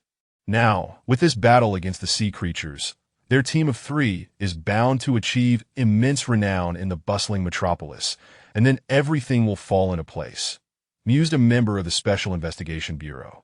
Meanwhile, the conflict raged on unabated, undeterred by the murmurs of onlookers. Following the demise of the bluefin tuna, the threat posed by the remaining 3 creatures had significantly diminished, emboldening the trio to advance fearlessly in their triangular formation. Simultaneously, the 3 pinnacle-tier tigers lunged at the 2 most formidable sea evolutionary beings, engaging in a fierce melee. With equal ranks and a 3-2 advantage on land, the outcome was all but predetermined, requiring no further contemplation. Within a minute, the 3 tigers withdrew unscathed, not even a strand of fur lost, leaving behind the lifeless bodies of a sea serpent and a crab. The crab's armor was riddled with wounds, a trickle of seawater mingled with blood oozing from its injuries. Gashes inflicted by the tiger's razor-sharp claws, deep enough to expose bone with but a mere touch. Among them, the sea serpent suffered the direst fate. Its delayed neural responses rendered its lethal venom ineffective, preventing it from administering any counterattack. Soon after, the 3 tigers descended upon it, dismembering the 10-meter-long body into 5 segments. Wang Bo shook his head, a sardonic tone lacing his words. With just the 4 of you, even if your numbers doubled, the outcome would remain unchanged, and I truly wonder what your overlords are thinking. Just as he spoke, the trio prepared to clear the battlefield of any remnants. The sea crab, possessing late-stage 0-tier prowess, recoiled in terror, its crimson pincers flailing wildly, devoid of any will to fight. While it may have followed orders, it certainly had no intention of marching willingly to its demise. At this evolutionary stage, most creatures had attained a semblance of intelligence. The distinction lay solely in the degree of their wisdom and simplicity. After a brief moment, the crab vanished from sight, seemingly employing the fastest speed it had ever possessed. What the? Weren't we supposed to keep fighting? Why did it just abandon its foe without a word? Wang Bo, taken aback, stood frozen in place, astonished. Look, something new is happening, Li Jie interjected, patting Wang Bo's shoulder to draw his attention. What is going on? What has transpired now? Wang Bo inquired, lifting his gaze to behold swarms of sea evolutionary creatures retreating in an orderly fashion, their numbers visibly dwindling. Most astonishing was that as the sea creatures retreated, they bore away the corpses of their kin, as if determined to leave no trace for humanity. The extraordinary beings have ceased their assault. Surely not. How could things have changed so drastically? I recall Lord Tree King once stating that extraordinary beings possess their own dignity and would never yield so swiftly. Wang Bo expressed his bewilderment, muttering to himself. Indeed, I concur with Wang Bo's perspective. This mass withdrawal gives me an ominous premonition, as if they are gathering strength for a forthcoming storm. At any moment, it could erupt. Xiao Zhiguan nodded, his gaze scanning the horizon in search of clues. Let us depart. Since the sea creatures are retreating, remaining here serves no purpose. It is time to enact Lord Tree King's plan, Li Jie declared, swiftly mounting a tiger and beginning the journey back. Following Li Xiang's orders, the remaining members of the Special Investigation Bureau relentlessly pursued, seizing the carcasses of the sea creatures that littered the ground. Boom! Rumble! Boom! Rumble! The previously dormant artillery once again roared to life, harvesting further lives. Fire! Strike with all your might. Inflict genuine pain upon them. Ensure that they cannot take any corpses from the ground. Those hold immeasurable value for the Research Institute. Amidst the battlefield, where the conflict was nearing a lull, only Li Xiang's voice echoed, fervently commanding. The 3rd update is delivered. I seek your encouragement for more, your 5-star reviews, and your suggestions. Chapter 81. Recruitment. As evening descended, the sun painted the sky with hues of gold. The frontline battlefield in the suburbs of the Magic City lay ravaged after a fierce confrontation. Following several hours of meticulous cleanup by the Special Investigation Bureau, the air still hung heavy with a nauseating stench, almost unbearable to endure. A mere whiff could send one retching uncontrollably to the side. Indeed, The scattered remnants of flesh and the blood of sea creatures seeping into the earth could not be swiftly eradicated. They gradually dissipated under the oppressive heat of the sun and the forceful winds. Yet, it was precisely at this moment that a fragment of gossip began to circulate, gradually reaching every ear. "Have you heard?" "Heard what?"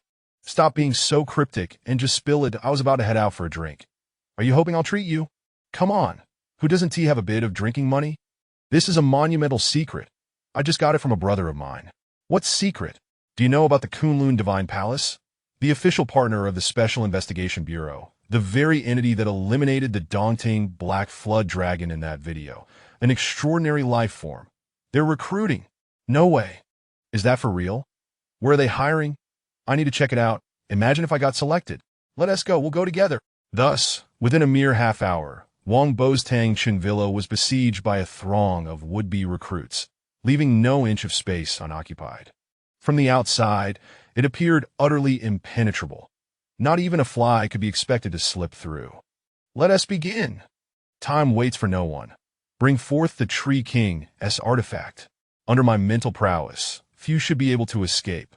I can comprehensively probe their thoughts and preliminarily filter a batch of around 20 individuals. Li Jie spoke from the side. Did I in response? Wang Bo retrieved a half-meter-long leaf from beneath the table and placed it on the surface. At first glance, it seemed unremarkable, entirely purple-black.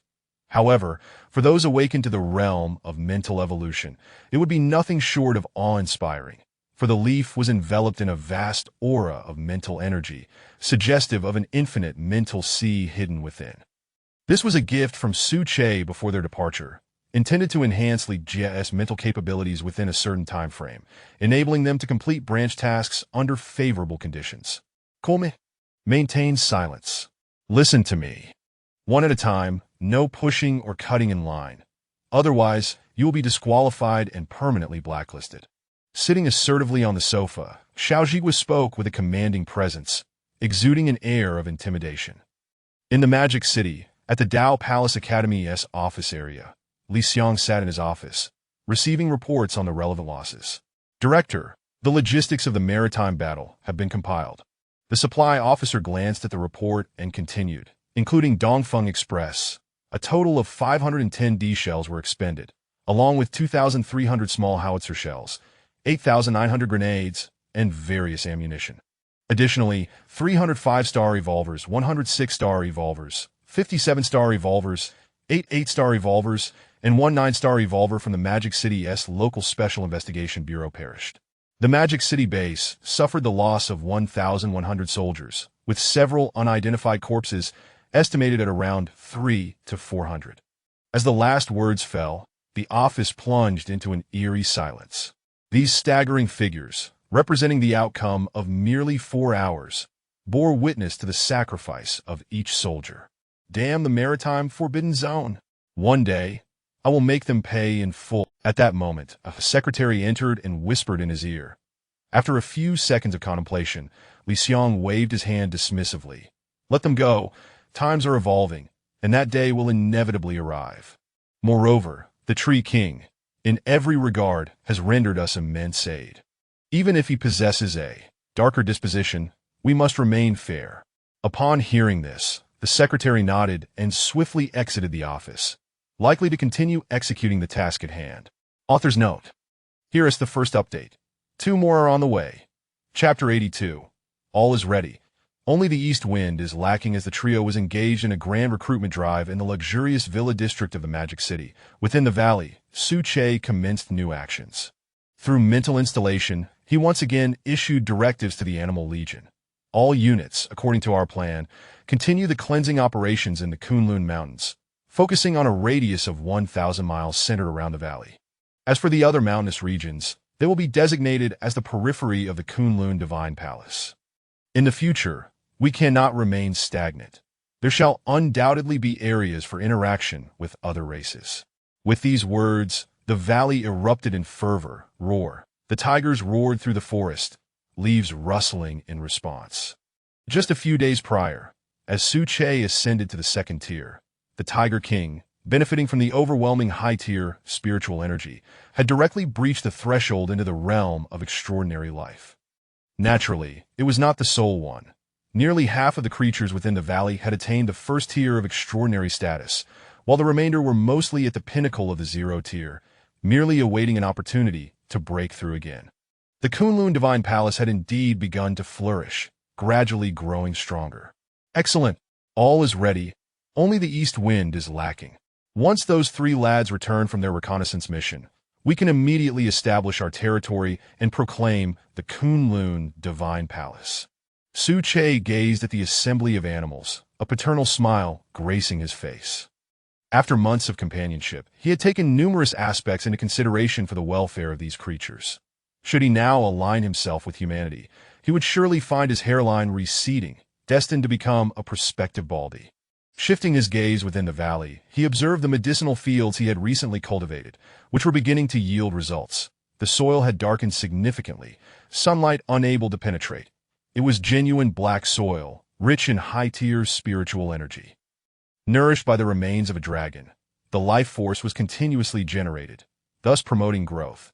The six-leaf fruit swayed in the breeze, nearing maturity, while the nearby jus fruit, a vibrant red with hints of green, despite being nourished by abundant spiritual energy, had yet to fully ripen due to its superior quality. Su Che estimated it would require at least another week. Suddenly, through his mental prowess, Su Che detected an unusual aura emanating from the stream downstream in the valley, prompting him to mutter to himself, "What is this? A giant shrimp? It has transcended into extraordinary life. Is it the one from the Magic City estuary?" Mere seconds later, Su Che unraveled some of its background, astonished. He never anticipated that this extraordinary being would operate in such a befuddled manner more accurately, it was audacious. Having suffered a setback at the Magic City estuary, it dared to invade the Kunlun Mountains, eyeing his medicinal fruits. Could it possibly believe it had ascended to the second tier, or that it could engage in tiered combat and directly snatch the heavenly fruits under his very nose? Boom! In the next instant, the aura of a second-tier extraordinary being was unleashed without reservation, pressing down upon the extraordinary shrimp from above. Su Che resolved to administer a minor punishment, imparting a profound warning. Immediately, a loud bang echoed, and a 4 to 5 meter deep pit suddenly appeared in the center of the stream. The extraordinary shrimp, without question, became entrenched into the riverbed, trembling in fear, its pincers frozen, devoid of any inclination to resist. To Su Che, a first-tier extraordinary being, regarded as a formidable creature by others, seemed akin to a porcelain doll easily manipulated. "Begone!" Su Che delivered a decisive blow, his voice resonating with a hint of mental assault, striking directly at the extraordinary shrimp's mind through the void and the stream. Buzz! The shrimp felt a wave of confusion wash over its mind, excruciating pain enveloping its entire being as it succumbed to the mental onslaught, defenseless against the damage. "The one from the Kunlun Mountains. I was wrong. I beg the second-tier extraordinary to spare me, that I am but a foolish little demon who stumbled into your domain." Sensing the imminent peril, the shrimp in the riverbed promptly transmitted a plea for mercy to Su Che. Su Che remained silent, merely issuing a cold snort. "Begone! Should there be a next time, I shall slay you outright. No need to return. You shall serve as fertilizer for my spiritual fruits, promoting their growth." As his words fell, the shrimp hastily fled, its spirit nearly escaping its body in terror. As it scurried away, it pondered, how could this be a second-tier extraordinary? The spiritual energy had only descended less than a year ago. Cursed old turtle, did you not say we were both first-tier extraordinary? You suggested I come to scout. Perhaps I might see some heavenly fruits.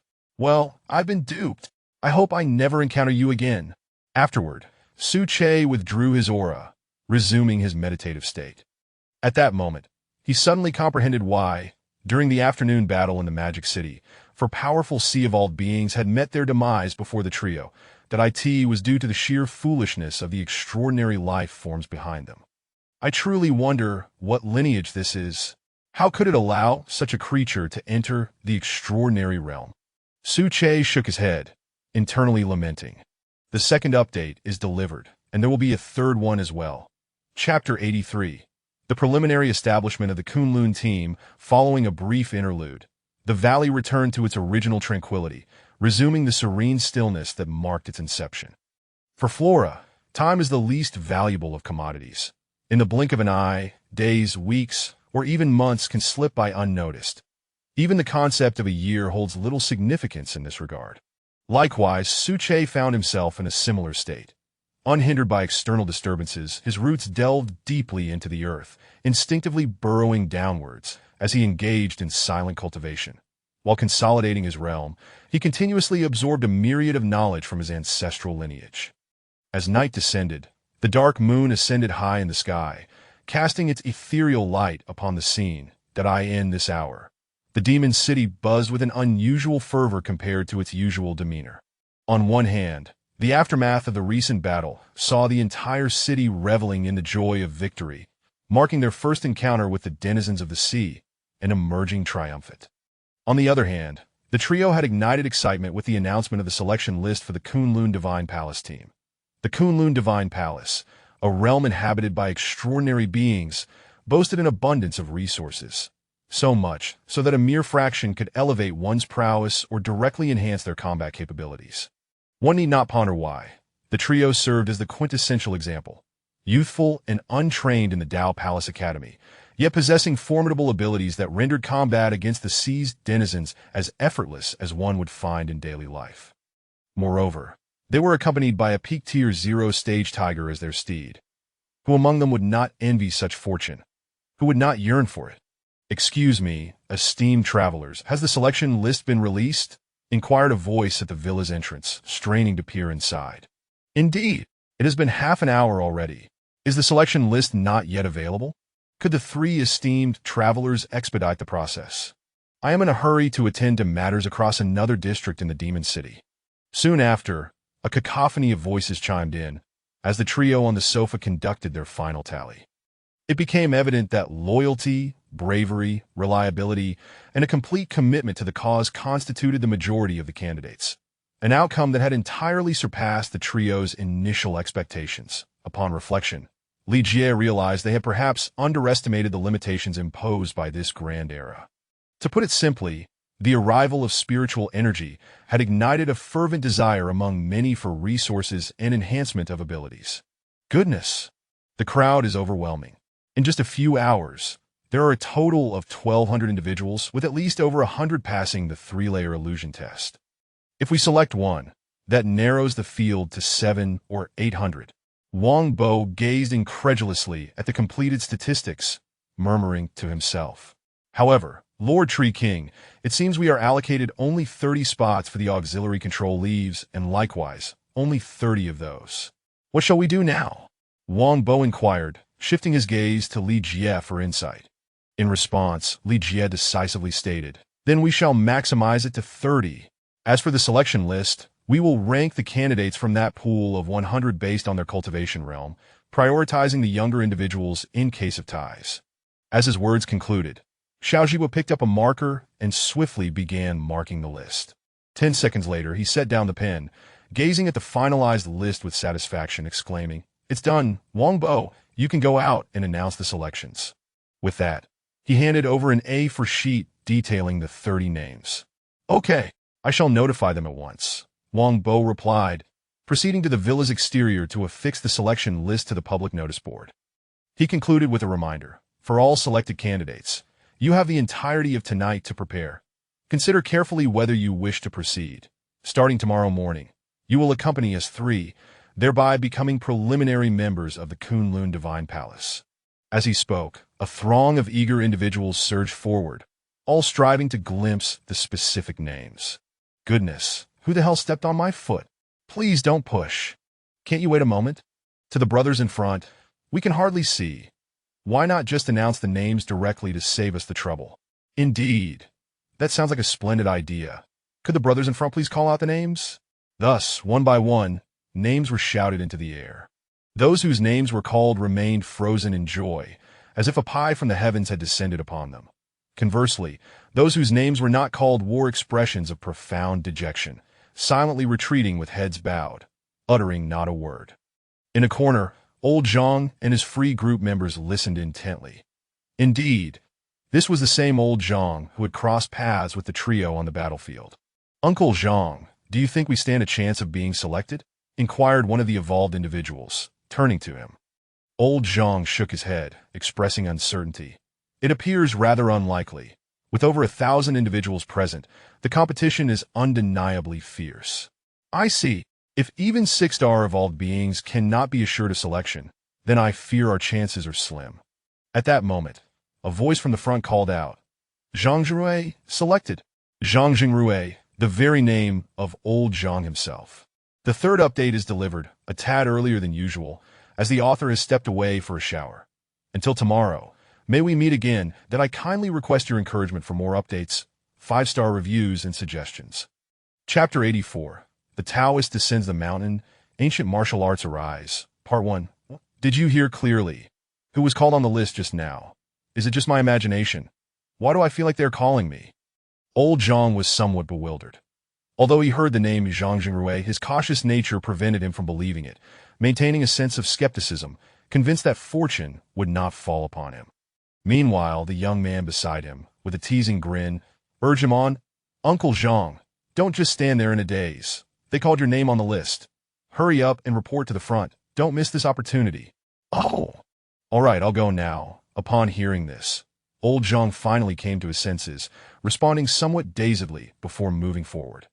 However, the young man, left behind, wore an expression of envy, wishing he could be in old Zhang's position, his brow furrowing in a mixture of emotions that were inexplicably sour. Around him, an intense acidity suddenly permeated the air. "How enviable! If only I could be selected," the young man muttered to himself, adding, "Of course, I am self-aware. There's no chance for me. After all, I'm merely an enhancer of physical prowess. How could I possibly?" His words trailed off as he suddenly froze, his expression shifting dramatically in a mere second, from blessing and envy to despair, then to joy, even excitement, his face ultimately flushed with exhilaration. Number 30, Fang Zheng. As the announcement concluded, the final name on the list was his, which simultaneously signified that he had also been chosen by the Kunlun Divine Palace. "Holy cow, I've been selected. Haha, I can't believe I was chosen by the Kunlun Divine Palace. I'm going to make it big. Supernatural realm, here I come." The young man laughed uncontrollably, pushing through the crowd to stand before the villa. At that moment, Xiao Zhigua announced with authority, "The list for the Kunlun Divine Palace team has been fully announced. Please, those selected, gather at the villa entrance for a head count. As for the other candidates, you may now disperse." With that statement, the previously congested villa area cleared in an instant, the crowd parting as some walked away, casting envious glances at the 30 individuals remaining. "Sigh, didn't he get selected? The opportunity has slipped away. I reckon the 30 who were chosen will be entirely different the next time we meet. Why then? Their realms will have soared, and it wouldn't be an exaggeration to call them extraordinary beings." A heavy sigh echoed through the dispersing crowd at the same time. In an unknown Taoist temple, covering about 4 to 5 acres, nestled deep within the mountains, surrounded by an overgrowth of weeds, evolved insects were visible everywhere, and even a giant camphor tree had breached the rooftop of the temple. "Director, are you sure there's no mistake? This is Master Yushu's residence. It seems rather shabby, a group dressed in Special Investigation Bureau uniforms, exuding a fierce aura, wound their way up the mountain paths, arriving directly at the temple." Hearing this, Li Xiang nodded affirmatively, stating, "Indeed, the intelligence confirms that this is the place. You must understand that some renowned, enlightened beings possess personalities quite unlike ordinary folk. They generally do not care about their living conditions, viewing them as mere illusions. Taoist Yushu is not at the temple at this hour. He must have gone out to practice. Let us wait here. If necessary, we can pitch a tent and make do for the night." Li Xiang's resolute words resonated as he held a report in his hand, detailing the latest findings from the Kyoto Research Institute. After a month of surveillance, the research team led by Lin has discovered that traditional Chinese martial arts are more conducive to the manipulation of spiritual energy. In other words, mastering traditional martial arts allows one to better control and unleash the full potential of spiritual energy. Thus, the Kyoto Research Institute recommends that the Special Investigation Bureau intensify its efforts in learning traditional martial arts and skills training, which could significantly enhance individual combat capabilities. It was this report that led Li Xiong, the director of the Special Investigation Bureau, to rush here with his secretary and bureau members after swiftly handling the aftermath of the battle in the Demon City's waters, seeking an audience with the legendary Taoist Yushu, a leading figure in the Taoist community of China, who now wielded considerable influence. Taoist Yushu, frail in his youth, spent his days immersed in herbal concoctions. Later, to enhance his physical abilities and prolong his life, he began his cultivation journey under his father's guidance. From that point on, he exhibited remarkable progress, with his innate talents for cultivation being unleashed that Li Xiong sat on a stone slab, perusing the extensive information regarding this legendary figure in the world of cultivation. Author's note. It is getting late. There is still a lengthy chapter to come. Today, the author ran around hospitals all day, and the results of my checkup for ischial tuberosity bursitis aren't too severe, but it's quite troublesome and hard to recover fully. I am currently undergoing treatment, and updates will not cease. Thank you all for your support. Chapter 85. The Taoist descends the mountain, the ancient martial arts emerge, Part 2, in the desolate Taoist temple. A handful of individuals sat scattered, their eyes tightly shut, each immersed in their designated space, continuously inhaling and exhaling spiritual energy. Clad in pure black uniforms, they exuded an air of grimness, while the crimson insignia around them wafted a scent of blood. Surrounding the temple, wild grasses intermingled, and the occasional cawing of crows echoed through the air, while serpents, dark as shadows, slithered beneath their feet, imparting an unsettling aura. At first glance, one could easily sense that this was not an auspicious place. However, unexpectedly, a sliver of the setting sun cast its golden glow, illuminating the temple as if it were daylight. This radiant light transformed the temple's ambience, shifting it from bleakness to the promising dawn of a new day. All these elements combined to create a somewhat somber, yet hopeful scene, reminiscent of the rising sun at daybreak. Indeed, Taoist Yushu truly deserves to be called a legendary figure in the realm of cultivation. Impressive, truly impressive. His comprehension of cultivation should be regarded as unparalleled. After a while, Li Xiong closed the report and, with his eyes shut, expressed genuine admiration. He could foresee that if they could invite this remarkable cultivator to join the Bureau and instruct the Special Investigation Team in martial arts, it would undoubtedly enhance everyone's combat capabilities exponentially, perhaps even awaken a second supernatural ability. Of course, in Taoist terms, there is no such thing as a first or second supernatural ability. These are merely external manifestations of spiritual energy, akin to the various mystical arts found in mythological tales. Director, night has fallen, and we've likely been here for an hour. Why is there not a trace of Taoist Yushu? The secretary remarked, then quickly realized and continued, could it be that the Taoist does not wish to meet us? Upon hearing this, Li Xiong's expression shifted slightly before he swiftly regained his composure, stating, do not rush. Good things take time. Let us wait a while longer. In ancient times, Liu Bei visited the thatched cottage of Zhuge Liang thrice to invite him out. For the sake of the Special Investigation Bureau and the safety of our nation, enduring a bit of hardship is nothing.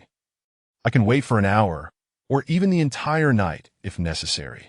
With these words, the others fell silent, strictly adhering to Li Xiong's orders, patiently waiting in quiet anticipation. Drip, drip, drip. At that moment, dark clouds rolled in, enveloping the space above. The next instant, rain began to pour, pattering against each person's face. Yet, even in such conditions, Li Xiong remained unfazed, seated calmly on the large stone, continuing his cultivation as a crimson glow swirled around him, shielding him from the torrential downpour. His ability to control his awakened powers was a subtle manifestation of mastery. For instance, while one adept at elemental awakening might ignite a pile of firewood with but a spark, others might require a roaring blaze. This reveals the degree of one's command over their abilities.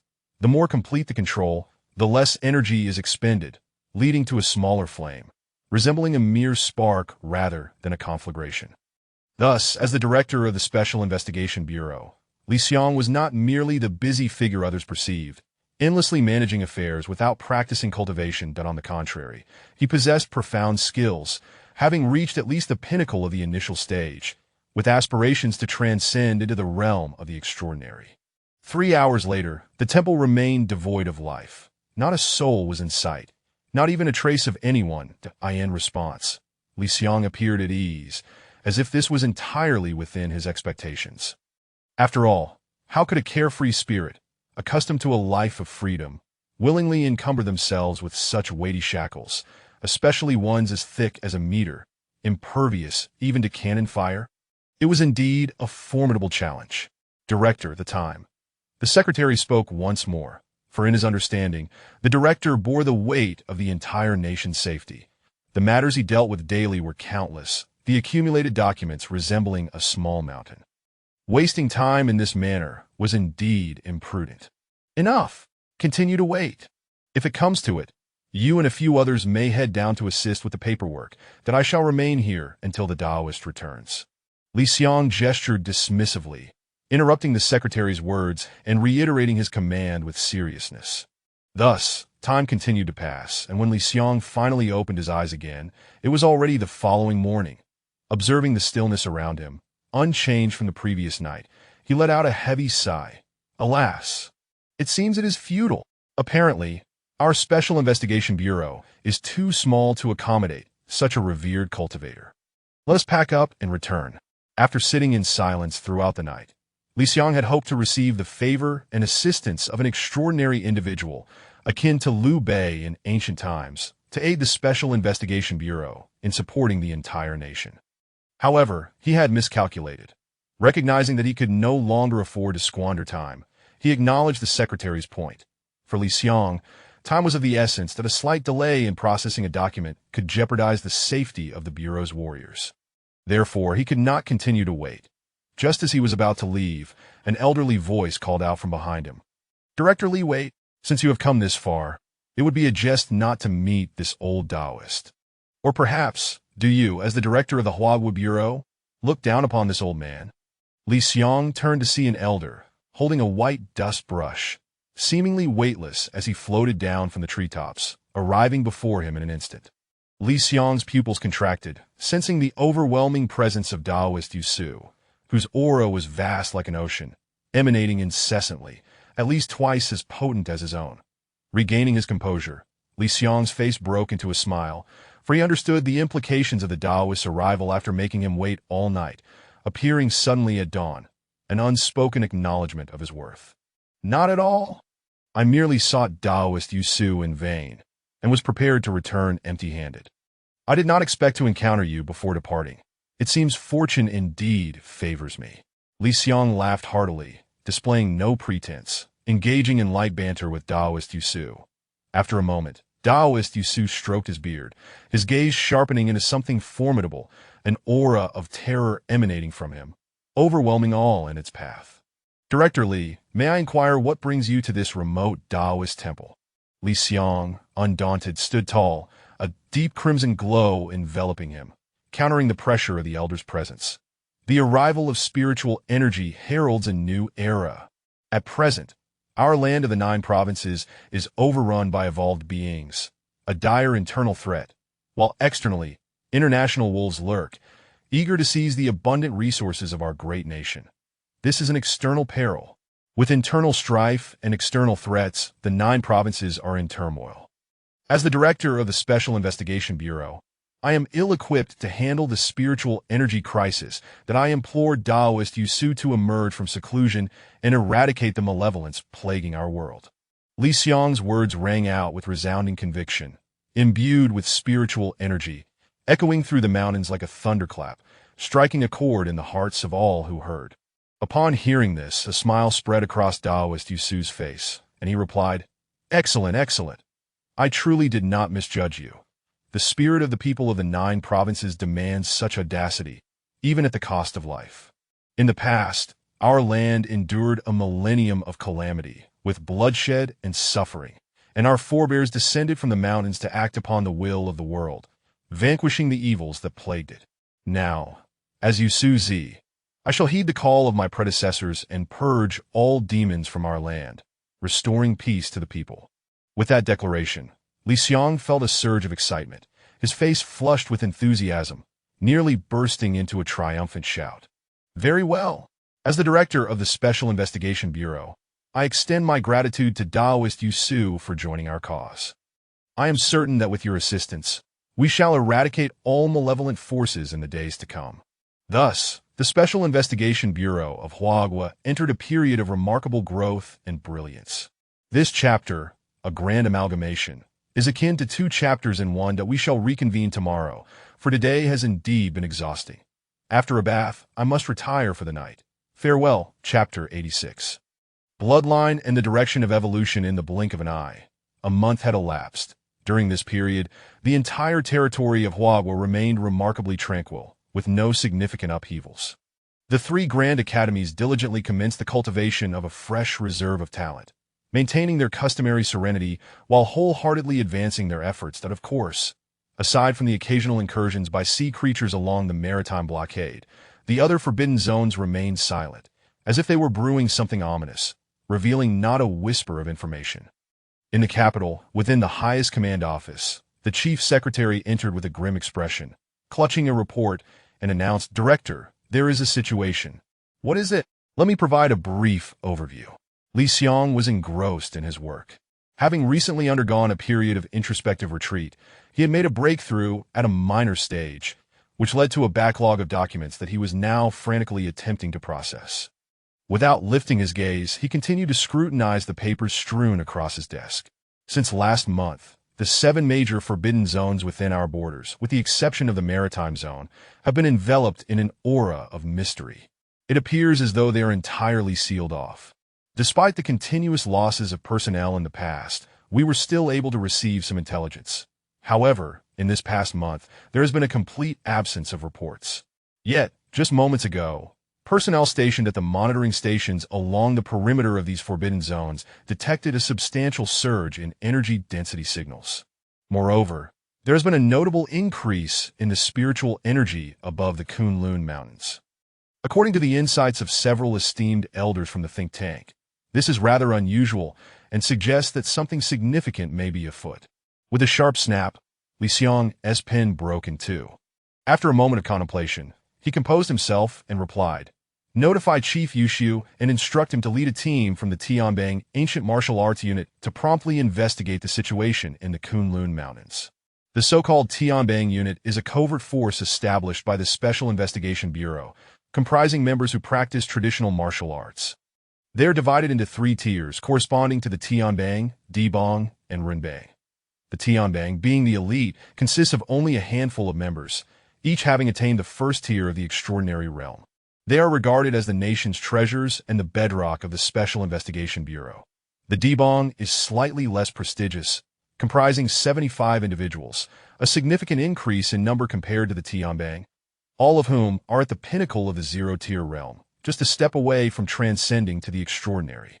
The Renbang, on the other hand, is the least distinguished, with members exhibiting varying levels of prowess, predominantly in the late zero-tier stage, equivalent to 7- or 8-star evolutionists that in times of urban unrest.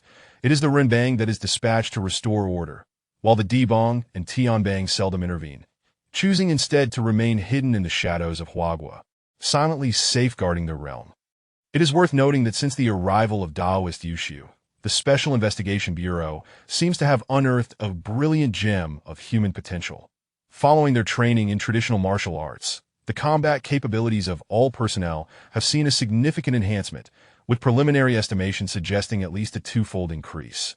And some exceptionally gifted individuals even awakening a second divine ability, manifesting as an external display of their Taoist prowess. Meanwhile, within the depths of the valley, the long-silent Su Che gradually awakened from his bloodline inheritance that in a days. He vividly recalled a breathtaking scene. A small blade of grass, over 3 feet tall, its entire form of vibrant green, exuding an aura so formidable that it could shatter all that approached, rendering it impossible to discern or approach, hidden amidst the cosmos. At the tip of its leaves, it bore the weight of a cerulean planet, sustaining countless lives from its world, exhaling and inhaling with a majestic flow of Taoist essence. This grass was of Su Che's kin, its evolutionary trajectory closely mirroring his own. As I suspected, the direction of evolution indeed aligns with the control of a world's essence. According to mythological accounts, it should resemble the tree of creation. It seems the path ahead is still long. Suche murmured to himself, then turned his gaze inward to the valley. The trio had already returned, yet sensing his rigorous training, they chose to remain discreet, instructing the Kunlun team to wait outside the valley while they continued to absorb spiritual energy in meditation. The relevant reports lay before him, symbolizing the fruits of their endeavors. Excellent. Those three lads indeed possess remarkable talent. They have exceeded my initial expectations. In a mere second, Suche scanned through the entire set of reports with his mental acuity. The earlier incident had indeed been orchestrated by external forces. The trio responsible for the judgment showed no mercy, executing a delayed retribution upon uncovering the true circumstances, thus settling this vendetta. As for his fiancée, Suche refrained from causing any disturbance. He merely allowed the trio to observe quietly before they all withdrew back to the valley. It was not that their feelings were shallow. Rather, Suche felt that the time was not yet ripe, and there was no need for further action. Only patience and observation of the unfolding events were required. The first chapter has been delivered, with 2 subsequent installments on the way. Please remain patient, for the climax is approaching. Chapter 87. The 3 of you stepped forward to be infeft outside the valley. The trio leaned against the cliff, continuously inhaling and exhaling the spiritual energy. During this period, they had not engaged in cultivation within the valley. After all, behind them lay a 30-member Kunlun team that required their attention, and without the Tree King's consent, even they, as nearly indispensable Kunlun practitioners, had no right to bring anyone in arbitrarily. Haha! This truly is a paradise, worthy of being the abode of extraordinary beings, with spiritual energy so dense it is almost overwhelming. Old Zhang's eyes widened, and the aura surrounding him suddenly intensified by more than 30%. He had indeed breached the threshold and ascended to the next stage. An 8-star evolver. If categorized by rank, I would be considered at the late stage of 0 rank, with 1 foot nearly stepping into the pinnacle of 0 rank. Old Zhang mused to himself, a joyous expression gracing his face. In just a month, without any auxiliary conditions, his realm had surged as if he had consumed a potent elixir, breaking through 2 stars and reaching his current stage. That, of course, this remarkable progress was not exclusive to him. Virtually all members of the 30-person Kunlun team had experienced at least 1 breakthrough, with a select few gifted individuals achieving 2 or even 3 breakthroughs. Notably, the young man whose body had evolved had seemingly activated a cheat, leaping from a 4-star evolution directly to a 7-star evolution, mirroring Old Zhang's advancement. Impressive. Talent truly is of paramount importance. The disparity under identical conditions is indeed staggering. Old Zhang observed the young man, feeling a sense of happiness for him, while silently reflecting on the situation. At that moment, a voice echoed in everyone's ears. Enter. Upon hearing this, the trio instantly snapped out of their meditative state and sprang to their feet. Xiaoji strode forward, his tone grave. All present, form ranks. Maintain silence and refrain from noise. The Tree King is summoning us into the valley. Should we encounter anything, we must remain composed. As his words fell, the trio advanced, and the mist that enveloped the valley parted before them, creating a path 5 meters wide. Could the surrounding mist be manipulated? The more I look, the more it resembles the formations described in myths. The young man murmured quietly behind Old Zhang, astonishment evident in his eyes. Being an ordinary individual, witnessing such a spectacle was undeniably overwhelming. 10 seconds later, as the mist dissipated, the Kunlun team finally beheld the legendary Kunlun Divine Palace and its master, adorned with countless roots as depicted in the videos. My word, it is truly magnificent. Extraordinary beings are indeed exceptional, beyond imagination. Old Zhang's eyes widened. Although the trio had been briefed on certain matters and informed of the Tree King's true identity, hearing about it was one thing, while witnessing it in person was an entirely different experience. Majestic, grand, awe-inspiring. In an instant, myriad thoughts raced through Old Zhang's mind, Yet no single word could encapsulate the presence of the Tree King before him, as if he were an integral part of nature itself, resonating with the cosmos. Goodness, truly, my heavens, goodness gracious. Is this the master of the Kunlun Divine Palace? A plant-based extraordinary being. This is my first encounter. Enough chatter. This will be our support in the future. Though awe-inspiring, lower your voices. There may be matters to address. Other team members similarly engaged in discussion. Subsequently, the trio stepped forward, halting about 10 meters from Su Che.Ligs spoke. Tree King, the walking tasks you assigned have been completed by us three.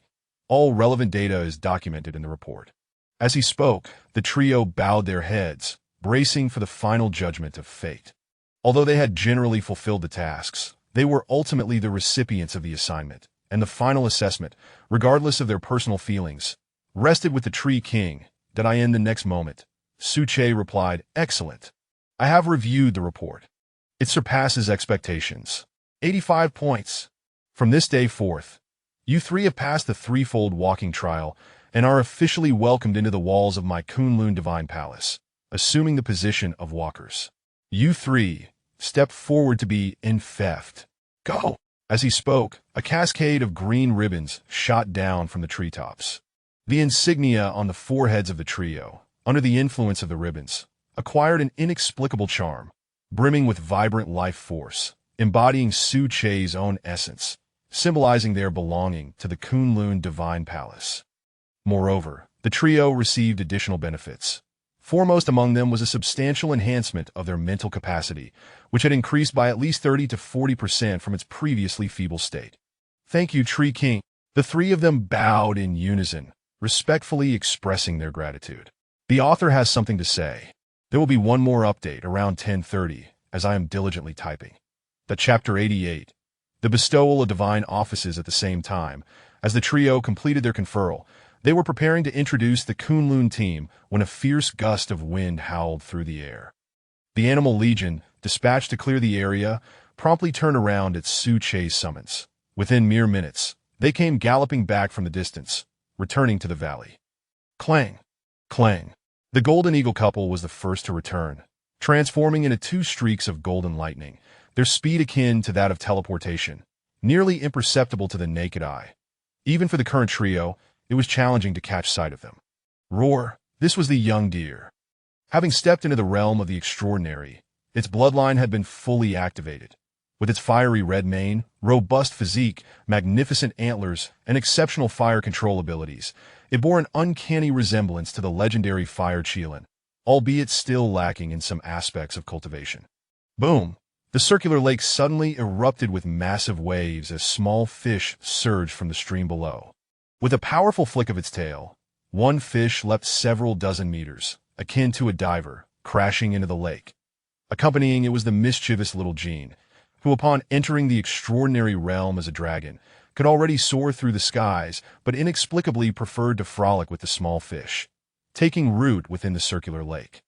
In the ensuing minutes, the animals returned one after another, as the Kunlun Divine Palace was on the verge of bestowing divine offices. The interests at stake necessitated the presence of every member. What is this? How could there be so many extraordinary creatures all of a sudden? What on earth is happening? Could it be that they are the Animal Legion mentioned by the three walking adults a while ago, under the Tree King's throne? Old Zhang was somewhat bewildered, his eyes nearly popping out of their sockets. He thought the spectacle he had just witnessed was sufficiently shocking. Little did he know it was merely the beginning. What followed was even more captivating and left him questioning his very existence. 1, 2, 7. My goodness, there are actually 7 extraordinary beings, and the others, judging by their aura, also seem to be at the peak of the 0 stage. The Kunlun Divine Palace is indeed powerful. This is no mere golden thigh. It's clearly a golden mountain, a gold mine that cannot be exhausted. The young man was elated, his face flushed with excitement as he stood there, muttering to himself incessantly, his gaze following the animals in constant motion. Similarly, the other inexperienced members of the team gaped in astonishment at the extraordinary beings approaching them that in the past. Extraordinary beings were as rare as gold dust, yet here within the Kunlun Divine Palace, they seemed as commonplace as cabbage, with any random one possibly being an extraordinary life form. Powerful. No words can describe it. Simply put, it's magnificent. Fortunately, I chose the right direction. Even if I become an extraordinary being in the future, based on the previous circumstances, it is not beyond the realm of possibility. The 30 members each pondered in their hearts. Afterward, the animals all gathered, lining up on the outer soil of the circular lake, while the trio stood together with the Kunlun team in front of the spiritual fields. All right, now that everyone is present, as the master of the Kunlun Divine Palace, I hereby announce the following matters. First, the Divine Palace is established and no longer requires past concealment. It can be directly exposed to the media or the secular world, even in other forbidden zones, including internationally. Second, the bestowal of divine offices requires the daily operations of the palace to be tiered and categorized, with each divine officer needing to plan their designated area accordingly. Failure to do so will result in expulsion from the palace. Third, the Kunlun team is established, subordinate to the secular powers of the Kunlun Divine Palace, primarily for handling daily affairs. Should there be advancements in cultivation or entry into the extraordinary realm, further arrangements will be made. After briefly outlining the framework, Su Che maintained his pace, delving into the details of the second part, directly presenting today's main event, the bestowal of divine offices. Young deer bloodline, Qilin realm, extraordinary first-stage life form. Henceforth, I hereby declare you the Vice Master of the Kunlun Divine Palace, fully responsible for affairs within the Kunlun region of 1,000 miles, with a permanent residence in the Kunlun Valley. As his words fell, the young deer stepped forward, legs bent, head slightly lowered, respectfully stating, "Thank you, Tree King." I understand. From the crown of the tree, purple-black leaves fluttered down, landing before the young deer. The surface of the leaves bore the inscription Vice Master, symbolizing the identity of the Vice Master, while also bestowing a portion of spiritual power. Seconds later, the purple-black leaves vanished, appearing on the young deer's forehead. The third update has been delivered, and I kindly request your encouragement for more updates, 5-star reviews, and suggestions. Until we meet again tomorrow, I still have not bathed, so I shall do so and then rest. Goodbye. Chapter 89. The world stage. As the delicate deer completed its task, Su Che's voice resonated once more, maintaining a methodical cadence as he continued with the allocation of divine positions. Little Jean, bloodline. Jiao Long realm, extraordinary first-stage life form. From this day forth, I hereby declare you the domain lord of the western region of the Kunlun Divine Palace, entrusted with full authority over the affairs of the 1,000-mile territory of the Kunlun West, with a permanent residence in the Western Palace, to be constructed. Upon hearing the announcement regarding himself, Little Jean promptly stepped forward, his magnificent form materializing in the air, exuding a fierce aura that pressed upon the void. His every movement displayed a newfound maturity and composure, devoid of his usual playfulness. The wisdom of Little Jean reminded him that in such a solemn and grave occasion, maintaining dignity was paramount. Behind him, a leaf drifted down from the treetops, intricately engraved with the 4 prominent characters, Western Domain Lord. Unlike the delicate deer, this particular leaf shimmered with a purple luminescence rather than a dark violet, symbolizing the first stage of Su Che. Moments later, the leaf floated before Little Jean and penetrated his forehead, transforming into an emblem of identity. Thus, within the valley, any creature that ascended to the first stage of extraordinary life would receive a corresponding first-stage purple leaf, each signifying their respective authority. In the absence of unforeseen circumstances, they would essentially become rulers of their domains, commanding hundreds of kilometers of divine palace territory, spanning the 4 cardinal directions, east, south, west, and north. Each region was to be overseen by a primary and a secondary domain lord, totaling 8 positions. They were as follows: Western region, Domain Lord Little Jean; Eastern region, Domain Lord Lao He; Northern region, Domain Lord Dabai, with Deputy Domain Lord Xiao Bai; Southern region, Domain Lord Lao Huas. For the remaining deputy positions, 3 out of 4 remained unfilled, existing in a state of vacancy. After all, under Su Che's plans, it was inevitable that other beings would join in the future, warranting the preservation of some vacancies now to facilitate future arrangements, that is for the Tiger King and his elite Tiger Guard. They were seamlessly integrated into the central guard of the Kunlun Divine Palace, tasked with daily enforcement and protection duties, much like the delicate deer, remaining stationed within the valley. The Kunlun Squad, organized by rank, was thus classified as a subordinate unit of the Central Enforcement Team led by the Tiger King. This left only the Golden Eagle couple and the exceptional bloodline of the Little Fish. Regarding the Little Fish, Suche had other significant plans, envisioning it as the future aquatic general of the Kunlun Divine Palace. However, the timing was not yet ripe, thus it was temporarily set aside in the center of the circular lake. Finally, due to the Golden Eagle couple being aerial extraordinary life forms, Suche directly appointed them as the Kunlun Divine Palace's aerial reconnaissance envoys, with their respective positions of authority corresponding directly to them, overseeing a territory of 1,000 miles, endowed with purple leaf authority. Their status paralleled that of the domain lords, and indeed, in some respects, surpassed it. Half an hour later, the allocation of divine positions was completed, and Suche proclaimed, "The allocation of divine positions is complete. From this moment forth, all appointed officials are to reach their respective regions within a day to assume their corresponding authority and responsibilities. The palaces of the domain lords in all 4 directions will be fully constructed by sunset tomorrow. In the future, every 7 days, each regional lord must report the specific conditions of their area. Should any urgent incidents arise, immediate notification to the divine palace above is required." As his words echoed, the animals responded in unison, their collective energies manifesting as a brilliant column of light soaring into the heavens. "Thank you, Lord Tree King. We shall proceed to allocate our territories." After a brief interlude, the trio standing in place remained exhilarated, their bodies trembling with excitement. The allocation of divine positions, completing their designated realms, further refining the structure of the divine palace. Like a well-oiled machine, it commenced its grand operation. What would come next? Need one even speculate? It was evident, without a doubt, that they were destined to ascend upon the world stage, revealing themselves to the gaze of humanity, exposed before the media and great powers, and simultaneously engaging in contests against those extraordinary forbidden lands. At that moment, Li Jie approached and inquired, "Lord Tree King, what of the Kunlun Squad?" Before he could finish his sentence, Suche interjected, "No need. The training plan for the squad can commence now, with each member receiving a daily allocation of 1 liter of 0 stage spiritual spring and half a liter of 1st stage spiritual spring.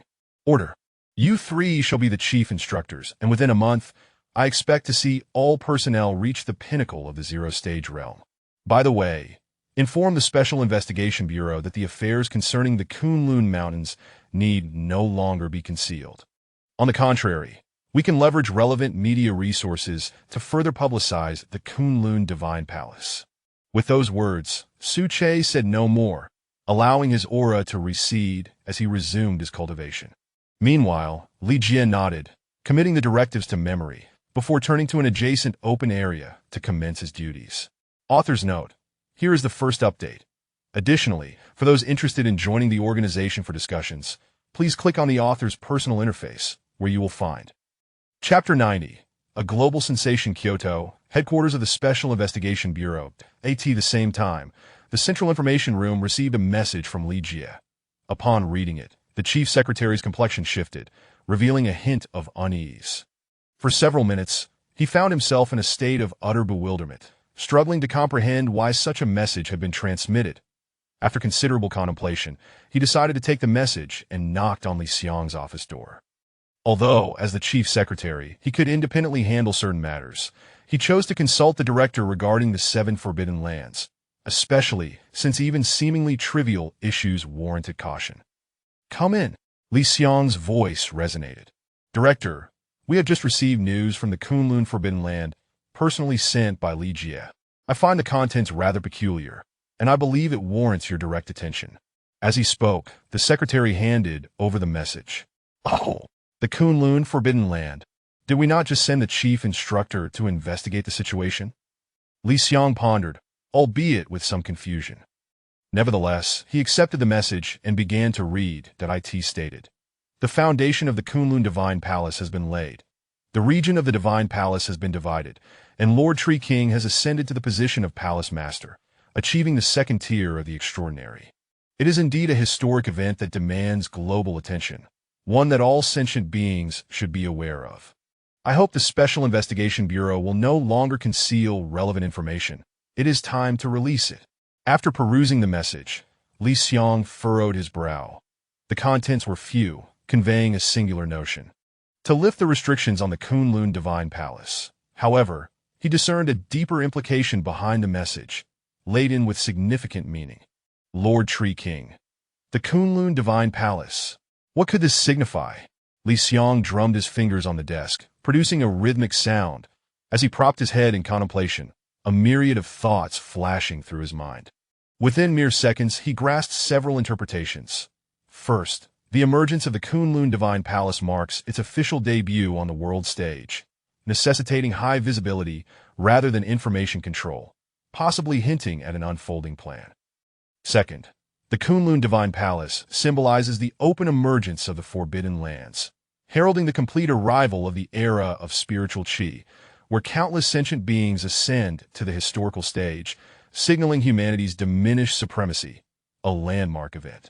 Third, the emergence of the Kunlun Divine Palace may indicate that the major Forbidden Lands are beginning to interfere with the secular world. However, the specific means and methods of intervention remain unclear. Is it to maintain stability in their domains and establish their own kingdoms, or something else entirely? After a moment of reflection, Li Xiong made a decisive call. Proceed. Relay the relevant reports immediately. As he spoke, Li Xiong continued to muse aloud.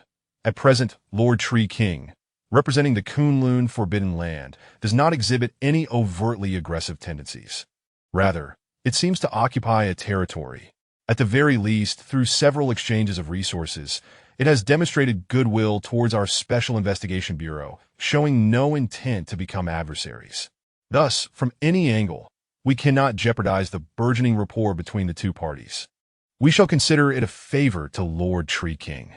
Shortly thereafter, at 11:30 in the morning, the Special Investigation Bureau officially released a statement, clearly outlining the Kunlun Divine Palace, briefly chronicling certain events, and providing an introduction. As anticipated, the announcement created a tremendous uproar, akin to dry tinder meeting a roaring flame, further fueled by gasoline. Within mere seconds, it ignited into a fervent blaze that in just 10 seconds. The post garnered over 100,000 shares and more than 1 million likes, with the related comments rapidly accumulating into the tens of thousands. An overwhelming storm originating from the Kunlun Divine Palace swept across the entirety of Huagua. What on earth? What is the meaning of this?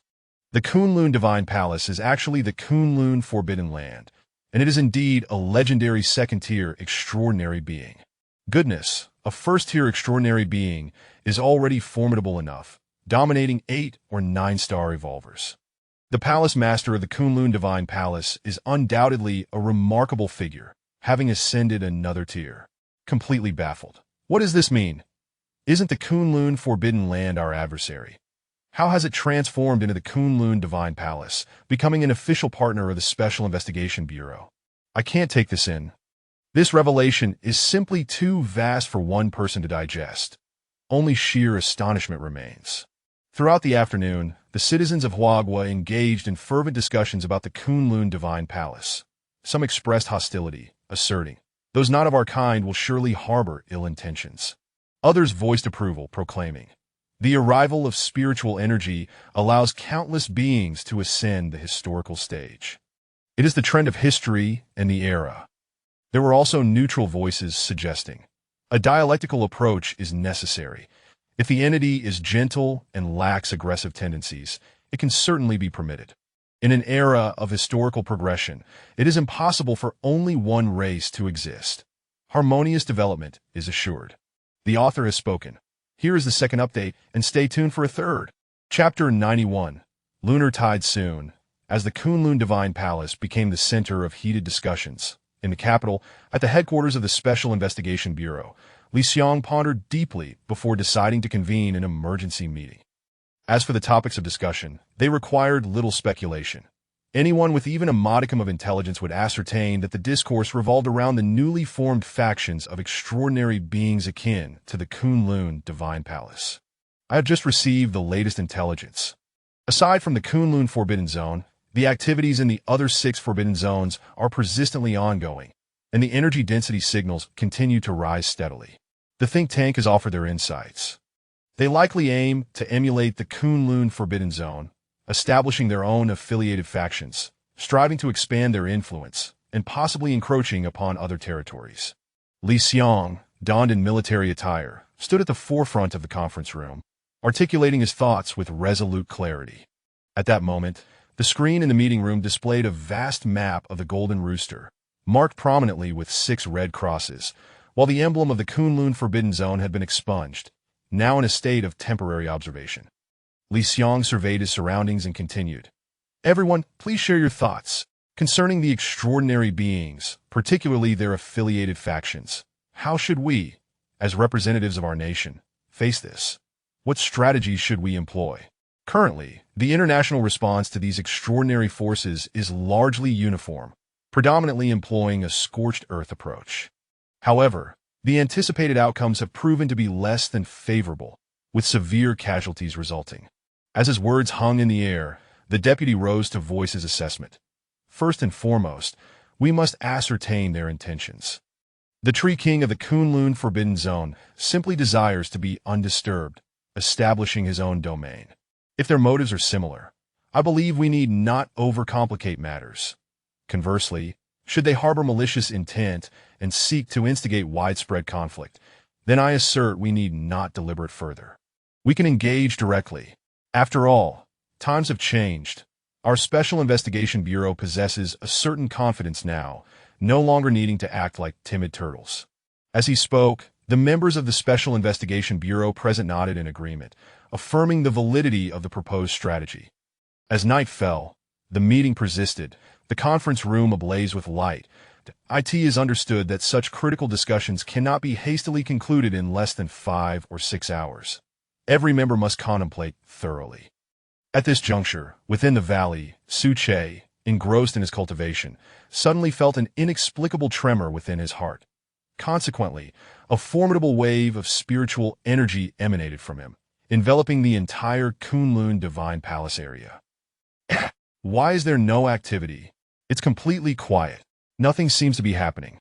But Su Che muttered in confusion, and at that moment, the moonlit night underwent a sudden transformation.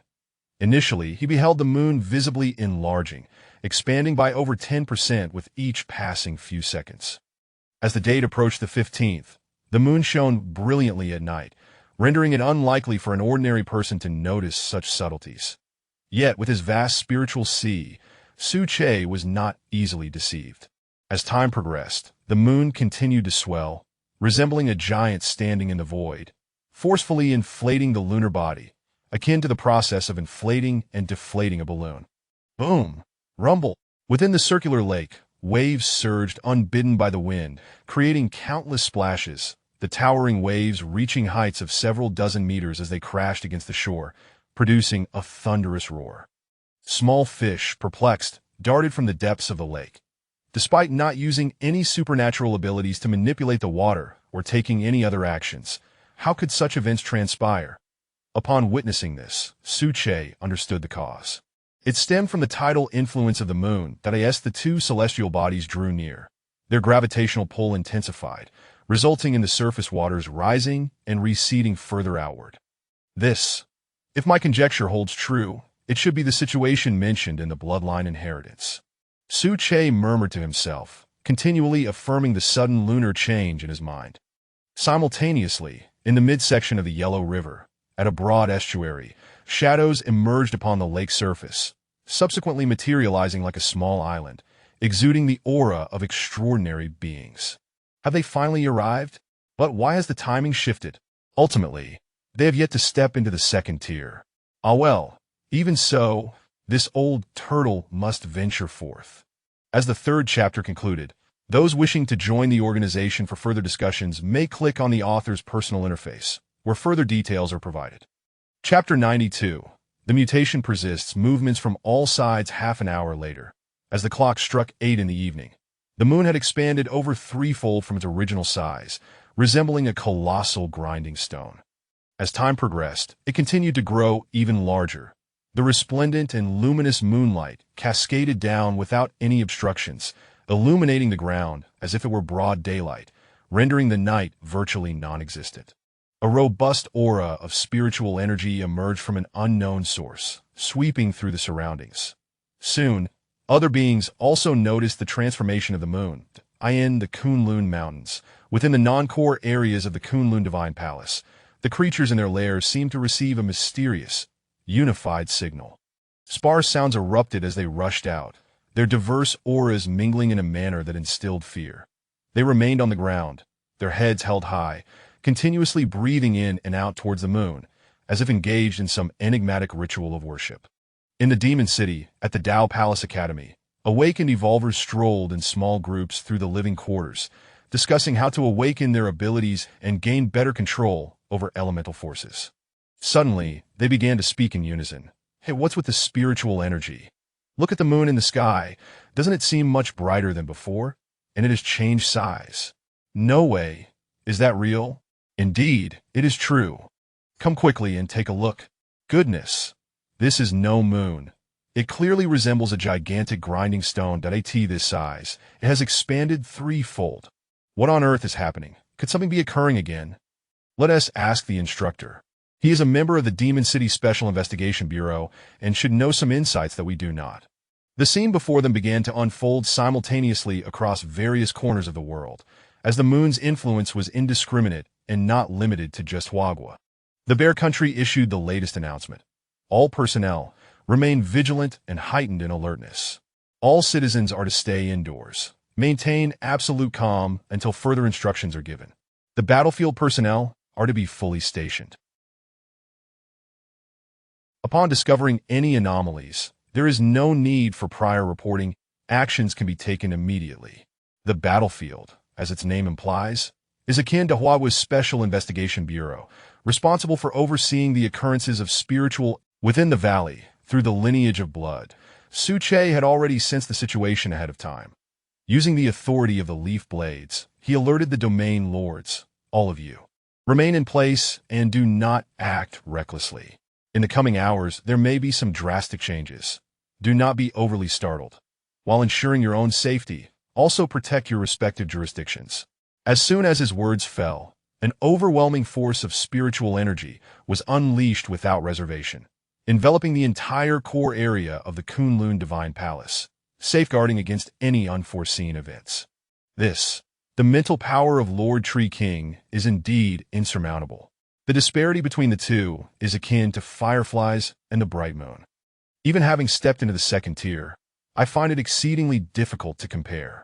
Li Jie, pale-faced, murmured in shock that as he had evolved in mental powers, he felt a slight interference from Su Che's release of spiritual energy, given its vast magnitude. Even a trace of it proved somewhat burdensome for him, causing a trickle of blood to seep from the corner of his mouth. Were it not for his exceptional talent, he would have likely fainted and lost consciousness by now. What is going on? What has happened to the moon? Why has it grown so large? Moreover, it seems that Lord Tree King was aware of something beforehand. Wang Bo turned to Xiao Zhiguo beside him, as the three of them, possessing leaf blade authority, represented the initial tier of Su Che's pathway. Thus, they too had heard the discourse. Don't panic. Let us stay right here. Lord Tree King is present. He is a second-tier transcendent being. What is there to fear? At this moment, even if the moon is transformed, I would not be the least bit alarmed, even if the other 6 forbidden zones were to converge. Xiao Zhiguo stood firm, his voice resonating with assurance, as his words spread out, providing a much-needed morale boost to the 30 members of the Kunlun team who felt somewhat apprehensive in the face of the unfolding spectacle. After all, given that the Kunlun team had only recently joined, it was entirely normal for them to exhibit a degree of unease when confronted with such an extraordinary scene. Author's note. Here is the first update. There are 2 more to come, so please be patient. Chapter 93. Confrontation at the foot of the mountain. A group of 6 or 7 individuals clad in identical, uniform black attire traversed the dense forest with an air of purpose. Leading the way was the esteemed Yusu Daozhong, who, even while donning the standardized black uniform of the Special Investigation Bureau, exuded an ethereal grace reminiscent of an enlightened sage, his hand wielding a whisk. Following closely behind him were 6 members, their eyes betraying a fierce, predatory essence akin to that of prowling beasts. Their feet barely brushed the ground, seemingly exerting no effort at all. This was the innate instinct of a first-tier extraordinary life form, a manifestation of their awakened minor divine abilities. That it was evident that this group belonged to the national treasure of the Special Investigation Bureau, the Tianbang Ancient Martial Team. Upon receiving orders, Yusu Daozhong, as the chief instructor, wasted no time in executing the command. After a brief preparation, they arrived at the Kunlun blockade as dusk fell. After a period of reconnaissance, the team advanced closer to the Kunlun Mountains. However, to their astonishment, just 2 hours prior, the moon had undergone a rare transformation, with the concentration of spiritual energy experiencing an unprecedented surge, entering a state of frenzied escalation. It felt as though boundless spiritual energy was surging from the depths of the earth, overwhelming the entire Tianbang team, including Yusu Daozhong, with profound astonishment. Chief Instructor, the anomalies continue. Should we proceed further? I can't shake this. After a moment of contemplation, Yusu Daozhong responded, "Let us rest here for the time being. Venturing deeper into the Kunlun heartland poses great risks. You shall remain here to recuperate until the lunar anomalies conclude. I will scout ahead to ascertain the situation." With that, Yusu Daozhong summoned his spiritual energy, transforming into a ghostly figure akin to a great wild goose, vanishing from sight in the blink of an eye as he sped away into the distance. The chief instructor's prowess is indeed unfathomable. He is beyond our reach. Even among first-tier extraordinary beings, he stands unparalleled. Zhang Ping mused, watching the retreating figure with a sense of admiration. Thus, within the Kunlun Mountains, tranquility persisted for several hours. At 11:30 that night, in the core region of the Kunlun Divine Palace, the previously maintained calm was abruptly shattered by the emergence of several formidable presences. What the hell? What is that? What an overwhelming aura! Preliminary estimates suggest they are all extraordinary life forms, likely late stage or even peak first tier. Wang Bo exclaimed, astonishment and suspicion mingling in his tone as he nearly jumped in place. Moments later, he quickly regained his composure, pointing at Xiao Zhigua with exasperation. "It must be creatures from other forbidden zones. Zhigua, it's your fault. You had to utter those words, didn't you? Now look what you've done. Consider this a confirmation. You truly are a harbinger of misfortune."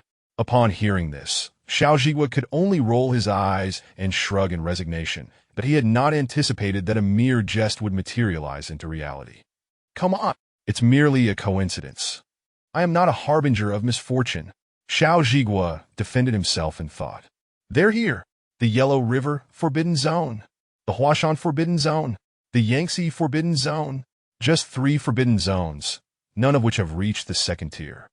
I shall see who dares to trespass into my Kunlun Divine Palace and wreak havoc on my territory."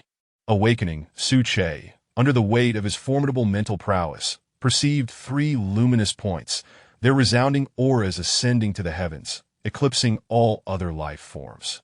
A black tortoise, a peak first-tier extraordinary being, stood majestically, towering several dozen meters high, resembling a moving island. Its shell was adorned with patches of moss and even some life forms. A brown bear from the Huashan Forbidden Zone, its size nearly comparable to the tortoise, appeared as imposing as the King Kong from television, wielding a colossal club, a trunk from an ancient tree.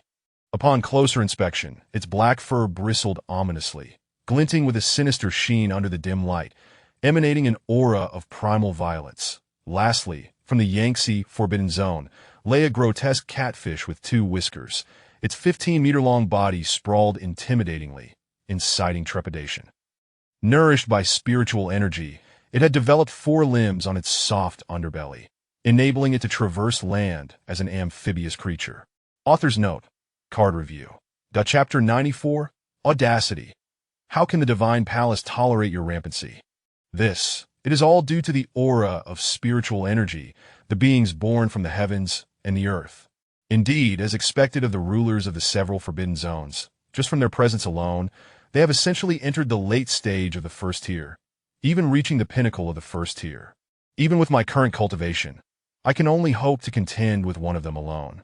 As for the other rulers, I can only be left powerless. On a nearby hill, Taoist Yusu concealed himself among the foliage, his gaze filled with astonishment as he observed below. Utilizing a unique technique, he nearly completely masked his own aura, akin to lurking in the shadows, rendering him nearly undetectable. Did I end the next moment? Clang, clang. The sound of a dragon's roar resonated, its melodious power carrying an astonishing aura of transcendent realm, reverberating throughout the entire core area of the Divine Palace for miles. It is Little Jean. It seems they are in the western region. 3 dominators have all ascended to the late stage of the first tier, and one has even reached the pinnacle. Little Jean alone should not be their match. Upon hearing the sound, Wang Bo quickly made a judgment. Do not panic. The Tree King is present. In the western region, there is not just Little Jean alone. Moreover, the domain lords from other regions will not remain indifferent. It is a matter of life and death that if my guess is correct, they should be on their way here. Sheo Ziguo spoke calmly, putting forth great effort to prove that he was not a harbinger of misfortune. Meanwhile, in the sky, a golden-scaled dragon emerged amidst the clouds, its 30-meter-long body astonishingly majestic within the mist. Taoist Yusu gazed in a WIT extended its massive head and admonished the dominators below. I am from the Kunlun Divine Palace. Lord of the Western Region, you 3 have now entered the domain of the Kunlun Divine Palace. If you have no intention of entering, you have 1 minute to exit immediately. Otherwise, this lord shall personally cleanse the area to uphold the dignity of the Kunlun Divine Palace. As soon as the words fell, an aura of transcendent power erupted without reservation. Due to its extraordinary bloodline, Little Jean, despite having just recently stepped into the first tier, now possessed the cultivation of the mid-first tier, coupled with the formidable and resilient body of a dragon, allowing it to face one of the dominators without issue. Oh, is that all you have, Amir? Do you dare to admonish us? You must be dreaming. The dominator of the Yangtze River, an exceedingly ugly catfish, gazed enviously at the emerging Little Jean, and without hesitation, retorted, its aura brewing, clearly intent on battle. Roar. Upon hearing the term, Little Jean could no longer contain itself and began to roar incessantly. What a joke! Even the Tree King, whom it respected most, had specifically instructed that its bloodline was extraordinary, possessing the essence of a dragon, and that with continuous evolution, it might one day transcend into a true dragon. Given this, how could it tolerate such humiliation, especially from an ugly catfish? Even if its realm was superior, it was intolerable. Boom! Immediately, Little Jean opened its mouth, a blazing inferno brewing in the void, the first-tier divine ability, Dragon Flame. In the blink of an eye, the dragon flame erupted from the sky, unleashing a searing heat. How dare you! Cease your arrogance! The catfish, startled and enraged, hurriedly attempted to evade, for it could tell from the intense heat that even a direct hit would spell disaster for it. Normally, as the dominator of the Yangtze River, it exuded great power and commanded hundreds of thousands of aquatic creatures, having long forgotten what it felt like to be attacked. Bang! The attack missed, crashing into the ground, where the once flat area within a 50-meter radius was reduced to dust, leaving a 10-meter deep pit filled with the remnants of vegetation. The residual heat reached over 1,000 degrees Celsius. Merely touching it would lead to instant incineration. Snapping back to reality, the dominator of the Forbidden Zone roared, its aura surging as its grotesque, broad back housed numerous water orbs, charged with immense force. Damn! I shall make you aware of the consequences of provoking a dominator. At that moment, other domain lords arrived, each exuding their own transcendent auras, standing resolutely behind Little Jean, their combined might pressing forward. Audacity! Where did this come from? The Kunlun Divine Palace, the domain of the Tree King, shall not permit your rampancy. The several transcendents cried out in unison. Author's note. This is the 3rd update. I am off to rest and bathe. We shall meet again tomorrow. Chapter 95. A hasty retreat buzz. A cacophony reverberated through the air as several extraordinary auras intertwined, creating a phenomenon far more complex than mere addition. It was a convergence of power that shattered previous boundaries. Witnessing this, the master of the Forbidden Land fell silent, retracting his imposing presence, while tumultuous waves surged within his mind. What on earth? What is happening? They are all extraordinary life forms. How long has it been? When did extraordinary beings become so common, as if they could be gathered in handfuls? They are as ubiquitous as cabbages. However, despite his thoughts, the master of the Forbidden Land quickly adapted, beginning to soften his stance. This, esteemed lords of the Kunlun Divine Palace, I believe there has been a misunderstanding, truly just a misunderstanding. I shall withdraw at once. Upon hearing this, Xiao Jin was unyielding. It loomed amidst the clouds, its magnificent form undulating as it coldly continued. Oh, what now? Are you afraid? Weren't you quite arrogant just a moment ago, believing yourself a sovereign capable of brazenly trespassing into the realm of the Kunlun Divine Palace? Let me tell you, it is too late now. As these words fell, the Golden Eagle couple struck first. As aerial extraordinary beings, they possessed unparalleled speed, diving within the blink of an eye and unleashing tremendous force. Clang, clang. Two brilliant flashes ignited in the sky. They were blades of wind, infused with dense spiritual energy and a terrifying aura, sweeping through a 10-meter radius, seemingly impossible to evade, poised to cleave the master of the Forbidden Land in twain. Simultaneously, other lords took action in succession, their auras erupting one after another, a torrent of spiritual energy rushing forth.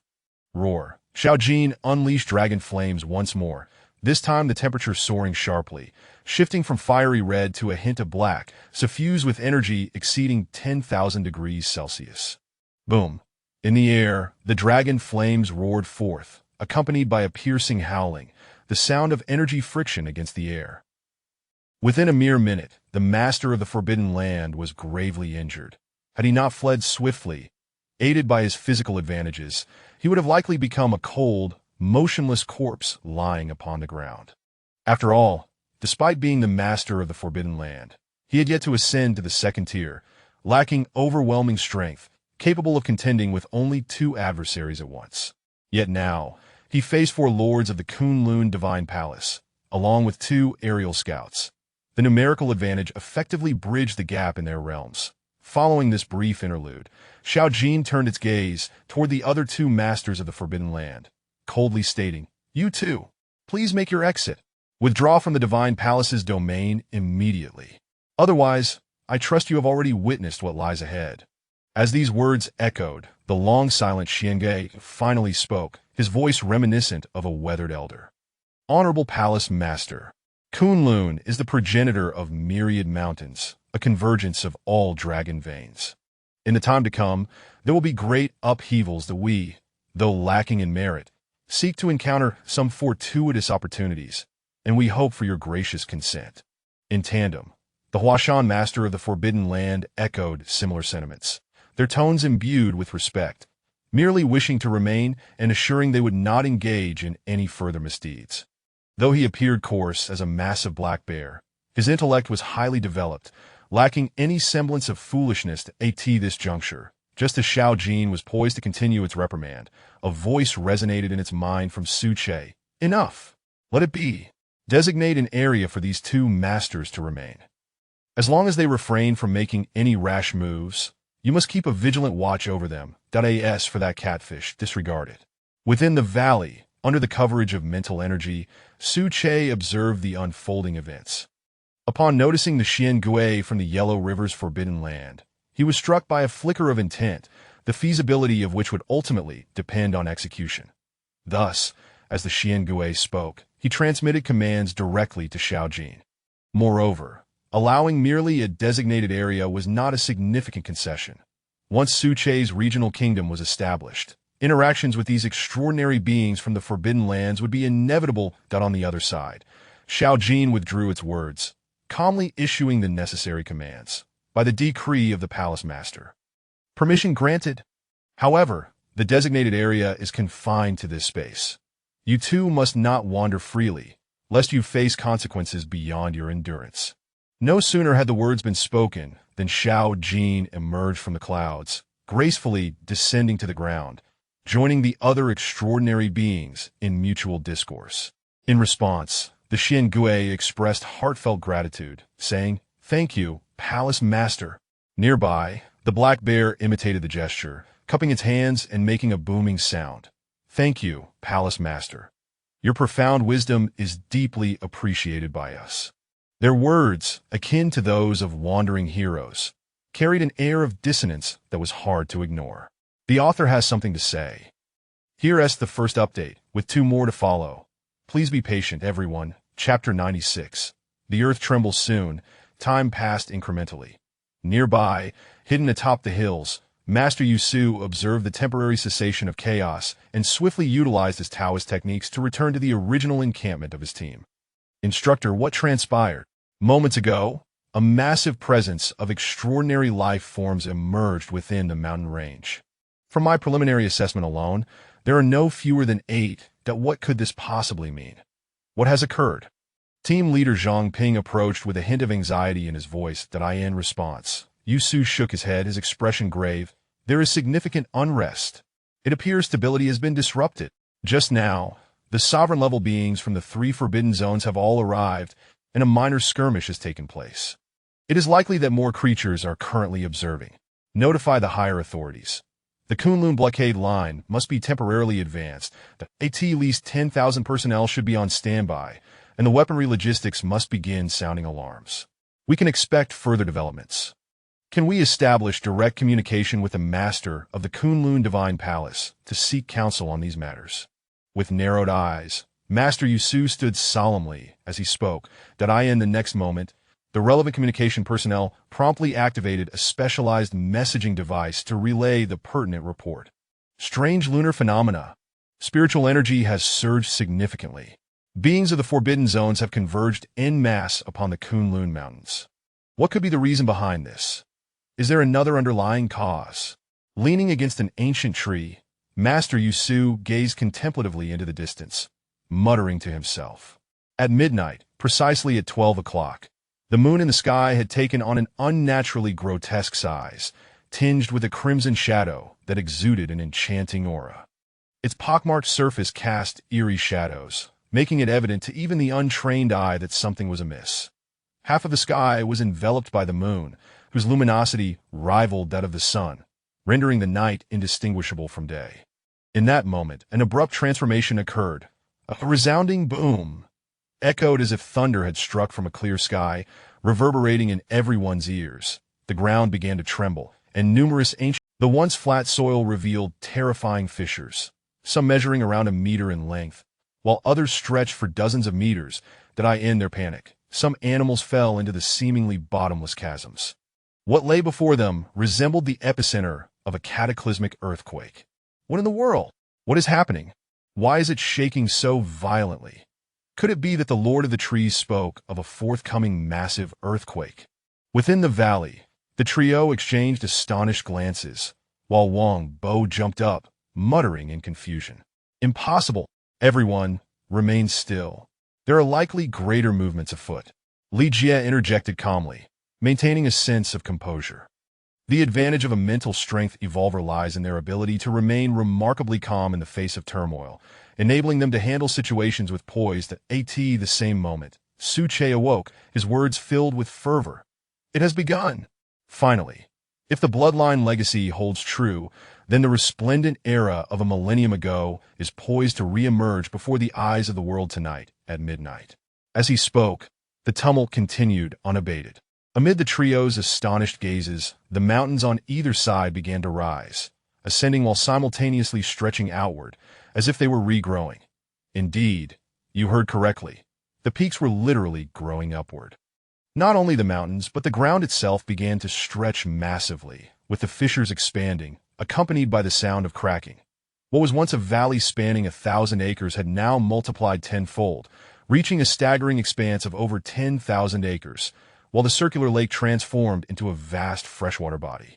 Simultaneously, the core area of the Kunlun Divine Palace appeared utterly transformed, expanding from thousands of kilometers to tens of thousands, and it continued to grow with the passage of time. The craftsmanship of nature was on full display at this moment. Indeed, just so. This is the earth as it once was, Su Che murmured softly. Even he, faced with the awe-inspiring spectacle, exhibited a measure of surprise. After all, hearing of such wonders was one thing, but witnessing them firsthand was an entirely different experience. That on the other side, Li Jie seemed to discern something, maintaining his balance. The territory is expanding continuously. In just this brief moment, it has already grown tenfold, if not more. It seems this is the great movement spoken of by the Lord of the Trees. Author's note. Here is the second update. Chapter 97. The true Earth. The territory continued to expand. In mere minutes, the majestic Kunlun Mountains, which traverse the expanse of Huagua, underwent a profound transformation.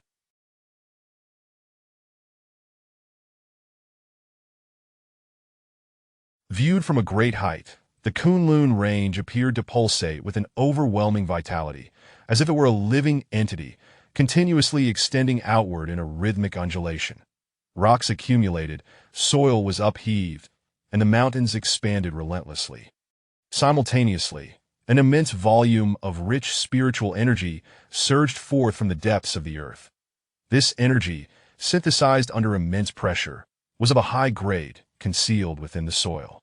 It is important to note that spiritual energy possesses various grades, initially classified into 3 stages. At this moment, the spiritual energy present in the air, within the confines of the valley, was at the 3rd stage and, in a certain sense, even surpassed that level.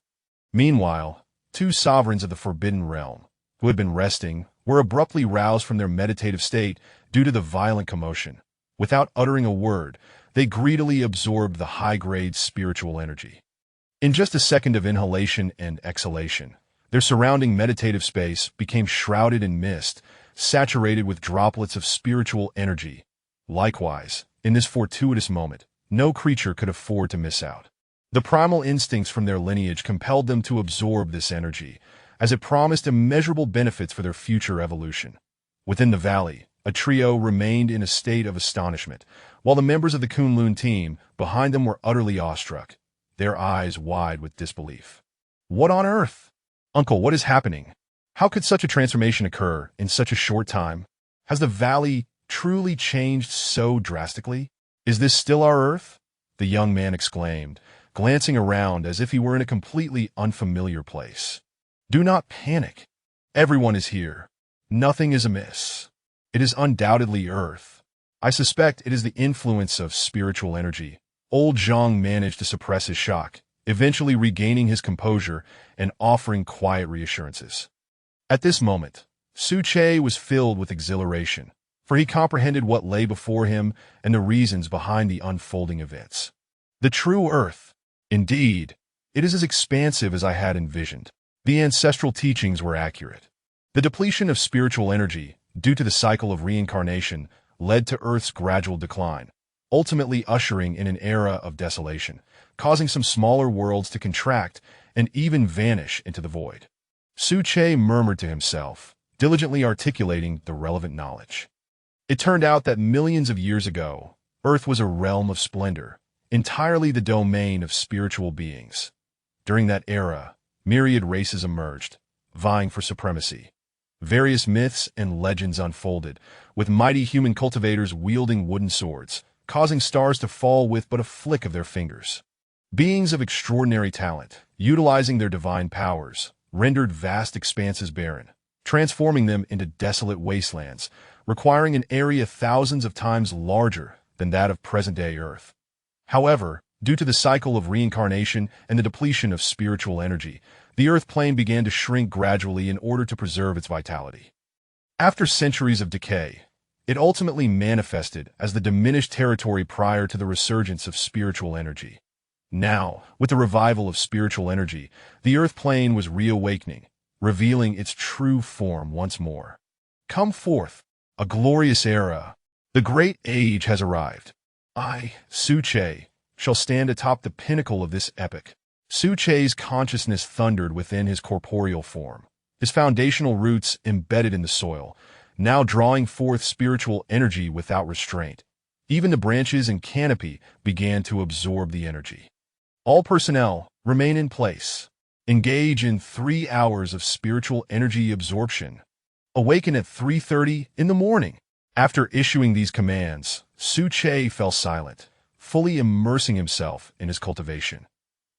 In Kyoto, at the headquarters of the Special Investigation Bureau, every building and room was illuminated. Li Xiang sat in his office, his gaze fixed intently on the computer screen, scrutinizing the relevant information. Director, we have results. Speak. According to the data, the Kunlun Mountains have increased by a staggering 12.5 times from their original size, and it continues to grow. Simultaneously, the entire territory of Huagua has expanded tenfold, resulting in significant damage to the roads between cities, rendering them nearly impassable. Due to time constraints, further data is still being explored. The secretary efficiently concluded her report and stood patiently, awaiting the next command. At this moment, Li Xiang, as the director of the Special Investigation Bureau, found himself somewhat at a loss. After all, he was not Su Che. He lacked the knowledge bestowed by ancestral lineage and remained oblivious to the true cause of the extraordinary upheaval before him. Author's note. Here is the third update that I am exhausted and will take a shower and rest, that we shall meet again tomorrow. Chapter 98.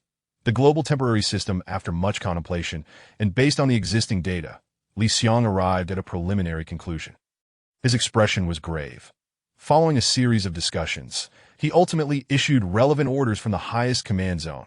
Release the pertinent data. Notify all citizens to remain in place. It is imperative that no one roams about. Regardless of the circumstances, safety must take precedence. Order. All regional special investigation bureaus are to employ drones for aerial reconnaissance, prioritizing reassurance and maintaining order. Subsequently, an official response emerged, accompanied by a deluge of media coverage. However, the outcome was not as anticipated at this hour. Despite the late night, the populace remained largely awake. Indeed, in such tumult, slumber was a distant luxury. They continued to monitor the incessant developments around them, showing little regard for the official explanations that had been disseminated. After all, the higher authorities had not specified the exact reasons, merely offering a narrative centered on stability. As a result, platforms such as Tieba, Weibo, Tushio, and Dole witnessed an explosion of newly formed chat groups, sprouting like mushrooms after rain. Undoubtedly, the top 20 trending topics on Weibo were dominated by the recent upheaval, and as time progressed, the fervor surrounding them escalated wildly. The scene was nothing short of a fervent frenzy. Some individuals even forsook their games, fervently typing on their keyboards, transforming into keyboard warriors, perpetually sending out related messages. In the Awakening Deities chat group, the previously tranquil atmosphere dissipated, sparking animated conversation. The humble evolver: goodness, we have a situation here. Elemental controller: what is the matter, old Wong? Aren't you the seasoned driver? Why the sudden alarm? What is happening on your end? The humble evolver: just now, several highways around here were severed, and the entire city is gridlocked. We are utterly stuck, and nearly all the overpasses have collapsed. Elemental controller: stay calm. Everyone is in the same boat. The higher-ups are likely overwhelmed, as the situation is far too vast and indiscriminately affecting all regions. I am an extraordinary being. Is that all? You wouldn't believe it, but my family's 10 acres of vegetable field has inexplicably expanded to over 100 acres, and I'm still in shock. Moreover, remarkably, there is a single cabbage plant in the field that seems to have undergone retrogressive evolution.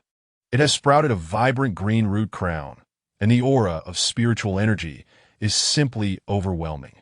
Elemental controller: wow, I'm envious. It must be a celestial fruit of the earth. You've struck it rich. Quickly inform the Special Investigation Bureau. At 1 o'clock in the morning, precisely 1 hour later, the entire Earth had expanded 15-fold from its original size, with its area continuously extending outward.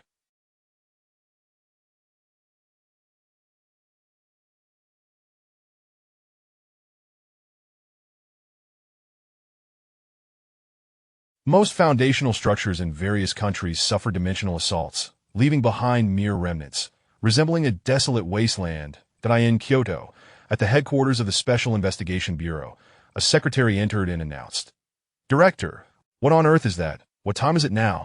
What are those people thinking? Every nation is in a state of disarray. The transportation systems are nearly paralyzed and urgently need repair. Who has the time to attend a global temporary conference? As he spoke, a video invitation suddenly rang out on the large screen before him. It displayed 5 black boxes, representing 5 countries, 4 of which were illuminated. This director, look, the secretary inquired, evidently unaware of the specifics. Li Xiong waved his hand, signaling to connect the video. From his position, some matters were self-evident and required no guessing. A little logical deduction sufficed. Now that the video call had come through, it was utterly unavoidable. Ding, the video commenced, and the first speaker was from the War God Bureau of M Nation. Esteemed directors, I shall not waste time with superfluous words, as I trust you are already aware of the particulars. The purpose of this meeting is to establish a global temporary system. For in this current era of spiritual energy, our respective nations find themselves in perilous circumstances, particularly tonight. Half an hour later, the video conference concluded, and Li Xiong resumed his work, addressing the relevant incidents. The specifics were merely a broad outline, termed the Global Temporary System, with the core principle being, in this new era, all nations must watch over one another and maximize mutual resource supplementation to achieve the goal of survival. Li Xiong understood that while the global temporary system was commendable, its true implementation would require, at the very least, a month's time. The author has something to say. Here is the first update, Chapter 99, Auspicious Omens, Male and Female Dragon Fruits, a month. Such an interminable duration. What a jest. If we were to wait until then, it would be as if the flowers had withered long ago. Enough. I must rely on myself. Rely on my own Special Investigation Bureau. Li Xiong muttered to himself, his gaze revealing a glimmer of determination.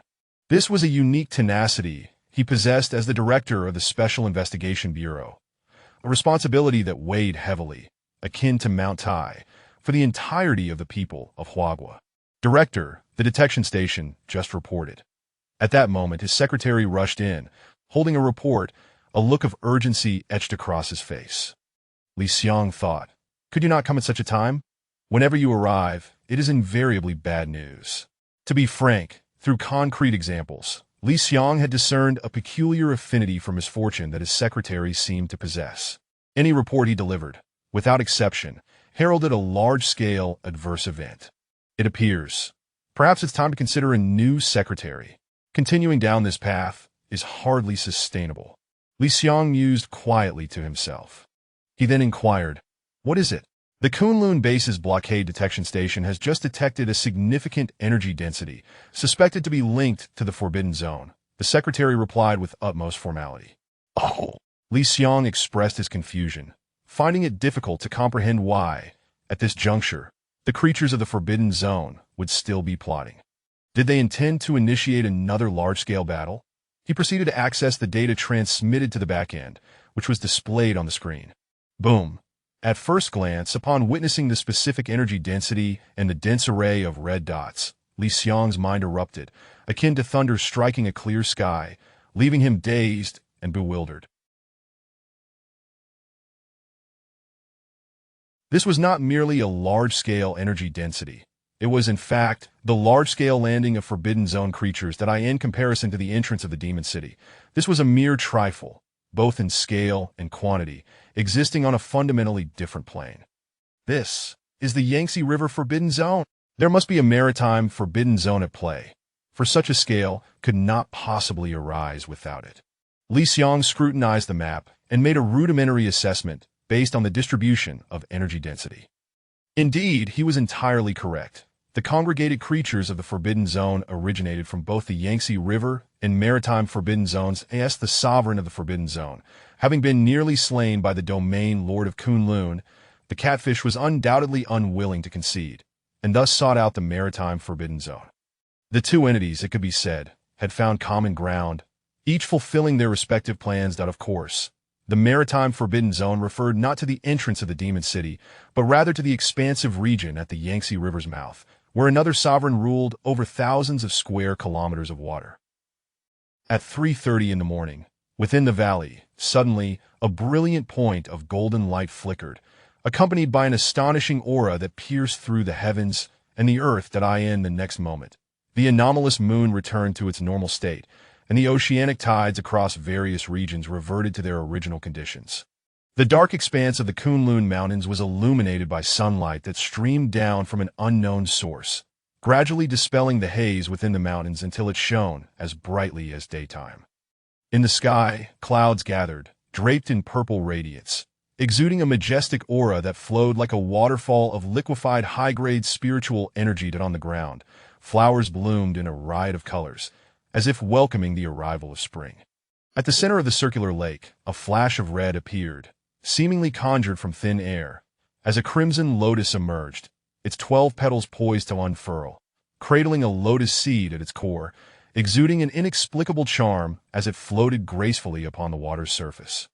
Before the medicinal field, an oddly shaped tree, distinctly peculiar in appearance, broke through the soil, visibly growing before one's eyes. Within mere moments, it reached a height of 5 meters and continued to rise. Upon closer inspection, it was bare of any bark, entirely enveloped in a verdant hue, lacking even a single leaf, standing there like a fruit tree in winter. Simultaneously, following the emergence of these two extraordinary plants, similar occurrences sprang up in various corners of the Kunlun Mountains. Some stood solitary, proudly enduring the biting cold, while others proliferated in clusters, permeated with the essence of rare treasures. Dragon fruit. So, it is these. These two are the first to appear, birthed in the most concentrated area of spiritual energy, undoubtedly the fabled male and female dragon fruits, embodying the essence of this transformation by differentiating yin and yang. Su Che remarked excitedly, speaking to himself with fervor. Dragon fruit, as the name suggests, is a celestial fruit formed from the essence of dragon energy, the quintessence of a dragon vein. Succinctly speaking, a spiritual treasure birth from high-grade spiritual stone veins. With the cataclysmic shifts of the world, returning to its original state, it naturally spewed forth spiritual energy on a grand scale. The Kunlun Mountains, revered as the progenitor of all mountains, serve as the sole source of the dragon vein and possess the ancestral dragon vein, maintaining a significant position even in prosperous times. Thus, it is only fitting that prior to its return, this region is the most abundant in blessings. This aligns with what they had previously proclaimed as a grand feast, a response from the heavens and the earth, with dragon energy nurturing spiritual fruits, rightfully deemed the finest of celestial treasures. Chapter 100. The Forbidden Land duel beside him.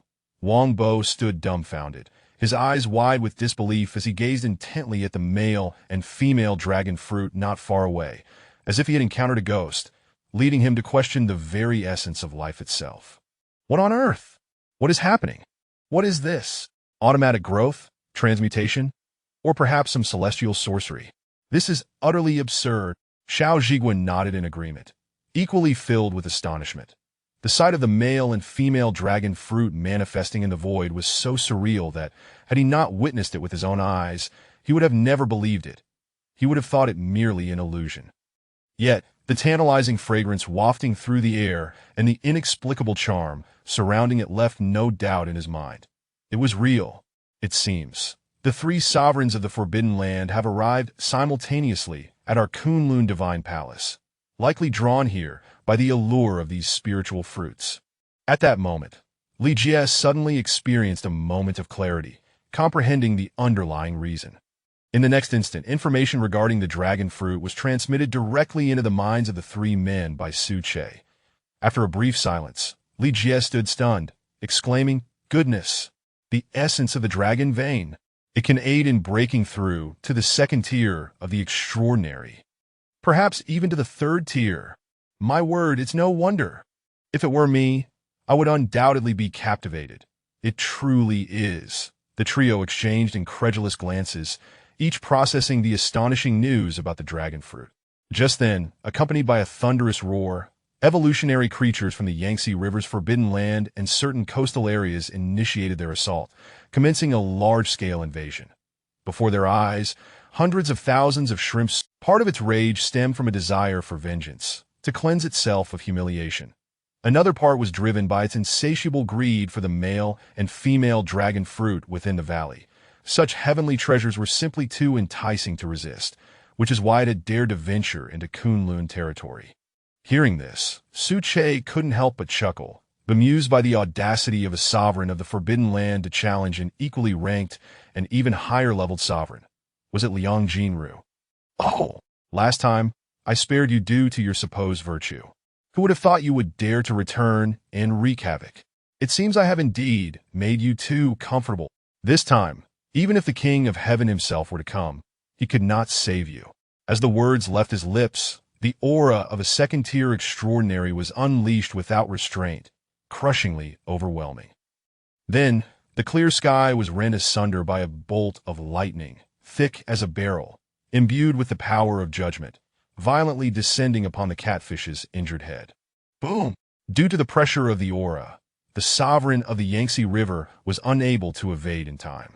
A direct hit struck its forehead, and when the smoke cleared, a charred crater was revealed, from which thick, dark blood flowed, mingled with shades of white and yellow. Seizing the opportunity, Su Che understood the essence of this battle. Strike while the iron is hot. Boom! The earth erupted as hundreds of main roots surged from the ground, revealing black regions concealed at their tips, the manifestation of Su Che's second divine ability. Devour. Whoosh. Dot sizzle. In the blink of an eye, the multitude of roots, akin to suction cups, latched onto the surface of the Forbidden Land sovereign with terror. However, it was too late. The outcome had already been sealed. 10 seconds later, the roaring subsided, and life fled from its form, leaving behind only a mere husk of bones, while the energy of its flesh and blood transferred through the roots into Su Che's body. This is the power of Devour. Indeed, it is truly tyrannical. On the hill, Master Yushu remained concealed as usual, evaluating the situation in comparison. In truth, under the cover of mental energy, he was entirely visible to Su Che, who had long since noted his presence. However, he posed no threat, and in some respects, was even of slight assistance, which is why Su Che chose not to eliminate him. The death of the Forbidden Land sovereign ignited a chain reaction that reverberated throughout the entire Kunlun battlefield. With the third installment delivered, we shall meet again tomorrow. I am off to bathe and rest, feeling quite sticky. Chapter 101. The sovereign strikes in an instant. From the forbidden lands of the Yangtze River, 100,000 evolved beings surged forth like a swarm, appearing from the mountaintop as countless tiny black dots, densely crowding together, sending shivers down one's spine. Their eyes glowed with a crimson hue, devoid of reason, as if driven to madness, exhibiting an unrestrained state of aggression, utterly unconcerned with whatever lay before them. It is a manifestation of control-type divine powers. No wonder. How surprising that a sovereign of the Forbidden Land possesses such feeble combat prowess. Facing the Kunlun Tree King, or even several domain lords, he would still falter. It seems his dominion relies entirely on mental control. Who is Taoist Yusu? He stands at the pinnacle of human realms. With eyes akin to blazing orbs, he immediately connected the dots upon witnessing the aberrant behavior of the creatures from the Forbidden Land. Simultaneously, the sovereign of the marine Forbidden Land, accompanied by a roar, commanded 100,000 sea creatures to launch a large-scale offensive. Although it harbored trepidation towards the second-tier extraordinary beings, it maintained faith in its own realm, believing that even if it could not prevail, it could still escape with ease. After all, its dominion was established on the foundation of personal strength. However, the crux of the matter lay in the male and female dragon fruits that, as the saying goes, men die for wealth, birds perish for food. Should it acquire the essence within the dragon energy and the male and female dragon fruits hidden within the valley, as a sovereign of the Forbidden Land, it could once again ascend to the second tier, or even accumulate. Thus, it might very well venture into the depths of the ocean. All units, advance. Without my command to retreat, none are permitted to fall back. On the mountainside, the sovereign of the Forbidden Land issued the assault orders, its gaze ablaze with avarice, longing to seize the male and female dragon fruits at that very moment. Immediately, Xiao Jin and the various domain lords initiated their counterattack. Counting numbers? What a jest! This territory belongs to the Kunlun Mountains, under the jurisdiction of the Kunlun Divine Palace. How could it possibly lack evolved beings? At the very least, there would assuredly be 100,000, if not more. Kunlun's western domain. All units strike. Kunlun's northern domain. All units strike. Kunlun's eastern domain. All units strike. Kunlun's southern domain. All units strike. The four domain lords of the divine palace simultaneously issued their commands. In an instant, the creatures within the caves emerged. On the ground, snow leopards, tigers, brown bears, and wolves. In the sky, flocks of birds converged to form an aerial combat team. In the waters, the rivers within the mountains erupted into battle without needing to gather. It was a veritable cornucopia. Under the directives of their respective lords, they first coalesced into a mass and then divided into four directions, tenaciously launching counterattacks. Roar. Atop the mountain, a snow leopard stood tall, its claws raised high, glinting with a chilling light, announcing the ferocity of its strike as it pounced upon a sea shrimp blocking its path. In the next moment, blood and flesh were splattered everywhere, as the 1-meter-high sea shrimp was unceremoniously smashed into the ground, creating a deep pit filled with blood and shredded remains. Whoosh, whoosh. Dark shadows flitted about, as vast numbers of birds, relying on their speed, dashed through the air with wings as resilient as steel. In a mere breath, they bore the crimson blood of fallen sea creatures, leaving a multitude of marine beings lifeless on the ground. In just a few minutes, the entire Kunlun Mountains transformed into a gruesome battlefield, with no fewer than several hundred evolved beings meeting their demise every second. The air thickened with the stench of blood, rising like pillars, reaching for the heavens, exuding a bewitching aura. Within the valley, Suche, having launched his attack, felt no trace of worry. You three heed my command. Make haste to depart. Gather the entire Kunlun squad and assist the 2 aerial scouts, along with Little Fish, in executing a large-scale rescue operation in the marine Forbidden Land. Upon hearing these words, the trio nodded, kneeling on one knee in unison, responding, "We shall obey the Tree King's orders." With that, they departed, leading 30 members of the Kunlun squad outward. They understood that this was both a trial and a test, certainly for the Kunlun squad. You two, what is the current situation? Under the cover of mental energy, Suche could effortlessly communicate with the creatures across any region of the Kunlun Mountains. Just then, the 2 sovereigns of the Forbidden Land, having established a mental link, began conversing. Upon hearing his words, the Shin turtle, which had been consuming dragon fruit, paused and respectfully replied, "Thank you for your concern, Tree King. We have just encountered some fortuitous opportunities that as sovereigns of the Forbidden Land, we shall not forget our gratitude." Beside it, the brown bear sovereign echoed, "Rest assured, Tree King, these 2 mere forbidden lands, one of which is a diminished version, pose no concern. I, Old Bear, shall take action at once." With that, the 2 sovereigns turned and began to gather their strength, for cause and effect are intertwined. Previously, Suche had given them a reason, and now, they too would return the favor. Author's note. Here is the first update, Chapter 102. Overwhelming domination. 3 seconds later, the 2 sovereigns of the Forbidden Land, having completed their stagnant breath, emanated an aura that surged forth like the relentless roar of mighty ocean waves, layer upon layer, seemingly endless, releasing the primal essence of their bloodlines. Moo. The mysterious tortoise lifted its head. A colossal figure reminiscent of an island began to move. With each step, it left behind 3-meter-deep craters, the surrounding area trembling as an interplay of black and white energies spiraled around its form. Subsequently, the tortoise cast a disdainful glance, stepping directly into the most densely populated battlefield of evolved creatures that IT made no other move, merely engaging in a straightforward charge and crush, a display of sheer simplicity that echoed the ancient adage, "A single force can shatter myriad laws." In the ensuing encounter, countless evolved beings were rendered lifeless, transformed into a gruesome paste, leaving behind a ground soaked in blood, exuding an unbearable stench. Boom!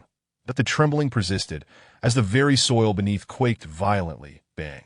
But the island-like shell of the tortoise absorbed the onslaught of hundreds of evolved creatures' attacks, that a cacophony of dull thuds erupted as diverse strikes collided against the tortoise's shell.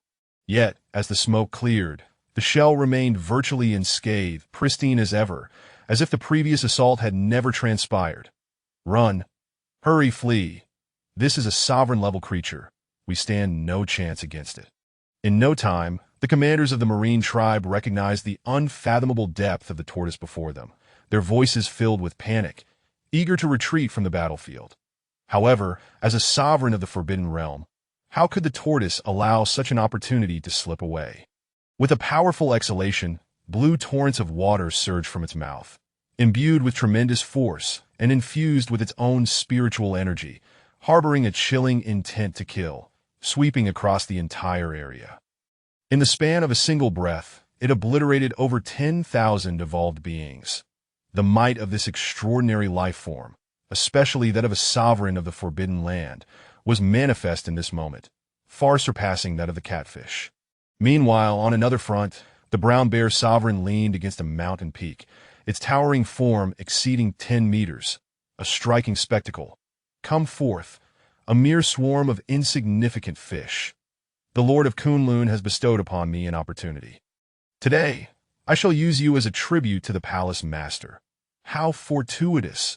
The brown bear sovereign roared, wielding a gnarled ancient tree in its right hand, muscles rippling as it swung the staff with great force, reminiscent of the legendary Sun Wukong wielding his golden staff, a veritable embodiment of the Monkey King.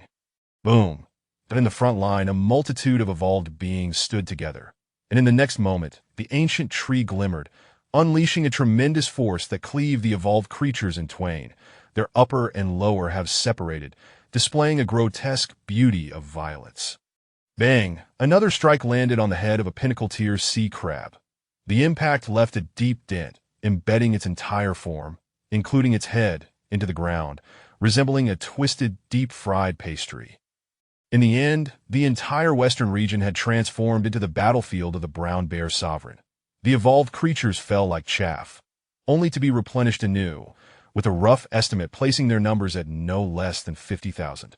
Even the Western Domain Lord found himself puzzled, pausing to contemplate why this brown bear sovereign was exerting itself so fervently. Thank goodness for the Lord of Kunlun. Otherwise, I wouldn't even be able to touch the lower-tier dragon fruits. As for the female dragon fruits, I dare not even think about it. They are surely treasures from within the Kunlun Divine Palace that I have no desire to contend with the Lord of Kunlun.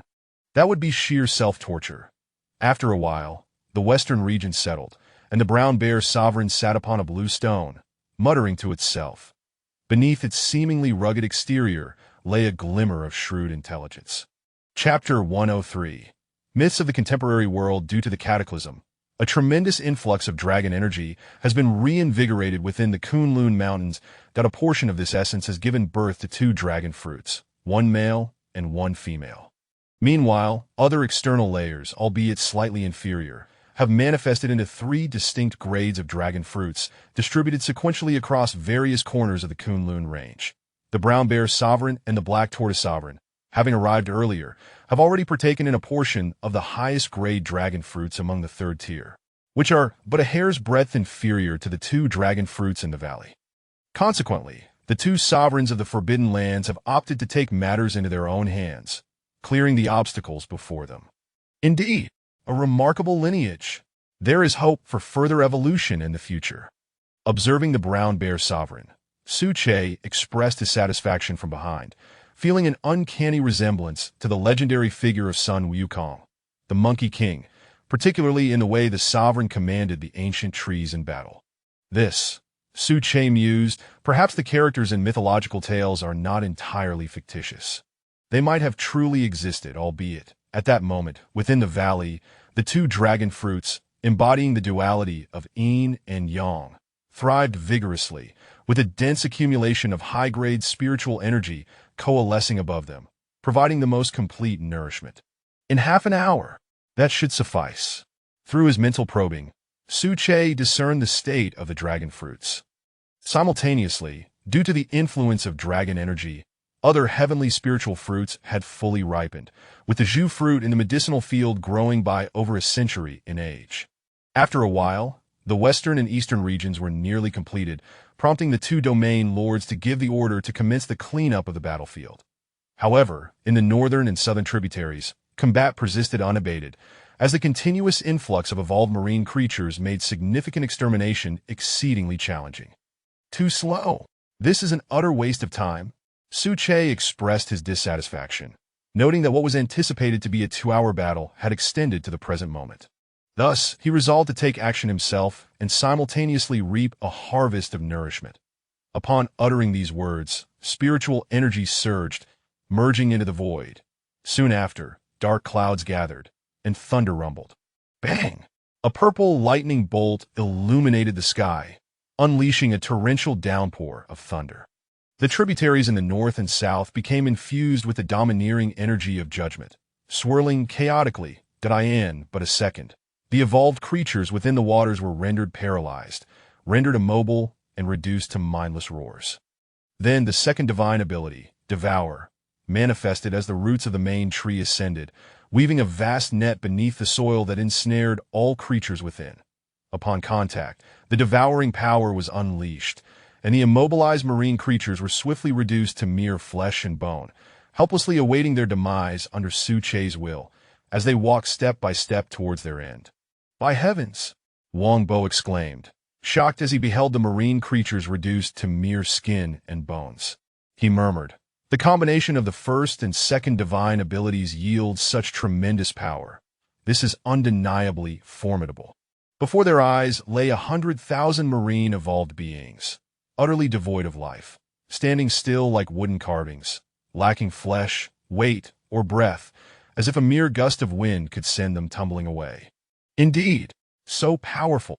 Honestly, I believe that even without our intervention, Lord Tree King could resolve this matter single-handedly. Even if their numbers doubled, it would pose no issue at all, Xiao Zhigui concurred. Absolutely. Lord Tree King. Truly a contemporary myth, Li Jie added, unable to suppress his admiration. Below the mountains, at the encampment of the Tianbang ancient martial team, Daoist Yu Su returned and promptly commanded, let us depart. The battle has concluded that we must leave this place. What were the specific gains? Did you come across any high-grade fruits? In response, team leader Zhang Ping produced a bundle containing dragon fruits of varying grades, stating, in accordance with the instructor's request, we found a total of 31 dragon fruits. 3 of the highest grade, 8 of the second grade, and the rest are of the third grade. That is sufficient. Were it not for the battle, we would likely have acquired nothing at all. We have indeed been fortunate. The truly valuable items are primarily located within the core area of the Kunlun Divine Palace, where the dragon energy is most abundant. With that, Daoist Yu Su rose and departed. Author's note. Here is the third update. I shall take my leave now, and we shall meet again tomorrow. Chapter 104. The Triumvirate Legion within the valley's interior. In the central region, Su-Che stood resolutely, an ancient and primal aura emanating from deep within his bloodline. His imposing figure, even at rest, instilled a profound sense of oppression in all surrounding beings, as though the specter of death had descended, rendering them unable to raise their heads. Truly a sight that inspired dread. Just moments ago, tens of thousands of creatures had perished, their life essence seeping into the earth, staining the ground with a deep crimson hue, while the energy within their blood coursed and circulated, gradually being digested and absorbed. At this juncture, the 4 regional lords dispatched to various territories converged within the valley, prepared to report on the specific conditions of their respective domains. Report to the Palace Master. In the eastern domain of the Divine Palace, a total of 610 creatures have perished, while we have slain over 12,000 foes. During the subsequent cleanup operations, we discovered 150 dragon fruits, with the highest tier comprising 10. Lao He stepped forward to begin the report, his robust voice resonating throughout the valley. Note: Lao He is a brown bear. Following him, the other 3 regional lords took their turns to speak. Half an hour later, the trio completed their data compilation, culminating in a final statement from Li Jie. Report to the Palace Master. In last night's battle, the Kunlun Divine Palace sustained casualties of 2,300 evolved beings, while the 2 major forbidden zones suffered losses exceeding 230,000 evolved beings, including 2 domain overlords. We have uncovered a total of 565 dragon fruits across 3 tiers, with 60 belonging to the highest tier, 130 to the second tier, and the remainder classified as third tier. These have already been placed directly into the Divine Palace's treasury. As these words echoed, the valley fell into a profound silence, with the Kunlun team's eyes widening in astonishment. With 2,000 of their own lost and over 200,000 casualties in the two major forbidden zones, it was an unfathomable disparity, a ratio of 1 to 100. Although two domain overlords had intervened, and Suche had harvested the lives of over 10,000 evolved beings through the convergence of his first and second divine abilities at the last moment, the formidable combat prowess of the Kunlun Divine Palace could not be overshadowed. Hearing this, Suche expressed dissatisfaction, stating, "Not bad. However, our sustained combat capability can still be enhanced. Effective immediately. All beings within the Kunlun Divine Palace shall enroll for processing, initiating the first phase of the Divine Palace Regional Legion Plan, which will be divided into 3 components corresponding to air, land, and sea. Aerial. Recruit 10,000 beings. Aquatic. Recruit 20,000 beings. Terrestrial. Recruit 20,000 beings. 300 third-tier dragon fruits will be directly allocated from the Divine Palace Treasury as resources for the Legion, with Vice Palace Master Xiao Lu assuming full responsibility, supported by the 4 regional lords. In the next moment, Xiao Lu stepped forward, excitement radiating from her, exclaiming, "Xiao Lu receives the order. Preparations will commence immediately, with recruitment of evolved beings set for 3 days hence." With the announcement complete, the regional lords returned to their respective domains to compile further data in preparation for the Legion's recruitment. Meanwhile, the trio received a new mission. Order. Should danger arise, do not hesitate to call for assistance. Subsequently, the trio departed, followed by 20 fierce evolved tigers that asked for this task. Suche had his own considerations. Due to the upheaval of the heavens and earth, the valley had experienced significant stretching, naturally giving rise to various unknown regions, all sharing a commonality: an ethereal barrier of mental energy resembling mist. Even Suche, having ascended to the second tier of the extraordinary, found it difficult to penetrate completely. Thus, he dispatched the trio to undertake the mission. After all, one cannot allow others to slumber peacefully in one's own domain. As the palace master, Suche must first ensure the independence of the Kunlun Mountains and the unassailable strength of his reign. What substance could it be that can so thoroughly obscure mental energy? Meanwhile, Xiao Wang, a photographer, awakened to his potential following the arrival of spiritual energy, specifically in the realm of physical prowess related to his eyesight. Rather than feeling disheartened, he was filled with exhilaration. After all, enhanced vision could greatly aid his photography endeavors. Currently, he was in his room, engrossed in video editing, his excitement palpable. He murmured to himself, "Kunlun Divine Palace, truly, it is the mightiest. Even against the 2 major forbidden zones, it prevails with overwhelming force that I must let the people of Huagua know of the Kunlun Divine Palace's strength." With a click, the sound of his mouse echoed as a 5-minute video was uploaded to the cloud. OK. Mission accomplished. Chapter 105. Forbidden creatures. At the same time, a short video on the cloud was automatically uploaded to various social media news websites, thanks to the cloud program's seamless operation. Promotion? Never mind, no rush. We will undoubtedly earn back double. Select the highest tier, 50,000 RMB. With a decisive click of the mouse, Xiao Wang gritted his teeth and, without hesitation, resolutely recharged the maximum tier of 50,000 RMB for official system promotion, commonly referred to as Big Data Recommendation. In an instant, the system's promotion commenced, featuring the short video on the homepages of Dole, Weibo, Tushio, and Shutu's debut, among numerous other websites. The video was prominently displayed, undergoing continuous scrolling recommendations, showcasing the formidable power of RMB in all its glory. Before long, in less than 10 minutes, the short video rapidly gained traction. On one hand, it was due to the recommendations. On the other, the vital content within it depicted explosive battle scenes that captivated the audience's attention, leading to spontaneous promotion. Within just half an hour on Weibo alone, it surged onto the trending search list, reaching a staggering 13 million in popularity. Ranking third as time progressed, its momentum only intensified, and it was merely a matter of time before it claimed the top position. Wow! 2 major forbidden zones jointly assaulting Kunlun. This is simply exhilarating. What the hell? Just like that. Isn't that a bit too horrifying? Am I seeing things, or is the video fabricated? Goodness, it seems that in just a few seconds, the entire river was strewn with the corpses of evolved creatures, evoking sheer terror. Based on preliminary calculations, there are at least over 50,000 creatures. I can't take it anymore. My heart is struggling to cope. I need to take some medication. Kunlun Divine Palace. Indeed, it remains the most formidable among them all.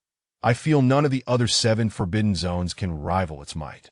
Let us not forget, there is still a maritime forbidden zone. What we have witnessed is merely a fraction.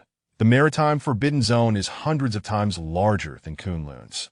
On Weibo alone, the topic volume soared into the tens of millions, with online discussions exceeding the million mark, not to mention Dul and Tushio, which experienced similar engagement. Overall estimates suggest that at least over 100 million individuals were following and participating in the discussions. However, due to the overwhelming popularity, the short video transcended domestic borders, spreading internationally and attracting substantial attention from global media outlets. Times Monthly. A forbidden-level creature has emerged in Huagua, single-handedly annihilating tens of thousands of evolved beings, showcasing formidable strength. A re-evaluation of the Kunlun Forbidden Zone's power is imperative. International Express. The performance of the 2 Forbidden Zone dominators raises the question. Does this signify that the Huashan and Yellow River Forbidden Zones are subordinate to Kunlun? Galaxy Daily. The emergence of forbidden creatures suggests that certain regional balances have been shattered once more. The invincibility of individuals can no longer be measured by human standards. That in no time, Kunlun Divine Palace was thrust into the limelight, becoming a topic of conversation among the masses. Not only within Huagua, but also attracting the attention of powerful departments managing spiritual incidents in several major international nations, who were keenly aware of the perilous situation surrounding Kunlun Divine Palace. Raise the alert level. Designate Kunlun Divine Palace as SSS. Inform the D members below to avoid provoking Kunlun Divine Palace. They must be vigilant. That palace master has already entered the realm of the forbidden. We are no match for them. In Bear Nation, the War Bureau Director issued directives, his expression uncharacteristically grave. Simultaneously, in Kyoto, at the headquarters of the Special Investigation Bureau, Li Xiong was presiding over a discussion, with the screen displaying the short video documenting the relevant scenes. Terrifying. It is truly unbelievable. The palace master of Kunlun, relying solely on their own strength, has directly crushed and harvested the lives of 50,000. Their individual strength is formidable, and I believe even H-class munitions would not stand a chance. We must further contemplate our role with Kunlun Divine Palace. Another elder spoke up. He was the head of the think tank, highly respected, with an IQ of 160 and belonged to the realm of cognitive evolution. Old Fong speaks wisely. However, it seems Huagua has maintained a good rapport with Kunlun Divine Palace.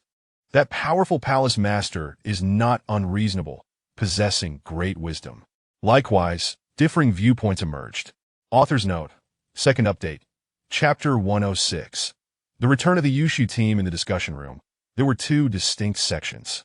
One dedicated to the Special Investigation Bureau, and the other to the think tank, corresponding to the left and right rows, comprising a total of 25 individuals. The topic of the Kunlun Divine Palace has always been a focal point of discussion, naturally inviting a spectrum of opinions.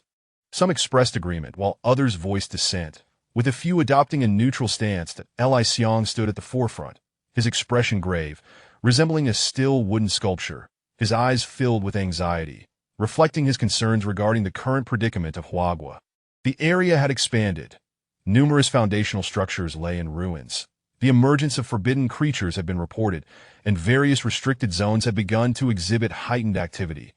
Each incident weighed heavily upon his shoulders, like a colossal mountain, poised to crush him under its weight. Alas, let it be. One step at a time. At the very least, the Kunlun Divine Palace does not harbor any significant malice towards present-day Huagua. On the contrary, it leans towards a degree of friendliness, essentially maintaining a neutral stance. Li Xiong pondered internally, contemplating how best to confront the situation. Just then, his secretary entered, speaking softly. Director, General Yushu has just returned on a military aircraft and is currently waiting outside. He claims there is a critical situation that requires immediate reporting. Without a moment's hesitation, Li Xiong exited the discussion room. exchanging a glance with his secretary to signal her to remain and oversee the proceedings. 3 seconds later, upon encountering General Yushu, Li Xiong was taken aback. He momentarily questioned whether he had mistaken the person before him. Before his eyes stood an elderly man, disheveled and poorly attired. His robe was tattered, and the dust whisk in his hand had snapped into 2 pieces, leaving ragged ends. His attire bore at least a dozen holes, transforming his robe into a beggar's garb. The lower hem was a chaotic blend of green, black, and red, exuding an indescribable odor, a mingling of blood and the scent of the sea.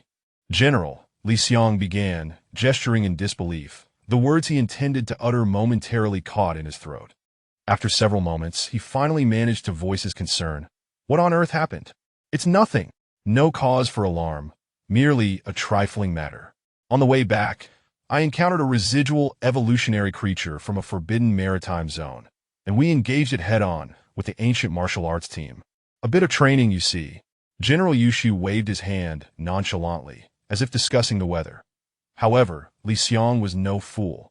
With his keen perception, he recognized that the battle from a few hours prior was far from the simplistic affair described by General Yushu, especially considering that even his prized weapon had been damaged. The ferocity of the encounter was all too evident. "Do not worry. There were no fatalities, merely 2 serious injuries and 1 minor one." Observing Li Xiong's concern, General Yushu seemed to read his thoughts. Subsequently, General Yushu's demeanor shifted to one of seriousness as he spoke in low tones. "This time, our reconnaissance of the Kunlun Mountains has indeed yielded substantial results, even exceeding expectations. Not only in terms of intelligence, but also in the acquisition of heavenly materials and treasures." In the ensuing 10 minutes, Li Xiong absorbed all the information, gaining deeper insights into the Kunlun Divine Palace's leader and the previous night's confrontation in the Forbidden Zone. "Dragon fruit? If this is the case, that would be splendid. We could potentially double our extraordinary life forms, and even you, General, might be on the verge of touching the threshold of the 2nd tier." Li Xiong exclaimed, his spirits lifted, the news invigorating him like a potent stimulant.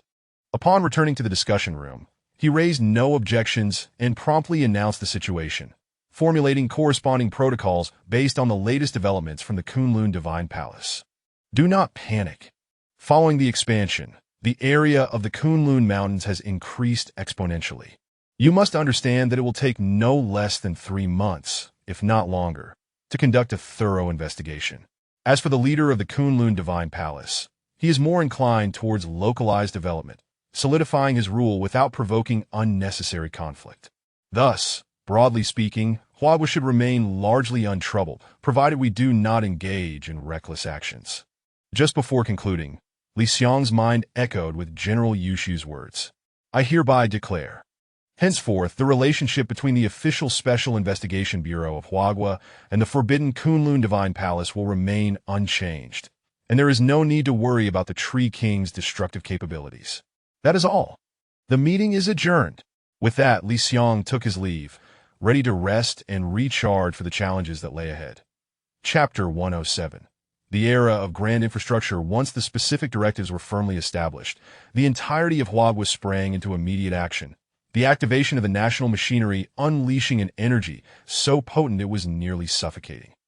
Within a mere minute, the pertinent red orders were executed directly from the higher headquarters, cascading down through the layers of command. That the Kunlun branch, formerly known as the Kunlun Blockade Base, boasted a cadre of over 10,000 base warriors. However, due to the strategic significance of the Kunlun region, it was subsequently disbanded and restructured that Li Xiong incorporated it under the direct jurisdiction of the Special Investigation Bureau, transforming it into the principal branch of the Kunlun mountain range. Tao Jun, the former highest commander of the Kunlun base, was naturally appointed as the head of the Kunlun branch at 3 o'clock in the afternoon. Having just concluded an inspection of the Kunlun branch, he received a red message from the higher headquarters. Upon opening it, he discovered the specific handling directives that had been decided in the midday discussion. Overall, there was but a singular theme encapsulated in one word: stability. Stability in self-improvement, stability in regional expansion, stability in external policies, and stability in perspective and vision.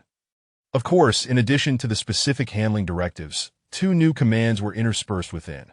The first, due to the extensive territorial stretch leading to widespread destruction of foundational infrastructure, causing extremely adverse effects. The think tank, after thorough deliberation, has mandated the commencement of the Grand Infrastructure Era.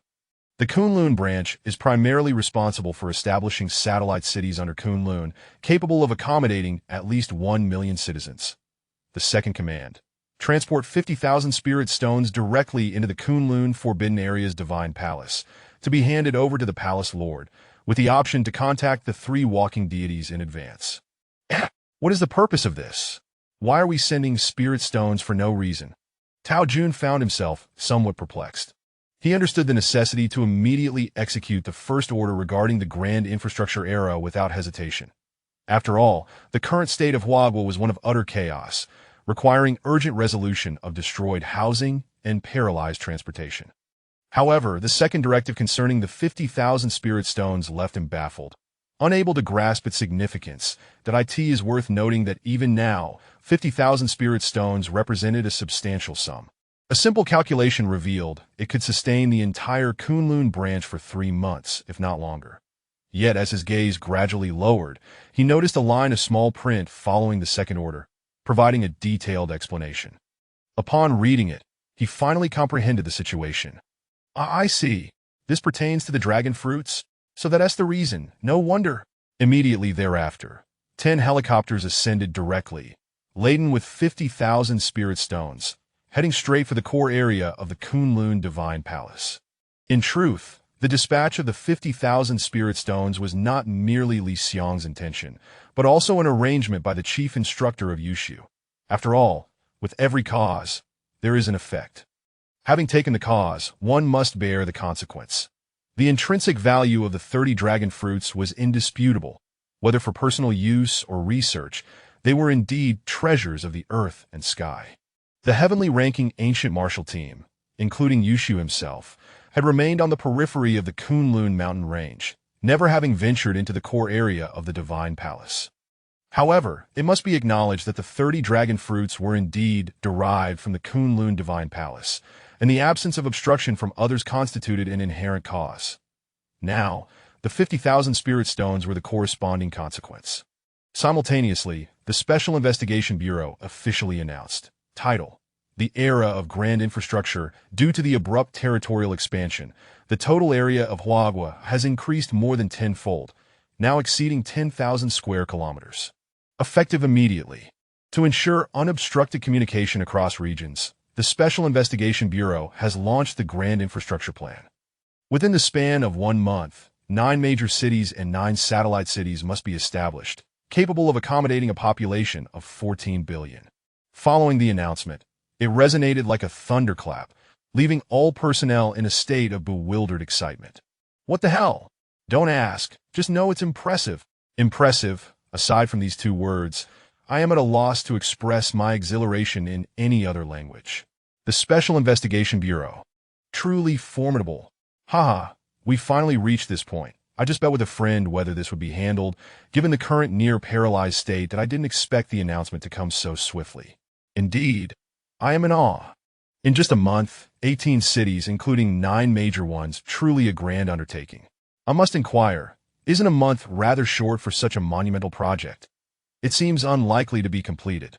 How could that be? Just look at the current era. As long as the awakened individuals take action, it will be effortlessly accomplished. Chapter 108. The Mysterious Unknown Zone, Part 1. In the blink of an eye, within mere seconds, a second announcement was made, following the previous one. This new notice, adorned with intricate details, was simultaneously uploaded to the official Weibo account, prominently pinned at the very top of the page, capturing every viewer's attention. It stated, effective immediately. The Special Investigation Bureau is recruiting elemental controllers in 3 categories: Earth evolutionists, metal evolutionists, and water evolutionists, for the temporary task of constructing cities.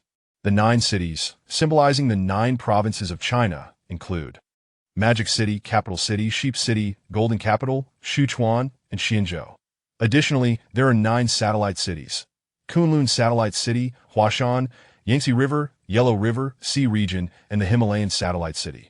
Salary and benefits. Ranging from 1 star to 9 stars, corresponding to 1 spiritual stone per day for a 1-star evolutionist, and 9 stones for a 9-star evolutionist at AS for the extraordinary evolutionists. They will receive 1,000 stones monthly, along with 3 spirit fruits. The impact of this announcement, coupled with its sensational nature, left the... Eventually, they found themselves engrossed in the online posts, seeking the latest updates rather than attending to their daily affairs. Before long, within just a few minutes, the corporate groups were the first to respond, promptly disseminating relevant information on Weibo. Howen Group, our company boasts 25 elemental awakening evolutionists, with a maximum of 8 stars and a minimum of 5 stars, responding to the nation's call by temporarily assigning them to the Special Investigation Bureau. Jingbei Group : Effective immediately, Jingbei Group announces the unconditional submission of all equipment required for city construction, including materials from the corpses of evolved creatures from the nearest warehouse. Dongfeng Group: our company possesses 10 large transport aircraft, which will be directly transferred to the official Special Investigation Bureau for city construction. Shanshui Group: Effective immediately, the mining company under Shanshui Group will cooperate unconditionally with the Special Investigation Bureau, striving to enhance our production and expedite city construction. That if the Special Investigation Bureau's announcement elevated the atmosphere, the official declarations from various corporate groups ignited a fervent enthusiasm. Consequently, the related fervor surged, with over 1 million posts flooding in. Goodness gracious! The corporate groups are stepping up. This is clearly the Special Investigation Bureau rallying the nation's strength. Absolutely. A modicum of common sense reveals that the situation is indeed critical, and city construction must be completed in the shortest possible time. Howen Group is truly formidable. Not long ago, they underwent significant upheaval and have just completed their restructuring. They are indeed living up to the legendary reputation of decisiveness. Brothers, anyone interested in joining? I am an Earth Element Awakener. The salary is decent, and it feels good to contribute. Older brother upstairs, let's go together. Great minds think alike. Not only is there a generous salary in spiritual stones, but we can also make a meaningful contribution. Thus, the entire populace became engaged. Within less than half a day, the Special Investigation Bureau had recruited over 100 elemental awakening evolutionists in certain regions, and according to preliminary statistics, more than 10,000 elemental awakening evolutionists had joined the ranks of city construction, with a steady influx of various supplies. Excellent. Relay the message. Commence immediately. No individual is permitted to delay the progress of the project. I have but one command, and that is to execute everything according to plan. In the headquarters of the Special Investigation Bureau in the capital city, Li Xiang reviewed with their assistance. I reckon we won't need even a month. Li Xiang had not anticipated such a swift response from these corporate entities. Very good. Splendid. We can always provide some compensation later. The most crucial matter remains the 9 cities. Simultaneously, in the Kunlun Mountains, within the vast expanse of the western region, a trio accompanied by the Tiger Guard arrived at the largest unknown area in the west, guided by their mission directives. What? Why does it seem so hazy inside? Ajay, how does it feel? Use your mental power to scout. If there's anything amiss, we can prepare ourselves in advance. Wang Bo halted his steps, gazing at the unknown zone before him, a hint of trepidation flickering in his eyes as he addressed Li Jie beside him. Author's note. Here is the second update. Stay tuned for the third, Chapter 109. The Mysterious Unknown Zone, Part 2. Upon hearing these words, Li Jie shook his head directly, responding with a hint of resignation. No, here, for some unknown reason, my mental energy is completely blocked. With my total mental capacity, I simply cannot penetrate it. What the hell? If that's the case, doesn't that mean you're blind now? Wang Bo, ever the unreliable one, chimed in with audacious remarks that bordered on incredulity. Li Jie remained silent. Is it appropriate for me to utter a curse here? Blind. You are the blind one. Your entire family is blind. In that moment, Li Jie felt as though 1,000 stampeding alpacas were trampling through his mind. Indeed, it is so. It appears that our 5 senses, as well as our mobility, are severely restricted here, plummeting dramatically. It is likely that the Palace Master sent us 3 to investigate precisely because of this mental energy blockade. Otherwise, with the vast expanse of mental energy surrounding us, it would be far more effective than any probe we could conduct. there would be no need for us at all. At that moment, Xiao Jigua joined the conversation, speaking up. After a while, the three men scrutinized the enigmatic area before them, their curiosity piqued. Before them lay a hazy, black mist, undulating and swirling with the wind, imparting an aura of mystery. It enveloped their surroundings like a thick veil, obscuring not only their vision, but also their mental faculties. This is truly bizarre. What on earth happened here? How did we stumble upon such a phenomenon? Wang Bo expressed his bewilderment, glancing apprehensively at the unknown zone that lay so close. Let us move. We can't linger outside. Let us delve into the specifics within. With that, Li Jie took the lead into the unknown zone, followed closely by the other two, forming a defensive triangular formation.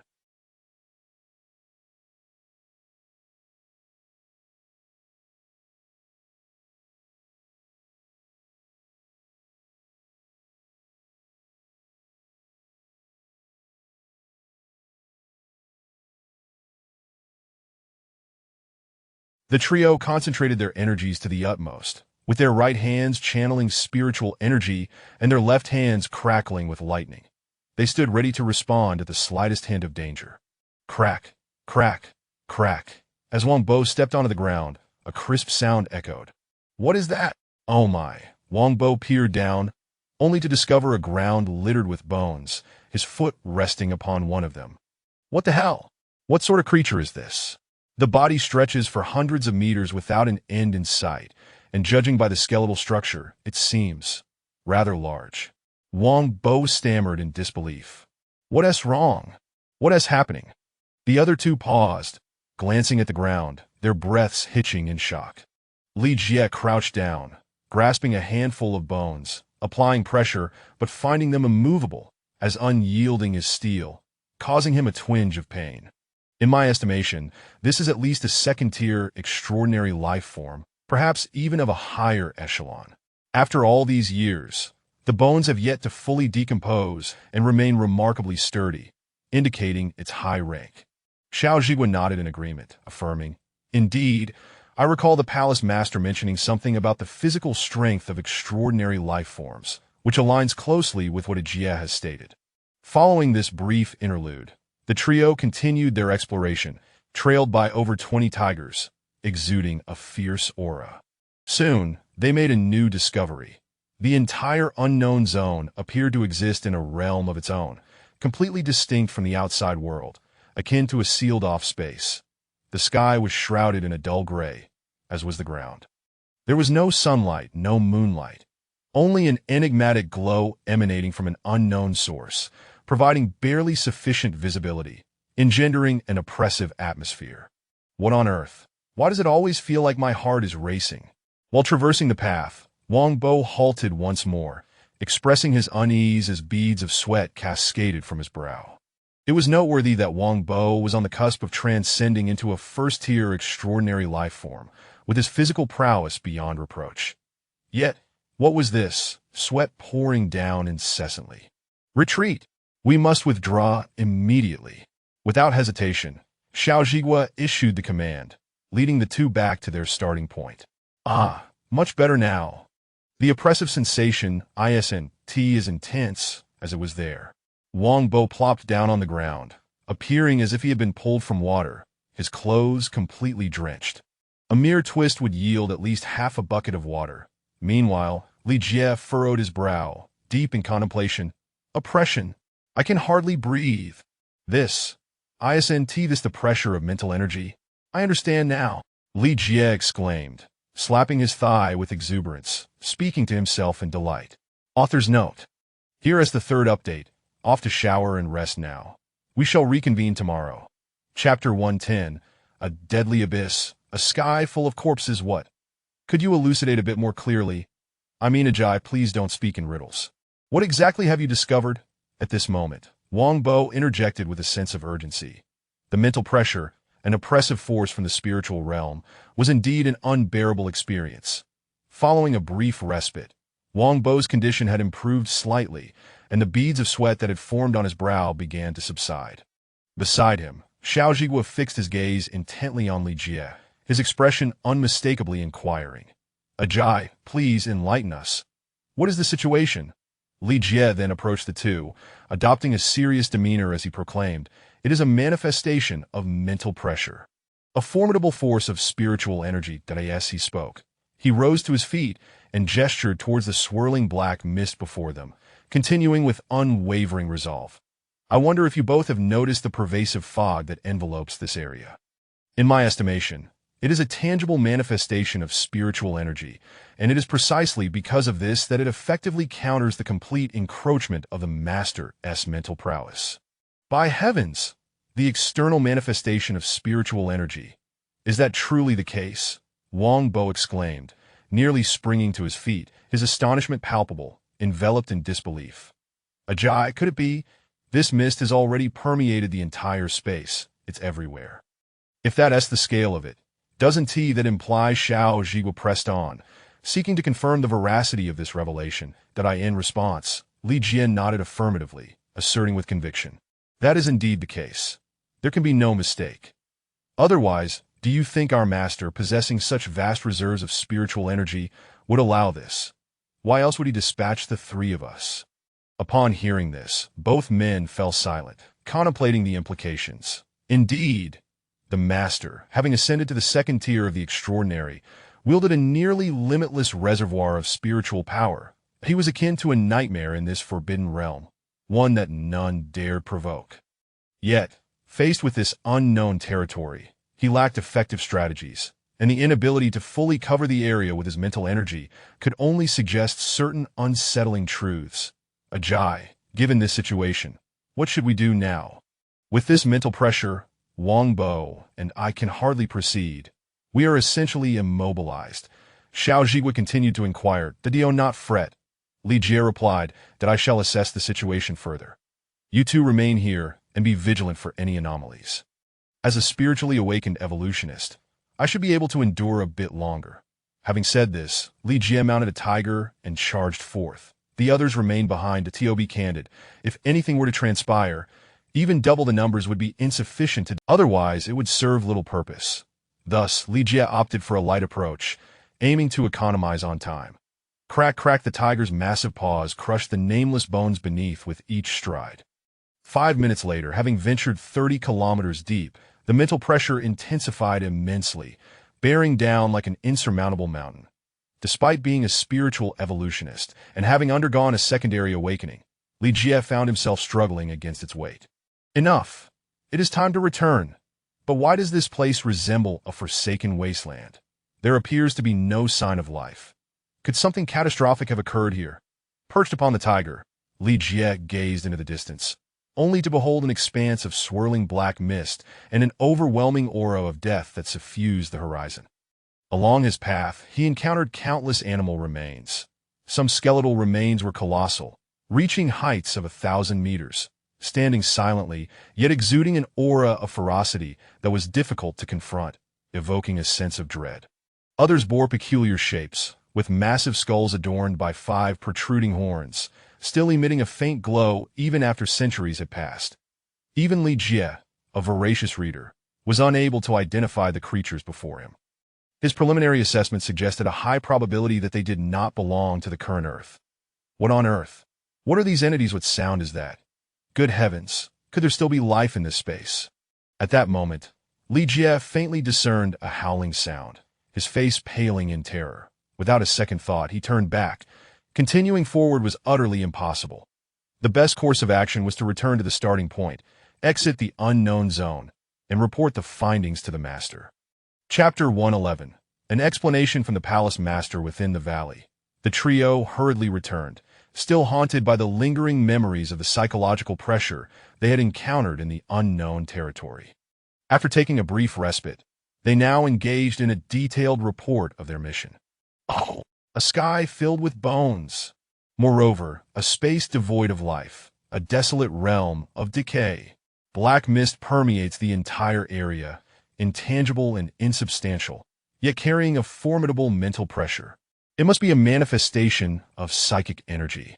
Then, after a moment of contemplation, Su Che began to piece together the information from their reports. No longer entirely in the dark as he had been at the outset, He at least grasped the environmental conditions of the unknown area, which, to some extent, corroborated his own suspicions.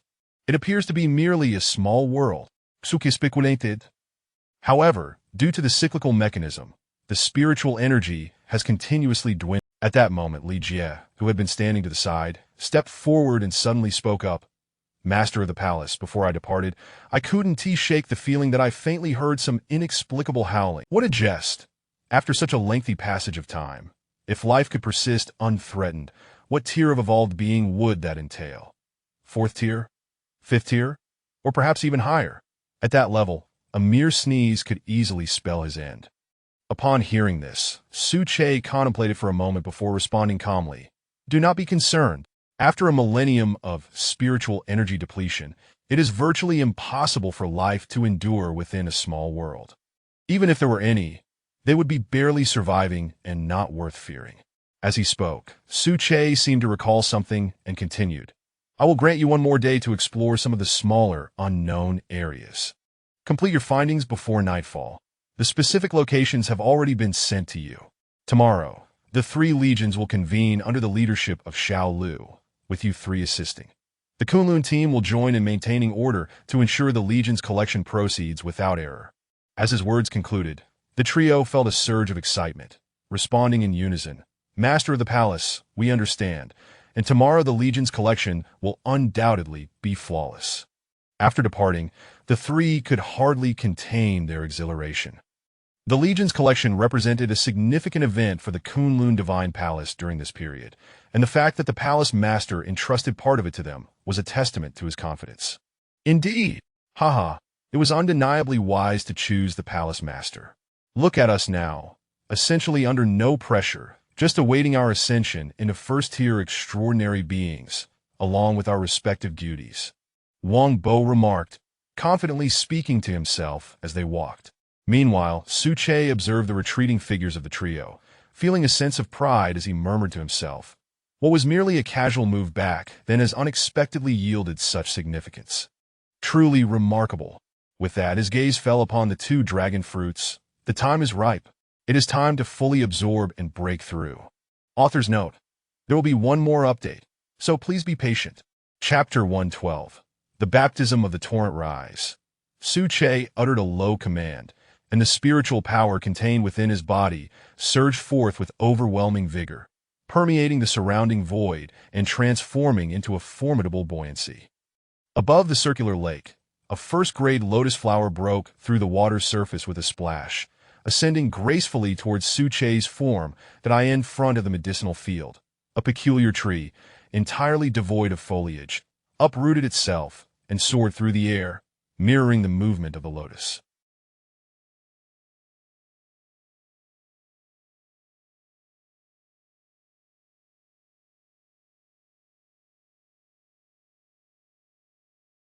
The male and female dragon fruits corresponded to the principles of yin and yang, embodying the saying, lonely yin does not give birth, solitary yang does not thrive. Only through the harmonious coexistence of yin and yang can endurance be achieved. In a similar vein, when consuming the 2 dragon fruits, Su Che had to ensure they were ingested simultaneously, allowing for the mutual harmonization of the energies of yin and yang to attain the optimal effects of dragon energy. Should either be consumed in isolation, it would result in the lethal properties of celestial treasures, each capable of inflicting irreparable damage within the body. Either the yang energy would erupt, incinerating from within, or the yin energy would explode, freezing the interior. Even Su Che, now a second-tier extraordinary being, would have to pay a steep price. With a resounding bang, the soil ruptured as the 2 main root systems emerged, twisting and curling through the air like a rolling dragon, accompanied by a howling sound. Ahead, a dark point materialized, enveloped by the second divine ability, Devour, directly adhering itself to the 2 dragon fruits. Boom upon contact, Su Che felt an overwhelming torrent of heat surging within him, distinct from spiritual energy. This force was both ferocious and gentle, a paradoxical amalgamation that in a single breath. Within the span of less than a second, it engulfed his entire being. Each cell in his body incessantly absorbed the energy, the pure dragon energy. Due to the dragon energy, his exterior radiated a golden hue, appearing as though adorned with a halo of light, exuding an aura of sanctity and reverence. Subsequently, the essence emanating from his body began to swell dramatically, and his stature visibly increased at a frenzied pace, almost 2 to 3 meters in the blink of an eye. Goodness, has the master broken through again?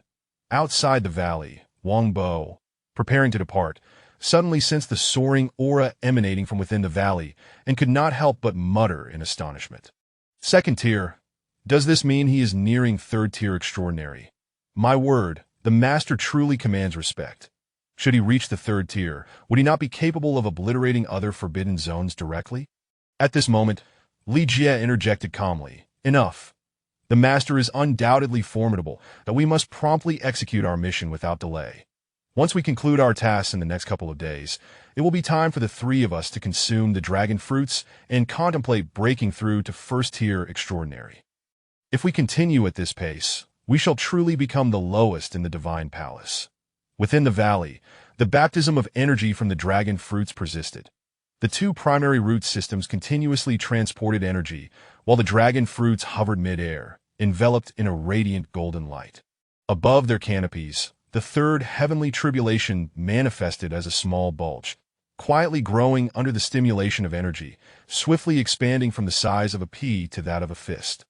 Upon closer inspection, the sound of distant thunder could be heard at this juncture. Su Che's consciousness began to descend amidst the energy, immersing himself in the ocean of dragon energy, aided by its power to comprehend the nuances of his realm. He was largely oblivious to the external circumstances as he pursued the next step in his evolution, as expected. The bloodline inheritance speaks true. The medicinal effects of the male and female dragon fruits are indeed unique.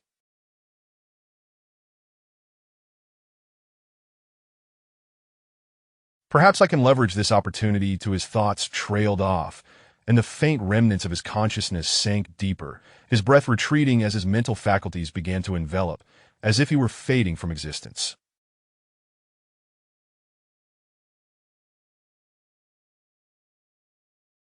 Meanwhile, as news of the military recruitment spread, the entire Kunlun mountain range erupted in fervor, not only in the core area of Kunlun Divine Palace, but also in the surrounding peripheries.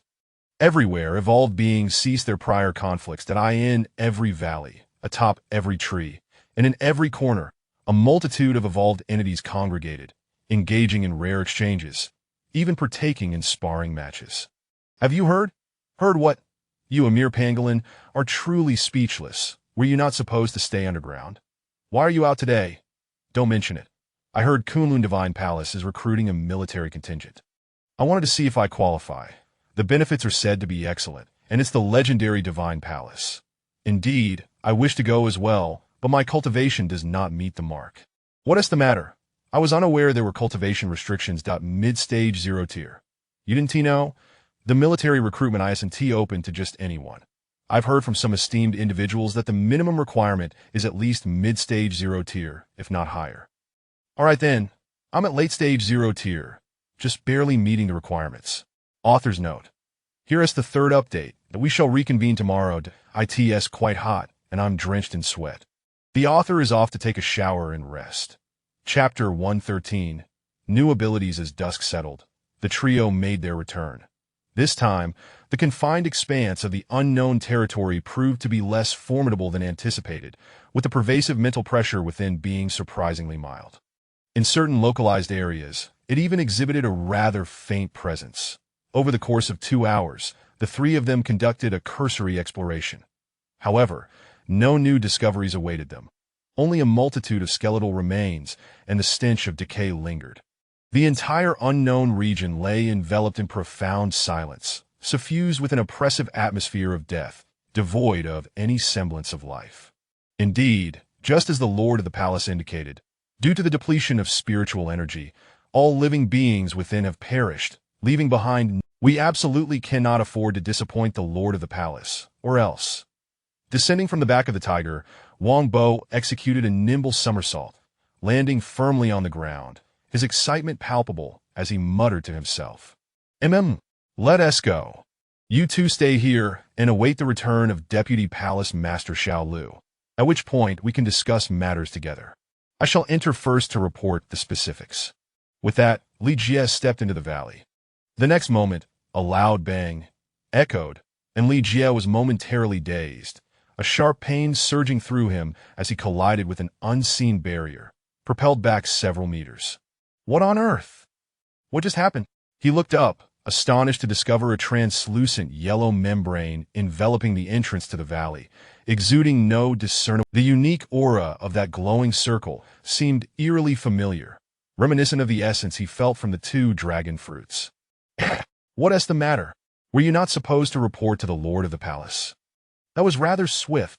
Upon seeing Li Jie return, Wang Bo inquired, a hint of confusion evident in his tone. That I in response.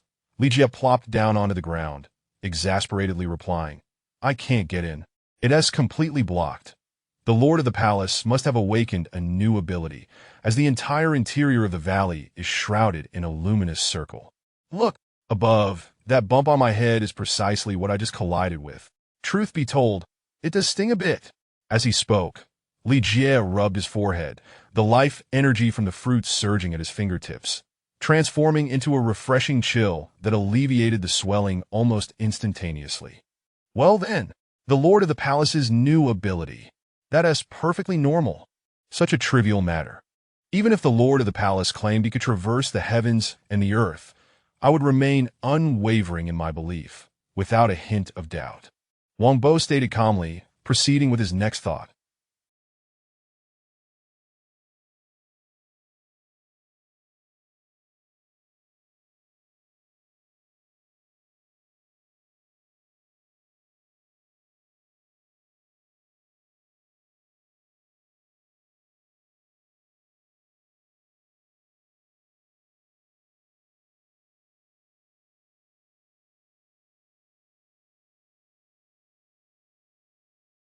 In the Magic City at the Dao Palace Academy, construction was underway for the grand city of Magic City.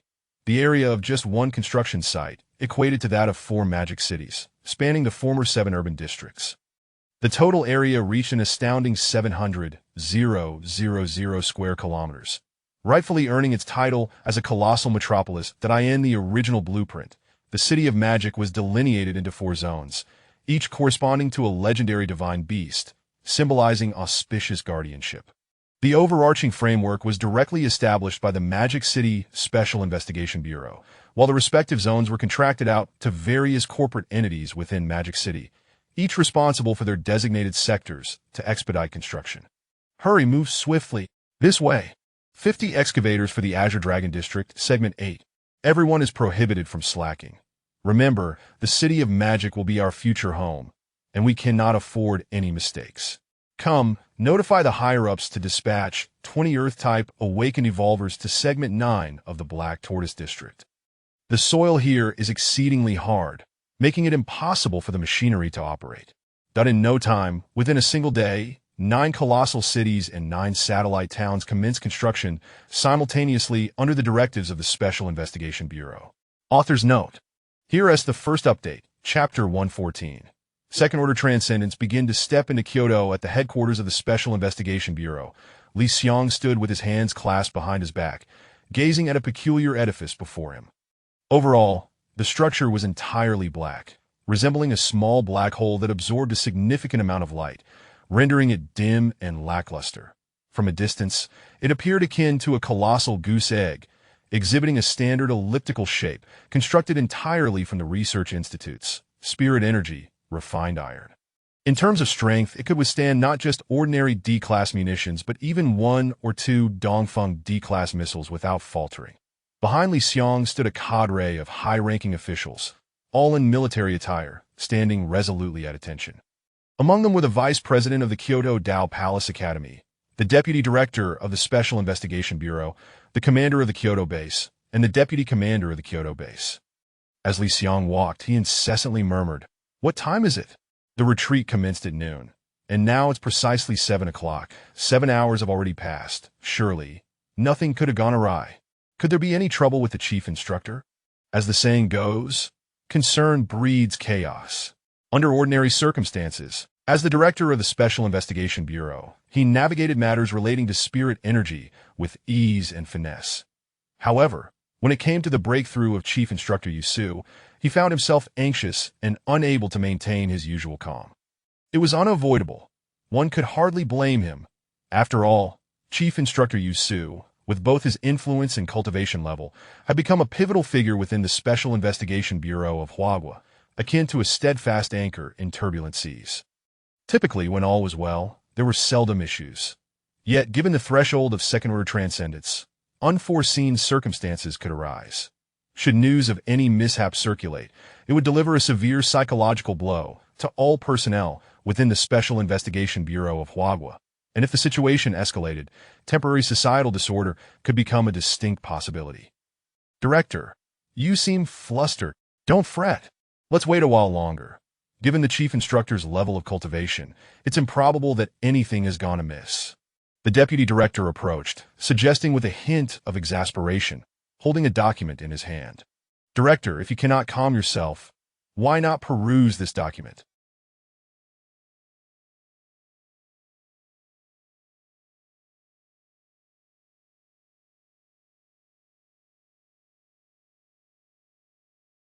It was just delivered by the secretary and pertains to the global temporary regulations.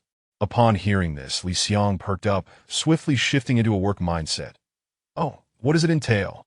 If I recall correctly, we just conducted a video conference a couple of days ago, right? Is the process moving this swiftly? As he spoke, Li Xiang opened the report and began to peruse it. The document was not extensive, spanning only 3 pages, and contained a rough outline detailing the objectives of 4 other nations involved at this juncture. The deputy director continued, a glimmer of amusement in his voice. Haha, they are indeed anxious. Our Huagua, with its vast territory, while threatened by 7 forbidden zones, has, apart from some maritime restricted areas, seen the rest of the zones in a state of recuperation, exhibiting no overt aggression. In contrast, their situation is entirely different. Take Bear Country, for instance. Just last night, a small forbidden zone in the mountains, for reasons unknown, unleashed a beast tide, with tens of thousands of evolved creatures sweeping across several villages. According to related data, over the course of a single night, they were compelled to deploy over 1,000 D-class munitions just to quell the chaos. As the word settled, Li Xiang pondered for a moment, weighing the pros and cons in his mind. Reply to them, affirming that the Special Investigation Bureau, representing the official stance of Huagua, agrees to the global temporary regulations outlined in the document, though certain critical matters require further discussion. Understood. I shall attend to it immediately. The deputy director responded without hesitation, striding towards the exterior of the building to prepare the necessary reply. After all, the global temporary regulations were of paramount importance and could not be delayed. Just as Li Xiang was preparing to relax, a tremendous aura surged forth from the egg-shaped structure, permeating the air with a palpable spiritual pressure. It felt as if an immense mountain had suddenly descended upon each individual, rendering them breathless. Second-order transcendence. Indeed, there exists a profound mystery, an unparalleled realm. What a thrill! What exhilaration! From within the building, a raucous laughter erupted, echoing with joy and excitement. Those before it understood that it was Chief Instructor Yusu. Second-order transcendence. We have attained second-order transcendence. Chief Instructor Yusu has crossed the threshold into the realm of transcendence. Some, concurrently, at the Huashan Forbidden Zone, the Huangshan Forbidden Zone, the Maritime Forbidden Zone. A magnificent aura began to unfurl, as if at that very moment, the gates to second-order transcendence had swung wide open. Chapter 115. The Legion's Recruitment, Part 1. The second-tier extraordinary beings have stepped into a new realm, representing a profound distinction in the hierarchy of life forms. The disparity when compared to first-tier extraordinary beings is akin to the difference between the clouds and the mud, marked by a qualitative gap that renders them utterly incomparable. The most significant transformation lies in the totality of mental prowess, which has seen a substantial enhancement from its previous state. Even without undergoing mental awakening or evolution, one can still wield a modicum of minor supernatural abilities. For instance, one can probe with mental energy to sense auras, survey the terrain, cloak oneself from detection, or disrupt the consciousness of others. The following day, at 6 o'clock in the early morning, Beneath a hazy moonlight that had yet to dissipate, the vast expanse of the Kunlun mountain range was alive with murmurs, reaching a fever pitch. The trio had risen early and, after a 10-minute journey, arrived at the western zone of the Legion's recruitment at 10 past SIXBY this time. The domain lords from all directions, 2 aerial reconnaissance envoys, the creatures of the valley, and the deputy palace master, the little deer, had already gathered in anticipation. Upon seeing the trio, the gathered individuals offered slight nods, a mutual acknowledgement of presence. Although it had been publicly announced that the recruitment would officially commence at 7, the evolved beings were not naive. They understood the advantages of arriving early. The designated waiting area spanned dozens of square kilometers and was now utterly congested, teeming with a myriad of evolved beings that on the ground, in the water, and in the air, the diversity was overwhelming. The scene was such that even an evolved fly would struggle to navigate through the crowd. What? Goodness! When did our Kunlun mountain range become home to such a multitude of evolved beings? There must be at least 1 million. How do we not notice this before? At this rate, surpassing 10 million seems quite feasible, perhaps even more. Wang Bo gazed at the overwhelming spectacle, astonished by the sheer magnitude of the gathering. Indeed, the Kunlun Divine Palace bears a reputation that extends far beyond the confines of the Kunlun mountain range. Among these evolved beings, there are likely those from other mountain ranges and even forbidden zones, drawn here specifically by our renown. Xiao Ziguo offered a few words, providing Wang Bo with the clearest explanation. At this, Wang Bo nodded in understanding. Though initially slow to grasp the situation, he now comprehended the implications with his companion's elucidation. This is untenable. There are simply too many. We cannot allow this multitude of evolved beings to remain so densely packed. Otherwise, it is inevitable that chaos will ensue. With these thoughts, Li Jie approached the little deer, voicing his concerns. Yes, let us divide them into 3 groups. That will save time.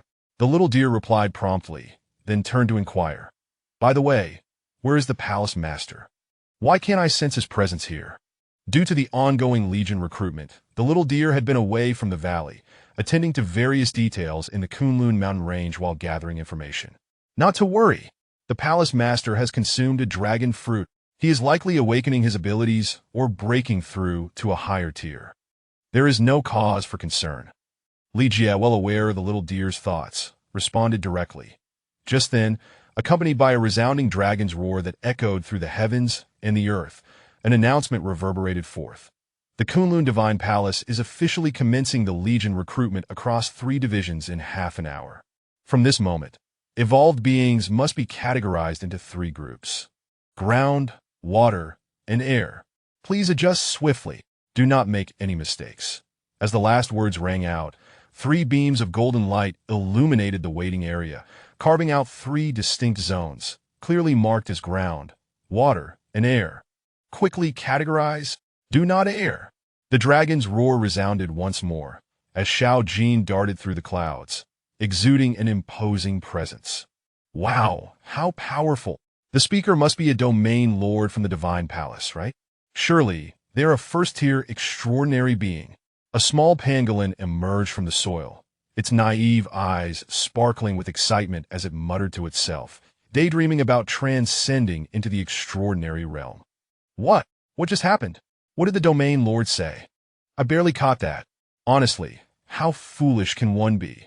Why even bother with ears if you're just going to stand there motionless? Hurry and delineate your area. Right? Delineate your area? I belong to the ground zone. I should be positioned.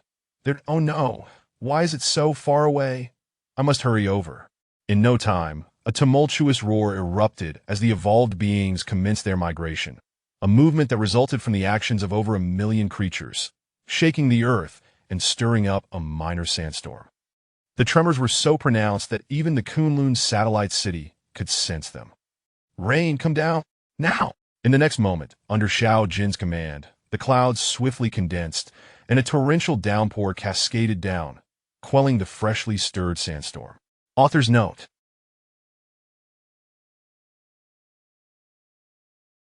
Here is the 3rd update. Until we meet again tomorrow, it's time for a bath and some rest. Please encourage me with your requests for updates, 5-star reviews, and suggestions. Chapter 116 Legion Recruitment, Part 2, at 6:50 in the morning, with merely 10 minutes remaining until the official commencement of the Legion's recruitment. The 3 designated areas were densely populated with evolutionary beings from various regions, mingling closely together, reminiscent of a colossal kin of sardines. In the aerial expanse above, thick and dark clouds loomed ominously, casting a shadow over the ground below, which appeared shrouded in twilight. This was the collective result of flocks of avian evolutionary beings gathering together, blocking out the sun. Any unacquainted onlooker arriving suddenly might very well be struck with terror at the sight that a rough estimate indicated that there were at least tens of millions of evolutionary beings congregated within the 3 areas.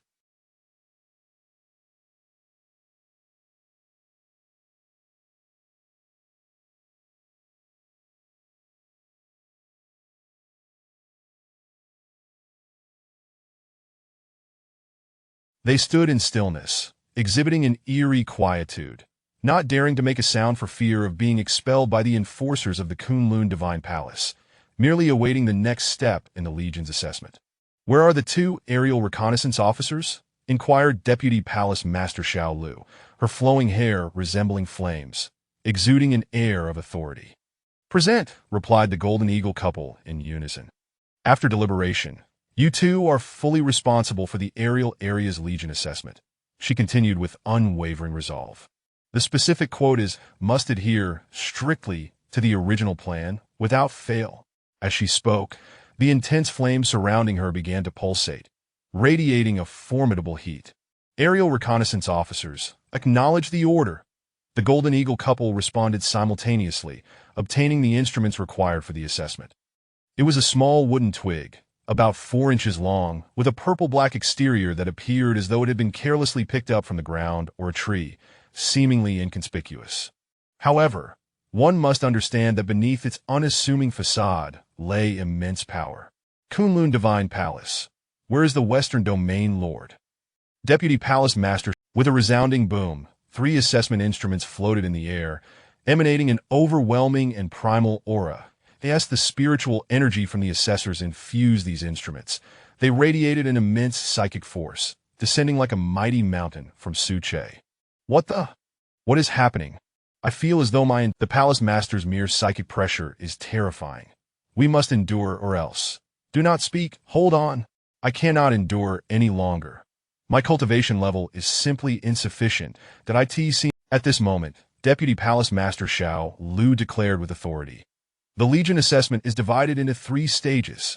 First stage, cultivation level. The 3 factions legions are the core forces of the Kunlun Divine Palace, requiring all evolutionary beings to reach the mid-level of the 0 stage. Second stage, psychic pressure. Those who can withstand a wisp of the Palace Master's aura for over 3 minutes shall pass the 2nd stage. As for the 3rd stage, Xiao Lu hesitated momentarily, preparing to wait for a while. After all, simply put, the 1st and 2nd stages constituted a combined assessment for the Legion. This ensured that while testing cultivation levels, the corresponding psychic strength was also evaluated, thus minimizing the chances of some evolutionary beings concealing their true levels to exploit the situation. 1 minute later, the 3 faction areas witnessed a significant reduction, with only around 4 million remaining from the original tens of millions. Goodness! So many? This is going to tire us to death. I cannot continue. Let me rest for a moment and recover some spiritual energy. Wang Bo plopped down on the ground, wiping the sweat from his forehead. Tens of millions. We likely have our work cut out for us. Let us inform Deputy Palace Master Xiao Lu to quickly summon all available reinforcements from outside the valley. The few of us are entirely insufficient.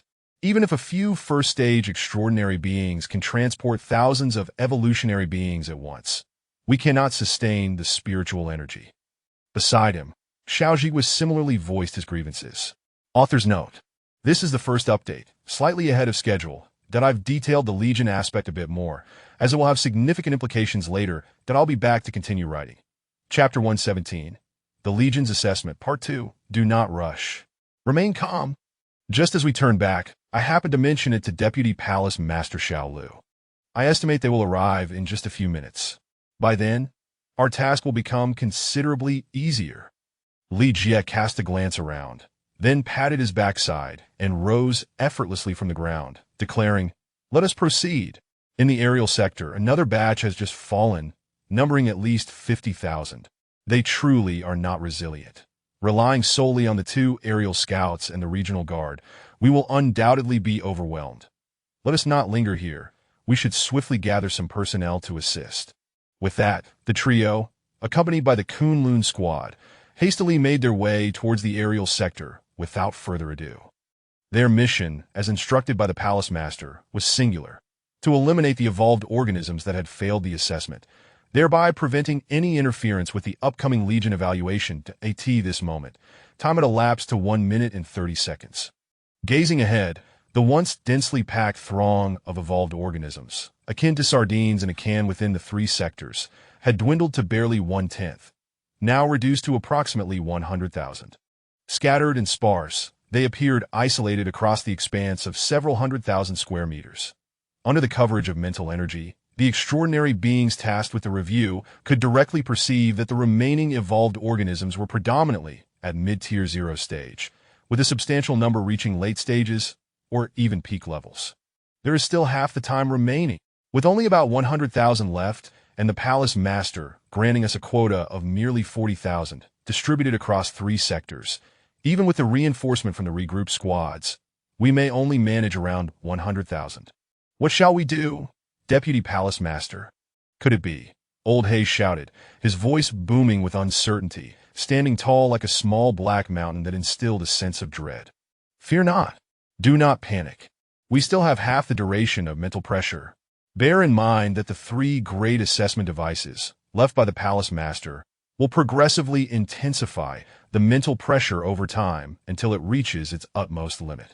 Xiao Lu appeared remarkable. The trio exhaled in relief, with Wang Bo collapsing onto the ground, utterly exhausted, resembling a legendary salted fish that in a mere 30 seconds. The time reached 2 minutes precisely. The 1 million evolved organisms, as Xiao Lu had predicted, faced another considerable reduction following from the original count. Half were swiftly eliminated, leaving only 500,000. What is happening?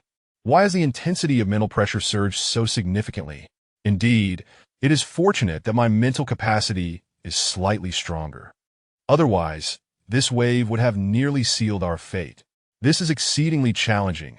The assessment is truly daunting. My goodness, the intensity of mental pressure seems to have reached the late 0 stage. If this continues, we might. Do not fret. I estimate there will be another surge in 30 seconds. In the 3 sectors, some nearby evolved organisms began to murmur quietly. Their words revealed the immense pressure weighing upon them, as the mental pressure emanating from Su Che rendered them breathless. 1 minute remaining. I estimate we will be left with around 300,000, just in time for the 3rd phase. If so, it aligns perfectly with the Palace Master's stated quota. On the platform, Xiao Lu maintained her serene demeanor while observing the situation below, contemplating. The 2nd phase of the assessment is nearing its conclusion. Only 40 seconds remain. Those who pass this assessment will proceed to the 3rd phase, the realm of mental illusions. In there, each will simulate scenarios, crafting a blend of illusion and reality, thereby showcasing their comprehensive abilities. The duration is 3 hours, and it shall commence in 40 seconds. Simultaneously, within the valley, the yellow membrane of the area became increasingly pronounced, now appearing almost tangible. At this moment, the atmosphere inside the valley ceased its ascent, devoid of any movement, as if Su Che were non-existent within. Chapter 118. The Illusion of the Mind, the Power of the Realm. Immediately following the conclusion of the 2nd round of assessments for the Legion's recruitment, the evolutionary beings still standing in the arena predominantly belonged to the late stage of the 0 tier, with a considerable number reaching their peak. A glance reveals them slumped on the ground, large beads of sweat pouring forth and saturating the earth, a testament to the oppressive weight of mental energy. For them, the experience has been nothing short of excruciating, a veritable depletion of their entire vitality. Upon examining the numbers, the original 500,000 has dwindled to approximately 200,000, nearly 30,000, aligning closely with the predictions made by the Deputy Palace Master, Little Deer. I made it through. I truly did not expect to succeed. Indeed, just 30 seconds ago, the sudden surge in mental pressure nearly caused me to faint. Enough chatter, let's rest. There's one final hurdle. If we pass, we shall enter the Kunlun Legion. Absolutely.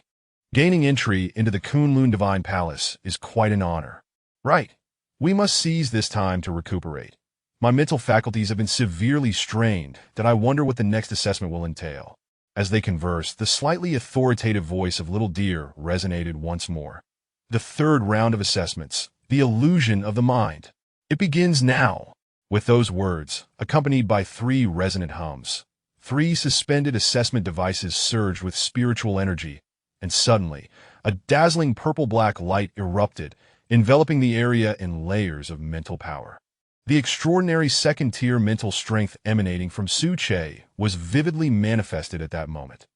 In the span of a breath, an overwhelming wave of mental energy engulfed the entire assessment area, manipulating reality through mental interference to create an illusion, drawing the evolutionary beings into its depths. Consequently, it became apparent that the evolutionary beings remained motionless, akin to lifeless wooden sculptures, impervious to any external disturbances, regardless of how loud they may be. My word, the Palace Master's mental power is at least dozens of times greater than mine. Even with a year's time, I wouldn't be able to catch up. It is indeed vast. It seems boundless. Beside them, Li Jie was left astounded, feeling overwhelmed by the oceanic expanse of mental energy, lost in contemplation. Indeed, for just a moment, I thought the Palace Master had physically descended. Truly. Xiao Jiguan nodded in agreement, picking up the conversation. What else is there to say? Let us join in.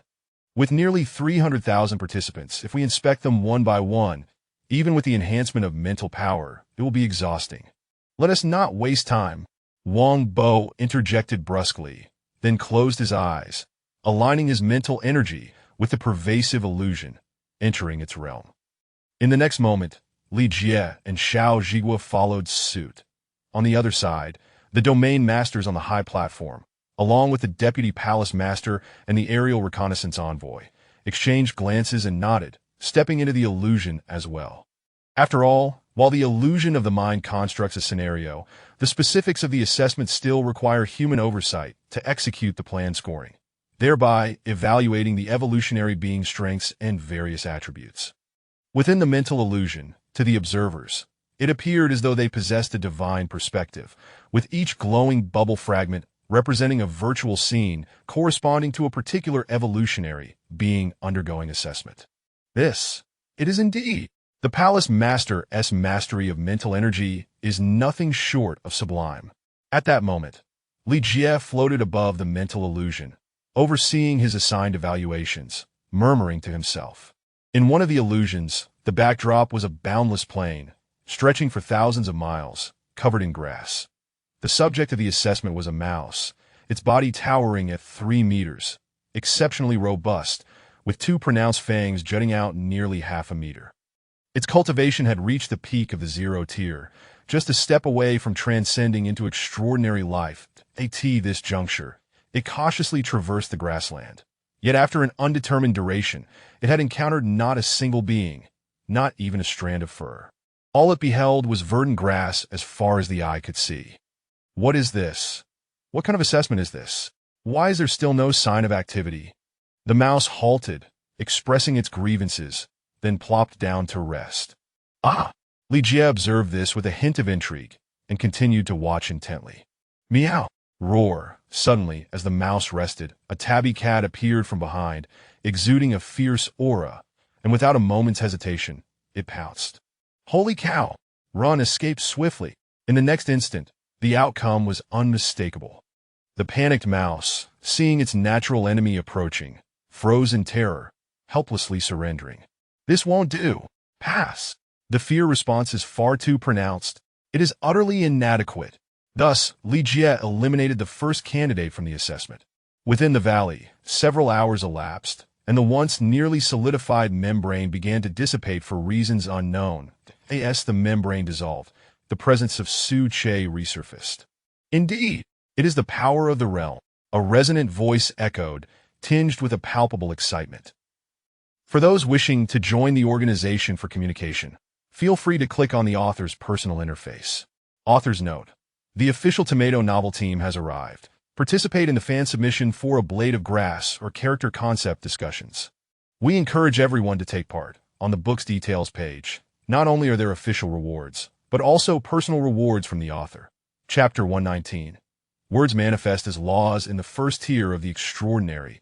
One awakens the power of the physical body, simultaneously giving birth to the first divine ability.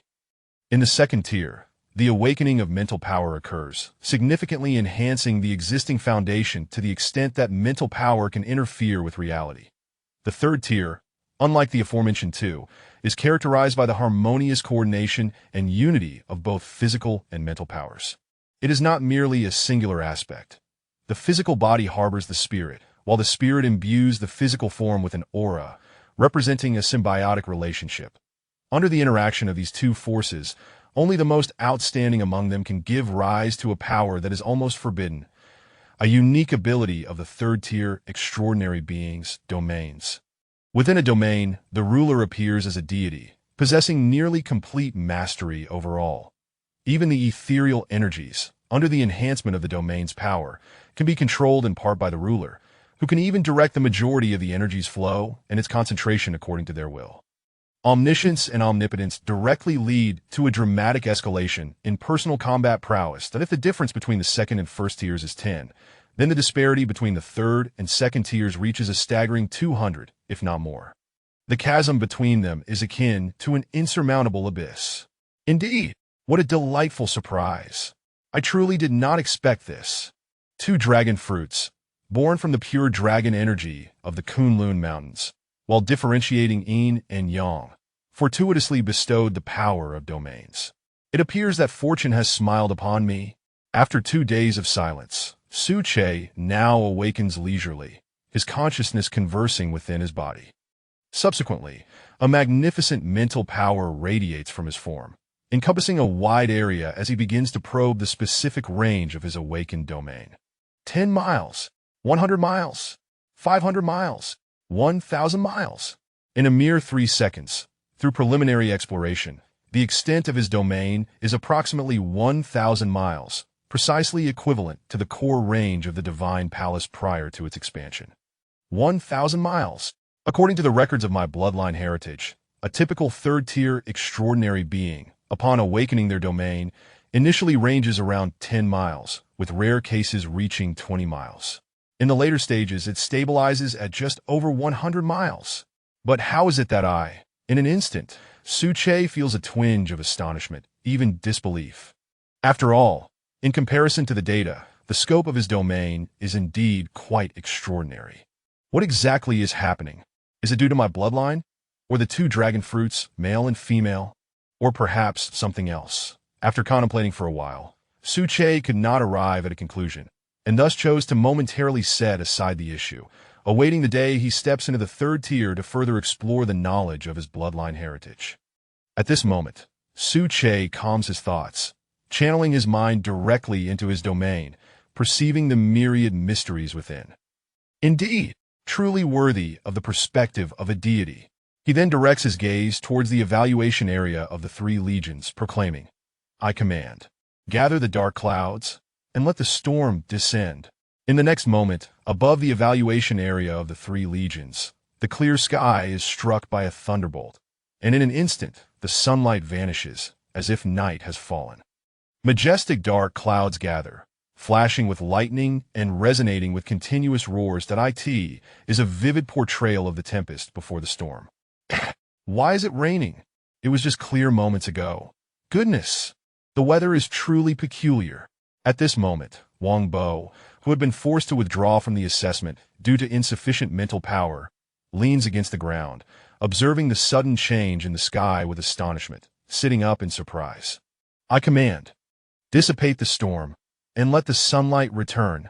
Su Che continues to decree, as if enacting the judgment of a deity. Immediately after his words fall, the dark clouds above the evaluation area of the 3 legions dissipate, allowing sunlight to flood back in. Wow! What is this? Is there a sovereign being?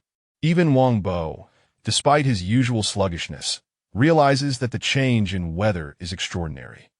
When the palace lord awakens, I must report this immediately. Meanwhile, within the valley, after a brief operation, Su Che, filled with awe, exclaims, "It is truly a manifestation of words as laws. Whatever I conceive in my mind, within the bounds of the rules, simultaneously appears and descends upon the area enveloped by my domain. It seems there are more applications beyond these. There must be others." With that, Su Che ceases his speech and delves deeper into the study of the powers of his domain. Chapter 120. Regional guards. Shortly thereafter, 2.5 hours elapsed, leaving only half an hour until the conclusion of the assessment for the Tri-Front Army Corps. During this period, within the assessment zone of the Tri-Front Army, several evolved beings gradually awakened. Upon regaining consciousness, they discovered that the time had not yet reached its limit, and their faces invariably displayed expressions of resentment. Awakening prematurely yielded but a singular outcome: failure in the third round of assessment. This signified elimination by the Tri-Front Army Corps, rendering them ineligible to join the direct military forces of the Kunlun Divine Palace. In every conceivable aspect, this was indeed a significant blow. Moreover, the initial figure of 300,000 had now dwindled, revealing a starkly sparse presence in the assessment area. Preliminary estimates suggested that only around 160,000 remained, and as time progressed, this number continued to diminish relentlessly. At this juncture, one could overhear a few eliminated evolved beings seated together, lamenting their fates. "Alas, truly, I have only myself to blame for my blindness. The target herb was right on the cliff, yet I foolishly focused on other spiritual fruits, resulting in my immediate elimination. Brother, you are fortunate compared to me. Do you know my predicament? My mission was to slay a serpent, but it cunningly concealed itself among a horde of snakes, at least 1,000 of them. What on earth, in the mental illusion, I stumbled upon a village, and feeling somewhat famished, I merely replenished my nutrition. And guess what? I was promptly eliminated. Even now, I remain baffled as to why." The last speaker, a crocodile with eyes the size of lanterns, ambled restlessly in the mud, its 9-meter-long body and dark, armored exterior exuding an air of ferocity.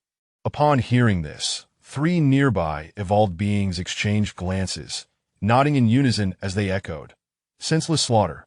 Underestimating the target. According to the regulations of the Kunlun Divine Palace, you have directly violated Articles 3 and 5, deserving dual penalties. How could you possibly escape elimination? This is not mere misfortune. It is your just deserts." Meanwhile, on the terrace, the Deputy Palace Lord, Little Deer, awakened, accompanied by the 4 regional lords. Naturally, the trio was not absent. In fact, they had all withdrawn an hour earlier, including Li Jie, as none had yet transcended into a first-tier extraordinary life form. Even Li Jie, an evolved being of the mental domain, possessed a finite mental capacity and could not exert himself for prolonged periods. Deputy Palace Lord, there are still 150,000 remaining, which corresponds perfectly to 20 minutes. I believe we can expect around 100,000 to survive in the end. Setting aside the top 40,000, let the rest be allocated to our 4 regions, that we are still short of the 4 regions guards. What do you think? Little Jean stepped forward, his eyes sparkling with a hint of flattery as he spoke, that it was evident to any discerning observer that he had ulterior motives. "Oh, the 4 regions guards? The specifics of the plan depend on the Palace Lord's precise directives. As for the military corps recruitment, I can only make decisions regarding the direct core of the Tri-Front Army. For everything else, the Palace Lord has not granted me the authority, and I am powerless to intervene." Little Deer replied nonchalantly, fully aware of Little Jin's intentions, to preemptively assign some. However, it was clear that he had miscalculated. Undeterred, Little Jean channeled his youthful exuberance from months past, continuing, "Little Deer, just a brief advance. Who does it harm? After all, they are all part of our Kunlun Divine Palace. Wouldn't you agree? Once the Palace Lord's direct core is completed, can we let the Western region come first? If that is not feasible, just consider it." As if I never spoke. As soon as he finished, the other 3 regional lords stepped forward in unison, forming a line and fixing their gaze intently upon Little Jean, their intentions unmistakable. "In our 4 regions, we shall compete fairly, awaiting the palace lord's decree.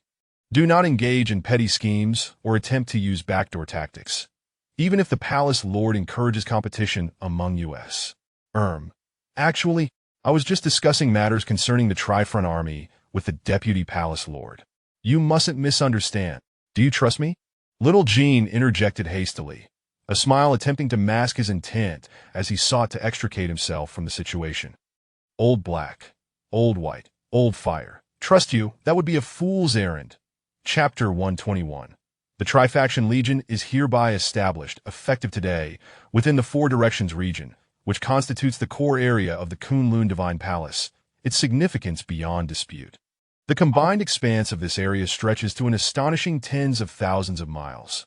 Within this vast territory lie various mountains and lakes, veins of spirit stones, celestial fruits, and enigmatic unknown realms, each bearing testament to the. Thus, from the outset, Suche meticulously considered the relevant arrangements, locations, personnel, and even the 10-year plan for the future. Each decision firmly adhered to the preordained trajectory of his original blueprint. The lords of the Four Directions emerged from the valley, their relationships naturally amicable. To put it simply, they could almost share the same trousers. Most importantly, within Suche's grand design, the Four Directions region, inclusive of its lords, is to not only nurture their respective regional strengths but also maintain close connections while engaging in systematic competition across various domains. After all, it is through competition that progress is forged. Only then can the Kunlun Divine Palace continue to advance.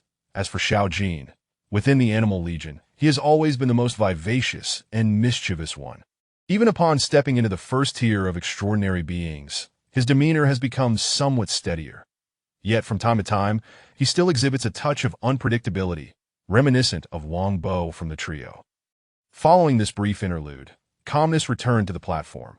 Their gazes were predominantly fixed upon the assessment area below, keenly observing to discern which of the millions of evolved beings would ultimately remain, or rather, how many would be left in the end. 5 minutes remaining. The aerial region currently hosts 30,000. The terrestrial region now has 40,000. The aquatic region is at 30,000. Wang Bo cast his eyes downward, clarifying the remaining number of evolved beings, and continued, indeed, according to my estimations, approximately 90,000 should remain, from which we can select 40,000 based solely on rankings. Exactly. Our mission is accomplished. We can wrap things up and step into the first tier of the extraordinary. Beside him, Xiao Zhua chimed in, displaying his delight. 10 minutes elapsed, and with a resonant hum, the three hovering evaluative artifacts in the air retracted their formidable mental energies, dismantling the constructed mental illusion, and gradually descended into the hands of the Deputy Palace Master, Xiao Lu. In the next moment, the evolved beings awakened. What? May I inquire where this is? The mental illusion of the Legion's assessment? Or is it the western region of the Kunlun Divine Palace? What the hell?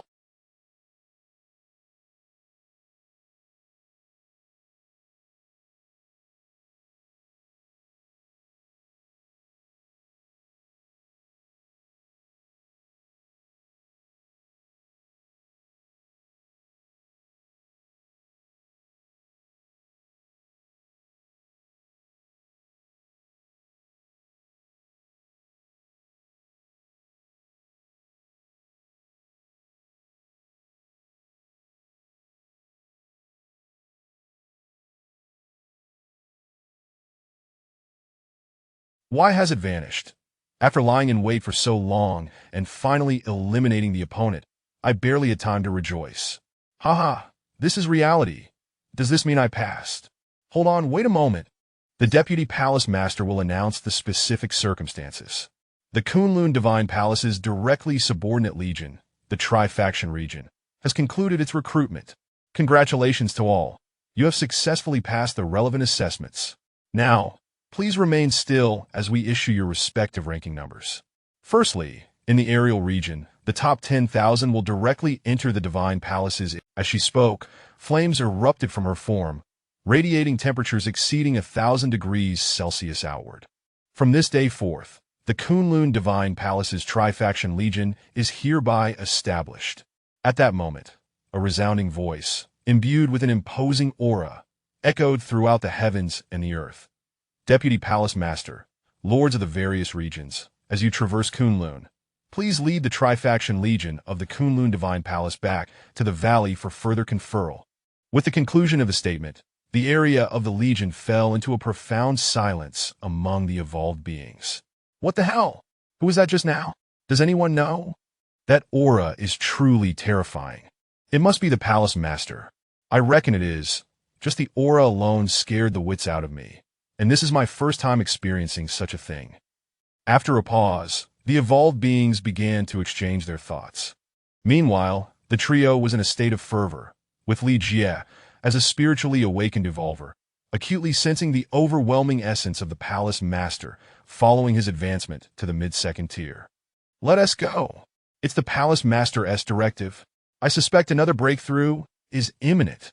Moreover, I feel something significant will transpire upon our return. Author's note.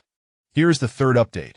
I am utterly exhausted and yearning for sleep, off to shower and rest now, though we shall reconvene tomorrow.